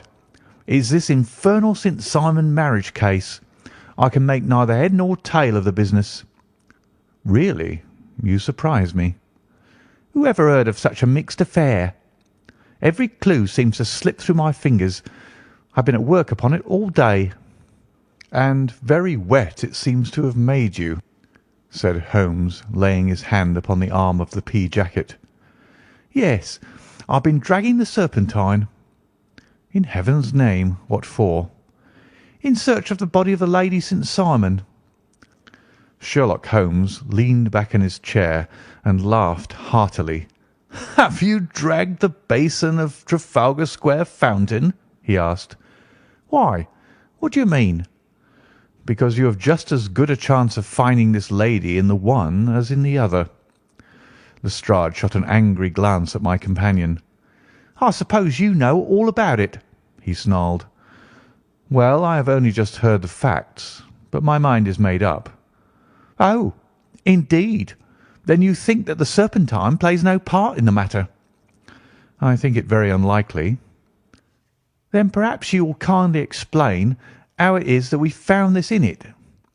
He opened his bag as he spoke, and tumbled onto the floor a wedding dress of watered silk, a pair of white satin shoes, and a bride's wreath and veil, all discoloured and soaked in water. "There," said he, putting a new wedding ring upon the top of the pile. "There is a little nut for you to crack, Mr. Holmes." "Oh, indeed," said my friend, blowing blue rings into the air. "You dragged them from the Serpentine?" "No, they were found floating near the margin by a park keeper. They had been identified as her clothes, and it seemed to me that if the clothes were there, the body would not be far off." "By the same brilliant reasoning, every man's body is to be found in the neighbourhood of his wardrobe.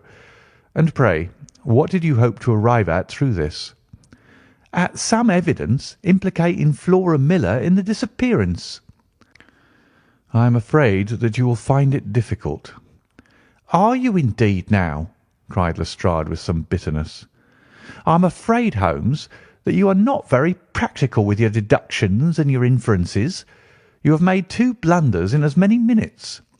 This dress does implicate Miss Flora Miller."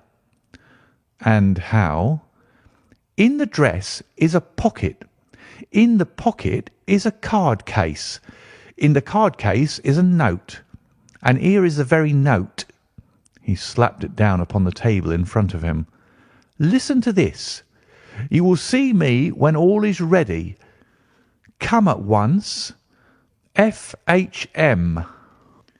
Now, my theory all along has been that Lady St. Simon was decoyed away by Flora Miller, and that she, with confederates no doubt, was responsible for her disappearance. Here, signed with her initials, is the very note which was no doubt quietly slipped into her hand at the door and which lured her within their reach." "Very good, Lestrade," said Holmes, laughing. "You really are very fine indeed. Let me see it." He took up the paper in a listless way, but his attention instantly became riveted, and he gave a little cry of satisfaction. "This is indeed important," said he. "Ha! You find it so?" "Extremely so. I congratulate you warmly." Lestrade rose in his triumph and bent his head to look. "Why," he shrieked, "you're looking at the wrong side." "On the contrary, this is the right side." "The right side? You're mad. Here is a note written in pencil over here." "And over here is what appears to be the fragment of a hotel bill, which interests me deeply." "There's nothing in it. I looked at it before," said Lestrade. "October 4th, rooms 8 shillings, breakfast 2 shillings 6pence, cocktail 1 shilling, lunch 2 shillings 6pence, glass sherry 8 pence. I see nothing in that."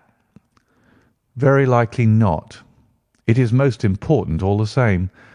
As to the note, it is important also, or at least the initials are. So I congratulate you again." "I've wasted time enough," said Lestrade, rising. "I believe in hard work and not in sitting by the fire spinning fine theories. Good day, Mr. Holmes, and we shall see which gets to the bottom of the matter first." He gathered up the garments, thrust them into the bag, and made for the door. "Just one hint to you, Lestrade," drawled Holmes before his rival vanished. "I will tell you the true solution of the matter. Lady St. Simon is a myth. There is not, and there never has been, any such person." Lestrade looked sadly at my companion. Then he turned to me, tapped his forehead 3 times, shook his head solemnly, and hurried away. He had hardly shut the door behind him when Holmes rose to put on his overcoat. "There is something in what the fellow says about outdoor work," he remarked. "So I think, Watson, that I must leave you to your papers for a little." It was after 5 o'clock when Sherlock Holmes left me, but I had no time to be lonely, for within an hour there arrived a confectioner's man with a very large flat box. This he unpacked with the help of a youth whom he had brought with him, and presently, to my very great astonishment, a quite epicurean little cold supper began to be laid out upon our humble lodging-house mahogany. There were a couple of brace of cold woodcock, a pheasant, a pâté de foie gras pie, with a group of ancient and cobwebby bottles. Having laid out all these luxuries, my 2 visitors vanished away, like the genii of the Arabian Nights, with no explanation save that the things had been paid for and were ordered to this address. Just before 9 o'clock, Sherlock Holmes stepped briskly into the room. His features were gravely set, but there was a light in his eye which made me think that he had not been disappointed in his conclusions. "They have laid the supper, then?" he said, rubbing his hands. "You seem to expect company. They've laid for 5. "Yes, I fancy we may have some company dropping in," said he. "I am surprised that Lord St. Simon has not already arrived. Ha! I fancy that I hear his step now upon the stairs." It was indeed our visitor of the afternoon who came bustling in, dangling his glasses more vigorously than ever, and with a very perturbed expression upon his aristocratic features. "My messenger reached you, then?" asked Holmes. "Yes, and I confess that the contents startled me beyond measure. Have you good authority for what you say?" "The best possible." Lord St. Simon sank into a chair and passed his hand over his forehead. "What will the Duke say," he murmured, "when he hears that one of the family has been subjected to such humiliation?" "It is the pure accident. I cannot allow that there is any humiliation." "Ah, you look on these things from another standpoint." "I fail to see that anyone is to blame. I can hardly see how the lady could have acted otherwise, though her abrupt method of doing it was undoubtedly to be regretted. Having no mother, she had no one to advise her at such a crisis." "It was a slight, sir, a public slight," said Lord St. Simon, tapping his fingers upon the table. "You must make allowance for this poor girl, placed in so unprecedented a position." I will make no allowance. I am very angry indeed, and I have been shamefully used." "I think that I heard a ring," said Holmes. "Yes, there are steps on the landing. If I cannot persuade you to take a lenient view of the matter, Lord St. Simon, I have brought an advocate here who may be more successful." He opened the door and ushered in a lady and gentleman. "Lord St. Simon," said he, "allow me to introduce you to Mr. and Mrs. Francis Hay Moulton. The lady, I think, you have already met." At the sight of these newcomers our client had sprung from his seat and stood very erect, with his eyes cast down and his hand thrust into the breast of his frock-coat, a picture of offended dignity. The lady had taken a quick step forward and had held out her hand to him, but he still refused to raise his eyes. It was as well for his resolution, perhaps, for her pleading face was one which it is hard to resist. "You're angry, Robert," said she. "Well, I guess you have every cause to be." "Pray make no apology to me," said Lord Simon bitterly. "Oh, yes, I know that I have treated you real bad, and that I should have spoken to you before I went.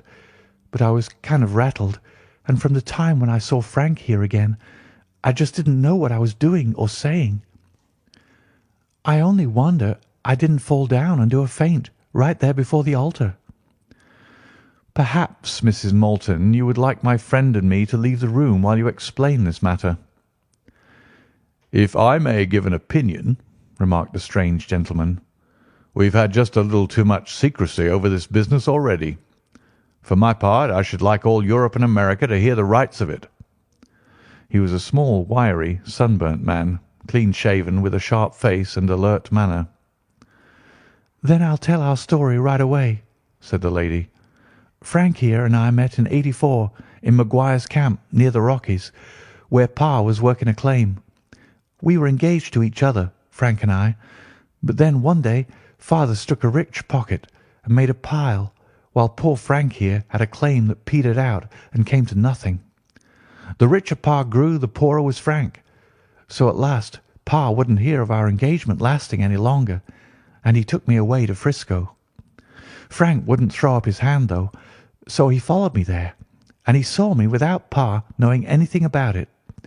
It would only have made him mad to know, so we just fixed it all up for ourselves. Frank said that he would go and make his pile too, and never come back to claim me until he had as much as Pa.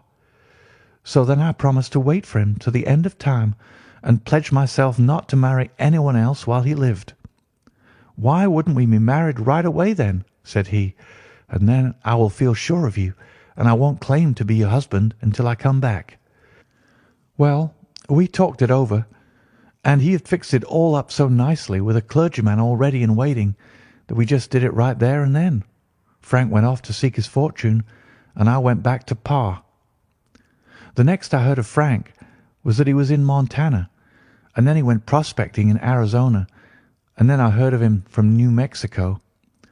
After that came a long newspaper story about how a miners' camp had been attacked by Apache Indians, and there was my Frank's name among the killed.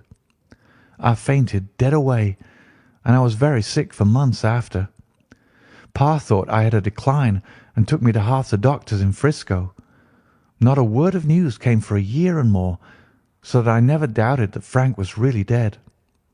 Then Lord St. Simon came to Frisco, and we came to London, and the marriage was arranged, and Pa was very pleased, but I felt all the time that no man on this earth would ever take the place in my heart that had been given to my poor Frank. Still, if I had married Lord St. Simon, of course I'd have done my duty by him. We can't command our love, but we can our actions. I went to the altar with him with the intention to make him just as good a wife as it was in me to be. But you may imagine what I felt when, just as I came to the altar rails, I glanced back and saw Frank standing and looking at me out of the first pew. I thought it was his ghost at first, but when I looked again, there he was still, with a kind of question in his eyes, as if to ask me whether I was glad or sorry to see him. I wonder I didn't drop. I know that everything was turning round, and the words of the clergyman were just like the buzz of a bee in my ear. I didn't know what to do. Should I stop the service and make a scene in the church?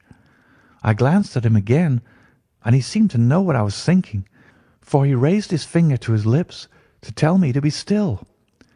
Then I saw him scribble on a piece of paper, and I knew that he was writing me a note. As I passed his pew on the way out, I dropped my bouquet over to him, and he slipped the note into my hand when he returned me the flowers. It was only a line asking me to join him when he made the sign to me to do so.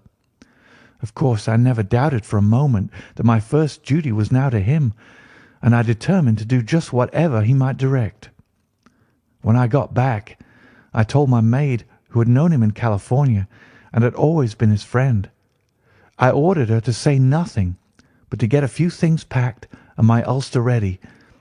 I know I ought to have spoken to Lord St. Simon, but it was dreadful hard before his mother and all those great people. I just made up my mind to run away and explain afterwards. I hadn't been at the table 10 minutes before I saw Frank out of the window at the other side of the road. He beckoned to me and then began walking into the park. I slipped out, put on my things and followed him. Some woman came talking something or other about Lord St. Simon to me. Seemed to me from the little I heard as if he had had a little secret of his own before marriage also. But I managed to get away from her and soon overtook Frank. We got into a cab together, and away we drove to some lodgings he had taken in Gordon Square. And that was my true wedding after those years of waiting. Frank had been a prisoner among the Apaches, had escaped, came on to Frisco, found that I had given him up for dead and had gone to England, followed me there, and had come upon me at last on the very morning of my second wedding. "I saw it in a paper," explained the American. "It gave the name and the church, but not where the lady lived." Then we had a talk as to what we should do, and Frank was all for openness. But I was so ashamed of it all that I felt as if I should like to vanish away and never see any of them again, just sending a line to Pa, perhaps, to show him that I was alive. It was awful to me to think of all those lords and ladies sitting round that breakfast table and waiting for me to come back. So Frank took my wedding clothes and things and made a bundle of them so that I should not be traced, and dropped them away somewhere where no one could find them. It is likely that we should have gone on to Paris tomorrow, only that this good gentleman, Mr. Holmes, came round to us this evening, though how he found us is more than I can think, and he showed us very clearly and kindly that I was wrong and that Frank was right, and that we should be putting ourselves in the wrong if we were so secret. Then he offered to give us a chance of talking to Lord St. Simon alone, and so we came right away round to his rooms at once. Now, Robert, you've heard it all, and I'm very sorry if I've given you pain, and I hope that you do not think very meanly of me." Lord St. Simon had by no means relaxed his rigid attitude, but had listened with a frowning brow and a compressed lip to this long narrative. "Excuse me," he said, "but it is not my custom to discuss my most intimate personal affairs in this public manner." "Then you won't forgive me? You won't shake hands before I go?" "Oh, certainly, if it would give you any pleasure." He put out his hand and coldly grasped that which she extended to him. "I had hoped," suggested Holmes, "that you would have joined us in a friendly supper." "I think that there you ask a little too much," responded his lordship. "I may be forced to acquiesce in these recent developments, but I can hardly be expected to make merry over them. I think that with your permission I will now wish you all a very good night." He included us all in a sweeping bow and stalked out of the room. "Then I trust that you will at least honour me with your company," said Sherlock Holmes. "It is always a joy to meet an American, Mr. Moulton, for I am one of those who believe that the folly of a monarch and the blundering of a minister in far gone years will not prevent our children from being some day citizens of the same world-wide country under a flag which shall be a quartering of the Union Jack with the Stars and Stripes." "The case has been an interesting one," remarked Holmes when our visitors had left us, "because it serves to show very clearly How simple the explanation may be of an affair which at first sight seems to be almost inexplicable. Nothing could be more natural than the sequence of events as narrated by this lady, and nothing stranger than the result when viewed, for instance, by Mr. Lestrade of Scotland Yard. You are not yourself at fault at all, then? From the first, two facts were very obvious to me. The one, that the lady had been quite willing to undergo the wedding ceremony. The other, that she had repented of it within a few minutes of returning home. Obviously something had occurred during the morning, then, to cause her to change her mind. What could that something be? She could not have spoken to anyone when she was out, for she had been in the company of the bridegroom. Had she seen someone, then? If she had, it must be someone from America, because she had spent so short a time in this country that she could hardly have allowed anyone to acquire so deep an influence over her that the mere sight of him would induce her to change her plans so completely. You see, we have already arrived, by a process of exclusion, at the idea that she might have seen an American. Then, who could this American be, and why should he possess so much influence over her? It might be a lover, it might be a husband. Her young womanhood had, I knew, been spent in rough scenes and under strange conditions. So far I had got before I ever heard Lord St. Simon's narrative.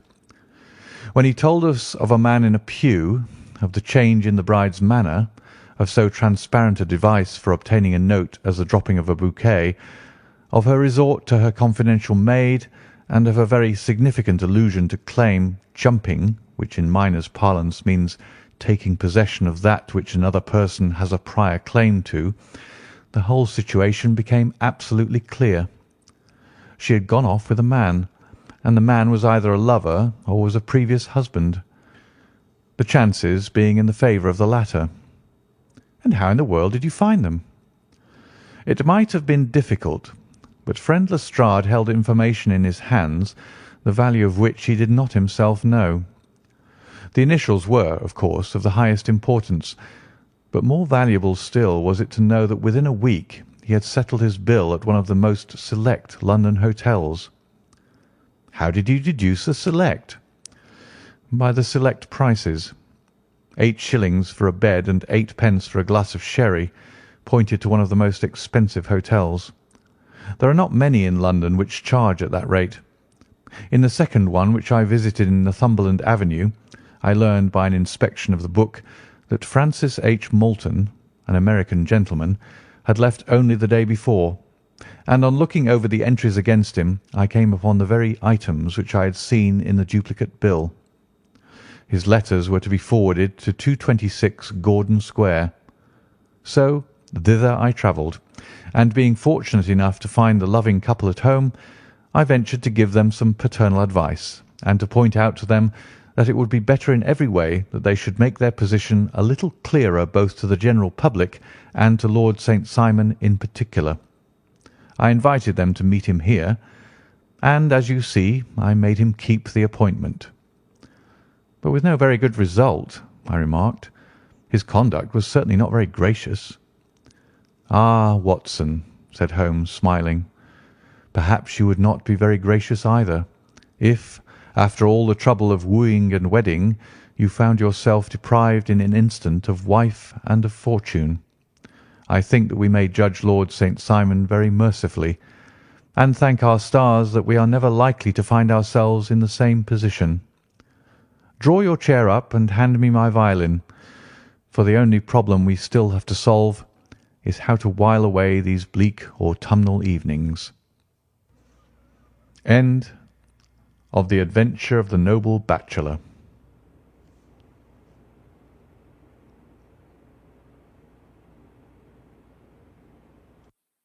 The Adventure of the Beryl Coronet. "Holmes," said I, as I stood one morning in our bow window looking down the street, "here is a madman coming along. It seems rather sad that his relatives should allow him to come out alone." My friend rose lazily from his armchair and stood with his hands in the pockets of his dressing gown, looking over my shoulder. It was a bright, crisp February morning, and the snow of the day before still lay deep upon the ground, shimmering brightly in the wintry sun.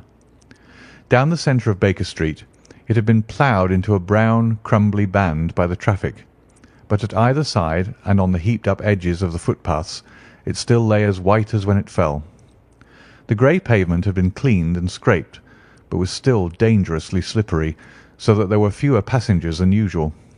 Indeed, from the direction of the Metropolitan Station no one was coming save the single gentleman whose eccentric conduct had drawn my attention. He was a man of about 50, tall, portly, and imposing, with a massive, strongly marked face and a commanding figure. He was dressed in a sombre yet rich style, in black frock coat, shining hat, neat brown gaiters, and well-cut pearl-grey trousers. Yet his actions were in absurd contrast to the dignity of his dress and features, for he was running hard, with occasional little springs such as weary man gives who is little accustomed to set any tax upon his legs. As he ran he jerked his hands up and down, waggled his head, and writhed his face into the most extraordinary contortions. "What on earth can be the matter with him?" I asked. "He's looking up at the numbers of the houses." "I believe that he's coming here," said Holmes, rubbing his hands. "Here?" "Yes. I rather think he is coming to consult me professionally. I think that I recognise the symptoms." "Ha! Did I not tell you?" As he spoke, the man, puffing and blowing, rushed at our door and pulled at our bell until the whole house resounded with the clanging. A few moments later he was in our room, still puffing, still gesticulating, but with so fixed a look of grief and despair in his eyes that our smiles were turned in an instant to horror and pity. For a while he could not get his words out, but swayed his body and plucked at his hair like one who has been driven to the extreme limits of his reason. Then, suddenly springing to his feet, he beat his head against the wall with such force that we both rushed upon him and tore him away to the centre of the room. Sherlock Holmes pushed him down into the easy-chair, and, sitting beside him, patted his hand and chatted with him in the easy, soothing tones which he knew so well how to employ. "You have come to me to tell your story, have you not?" said he. "You are fatigued with your haste. Pray wait until you have recovered yourself, and then I shall be most happy to look into any little problem which you may submit to me." The man sat for a minute or more with a heaving chest, fighting against his emotion. Then he passed his handkerchief over his brow, set his lips tight, and turned his face towards us. "No doubt you think me mad," said he. "I see that you've had some great trouble," responded Holmes. "God knows I have. A trouble which is enough to unseat my reason. So sudden and so terrible is it. Public disgrace I might have faced, although I am a man whose character has never yet borne a stain. Private affliction also is the lot of every man, but the two coming together, and in so frightful a form, have been enough to shake my very soul. Besides, it is not I alone. The very noblest in the land may suffer unless some way be found out of this horrible affair." "Pray compose yourself, sir," said Holmes, "and let me have a clear account of who you are and what it is that has befallen you." "My name," answered our visitor, "is probably familiar to your ears. I am Alexander Holder, of the banking firm of Holder and Stevenson, of Threadneedle Street." The name was indeed well known to us, as belonging to the senior partner in the second largest private banking concern in the City of London. What could have happened, then, to bring one of the foremost citizens of London to this most pitiable pass?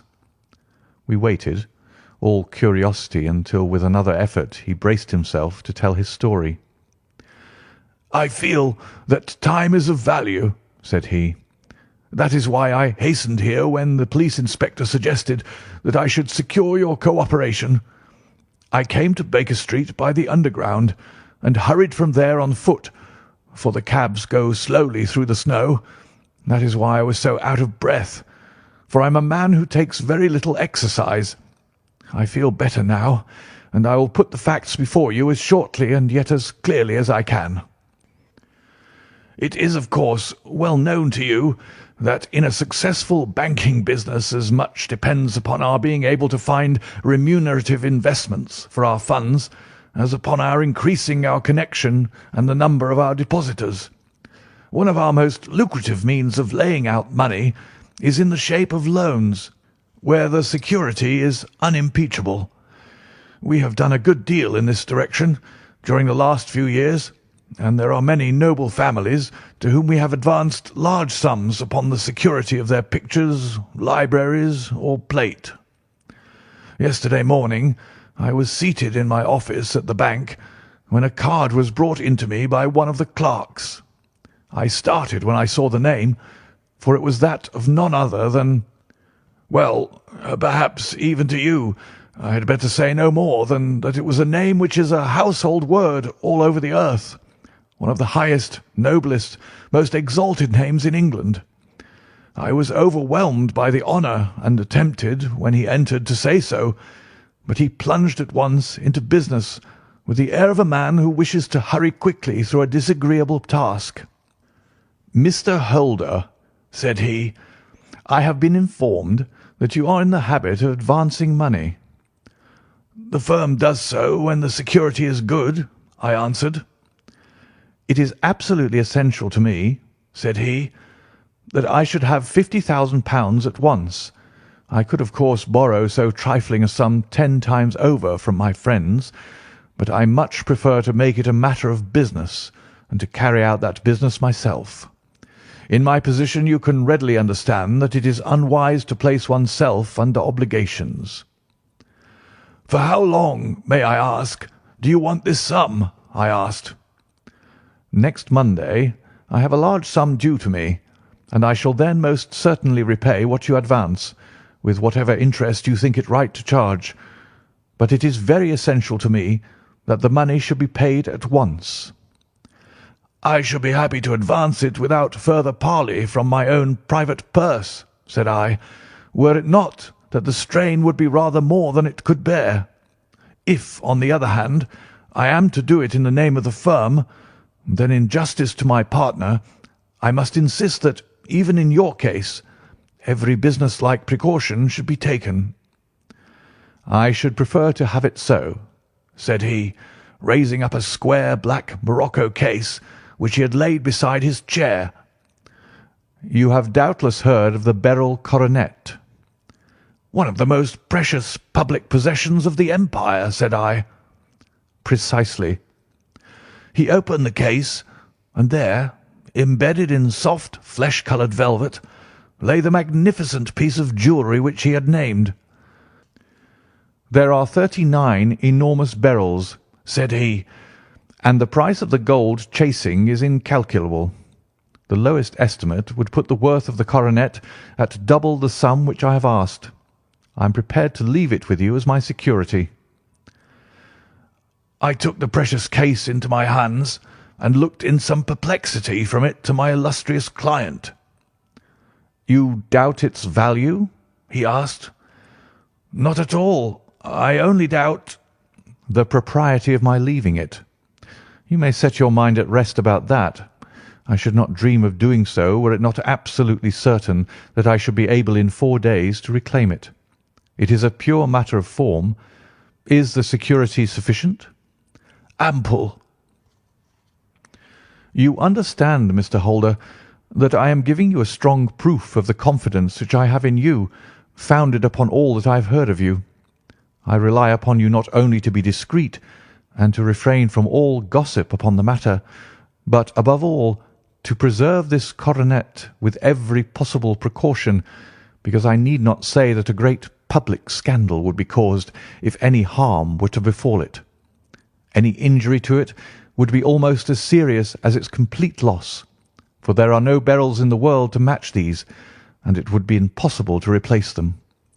I leave it with you, however, with every confidence, and I shall call for it in person on Monday morning."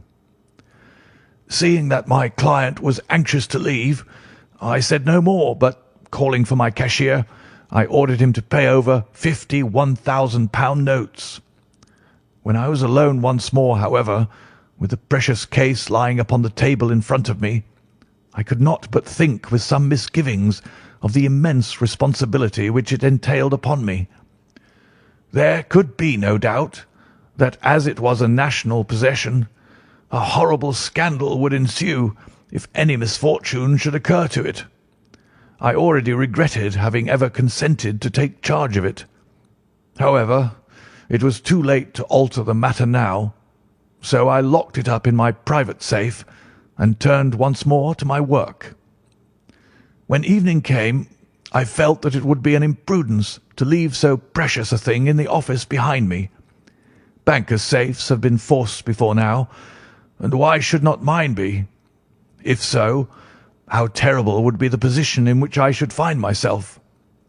I determined, therefore, that for the next few days I would always carry the case backward and forward with me, so that it might never be really out of my reach. With this intention, I called a cab and drove out to my house at Streatham, carrying the jewel with me. I did not breathe freely until I had taken it upstairs and locked it in the bureau of my dressing-room. And now a word as to my household, Mr. Holmes, for I wish you to thoroughly understand the situation. My groom and my page sleep out of the house, and may be set aside altogether. I have 3 maidservants who have been with me a number of years, and whose absolute reliability is quite above suspicion. Another, Lucy Parr, the second waiting maid, has only been in my service a few months. She came with an excellent character, however, and has always given me satisfaction. She is a very pretty girl, and has attracted admirers who have occasionally hung about the place. That is the only drawback which we have found to her, but we believe her to be a thoroughly good girl in every way. So much for the servants. My family itself is so small that it will not take me long to describe it. I am a widower, and have an only son, Arthur. He has been a disappointment to me, Mr. Holmes, a grievous disappointment. I have no doubt that I am myself to blame. People tell me that I have spoiled him. Very likely I have. When my dear wife died, I felt that he was all I had to love. I could not bear to see the smile fade even for a moment from his face. I have never denied him a wish. Perhaps it would have been better for both of us had I been sterner, but I meant it for the best. It was naturally my intention that he should succeed me in my business, but he was not of a business turn. He was wild, wayward, and to speak the truth, I could not trust him in the handling of large sums of money. When he was young, he became a member of an aristocratic club, and there, having charmed manners, he was soon the intimate of a number of men with long purses and expensive habits. He learned to play heavily at cards and to squander money on the turf, until he had again and again to come to me and implore me to give him an advance upon his allowance, that he might settle his debts of honour. He tried more than once to break away from the dangerous company which he was keeping, but each time the influence of his friend, Sir George Burnwell, was enough to draw him back again. And indeed, I could not wonder that such a man as Sir George Burnwell should gain an influence over him, for he has frequently brought him to my house, and I have found myself that I could hardly resist the fascination of his manner. He is older than Arthur, a man of the world to his fingertips, one who had been everywhere, seen everything, a brilliant talker, and a man of great personal beauty. Yet when I think of him in cold blood, far away from the glamour of his presence, I am convinced from his cynical speech and the look which I have caught in his eyes that he is one who should be deeply distrusted. So I think, and so too thinks my little Mary, who has a woman's quick insight into character. And now there is only she to be described. She is my niece, but when my brother died 5 years ago and left her alone in the world, I adopted her, and have looked upon her ever since as my daughter. She is a sunbeam in my house, sweet, loving, beautiful, a wonderful manager and housekeeper, yet as tender and quiet and gentle as a woman could be. She is my right hand. I do not know what I could do without her. In only one matter has she ever gone against my wishes. Twice my boy has asked her to marry him, for he loves her devotedly, but each time she has refused him. I think that if anyone could have drawn him into the right path, it would have been she, and that his marriage might have changed his whole life. But now, alas, it is too late, forever too late. Now, Mr. Holmes, you know the people who live under my roof, and I shall continue with my miserable story. When we were taking coffee in the drawing-room that night after dinner, I told Arthur and Mary my experience, and of the precious treasure which we had under our roof, suppressing only the name of my client. Lucy Parr, who had brought in the coffee, had, I am sure, left the room, but I cannot swear that the door was closed. Mary and Arthur were much interested and wished to see the famous coronet, but I thought it better not to disturb it. "Where have you put it?" asked Arthur. "In my own bureau." "Well, I hope to goodness the house won't be burgled during the night," said he. "It is locked up," I answered. "Oh, any old key will fit that bureau. When I was a youngster I have opened it myself with the key of the box-room cupboard." He often had a wild way of talking, so that I thought little of what he said. He followed me to my room, however, that night, with a very grave face. "Look here, Dad," said he, with his eyes cast down.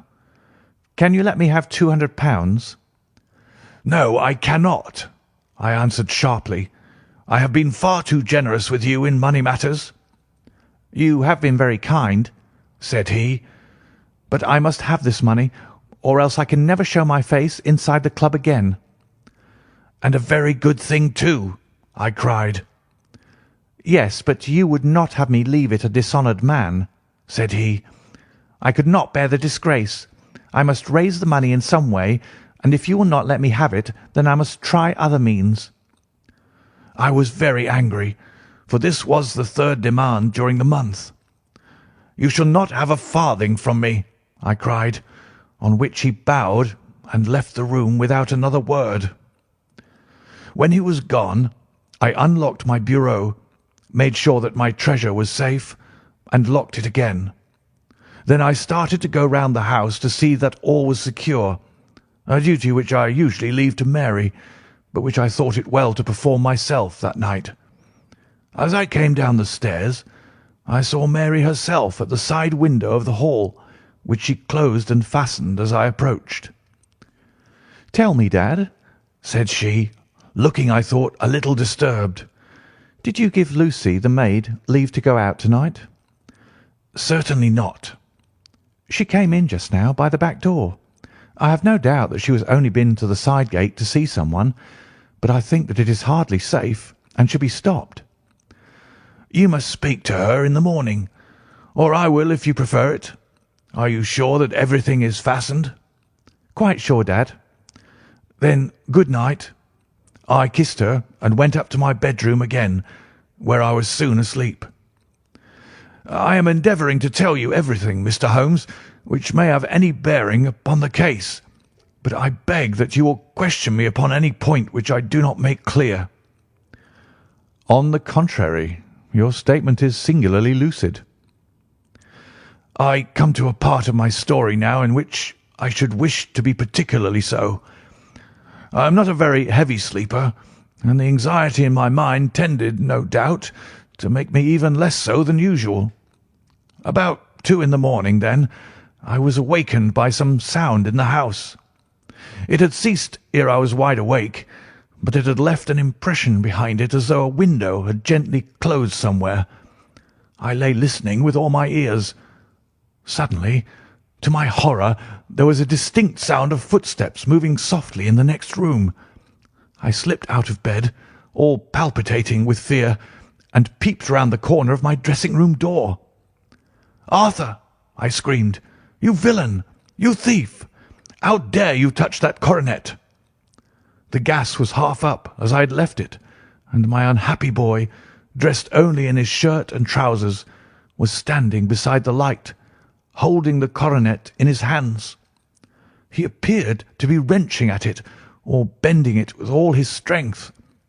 At my cry he dropped it from his grasp and turned as pale as death.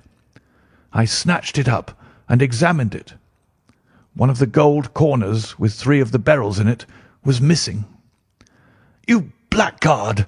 I shouted, beside myself with rage. "'You have destroyed it!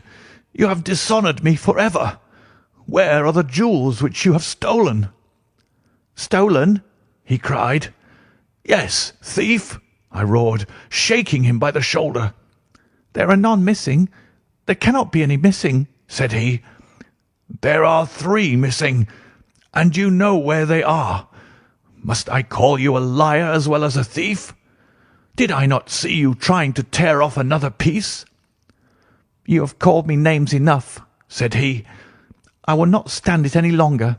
I shall not say another word about the business, since you have chosen to insult me.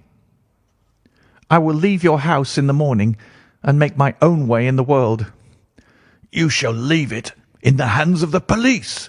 I cried, half mad with grief and rage. "'I shall have this matter probed to the bottom.' "'You shall learn nothing from me,' said he with a passion such as I should not have thought it was in his nature. "'If you choose to call the police, let the police find what they can.' By this time the whole house was astir, for I had raised my voice in my anger. Mary was the first to rush into my room, and at the sight of the coronet and of Arthur's face, she read the whole story and, with a scream, fell down senseless on the ground. I sent the housemaid for the police, and put the investigation into their hands at once. When the inspector and the constable entered the house, Arthur, who had stood sullenly with his arms folded, asked me whether it was my intention to charge him with theft. I answered that it had ceased to be a private matter, but had become a public one, since the ruined coronet was national property. I was determined that the law should have its way in everything. "'At least,' said he, "'you will not have me arrested at once. It would be to your advantage as well as mine if I might leave the house for 5 minutes.' "'That you might get away, or perhaps that you may conceal what you have stolen?' said I, and then, realizing the dreadful position in which I was placed, I implored him to remember that not only my honour, but that of one who was far greater than I was at stake, and that he threatened to raise a scandal which would convulse the nation. He might avert it all if he would but tell me what he had done with the 3 missing stones. "'You may as well face the matter,' said I. "'You have been caught in the act, and no confession could make your guilt more heinous. If you but make such reparation as is in your power, by telling us where the beryls are, all shall be forgiven and forgotten.' "'Keep your forgiveness for those who ask for it,' he answered, turning away from me with a sneer. I saw that he was too hardened for any words of mine to influence him. There was but one way for it. I called in the inspector and gave him into custody. A search was made at once, not only of his person, but of his room and of every portion of the house where he could possibly have concealed the gems. But no trace of them could be found, nor would the wretched boy open his mouth for all our persuasions and our threats. This morning he was removed to a cell, and I, after going through all the police formalities, have hurried round to you to implore you to use your skill in unravelling the matter. The police have openly confessed that they can at present make nothing of it. You may go to any expense which you think necessary. I have already offered a reward of £1,000. My God, what shall I do? I have lost my honour, my gems, and my son in one night. Oh, what shall I do?" He put a hand on either side of his head and rocked himself to and fro, droning to himself like a child whose grief has got beyond words. Sherlock Holmes sat silent for some few minutes, with his brows knitted and his eyes fixed upon the fire. "Do you receive much company?" he asked. "None, save my partner with his family and an occasional friend of Arthur's. Sir George Burnwell has been several times lately. No one else, I think." "Do you go out much in society?" "Arthur does. Mary and I stay at home. We neither of us care for it." "That is unusual in a young girl." "She is of a quiet nature. Besides, she is not so very young. She is 24. "This matter, from what you say, seems to have been a shock to her also." "Terrible. She is even more affected than I." "You have neither of you any doubt as to your son's guilt?" "How can we have when I saw him with my own eyes, with the coronet in his hands?" "I hardly consider that a conclusive proof. Was the remainder of the coronet at all injured?" "Yes, it was twisted." "Do you not think, then, that he might have been trying to straighten it?" "God bless you. You are doing what you can for him and for me, but it is too heavy a task. What was he doing there at all? If his purpose were innocent, why did he not say so?" "Precisely. And if it were guilty, why did he not invent a lie? His silence appears to me to cut both ways. There are several singular points about the case. What did the police think of the noise which awoke you from your sleep?" "They considered that it might be caused by Arthur's closing his bedroom door." "A likely story. As if a man bent on felony would slam his door so as to wake a household. What did they say, then, of the disappearance of those gems?" "They are still sounding the planking and probing the furniture in the hope of finding them." "Have they thought of looking outside the house?" "Yes, they have shown extraordinary energy. The whole garden has already been minutely examined." "Now, my dear sir," said Holmes, "is it not obvious to you now that this matter really strikes very much deeper than either you or the police were at first inclined to think? It appeared to you to be a simple case. To me it seems exceedingly complex. Consider what is involved by your theory. You suppose that your son came down from his bed, went at great risk to your dressing-room, opened your bureau, took out your coronet, broke off by main force a small portion of it, went off to some other place, concealed 3 gems out of the 39, with such skill that nobody can find them, and then returned with the other 36 into the room in which he exposed himself to the greatest danger of being discovered. I ask you now, is such a theory tenable?" "But what other is there?" cried the banker with a gesture of despair. "If his motives were innocent, why does he not explain them?" "It is our task to find that out," replied Holmes. "So now, if you please, Mr. Holder, we will set off for Streatham together, and devote an hour to glancing a little more closely into details." My friend insisted upon my accompanying them in their expedition, which I was eager enough to do, for my curiosity and sympathy were deeply stirred by the story to which we had listened. I confess that the guilt of the banker's son appeared to me to be as obvious as it did to his unhappy father, but still I had such faith in Holmes's judgment that I felt that there must be some grounds for hope as long as he was dissatisfied with the accepted explanation. He hardly spoke a word the whole way out to the southern suburb, but sat with his chin upon his breast and his hat drawn over his eyes, sunk in the deepest thought. Our client appeared to have taken fresh heart at the little glimpse of hope which had been presented to him, and he even broke into a desultory chat with me over his business affairs.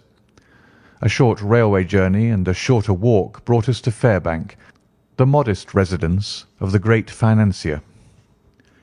Fairbank was a good-sized square house of white stone, standing back a little from the road. A double carriage sweep with a snow-clad lawn stretched down in front to two large iron gates which closed the entrance. On the right side was a small wooden thicket which led into a narrow path between two neat hedges stretching from the road to the kitchen door and forming the tradesmen's entrance. On the left ran a lane which led to the stables and was not itself within the grounds at all, being a public, though little used, thoroughfare.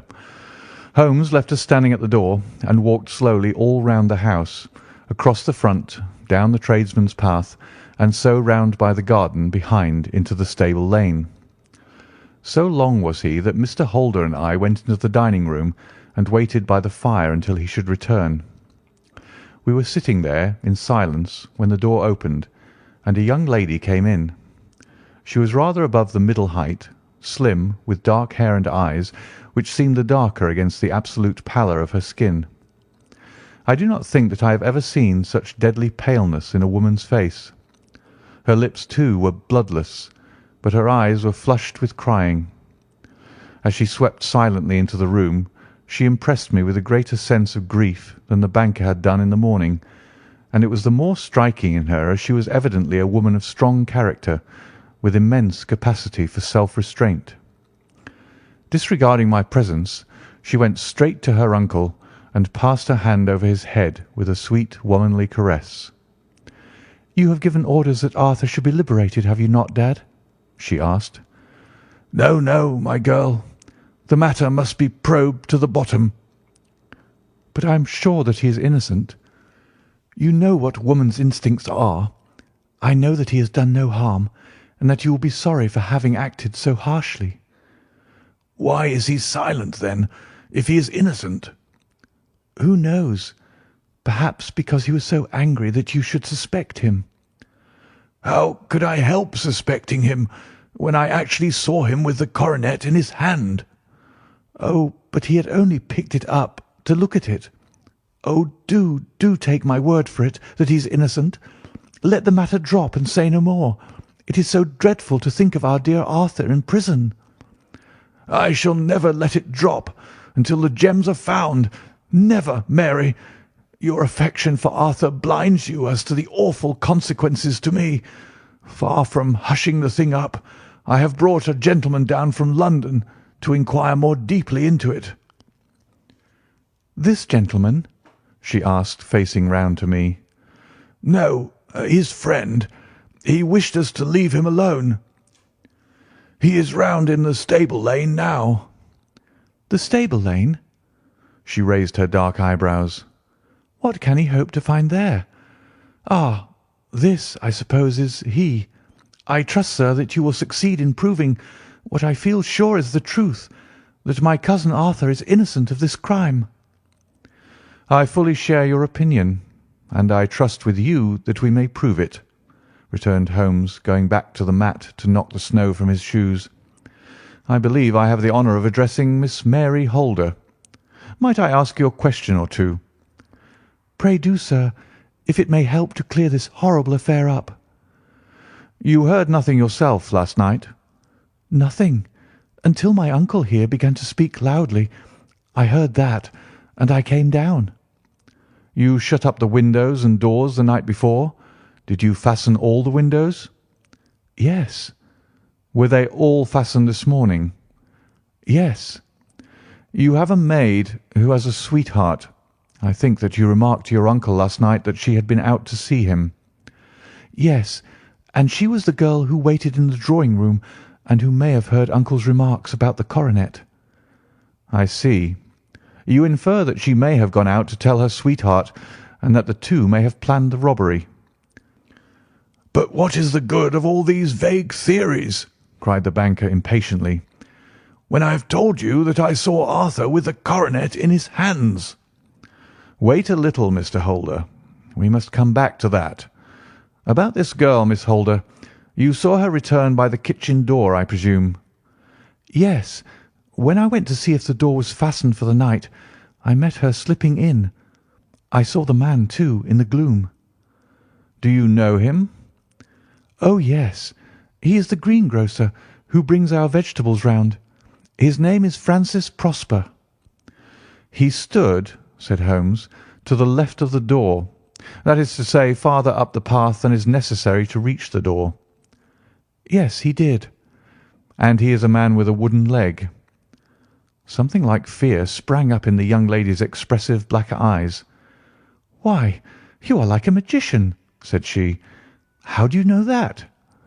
She smiled, but there was no answering smile in Holmes' thin, eager face. "I shall be very glad now to go upstairs," said he. "I shall probably wish to go over the outside of the house again. Perhaps I had better take a look at the lower windows before I go up."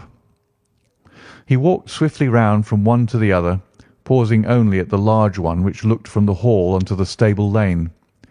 This he opened and made a very careful examination of the sill with his powerful magnifying lens. "Now we shall go upstairs," said he at last. The banker's dressing-room was a plainly furnished little chamber, with a grey carpet, a large bureau, and a long mirror.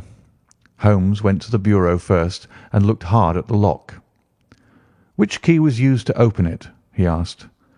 "That which my son himself indicated. That of the cupboard of the lumber room." "Have you it here?" "That is it on the dressing table." Sherlock Holmes took it up and opened the bureau. "It is a noiseless lock," said he. "It is no wonder that it did not wake you. This case, I presume, contains the coronet. We must have a look at it."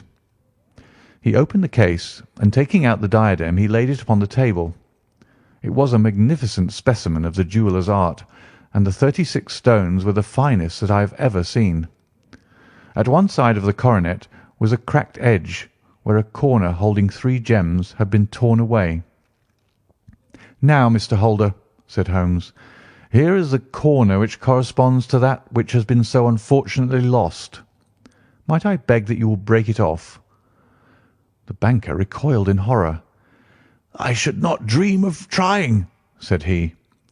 "Then I will." Holmes suddenly bent his strength upon it, but without result. "I feel it give a little," said he, "but though I am exceptionally strong in the fingers, it would take me all my time to break it. An ordinary man could not do it. Now, what do you think would happen if I did break it, Mr. Holder? There would be a noise like a pistol shot. Do you tell me that all this happened within a few yards of your bed, and that you heard nothing of it?" "I do not know what to think. It is all dark to me." "But perhaps it may grow lighter as we go. What do you think, Miss Holder?" "I confess that I still share my uncle's perplexity." "Your son had no shoes or slippers on when you saw him?" "He had nothing on save only his trousers and shirt." "Thank you. We have certainly been favoured with extraordinary luck during this inquiry, and it will be entirely our own fault if we do not succeed in clearing the matter up. With your permission, Mr. Holder, I shall now continue my investigations outside." He went alone at his own request, for he explained that any unnecessary footmarks might make his task more difficult. For an hour or more he was at work, returning at last with his feet heavy with snow and his features as inscrutable as ever. "I think that I have seen now all that there is to see, Mr. Holder," said he. "I can serve you best by returning to my rooms." "But the gems, Mr. Holmes, where are they?" "I cannot tell." The banker wrung his hands. "I shall never see them again," he cried. "And my son! You give me hopes." "My opinion is in no way altered." "Then, for God's sake, what was this dark business which was acted in my house last night?" "If you can call upon me at my Baker Street rooms to-morrow morning between 9 and 10, I shall be happy to do what I can to make it clearer. I understand that you give me carte blanche to act for you, provided only that I get back the gems, and that you place no limit on the sum I may draw." "I would give my fortune to have them back." "Very good. I shall look into the matter between this and then. Good-bye. It is just possible that I may have to come over here again before evening." It was obvious to me that my companion's mind was now made up about the case, although what his conclusions were was more than I could even dimly imagine. Several times during our homeward journey I endeavoured to sound him upon the point, but he always glided away to some other topic, until at last I gave it over in despair. It was not yet 3 when we found ourselves in our rooms once more. He hurried to his chamber, and was down again in a few minutes dressed as a common loafer. With his collar turned up, his shiny, seedy coat, his red cravat, and his worn boots, he was a perfect sample of the class. "I think that this should do," said he, glancing into the glass above the fireplace. "I only wish you could come with me, Watson, but I fear that it won't do. I may be on the trail in this matter, or I may be following a will-o'-the-wisp, but I shall soon know which it is. I hope that I may be back in a few hours." He cut a slice of beef from the joint upon the sideboard, sandwiched it between 2 rounds of bread, and thrusting his rude meal into his pocket, he started off upon his expedition. I had just finished my tea when he returned, evidently in excellent spirits, swinging an old elastic-sided boot in his hand.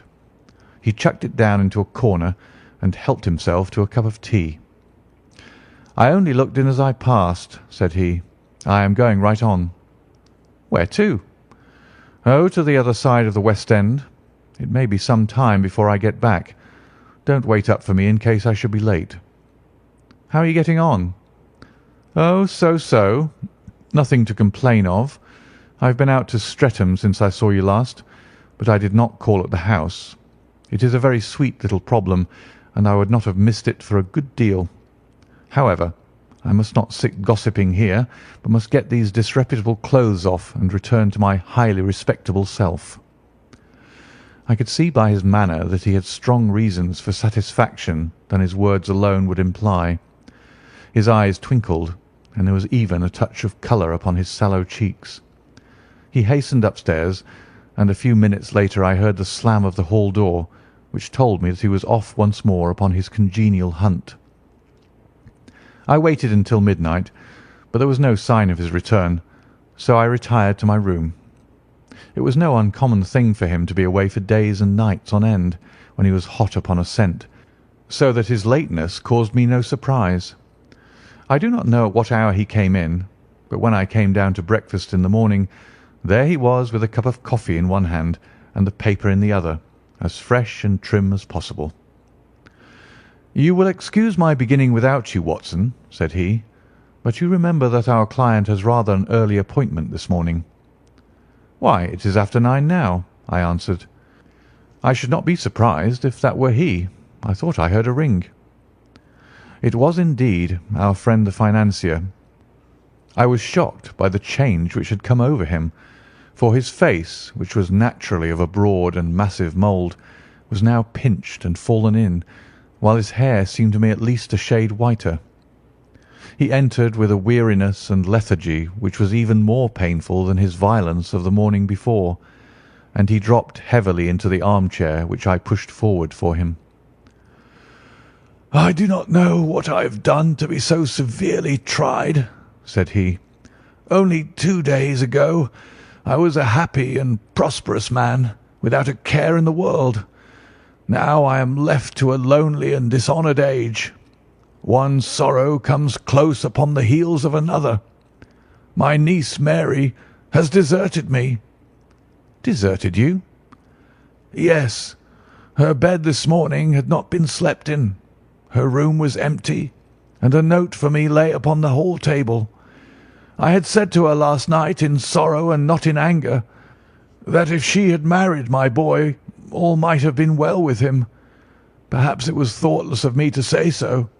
It is to that remark that she refers in this note. My dearest uncle, I feel that I have brought trouble upon you, and that if I had acted differently this terrible misfortune might never have occurred. I cannot, with this thought in my mind, ever again be happy under your roof, and I feel that I must leave you forever. Do not worry about my future, for that is provided for, and, above all, do not search for me, for it will be fruitless labour and an ill service to me, In life or in death, I am ever your loving Mary." "What could she mean by that note, Mr. Holmes? Do you think it points to suicide?" No, no, nothing of the kind. It is perhaps the best possible solution. I trust, Mr. Holder, that you are nearing the end of your troubles." "Ha! You say so? You have heard something, Mr. Holmes? You have learned something? Where are the gems?" You would not think £1,000 apiece an excessive sum for them? "I would pay 10." That would be unnecessary. The 1,000 will cover the matter, and there is a little reward, I fancy. Have you your cheque-book? Here is a pen. Better make it out for £4,000. With a dazed face, the banker made out the required cheque. Holmes walked over to his desk, took out a little triangular piece of gold with 3 gems in it, and threw it down upon the table. With a shriek of joy, our client clutched it up. "You have it!" he gasped. "I am saved! I am saved!"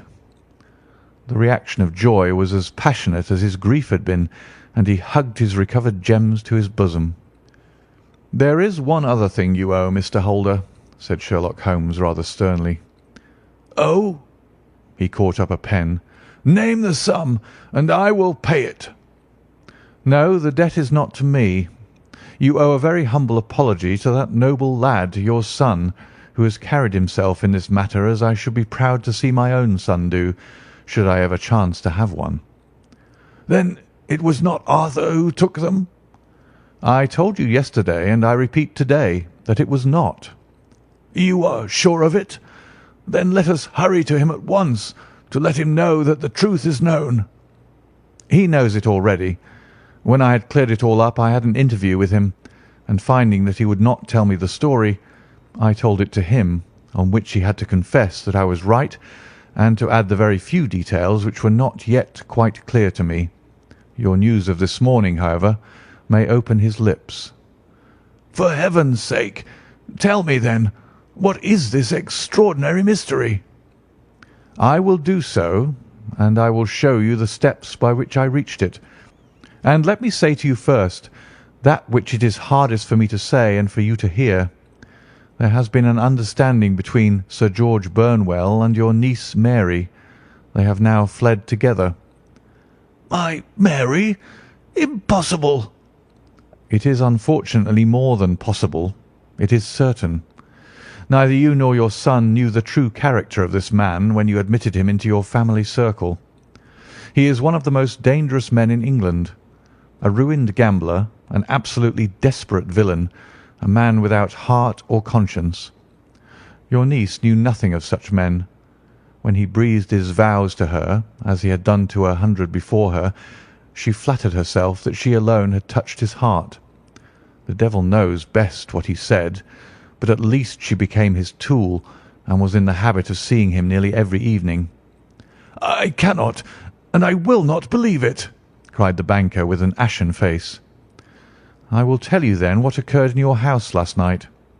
Your niece, when you had, as she thought, gone to your room, slipped down and talked to her lover through the window which leads into the stable lane. His footmarks had pressed right through the snow, so long had he stood there. She told him of the coronet. His wicked lust for gold kindled at the news, and he bent her to his will. I have no doubt that she loved you, but there are women in whom the love of a lover extinguishes all other loves, and I think that she must have been one. She had hardly listened to his instructions when she saw you coming downstairs, on which she closed the window rapidly and told you about one of the servants' escapade with her wooden-legged lover, which was all perfectly true. Your boy Arthur went to bed after his interview with you, but he slept badly on account of his uneasiness about his club debts. In the middle of the night he heard a soft tread pass his door, so he rose and, looking out, was surprised to see his cousin walking very stealthily along the passage until she disappeared into your dressing-room. Petrified with astonishment, the lad slipped on some clothes and waited there in the dark to see what would come of this strange affair. Presently she emerged from the room again, and in the light of the passage lamp your son saw that she carried the precious coronet in her hands. She passed down the stairs, and he, thrilling with horror, ran along and slipped behind the curtain near your door, whence he could see what passed in the hall beneath.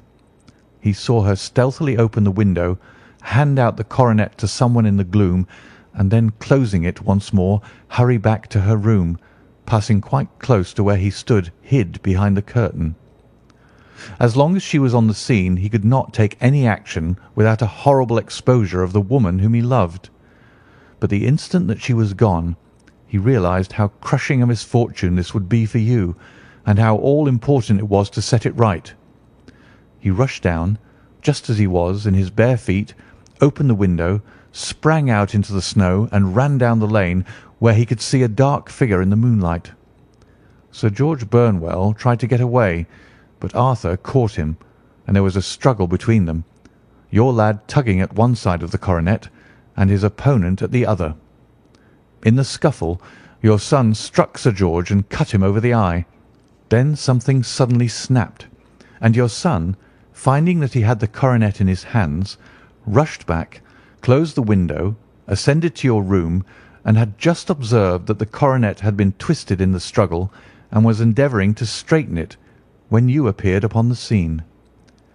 "Is it possible?" gasped the banker.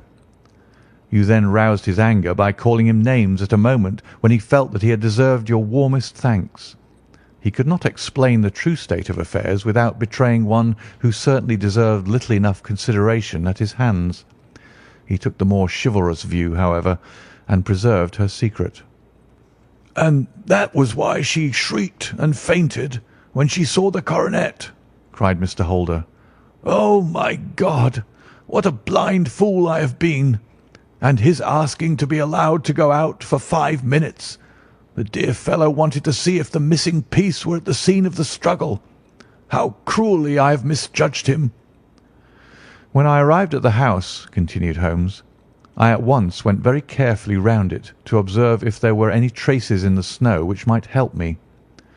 I knew that none had fallen since the evening before, and also that there had been a strong frost to preserve impressions. I passed along the tradesman's path, but found it all trampled down and indistinguishable.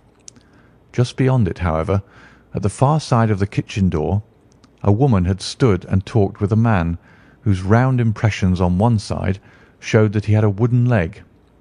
I could even tell that they had been disturbed, for the woman had run back swiftly to the door, as was shown by the deep toe and light heel marks, while Wooden Leg had waited a little and then had gone away. I thought at the time that this might be the maid and her sweetheart, of whom you had already spoken to me, and inquiry showed it was so. I passed round the garden without seeing anything more than random tracks, which I took to be the police. But when I got into the stable lane, a very long and complex story was written in the snow in front of me. There was a double line of tracks of a booted man, and a second double line, which I saw with delight belonged to a man with naked feet. I was at once convinced from what you had told me that the latter was your son. The first had walked both ways, but the other had run swiftly, and as his tread was marked in places over the depression of the boot, it was obvious that he had passed after the other.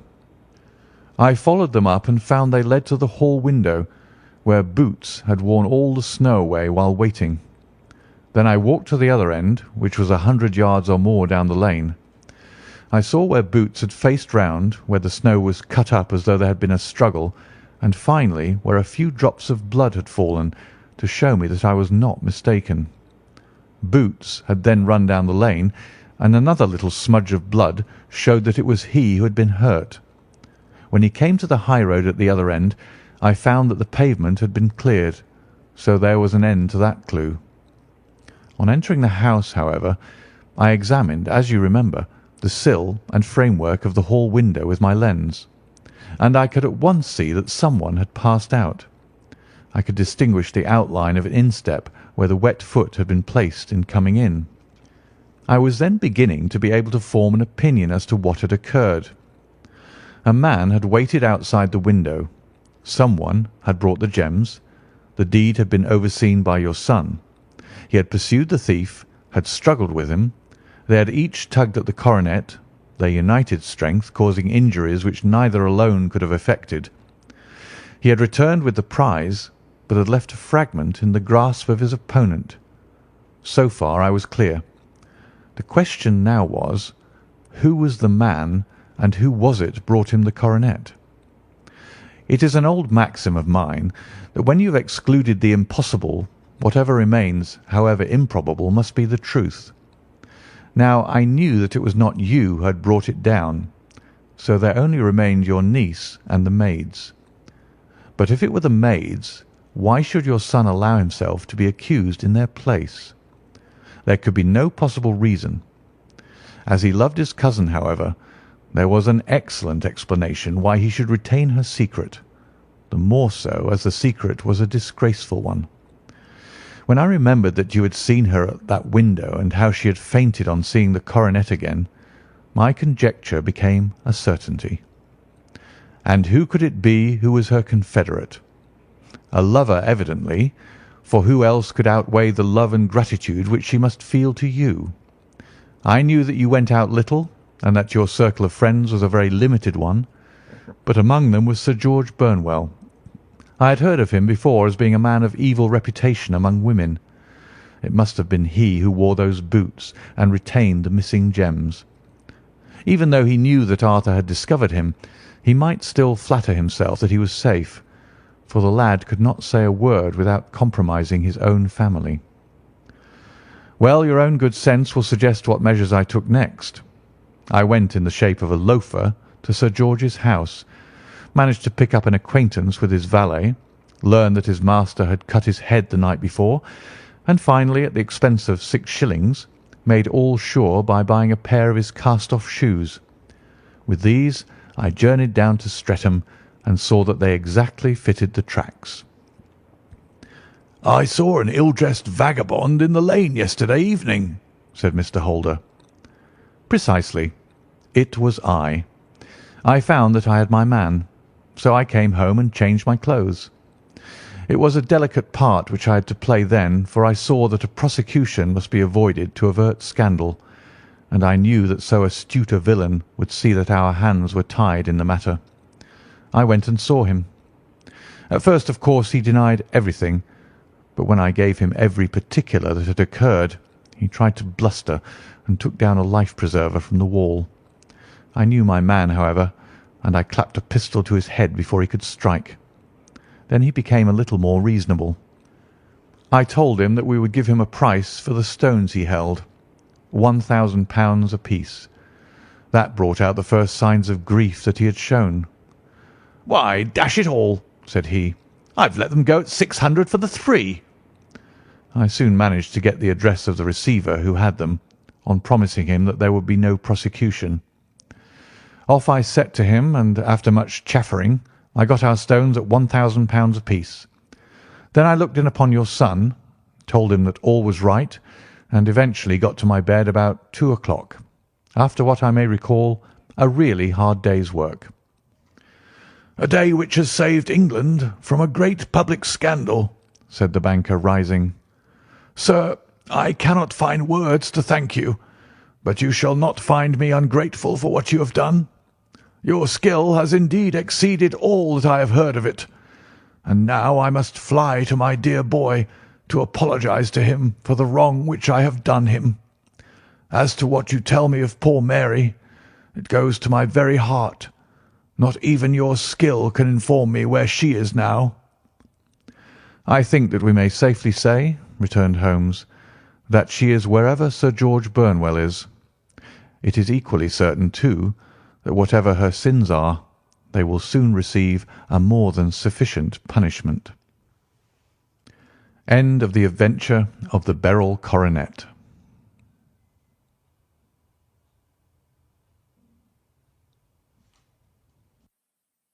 The Adventure of the Copper Beeches. "To the man who loves art for its own sake," remarked Sherlock Holmes, tossing aside the advertisement sheet of the Daily Telegraph, "it is frequently in its least important and lowliest manifestations that the keenest pleasure is to be derived. It is pleasant to me to observe, Watson, that you have so far grasped this truth, that in these little records of our cases which you have been good enough to draw up, and I am bound to say, occasionally to embellish, you have given prominence not so much to the many causes célèbres and sensational trials in which I have figured, but rather to those incidents which may have been trivial in themselves, but which have given room for those faculties of deduction and of logical synthesis which I have made my special province. And yet, said I, smiling, I cannot quite hold myself absolved from the charge of sensationalism which has been urged against my records. You have erred, perhaps, he observed, taking up a glowing cinder with the tongs and lighting with it the long cherry-wood pipe which was wont to replace his clay when he was in a disputatious rather than a meditative mood. You have erred, perhaps, in attempting to put colour and life into each of your statements, instead of confining yourself to the task of placing upon record that severe reasoning from cause to effect, which is really the only notable feature about the thing. It seems to me that I have done you full justice in the matter, I remarked with some coldness, for I was repelled by the egotism which I had more than once observed to be a strong factor in my friend's singular character. No, it is not selfishness or conceit, said he, answering, as was his wont, my thoughts rather than my words. If I claim full justice for my art, it is because it is an impersonal thing, a thing beyond myself. Crime is common, logic is rare. Therefore it is upon the logic rather than upon the crime that you should dwell.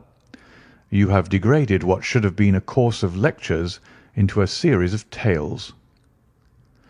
It was a cold morning of the early spring, and we sat after breakfast on either side of a cheery fire in the old room at Baker Street.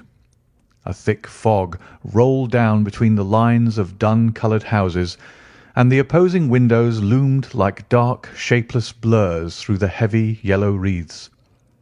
Our gas was lit and shone on the white cloth and glimmer of china and metal, for the table had not been cleared yet. Sherlock Holmes had been silent all the morning, dipping continuously into the advertisement columns of a succession of papers, until at last, having apparently given up his search, he had emerged in no very sweet temper to lecture me upon my literary shortcomings. At the same time, he remarked after a pause, during which he had sat puffing at his long pipe and gazing down into the fire, you can hardly be open to a charge of sensationalism, for out of these cases which you have been so kind as to interest yourself in, a fair proportion do not treat of crime in its legal sense at all. The small matter in which I endeavoured to help the King of Bohemia, the singular experience of Miss Mary Sutherland, the problem connected with the man with the twisted lip, and the incident of the noble bachelor, were all matters which are outside the pale of the law. But in avoiding the sensational, I fear that you may have bordered on the trivial. The end may have been so, I answered, but the methods I hold to have been novel and of interest. Pshaw, my dear fellow, what do the public, the great unobservant public, who could hardly tell a weaver by his tooth or a compositor by his left thumb, care about the finer shades of analysis and deduction? But indeed, if you are trivial, I cannot blame you, for the days of the great cases are past. Man, or at least criminal man, has lost all enterprise and originality. As to my own little practice, it seems to be degenerating into an agency for recovering lost lead pencils and giving advice to young ladies from boarding schools. I think that I have touched bottom at last, however. This note I had this morning marks my 0 point, I fancy. Read it." He tossed a crumpled letter across to me. It was dated from Montague Place upon the preceding evening, and ran thus: "Dear Mr. Holmes, I am very anxious to consult you as to whether I should or should not accept a situation which has been offered to me as governess. I shall call at 10:30 to-morrow, if I do not inconvenience you. Yours faithfully, Violet Hunter." "Do you know the young lady?" I asked. Not I. It is 10:30 now. Yes, and I have no doubt that is her ring. It may turn out to be of more interest than you think. You remember that the affair of the blue carbuncle, which appeared to be a mere whim at first, developed into a serious investigation. It may be so in this case also. Well, let's hope so, but our doubts will very soon be solved, for here, unless I am much mistaken, is the person in question." As he spoke, the door opened, and a young lady entered the room. She was plainly but neatly dressed, with a bright, quick face, freckled like a plover's egg, and with the brisk manner of a woman who has had her own way to make in the world. "You will excuse me for troubling you, I am sure," said she, as my companion rose to greet her. "But I have had a very strange experience, and as I have no parents or relations of any sort from whom I could ask advice, I thought that perhaps you would be kind enough to tell me what I should do." "Pray take a seat, Miss Hunter. I shall be happy to do anything that I can to serve you." I could see that Holmes was favourably impressed by the manner and the speech of his new client. He looked her over in his searching fashion, and then composed himself, with his lids drooping and his finger-tips together, to listen to her story. "I have been a governess for 5 years," said she, "in the family of Colonel Spence Munro, but 2 months ago the colonel received an appointment at Halifax, in Nova Scotia, and took his children over to America with him, so that I found myself without a situation. I advertised and I answered advertisements, but without success. At last the little money which I had saved began to run short, and I was at my wits' end as to what I should do. There is a well-known agency for governesses in the West End, called Westaway's, and there I used to call about once a week, in order to see whether anything had turned up which might suit me. Westaway was the name of the founder of the business, but it is really managed by Miss Stoper.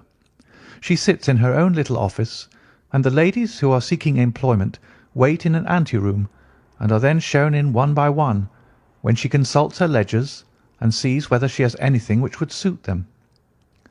Well, when I called last week, I was shown into the little office as usual, but I found that Miss Stoper was not alone.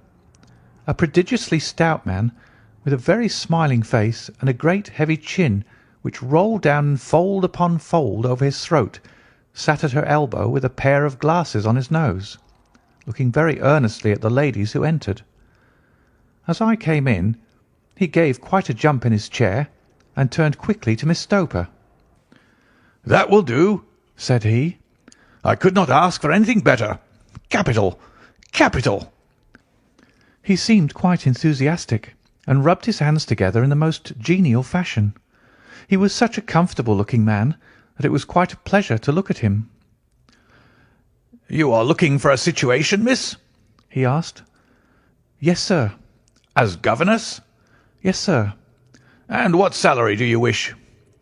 "I had £4 a month in my last place with Colonel Spence Munro." "Oh, tut, tut! Sweating, rank sweating!" he cried, throwing his fat hands out into the air like a man who is in a boiling passion. "How could anyone offer so pitiful a sum to a lady with such attractions and accomplishments?" "My accomplishments, sir, may be less than you imagine," said I. "A little French, a little German, music, and drawing." "Tut, tut!" he cried. "This is all quite beside the question. The point is, have you or have you not the bearing and deportment of a lady? There it is in a nutshell. If you have not, you are not fitted for the rearing of a child who may some day play a considerable part in the history of the country. But if you have, why, then how could any gentleman ask you to condescend to accept anything under the 3 figures? Your salary with me, madam, would commence at £100 a year." You may imagine, Mr. Holmes, that to me, destitute as I was, such an offer seemed almost too good to be true. The gentleman, however, seeing perhaps the look of incredulity upon my face, opened a pocket-book and took out a note. "It is also my custom," said he, smiling in the most pleasant fashion, until his eyes were just 2 little shining slits amid the white creases of his face. to advance to my young ladies half their salary beforehand, so that they may meet any little expenses of their journey and their wardrobe." It seemed to me that I had never met so fascinating and so thoughtful a man. As I was already in debt to my tradesmen, the advance was a great convenience. And yet there was something unnatural about the whole transaction, which made me wish to know a little more before I quite committed myself. "May I ask you where you live, sir?" said I. "Hampshire. Charming rural place. The Copper Beeches, 5 miles on the far side of Winchester. It is the most lovely country, my dear young lady, and the dearest old country house." "And my duties, sir? I should be glad to know what they would be." "One child, one dear little romper, just 6 years old. Oh, if you could see him killing cockroaches with a slipper. Smack, smack, smack. 3 gone before you could wink." He leaned back in his chair and laughed his eyes into his head again. I was a little startled at the nature of the child's amusement, but the father's laughter made me think that perhaps he was joking. "My sole duties, then," I asked, "are to take charge of a single child?" "No, no, not the soul, not the soul, my dear young lady," he cried. "Your duty would be, as I am sure your good sense would suggest, to obey any little commands my wife might give, provided always that they were such commands as a lady might with propriety obey. You see no difficulty, eh?" "I should be happy to make myself useful." "Quite so. In dress now, for example. We are faddy people, you know. Faddy but kind-hearted. If you were asked to wear any dress which we might give you, you would not object to our little whim, eh?" "No," said I, considerably astonished at his words. "Or to sit here or sit there, that would not be offensive to you?" "Oh, no." "Or to cut your hair quite short before you come to us?" I could hardly believe my ears. As you may observe, Mr. Holmes, my hair is somewhat luxuriant, and of a rather peculiar tint of chestnut. It has been considered artistic. I could not dream of sacrificing it in this off-hand fashion. "I am afraid that this is quite impossible," said I. He had been watching me eagerly out of his small eyes, and I could see a shadow pass over his face as I spoke. "I am afraid that it is quite essential," said he. "It is a little fancy of my wife's, and ladies' fancies, you know, madam. Ladies' fancies must be consulted. And so you won't cut your hair?" "No, sir, I really could not," I answered firmly. "Oh, well, very well then. That quite settles the matter. It is a pity, because in other respects you would really have done very nicely. In that case, Miss Stoper, I had best inspect a few more of your young ladies." The manageress had sat all this while busy with her papers, without a word to either of us, but she glanced at me now with so much annoyance upon her face that I could not help suspecting that she had lost a handsome commission through my refusal. "Do you desire your name to be kept upon the books?" she asked. "If you please, Miss Stoper." "Well, really, it seems rather useless, since you refuse the most excellent offers in this fashion," said she sharply. "You can hardly expect us to exert ourselves to find another such opening for you. Good day to you, Miss Hunter." She struck a gong upon the table, and I was shown out by the page. Well, Mr. Holmes, when I got back to my lodgings and found little enough in the cupboard and 2 or 3 bills upon the table, I began to ask myself whether I had not done a very foolish thing. After all, if these people had strange fads and expected obedience on the most extraordinary matters, they were at least ready to pay for their eccentricity. Very few governesses in England are getting £100 a year. Besides, what use was my hair to me? Many people are improved by wearing it short, and perhaps I should be among the number. Next day I was inclined to think that I had made a mistake, and by the day after I was sure of it. I had almost overcome my pride so far as to go back to the agency and inquire whether the place was still open, when I received this letter from the gentleman himself. I have it here, and I will read it to you. The Copper Beeches, near Winchester. Dear Miss Hunter, Miss Stoper has very kindly given me your address, and I write from here to ask you whether you have reconsidered your decision. My wife is very anxious that you should come, for she has been much attracted by my description of you. We are willing to give £30 a quarter, or £120 a year, so as to recompense you for any little inconvenience which our fads may cause you. They are not very exacting after all. My wife is fond of a particular shade of electric blue, and would like you to wear such a dress indoors in the morning. You need not, however, go to the expense of purchasing one, as we have one belonging to my dear daughter Alice, now in Philadelphia, which would, I should think, fit you very well. Then, as to sitting here or there, or amusing yourself in any manner indicated, that need cause you no inconvenience.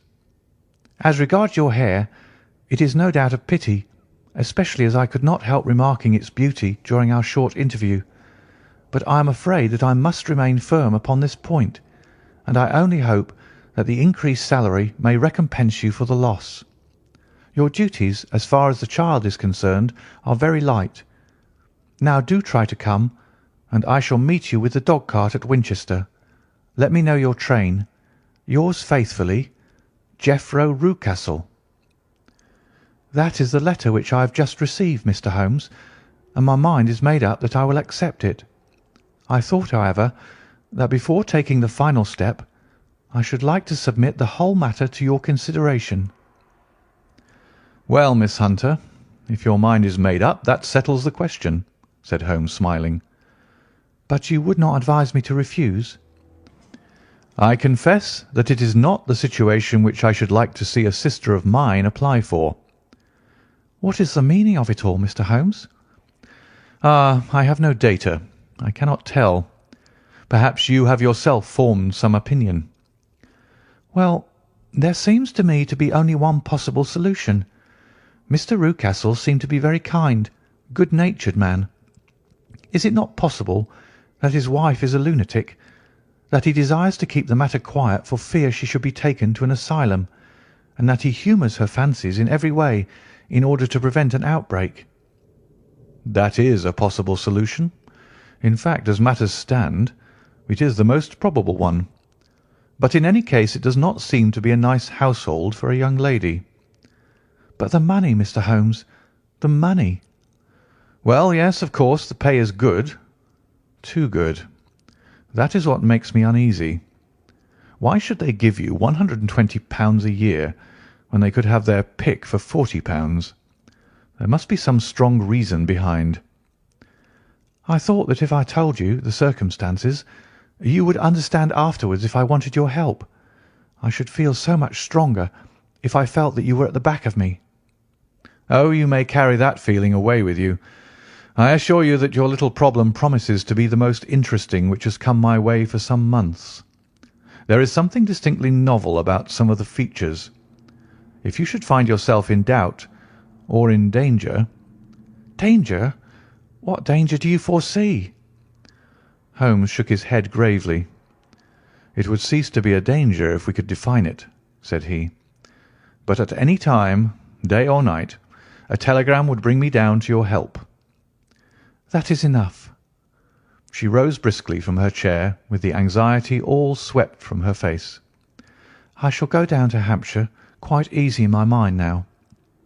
I shall write to Mr. Rucastle at once, sacrifice my poor hair tonight, and start for Winchester tomorrow.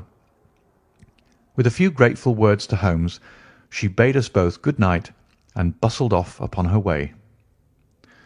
At least, said I, as we heard her quick, firm steps descending the stairs, she seems to be a young lady who's very well able to take care of herself. And she would need to be, said Holmes gravely. I am much mistaken if we do not hear from her before many days are past. It was not very long before my friend's prediction was fulfilled. A fortnight went by, during which I frequently found my thoughts turning in her direction, and wondering what strange side alley of human experience this lonely woman had strayed into. The unusual salary, the curious conditions, the light duties, all pointed to something abnormal, though whether a fad or a plot, or whether the man were a philanthropist or a villain, it was quite beyond my powers to determine. As to Holmes, I observed that he sat frequently for half an hour on end, with knitted brows and an abstracted air. But he swept the matter away with a wave of his hand when I mentioned it. "Data! Data! Data!" he cried impatiently. "I can't make bricks without clay." And yet he would always wind up by muttering that no sister of his should ever have accepted such a situation. The telegram which we eventually received came late one night, just as I was thinking of turning in, and Holmes was settling down to one of those all-night chemical researches which he frequently indulged in, when I would leave him stooping over a retort and a test tube at night, and find him in the same position when I came down to breakfast in the morning. He opened the yellow envelope, and then, glancing at the message, threw it across to me. "Just look up the trains in Bradshaw," said he, and turned back to his chemical studies. The summons was a brief and urgent one. "Please be at the Black Swan Hotel at Winchester at midday tomorrow," it said. "Do come. I am at my wits' end. Hunter." "Will you come up with me?" asked Holmes, glancing up. "I should wish to." "Just look it up, then." "There's a train at 9:30, said I, glancing over my Bradshaw. "It is due at Winchester at 11:30. "That will do very nicely. Then perhaps I had better postpone my analysis of the acetones, as we may need to be at our best in the morning." By 11 o'clock the next day we were well upon our way to the old English capital. Holmes had been buried in the morning papers all the way down, but after we had passed the Hampshire border he threw them down and began to admire the scenery. It was an ideal spring day, a light blue sky, flecked with little fleecy white clouds drifting across from west to east. The sun was shining very brightly, and yet there was an exhilarating nip in the air which set an edge to a man's energy. All over the countryside, away to the rolling hills around Aldershot, the little red and grey roofs of the farmsteadings peeped out from amid the light green of the new foliage. "Are they not fresh and beautiful?" I cried with all the enthusiasm of a man fresh from the fogs of Baker Street. But Holmes shook his head gravely. "Do you know, Watson," said he, "that it is one of the curses of a mind with a turn like mine that I must look at everything with reference to my own special subject. You look at these scattered houses, and you are impressed by their beauty. I look at them, and the only thought which comes to me is a feeling of their isolation and of the impunity with which crime may be committed there." "Good heavens!" I cried. "Who would associate crime with these dear old homesteads?" "They always fill me with a certain horror. It is my belief, Watson, founded upon my experience, that the lowest and vilest alleys in London do not present a more dreadful record of sin than does the smiling and beautiful countryside." "You horrify me." "But the reason is very obvious. The pressure of public opinion can do in the town what the law cannot accomplish. There is no lane so vile that the scream of a tortured child or the thud of a drunkard's blow does not beget sympathy and indignation among the neighbours, and then the whole machinery of justice is ever so close that a word of complaint can set it going, and there is but a step between the crime and the dock. But look at these lonely houses, each in its own fields, filled for the most part with poor ignorant folk who know little of the law. Think of the deeds of hellish cruelty, the hidden wickedness which may go on year in, year out in such places, and none the wiser. Had this lady who appeals to us for help gone to live in Winchester, I should never have had a fear for her. It is the 5 miles of country which makes the danger. Still, it is clear that she is not personally threatened." "No, if she can come to Winchester to meet us, she can get away." "Quite so. She has her freedom. What can be the matter, then? Can you suggest no explanation?" "I have devised 7 separate explanations, each of which would cover the facts as far as we know them. But which of these is correct can only be determined by the fresh information which we shall no doubt find waiting for us. Well, there is the tower of the cathedral, and we shall soon learn all that Miss Hunter has to tell. The Black Swan is an inn of repute in the High Street, at no distance from the station, and there we found the young lady waiting for us. She had engaged a sitting-room, and our lunch awaited us upon the table. "I am so delighted that you have come," she said earnestly. "It is so very kind of you both. But indeed, I do not know what I should do. Your advice will be altogether invaluable to me." "Pray tell us what has happened to you." "I will do so, and I must be quick, for I have promised Mr. Rucastle to be back before 3. I got his leave to come into town this morning, though he little knew for what purpose." "Let us have everything in its due order." Holmes thrust his long, thin legs out towards the fire and composed himself to listen. "In the first place, I may say that I have met, on the whole, with no actual ill treatment from Mr. and Mrs. Rucastle. It is only fair to them to say that, but I cannot understand them, and I am not easy in my mind about them." "What can you not understand?" "Their reasons for their conduct. But you shall have it all just as it occurred. When I came down, Mr. Rucastle met me here and drove me in his dog-cart to the Copper Beeches. It is, as he said, beautifully situated, but it is not beautiful in itself, for it is a large square block of a house, whitewashed, but all stained and streaked with damp and bad weather. There are grounds round it, woods on 3 sides, and on the 4th a field which slopes down to the Southampton High Road, which curves past about 100 yards from the front door. This ground in front belongs to the house, but the woods all round are part of Lord Southerton's preserves. A clump of copper beeches immediately in front of the hall door has given its name to the place. I was driven over by my employer, who was as amiable as ever, and was introduced by him that evening to his wife and the child. There was no truth, Mr. Holmes, in the conjecture which seemed to us to be probable in your rooms at Baker Street. Mrs. Rucastle is not mad. I found her to be a silent, pale-faced woman, much younger than her husband, not more than 30, I should think, while he can hardly be less than 45. From their conversation I have gathered that they have been married about 7 years, that he was a widower, and that his only child, by the first wife, was the daughter who has gone to Philadelphia. Mr. Rucastle told me in private that the reason why she had left them was that she had an unreasoning aversion to her stepmother. As the daughter could not have been less than 20, I can quite imagine that her position must have been uncomfortable with her father's young wife. Mrs. Rucastle seemed to me to be colourless in mind as well as in feature. She impressed me neither favourably nor the reverse. She was a nonentity. It was easy to see that she was passionately devoted both to her husband and to her little son. Her light grey eyes wandered continually from one to the other, noting every little want and forestalling it, if possible.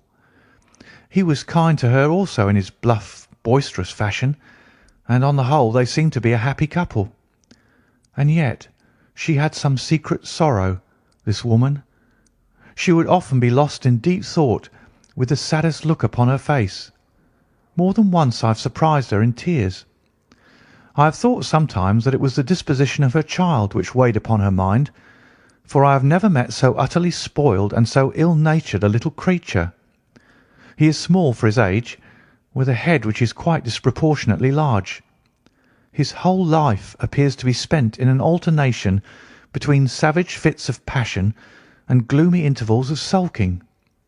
Giving pain to any creature weaker than himself seems to be his one idea of amusement, and he shows quite remarkable talent in planning the capture of mice, little birds, and insects. But I would rather not talk about the creature, Mr. Holmes, and indeed he has little to do with my story." "I am glad of all details," remarked my friend, "whether they seem to you to be relevant or not." "I shall try not to miss anything of importance. The one unpleasant thing about the house, which struck me at once, was the appearance and conduct of the servants. There are only 2, a man and his wife. Toller, for that is his name, is a rough, uncouth man with grizzled hair and whiskers, and a perpetual smell of drink. Twice since I have been with them he has been quite drunk, and yet Mr. Rucastle seemed to take no notice of it.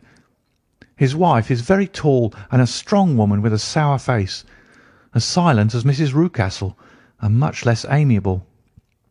They are a most unpleasant couple, but fortunately I spend most of my time in the nursery and my own room, which are next to each other in one corner of the building. For 2 days after my arrival at the Copper Beeches, my life was very quiet. On the third, Mrs. Rucastle came down just after breakfast and whispered something to her husband.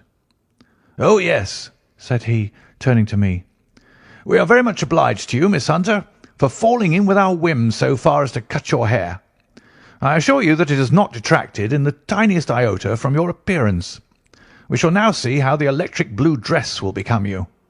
You will find it laid out upon the bed in your room, and if you would be so good as to put it on, we should both be extremely obliged."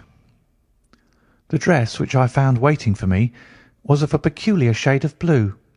It was of excellent material, a sort of beige, but it bore unmistakable signs of having been worn before.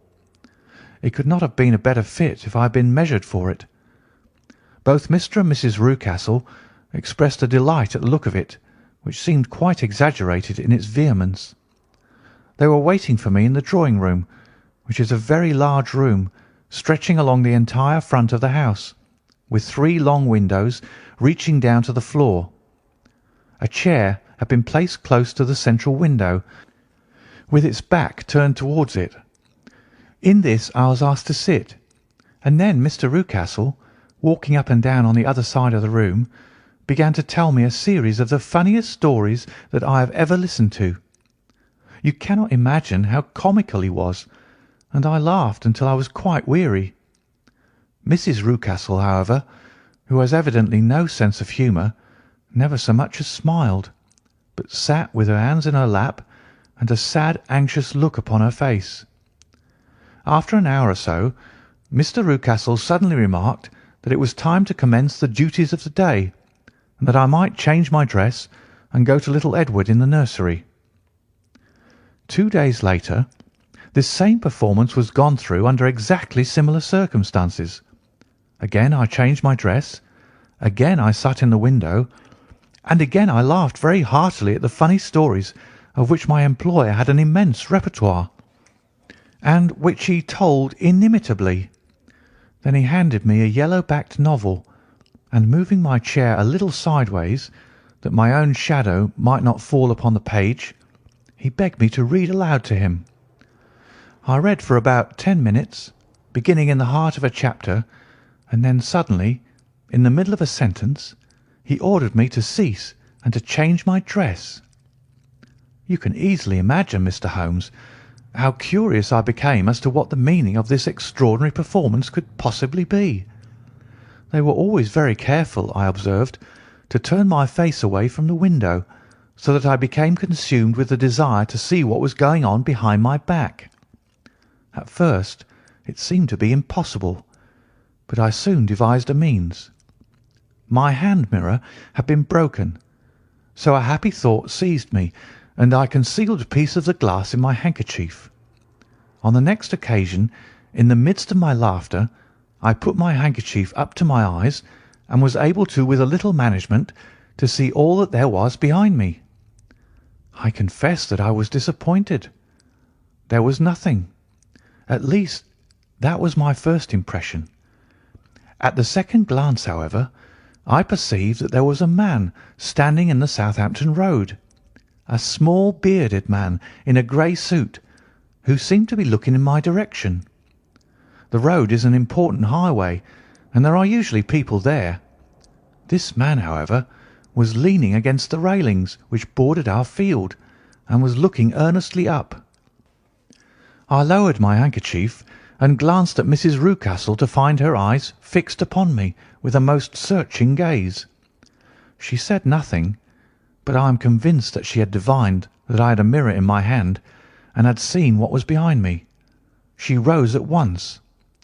"Jeffro," said she, There is an impertinent fellow upon the road there who stares up at Miss Hunter." "No friend of yours, Miss Hunter?" he asked. "No, I know no one in these parts." "Dear me, how very impertinent! Kindly turn round and motion to him to go away." "Surely it would be better to take no notice." "No, no, we should have him loitering here always. Kindly turn round and wave him away like that." I did as I was told, and at the same instant Mrs. Rucastle drew down the blind. That was a week ago, and from that time I have not sat again in the window, nor have I worn the blue dress, nor seen the man in the road. "Pray continue," said Holmes. "Your narrative promises to be a most interesting one."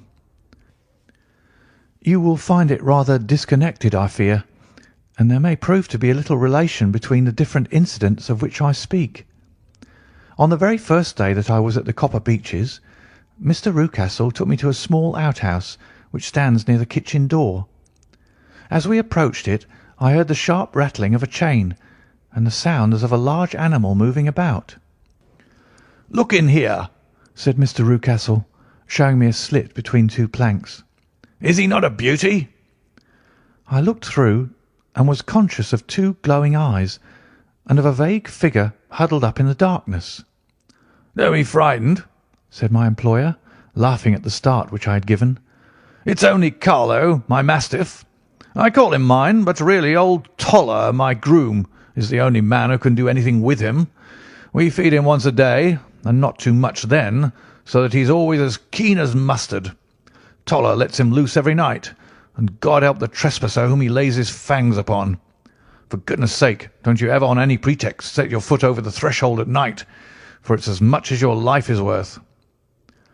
The warning was no idle one, for 2 nights later I happened to look out of my bedroom window about 2 o'clock in the morning.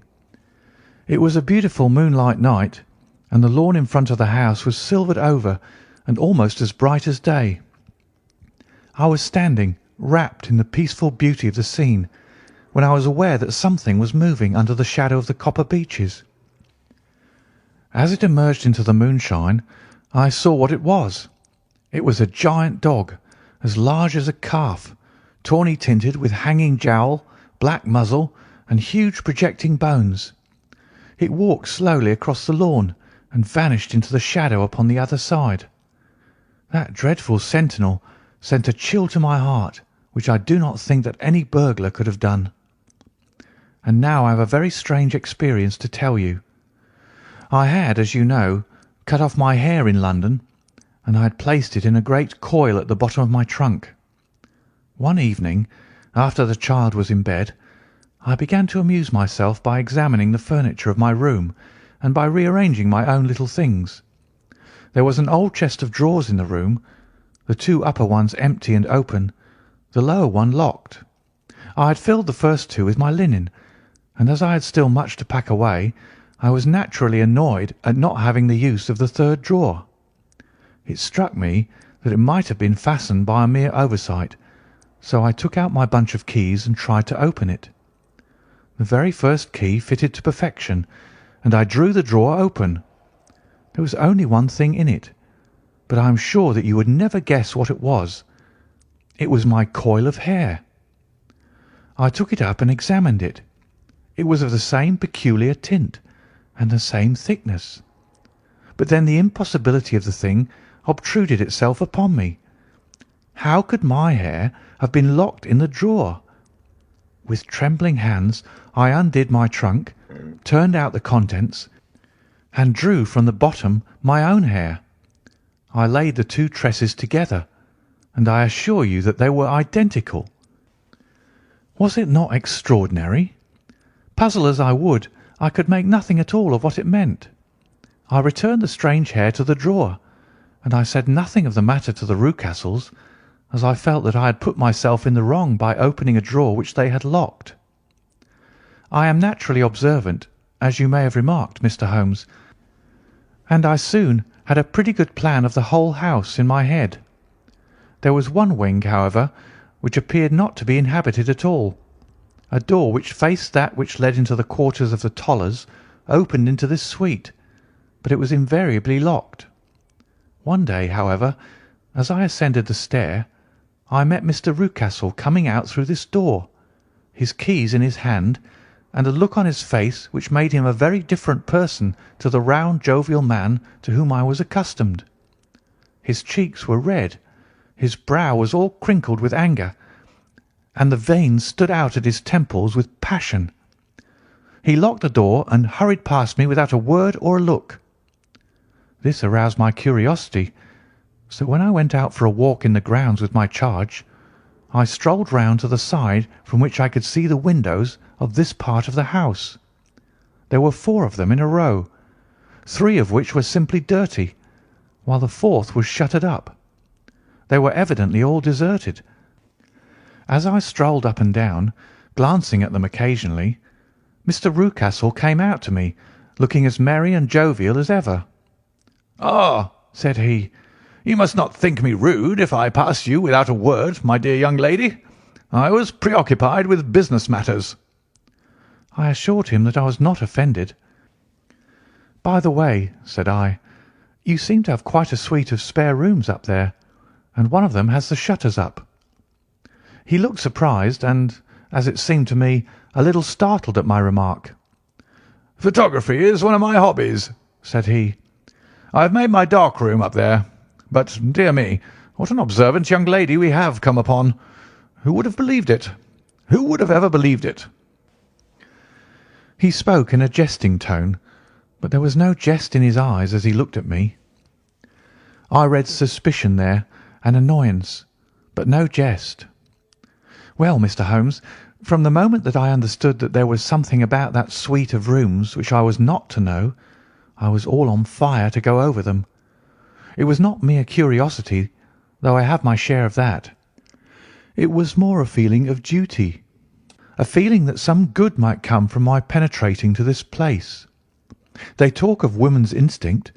Perhaps it was woman's instinct which gave me that feeling.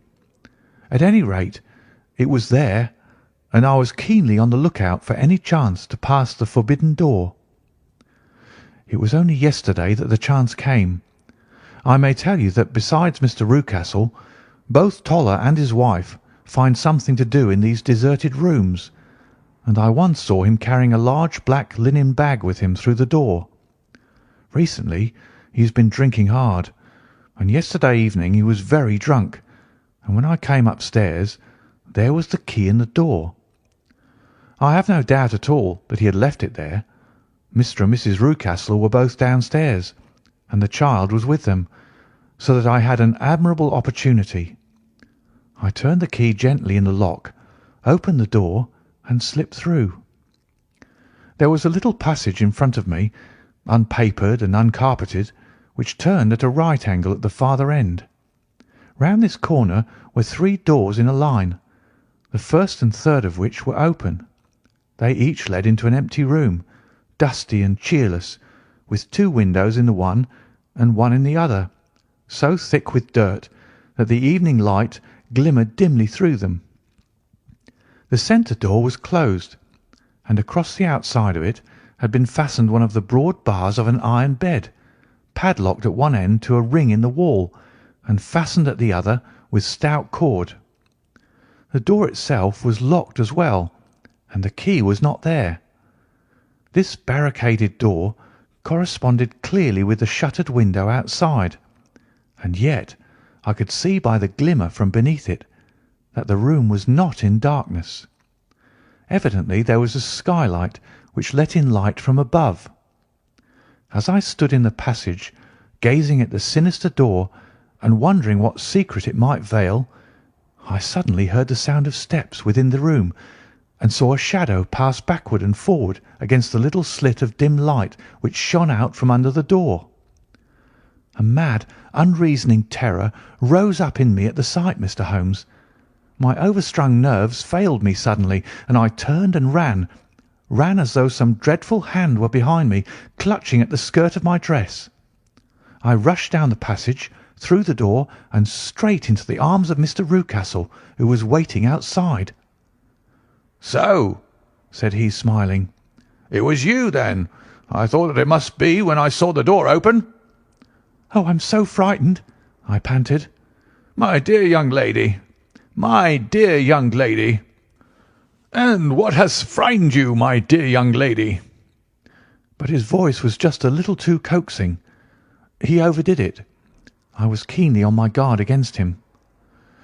"I was foolish enough to go into the empty wing," I answered, "but it is so lonely and eerie in this dim light that I was frightened and ran out again. Oh, it is so dreadfully still in there." "Only that?" said he, looking at me keenly. "Why, what did you think?" I asked. "Why, do you think that I locked the door?" "I am sure that I do not know." "It is to keep people out who have no business there, do you see?" He was still smiling in that most amiable manner. "I am sure if I had known—" "Well, then, you know now, and if you ever put your foot over that threshold again—" Here in an instant the smile hardened into a grin of rage, and he glared down at me with the face of a demon. "I'll throw you to the mastiff." I was so terrified that I do not know what I did. I suppose that I must have rushed past him into my room. I remember nothing until I found myself lying on my bed, trembling all over. Then I thought of you, Mr. Holmes. I could not live there longer without some advice. I was frightened of the house, of the man, of the woman, of the servants, even of the child. They were all horrible to me. If I could only bring you down, all would be well. Of course, I might have fled from the house, but my curiosity was almost as strong as my fears. My mind was soon made up. I would send you a wire. I put on my hat and cloak, went down to the office, which is about half a mile from the house, and then returned, feeling very much easier.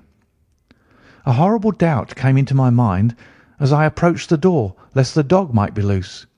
But I remembered that Toller had drunk himself into a state of insensibility that evening, and I knew that he was the only one in the household who had any influence with the savage creature, or who would venture to set him free. I slipped in safety, and lay awake half the night in my joy at the thought of seeing you. I had no difficulty in getting leave to come into Winchester this morning, but I must be back before 3 o'clock, for Mr. and Mrs. Rucastle are going on a visit, and will be away all the evening, so that I must look after the child. Now, I have told you all my adventures, Mr. Holmes, and I should be very glad if you could tell me what it all means, and above all, what I should do." Holmes and I had listened spellbound to this extraordinary story. My friend rose now and paced up and down the room, his hands in his pockets and an expression of the most profound gravity upon his face. "Is Toller still drunk?" he asked. "Yes. I heard his wife tell Mrs. Rucastle that she could do nothing with him." "That is well. And the Rucastles go out tonight?" "Yes." "Is there a cellar with a good strong lock?" "Yes, the wine cellar." "You seem to me to have acted all through this matter like a very brave and sensible girl, Miss Hunter. Do you think that you could perform one more feat? I should not ask it of you if I did not think you quite an exceptional woman." "I will try. What is it?" "We shall be at the Copper Beeches by 7 o'clock, my friend and I. The Rucastles will be gone by that time, and Toller will, we hope, be incapable. There only remains Mrs. Toller, who might give the alarm. If you could send her into the cellar on some errand, and then turn the key upon her, you would facilitate matters immensely." "I will do it." "Excellent. We shall then look thoroughly into the affair. Of course, there is only one feasible explanation. You have been brought there to personate someone, and the real person is imprisoned in this chamber. That is obvious.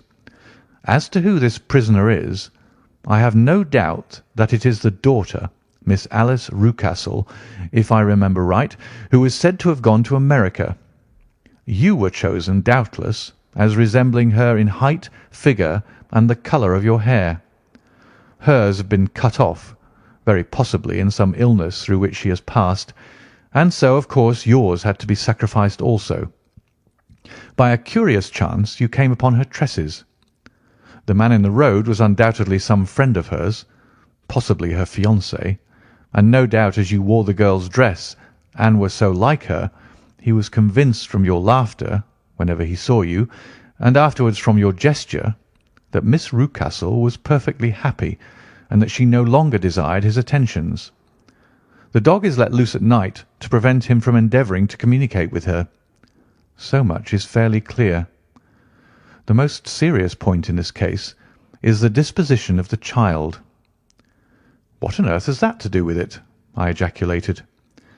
"My dear Watson, you as a medical man are continually gaining light as to the tendencies of a child by the study of the parents. Don't you see that the converse is equally valid? I have frequently gained my first real insight into the character of parents by studying their children. This child's disposition is abnormally cruel, merely for cruelty's sake, and whether he derives this from his smiling father, as I should suspect, or from his mother, it bodes evil for the poor girl who is in their power." "I am sure that you are right, Mr. Holmes," cried our client. "A thousand things come back to me which make me certain that you have hit it. Oh, let us lose not an instant in bringing help to this poor creature." "We must be circumspect, for we are dealing with a very cunning man. We can do nothing until 7 o'clock. At that hour we shall be with you, and it will not be long before we solve the mystery." We were as good as our word, for it was just 7 when we reached the Copper Beeches, having put up our trap at a wayside public house. The group of trees, with their dark leaves shining like burnished metal in the light of the setting sun, were sufficient to mark the house, even had Miss Hunter not been standing smiling on the doorstep. "Have you managed it?" asked Holmes. A loud thudding noise came from somewhere downstairs. "That is Mrs. Toller in the cellar," said she. "Her husband lies snoring on the kitchen rug. Here are his keys, which are the duplicates of Mr. Rucastle's." "You have done well indeed," cried Holmes with enthusiasm. "Now lead the way, and we shall soon see the end of this black business." We passed up the stair, unlocked the door, followed on down a passage, and found ourselves in front of the barricade which Miss Hunter had described. Holmes cut the cord and removed the transverse bar. Then he tried the various keys in the lock, but without success. No sound came from within, and at the silence Holmes' face clouded over. "I trust that we are not too late," said he. "I think, Miss Hunter, that we had better go in without you. Now, Watson, put your shoulder to it, and we shall see whether we cannot make our way in." It was an old rickety door, and gave at once before our united strength. Together we rushed into the room. It was empty. There was no furniture save a little pallet bed, a small table, and a basketful of linen. The skylight above was open, and the prisoner gone. "There has been some villainy here," said Holmes. "This beauty has guessed Miss Hunter's intentions and has carried his victim off." "But how?" "Through the skylight. We shall soon see how he managed it. He swung himself up onto the roof. Ah, yes," he cried.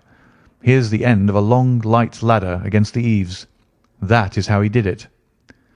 "But it is impossible," said Miss Hunter. "The ladder was not there when the Rucastles went away." "He has come back and done it.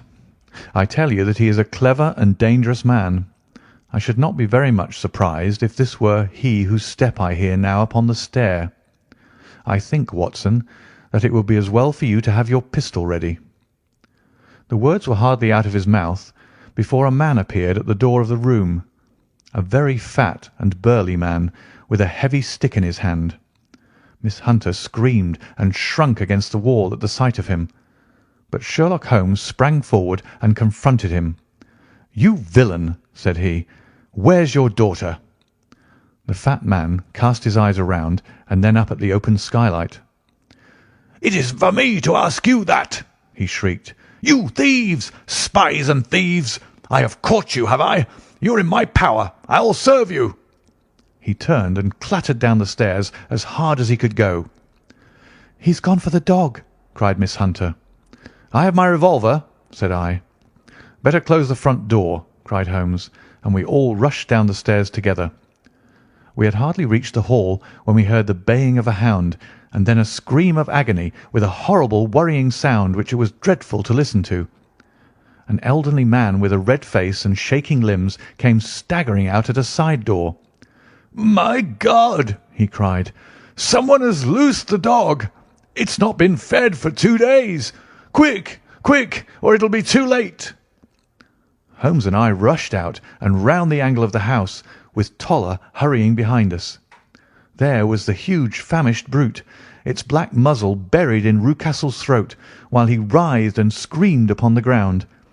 Running up, I blew its brains out, and it fell over with its keen white teeth still meeting in the great creases of his neck.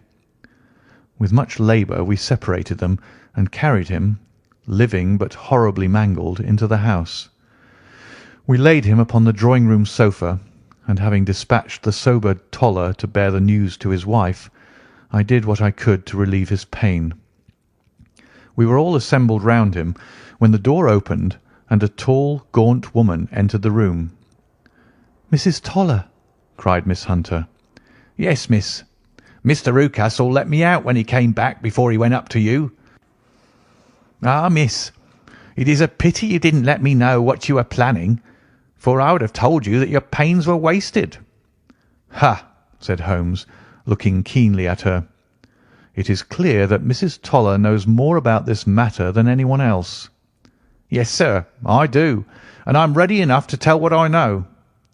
"Then pray sit down and let us hear it, for there are several points on which I must confess that I am still in the dark." "I will soon make it clear to you," said she, "and I'd have done so before now if I could have got out from my cellar. If there's police court business over this, you'll remember that I was the one that stood your friend, and that I was Miss Alice's friend too. She was never happy at home, Miss Alice wasn't, from the time that her father married again.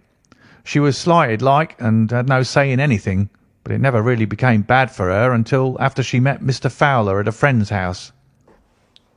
As well as I could learn, Miss Alice had rights of her own by will, but she was so quiet and patient, she was, that she never said a word about them, but just left everything in Mr. Rucastle's hands. He knew he was safe with her, but when there was a chance of a husband coming forward who would ask for all that the law would give him, then her father thought it time to put a stop on it. He wanted her to sign a paper so that whether she married or not, he could use her money. When she wouldn't do it, he kept on worrying her until she got brain fever, and for 6 weeks was at death's door. Then she got better at last, all worn to a shadow, and with her beautiful hair cut off, but that didn't make no change in her young man, and he stuck to her as true as a man could be." "Ah," said Holmes, "I think that what you have been good enough to tell us makes the matter fairly clear, and that I can deduce all that remains. Mr. Rucastle, then, I presume, took to this system of imprisonment." "Yes, sir." "And brought Miss Hunter down from London in order to get rid of the disagreeable persistence of Mr. Fowler." "That was it, sir." "But Mr. Fowler, being a persevering man, as a good seaman should be, blockaded the house, and having met you, succeeded by certain arguments, metallic or otherwise, in convincing you that your interests were the same as his." "Mr. Fowler was a very kind-spoken, free-handed gentleman," said Mrs. Toller serenely. "And in this way he managed that your good man should have no want of drink, and that a ladder should be ready at the moment when your master had gone out." "You have it, sir, just as it happened." "I am sure we owe you an apology, Mrs. Toller," said Holmes, "for you have certainly cleared up everything which puzzled us. And here comes the country surgeon and Mrs. Rucastle, so I think, Watson, that we had best escort Miss Hunter back to Winchester, as it seems to me that our locus standi now is rather a questionable one." And thus was solved the mystery of the sinister house with the copper beeches in front of the door. Mr. Rucastle survived, but was always a broken man, kept alive solely through the care of his devoted wife. They still live with their old servants, who probably know so much of Rucastle's past life that he finds it difficult to part from them. Mr. Fowler and Miss Rucastle were married by special licence in Southampton the day after their flight, and he is now the holder of a government appointment in the island of Mauritius. As to Miss Violet Hunter, my friend Holmes, rather to my disappointment, manifested no further interest in her when once she had ceased to be the centre of one of his problems, and she is now the head of a private school at Walsall, where I believe that she has met with considerable success. End of The Adventure of the Copper Beeches, and the last story in The Adventures of Sherlock Holmes by Sir Arthur Conan Doyle. Read by David Clarke. Thank you for listening.